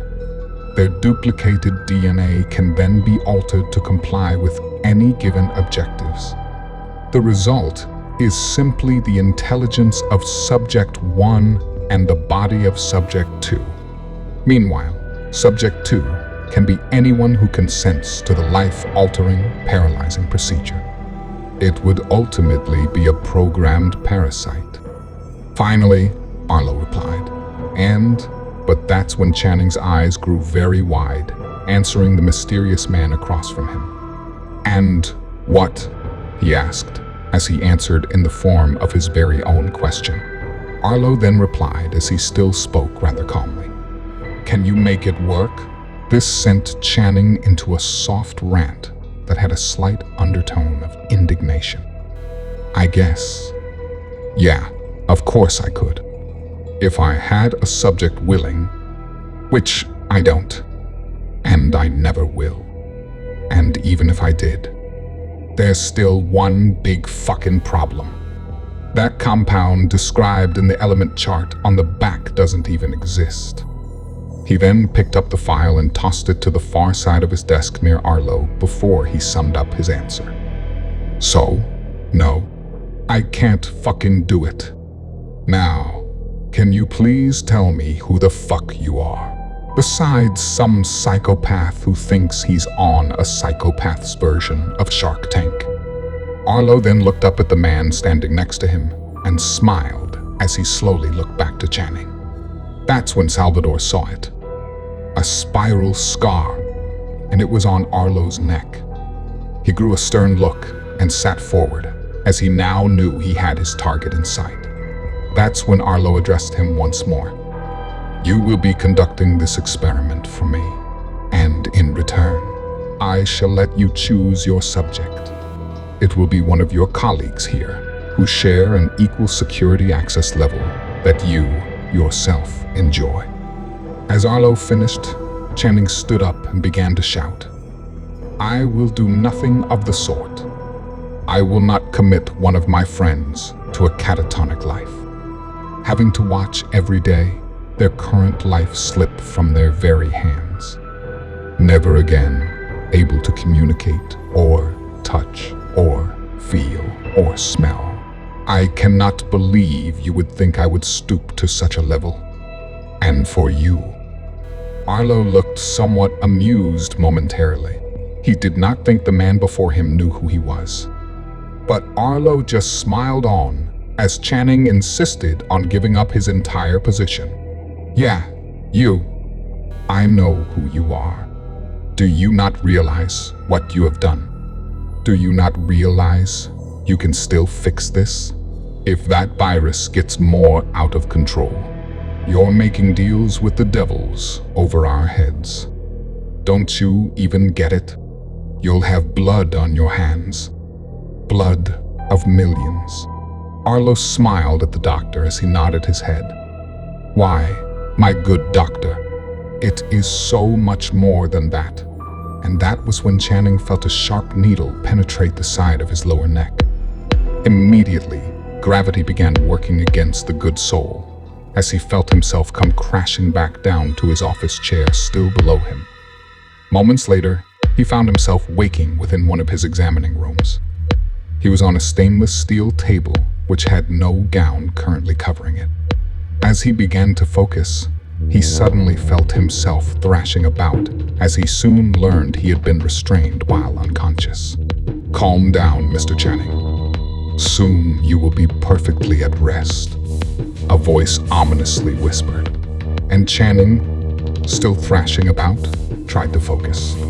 But as his eyes were still very blurry and unable to rub them with his hands, he simply saw shadows of people moving around him. That was when he cried out. Protesting being strong-armed, he yelled into the room in a random direction. Why the fuck are you doing this? Who are you people? And that was when he felt a cold, damp cloth dragged across his face as his eyes were wiped of their tears and recently induced sleep. And now, being able to see, Arlo came into focus as he stood inches away from Channing's face. The answer is simple, Doctor. You possess a clearance level that will allow me to move the specimen you are keeping in Zancudo into position. Then, once your body hosts the downloaded guidance software you so casually labeled as a parasite, you will then also have knowledge of top-level information at the most vulnerable levels in the Pentagon. Arlo then laughed as he corrected himself, making Channing somewhat queasy. I apologize.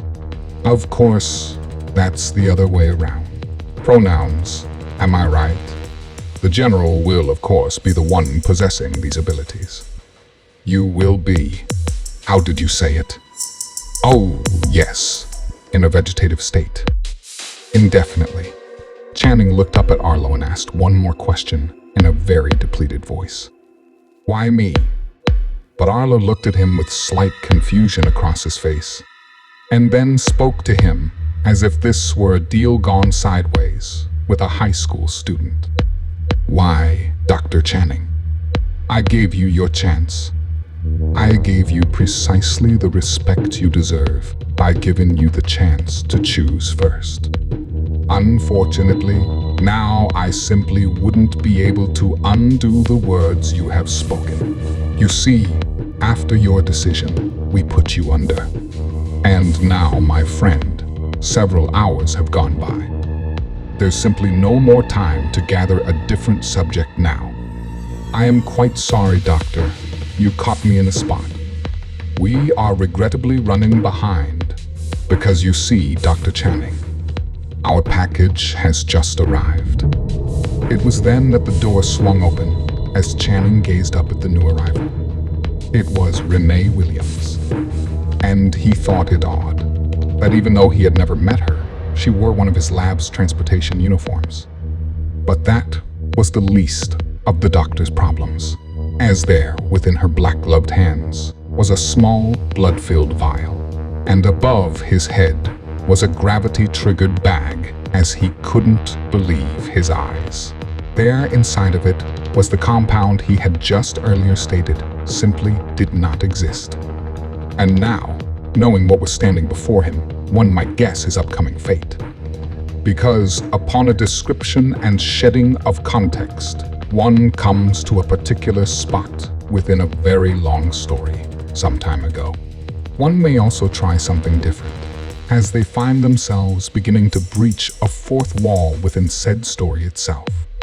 And while they raise this forbidden barrier, this following thought would be on the forefront of their minds.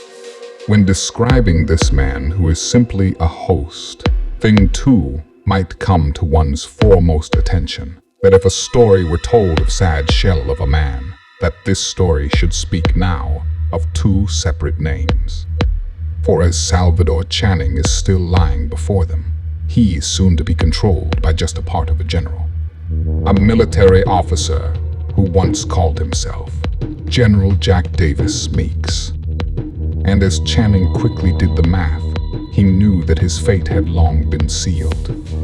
Now, just the thoughts of his soon-to-be fleshy prison flashed before his eyes as he looked to Renee once more.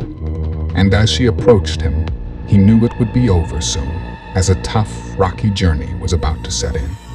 He watched her attach the vial to a tube that now led to his arms, as the general's blood slowly began to seep in.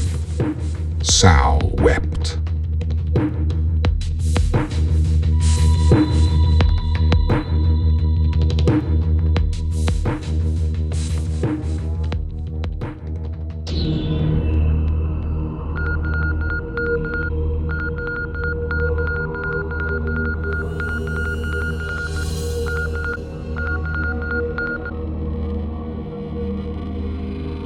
Although repetition can be slightly upsetting, a very familiar scene opens, as hallways can be seen all around.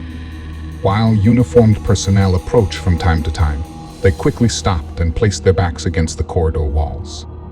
And as they watched something pass on by, Trever could be seen following Thomas, being dragged by two armed guards. As Thomas kept the lead, the security guards behind him, dressed in their yellow and black uniforms, each held Trever by his underarms, seeming to carry his entire weight. And upon a closer look, one could see why, as Trever had been severely beaten as blood dripped onto the glossy gray floors below.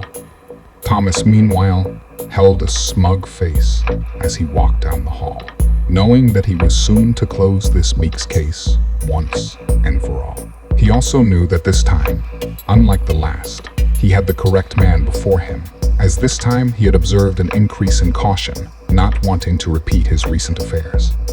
He had tested Trevor's blood back on the grounded plane, while him and Kit were still incapacitated. Trevor's face was completely swollen, as bleeding wounds on his face simply went without any medical attention.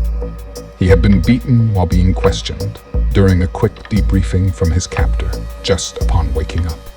His left eye was completely shut, due to a blow to the skull, as a dark shade of purple now sat squarely in its place.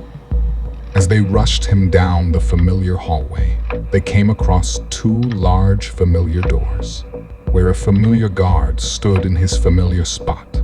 And as these doors slid open, Trever was brought right through them as he finally laid his eyes on the vacuum of space. And then, while he was dragged down the hall, he looked through the windows around him, but did not seem to really care. Instead, peering into the blackness around him, he grew a look that some might find rather simple to translate. Same fucking shit. Just a different day. And as expected, they came to another set of double doors, which automatically opened as they quickly approached. And now before them sat Kostyalenkov behind his elegant office desk while smoking a cigar. When Lenkov peered up, he smiled at the sight of Trever as a black flash seemed to cross the oligarch's eyes. As Thomas approached, he quickly stopped at his superior's desk as he removed a glove to shake the Russian's hand. "I assume we are content with the status of South America, sir." Lenkov grew a serious face as he answered Thomas, maintaining his eyes on Trever while doing so. "This is no concern of mine anymore, American comrade. This is my concern now. This is my only concern." Thomas grew a confused expression and rolled his eyes. He found it irritating that he had to come up with the ruse in the first place. And now that it simply wasn't a concern, it sat rather poorly with Shields. Then, looking at Lenkov staring at Trever, now, apparently the oligarch's only concern, Thomas spoke once more to his boss. "He won't be any trouble for your men anymore. These 7 tracker picked him up in the Philippines. Apparently, he was sent to spy on our operations in China. Had Kit with him too, so obviously Lucas has already been in contact with him. He needs to be processed." That was when Lenkov sounded off. "In the meantime, I have something for this Mr. Meeks." With that, the Russian stood up as he opened a drawer of his desk and pulled out what appeared to be a small black belt. Then, he threw the belt high in the air, sending it right to the tip of Thomas's finger as he successfully caught the far-flung object. After a quick look at the item now in his hand, Thomas quickly kneeled next to Trever, causing his hostage to flinch at what might have been coming his way. Then, strangely, Trever felt the object being strapped to his right upper thigh as the guards let him fall to the floor. After this, Trever sensed the weirdest thing, as now it felt as though the belt were eating his very own flesh, while several microscopic needles within the strap punctured his skin. Then, just like one thing after the other, the pain immediately left as he felt a slight vibration throughout his entire body. His mouth soon tasted of iron and copper. Once the taste settled in, his heart quickly raced, while he was thrust to the floor as if gravity were violently crushing him. And it didn't take long for the math to quickly add up, as Trever realized he was glued to the floor within a magnetic field, and he was its magnet in question. That was when Thomas gave a friendly and casual salute to Lenkov as he and the guards turned and left the room. And Trever, heaving up and down, was barely able to support his head as he watched the Russian in front of him return to the other side of his desk as he then took a seat. Trevor's anger was barely holding on as he became physically tired, while every one of his muscles were in an intense state of overdrive. As the doors closed behind him, he still could not put a single thought through his head without the pain from the magnetic force ushering it quickly away. This had caused him to completely overlook a door far off to the side as it slowly slid open to a darkened room. But it was this void that caught his eye as his mood immediately shifted. That was when he finally laid his eyes on her. It was Delilah, and then, right after her, little Caleb. They each hurried up to him, screaming while they ran as Trever somehow managed to grow a rather large smile. And as they closed in on him, a cheerful reunion took place as Delilah cried out, "Uncle Trever, please, I want to go home." As she said this, Caleb spoke up. "I don't like the dark places anymore. I want to go home, please." But this last comment threw Trever as he grimaced through his pain and responded to the small child before him, stuttering as he did so. "What do you mean, Caleb? What's the dark place? What did they do to you?" he said, while peering up to Lenkov before him behind the large, smooth desk. Lenkov, never seen by Trever before, remained still and did not speak, while looking right at the scene across his desk, seeming content with its progression. Trever, not knowing the man before him, could not make sense of the Russian's blank expression. But that was when Trevor's heart completely sank, as both the kids were drugged by the hairs of their heads, halfway back the way they had come. And as he watched this, completely helpless, not even able to lift a finger, he looked up to see a man in black and yellow deliver them to a familiar new arrival. Trever immediately knew who it was. It was Arlo Brooks, wearing a typical dark suit, this time with a glow of orange emanating from within, almost looking like actual fire as his body shifted. Arlo hung his head in a menacing way while he looked straight up at Trever as he began to address him. And with Trevor's kids now at his enemy's feet, he looked on, finding it harder to breathe. And as he watched Arlo's lips move, the words seemed to come out as if someone had pressed slow motion. "I have had my fill with you, Mr. Meeks. You will soon learn it was not wise to cross me," he said as he seemed to grow his voice deeper. And as he looked at Trever, he continued to speak as if the words were already hanging in the room, and he was just simply their conductor. "Your time has expired, Mr. Meeks. A new time is upon us now." Suddenly, Trever shouted as he felt his neck forced to twist. Then, once in the position that Arlo intended, Trever could not believe his eyes. There, behind the oligarch's desk, the earth sat, as if it were framed inside the massive window. Trever took the entire globe in, never having seen it from such a height. At least, not in reality. Of course, he didn't have to breach the subject of irony, as he found himself unable to appreciate it at the moment. But after Arlo's next words, Trever thought that perhaps he should have tried. "As I'm sure you've learned by now, my elusive friend, they keep you out, and they don't let you see in. They were there simply for your protection, Mr. Meeks.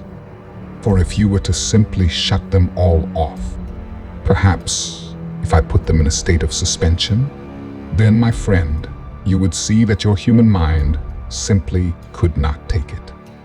And it was at this point, Arlo merely waved to the window as billions of cattle guards stood down. Then, in their absence, Trever felt his sense of mortality smack him directly in the gut as a dark shadow slowly expanded the earth. While he laid there and watched, his head forced to see, he could tell it was not from clouds or storms, as wherever there was dark, there was simply nothing. It was as if the planet simply dissolved into non-existence. And as he gazed through the window, he suddenly remembered the children and looked away from the earth, which was now only 3/4 its original size. And that was when he finally managed to say a few words. "What the hell has this got to do with them? Let them go. Take me, you piece of shit. I'm right here. They did nothing to you. I'm the one you want. You fucking win. Okay, just please, let them go." And having the last words take his remaining oxygen, Trever collapsed to the floor and became very dizzy as his lungs recovered from the lost breaths from his speaking. Arlo replied, as his voice filled the entire room. Trevor's dizziness only added to his deep voice as the lights around him strangely dimmed. "You wish to take their places. Is that what you would like?" Trever looked up as he said this, unable to answer, simply lacking the air to do so. Arlo gave him time, however, as he continued to speak, grabbing Caleb by his scalp and pulling him closer, causing the young boy to cry. "You must understand, Mr. Meeks. To have chaos, you must have a plan. And this one? I have chosen this one for a very special plan. You may watch him as he drifts away if you would like. Oh, Trever, the things that we will then see." Arlo began to forcefully rub Caleb's face, making the boy feel extremely frightened. Sobbing, he looked at his uncle on the floor, hoping for Trever to come and place him upon his shoulders, like he had done so many times before. He just knew it would happen. It would not be long now. His uncle had never let him down before. But then, a shudder took over his little boy's body as Arlo continued his speech. Because then Mr. Meeks, with his face growing smaller and smaller, he'll then vanish into its dark clutches. And within his tiny disabled capsule, his eyes will soon widen. And then he'll begin to feel it, Mr. Meeks, the awesome energy of chaos in its purest form. You will watch him as his face will soon rip from his skull. And then there, within the vacuum of space itself, you will see his little eyes burst from their tiny sockets. Then Arlo grew a confused look. And you? You wish to suffer this instead? Is this what you want, Mr. Meeks? You wish to take his place? This signaled Trever to focus all his energy on a few loud words. Of course, I would. Let him go. And with that, and somewhat surprisingly, Arlo let the boy's scalp go, letting Caleb run right up to Trever while he held Delilah back. And as Trever braced for the impact, he anticipated the warmth of his nephew's embrace. But that was when it happened. Trevor's face fell immediately as his entire body went into pure and chaotic overdrive. Now, Delilah screaming, a loud ring resonated within his ears as Trever watched Caleb's head smack its little face into the cold concrete floor below, a bullet having just gone through the back of his tiny 6-year-old skull. And as Trever trembled, a deep sense of rage became apparent across his face as he looked at Caleb's lifeless body on the floor before him. Then, he slowly looked back to Arlo, who was now holding the literal smoking gun. Trevor's words were nearly indiscernible, as his crying gave him great pain, making him exceedingly weak. Upon all the snot, blood, tears, and swollen lips, he was able to utter 5 shaky words. "We just made a deal," he tearfully cried, gaining a look of unsettling satisfaction from his aggressor, as Arlo held a stern expression. And as he spoke, he muzzled Delilah's cries by looking at her with his deepest and darkest eyes, causing images to flash within her innocent mind. Seeming paralyzed by his deep stare, she grew quiet while still sobbing, looking at her brother, now lifeless on the floor, 10 or so feet away. Then Arlo looked back up as he finally replied to Trevor's remark. "So we did, Mr. Meeks, and do not worry. You will soon be just outside exactly as promised, and Caleb here has taken your place." Arlo cocked his head and threw Trever a devilish grin. "Because that was the deal, my young human friend." And after noticing no response from his hostage, he continued speaking, defending his most recent murder. "Why, don't you remember? You wished to switch with his place," he said, as Delilah began to grow quiet. As she did so, a rage seemed to rise from within her. She looked up at Arlo, now facing away from her, and knowing that her brother was gone, she hated this man before her. She hated him with her entire being. Then, while Trever continued to struggle, Arlo proceeded in giving him some more bad news, as if this were not a dark enough outcome for his 3 victims. His voice became yet again deeper, while his lips ceased to move, as he glided up to his trembling hostage and spoke, his words echoing within Trevor's mind. And as he listened, he looked up to see Delilah, now crying on her knees alone, as her captor left her behind him and approached Meeks. Then, making Trevor's blood run completely cold, Arlo began to glide along the floor as he came closer, his feet no longer touching the ground. And as he effortlessly slid to his side, he dodged the small boy's body as he left Delilah, now several feet behind.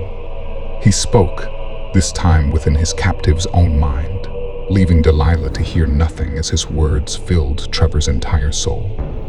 "And now that you have chosen which one's place you wish to take, your little Delilah will be all mine. And when she is a young woman, I shall splice myself onto her, as she will then rule at my side, with a smile on her vacant face as she sits catatonically imprisoned within her young adult's mind," he said, not moving his lips, his eyes now even darker after gliding right up to Trevor's collapsed body. That was when he noticed Trever began to struggle to protest once more, as he waited patiently for his subservient to speak. And as he did, Arlo kneeled by his side to listen closely as Trevor's weak voice began to shatter on the ground. "Who the fuck are you?" Trever asked. Then, the lights already dimmed were now beginning to flash, as if energy were being sucked right through them. Trever looked up as he trembled, not understanding what was happening before his blurry eyes, as he strangely felt Arlo now speaking within his very own head. Arlo stood and then immediately rose above the entire room as he placed his hands behind his back while he popped his shoulders out before him, resembling an eerie-like statue position, now hovering over everyone. Finally, and deeper than ever, Arlo's words sent Trever to a dark place as his nose and ears began to slowly drip with blood. The words shook the whole room as Lenkov's eyes also grew darker, while his former inferior, hovering above him, continued to speak. As he did so, Trever noticed his skin move like liquid. "I am the Inhuman. I am the Oligarch."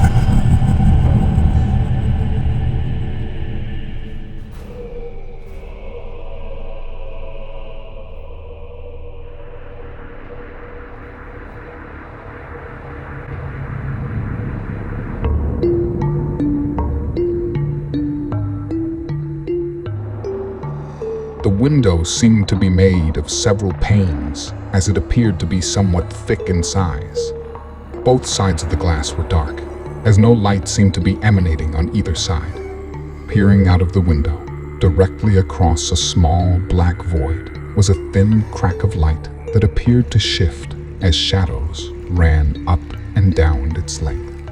Inside of the glass was even darker than this, as almost nothing could be seen. And the word "almost" was used, not as a mistake, as it represented a single dim light over the center of the window just above. While it sat within its red, somber glow, suddenly from outside the glass, casts of lights began to flow free. It was at this point that some clarity had set in on the other side, as a room became lit up in a dull blue shine. Then, where the crack of flash had recently been seen, was now merely just a steel door sitting slightly ajar. But then, as the lights illuminated a room that appeared to be a small decompression chamber, the door began to open as a brighter light then flowed in. And then, from within the brightly lit and now open door, a silhouette appeared as it slowly approached the glass, seeming to peer inside. And that was when Trever saw him. Through his window, which was just below the eerie red light, he saw Thomas step from the shadows, now in a shade of blue glow, and with a brighter shine coming from behind. Trever squinted his eyes as Thomas approached the glass. He had already taken in his surroundings as he found them familiar, while he had earlier looked for some possible escape. That was when he had realized that he was in a familiar capsule, which was like another one he had once traveled in before. And just like then, he found himself restrained, only this time, no liquid formed at his feet. With only one good eye, and very badly wounded, Trever looked at Thomas approaching on the other side of his window with sheer, utter disdain. Now that he no longer was magnetically confined to a concrete floor, he felt his entire body ache from the constant stress he had endured from said magnetic force. Not able to move in much direction, Trever watched Thomas approach as his voice sounded through the glassy barrier. "Ah, home away from home, eh, Trev? You recognize this little vehicle, don't you?" he said, giving Trever a wink. "And here, I thought it was just a solar flare. And then, as if that wasn't enough, right over your own dead body." Thomas threw his hands together and clapped. "I mean that. My friend is something else." "Wow," he exclaimed, leaving Trever extremely confused and angry.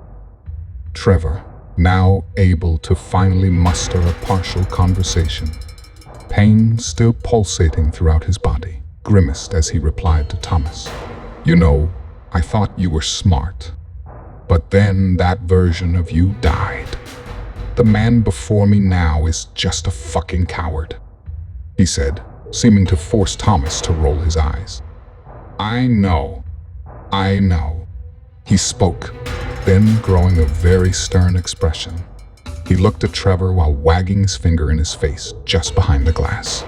But that wasn't supposed to happen. I told it not to conform with other factions. How irony is always there to fuck us over. "Ah, Trev," he said, while Trever just looked down, trying to ignore him. But Thomas did not seem to mind, as he pressed the matter even further. "Turns out, since I was assigned to eliminate the 7, it simply gravitated to you. You see, it holds my DNA, and that, mixed with a little bit of DX, well, you could imagine when I found out. You see, all DX4 carries in it a telepathic enzyme. I'm sure you've learned this by now, with such a team of man's most revered patrons at your side. Well, if one were to do the math, my duplicate could recognize that you were an interest of mine. It just couldn't identify what type. So, it found itself in a situation where it could not escape you. It had to follow you. It simply needed to be around you." Trever slowly looked up at Thomas, as he still hadn't recognized the irony that Shields had referred to. Thomas watched Trever raise his head as he enjoyed saying the next words to his hostage. He was supposed to protect him, Mr. Meeks. But then, because of some technical error, he led him right to you. And that's exactly why I am going to enjoy watching you die twice, Mr. Meeks. Because no father should have to lose his own son, especially by the hands of someone like you, the true coward. This caused Trever to look at Shields with a blank expression as he tried to piece together the crimes that Thomas was accusing him of. So, you see why, Mr. Meeks. I am glad you chose to make it right. Because, like you switched places with my son, sentencing him to death, just so you could go free. Now, here we are, he said, causing Trever to look back down. Trever did not seem to care what he was being accused of, as he felt he was not exactly in a court amongst his own equal peers. He just let Thomas spew his hateful words as he waited for it all to end. He knew that Caleb was now gone, and every second that went by his heart shattered for Delilah. He had no idea what she was enduring herself, and he wanted nothing more than to save her. But here, stuck in this box, he was forced to let Thomas's words wash over him. I was, however, quite surprised you chose this. I thought I would be taking you to the firestorms again. But this is so much better. Any of your residual self, after your frozen carcass breathes its last breath, will simply stay that way. Frozen. I wish I had thought of it myself. So, bravo, Mr. Meeks, he yelled, gaining Trever's focus once more as his hostage uttered a few words. And as his wounds were simply becoming too much for him to bear, Thomas found himself leaning over to hear the thin, raspy voice just on the other side of the glass in front of him. It doesn't have to be like this. People don't have to die. And that was when Thomas decided to finally shed some light on the matter for his elusive target before him. Mr. Meeks, don't you fucking get it? The only way to survive is to thrust yourself into the chaos. We humans have tried for so long to create order that we completely missed the fact. That's just not how the universe thrives. You see, Mr. Meeks, chaos is like a spider. There it is within inches around every crack and corner. Thomas then looked at Trever as if to signal he was speaking of him in his next words. One seeking order should be very careful where they take their steps. Then, moving slightly back, he seemed to change gears slightly while continuing to speak. Take your own teammates, for instance. They know very much what it's like to encounter pure chaos. I mean, after all, they caused the whole fucking mess. Trever looked at Thomas in almost a bewildered fashion, as he thought it quite far-fetched that Shields was attempting to relate his team to all the disaster around him. This caused Thomas to shift his head, displaying a sense of curiosity. Oh, they haven't told you. Okay, now this is beautiful. You see, this is something fun. Thomas began to laugh. He came up to Trever as he looked at him face to face, only the glass now separating them. And as they looked at each other in their eyes, Thomas continued. All the time you spent with the kit, did it ever tell you who it actually was, Mr. Meeks? Trever, still looking into his captor's eyes, said nothing as Thomas drew from this a conclusion, thusly continuing to speak. And he did so as a professor would address a lecture hall before him. KIT stands for Kinetic Interface Technologies. She's a creation. Well, sort of. One of Lucas's latest.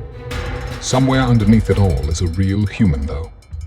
He gets rid of them when they become too dependent on this.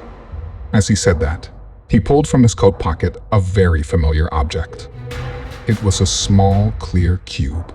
It had a tint of green and was as small as a die. You ever see these nifty little cloning cubes, Trever? I mean, you must have, right? No. Of course you have. After all, I did burn your clone upon the sands of Darius, he said, looking at Trever, seeming to have fun in his storytelling. Perhaps ever ingest one before? Thomas noted the familiar light in his hostage's eyes, as Trever remembered having done exactly that. This cued Thomas to further his lecture. Makes you feel powerful, vigorous. It makes you feel like you can take on the whole world. He paused for a moment, looking at the cube in his hand. Thomas took delight in his farewell to his short-lived friendship with Trever, as he spoke with a sense of poetry, articulating his imagination with his other hand. It's beautiful, isn't it? Just look at the simplicity of it all, yet all the wonders it projects just boggles one's mind. It's chaos in its purest form, Mr. Meeks. He drew his attention back to Trever. You know what happens if you let it take its full effect, don't you? He said, while his eyes lit up as if he grew excited in continuing his science lesson. As he looked at Trever, he could tell that his hostage had no idea of what he was speaking of, while he took the privilege of educating his captive one-man audience. It takes several months for the entire process to take place. Years, if you know how to pace yourself. But eventually, if ingested enough, it comes to an end as a new chapter of your life begins. A life of eternal hatred and despair. Then, Mr. Meeks, as you lose your grip on reality, all your memories fade away forever as a new human is born. And this creature is hungry, but then, ironically, cannibalism seems to be its ultimate self-nose cutting simply to spite the proverbial face. It starts one day when you're feeling more powerful than ever. And then the next day, you find yourself rapidly growing a cocoon around your entire body, eventually putting you to sleep. All this just to wake up, reborn and inhuman. You see, Trever, those aren't big bad aliens. They are us. We call them the Inhuman, but me, you, them are simply just one and the same.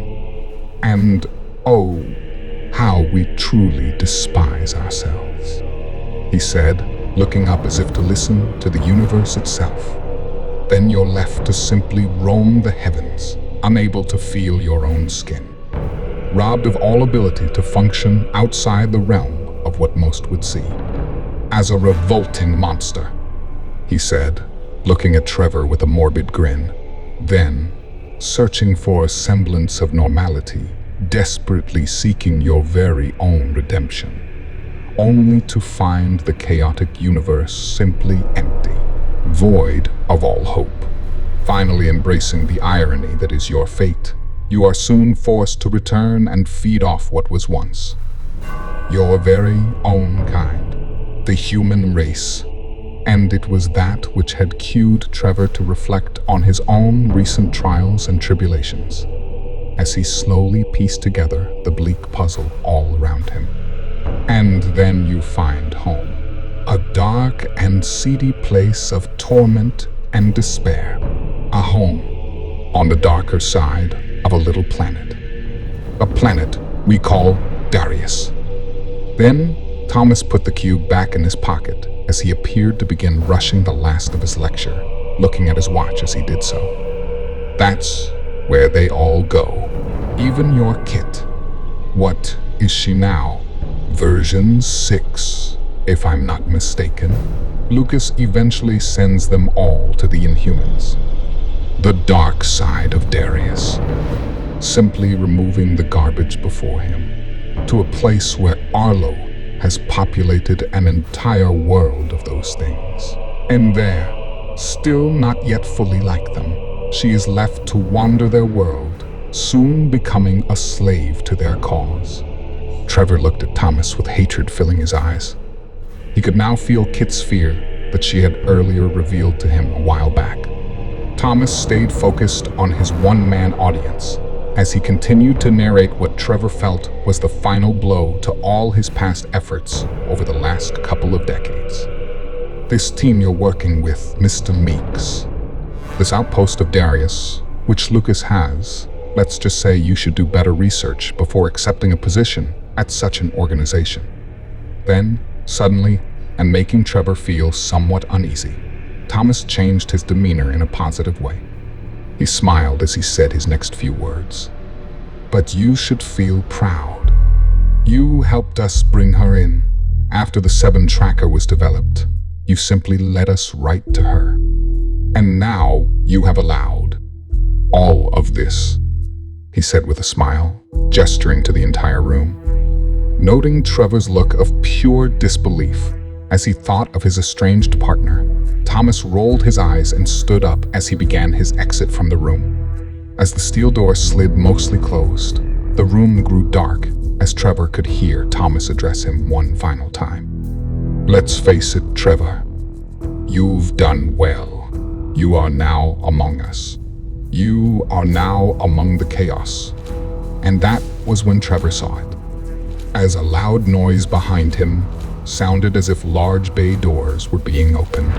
But then there, over his window, the red lights shifted in color, and Trever could imagine why this was all taking place as he looked up and watched. Then, the light turned green as he heard Thomas's last shouted words just before the steel doors slammed fully shut. Welcome home, Mr. Meeks.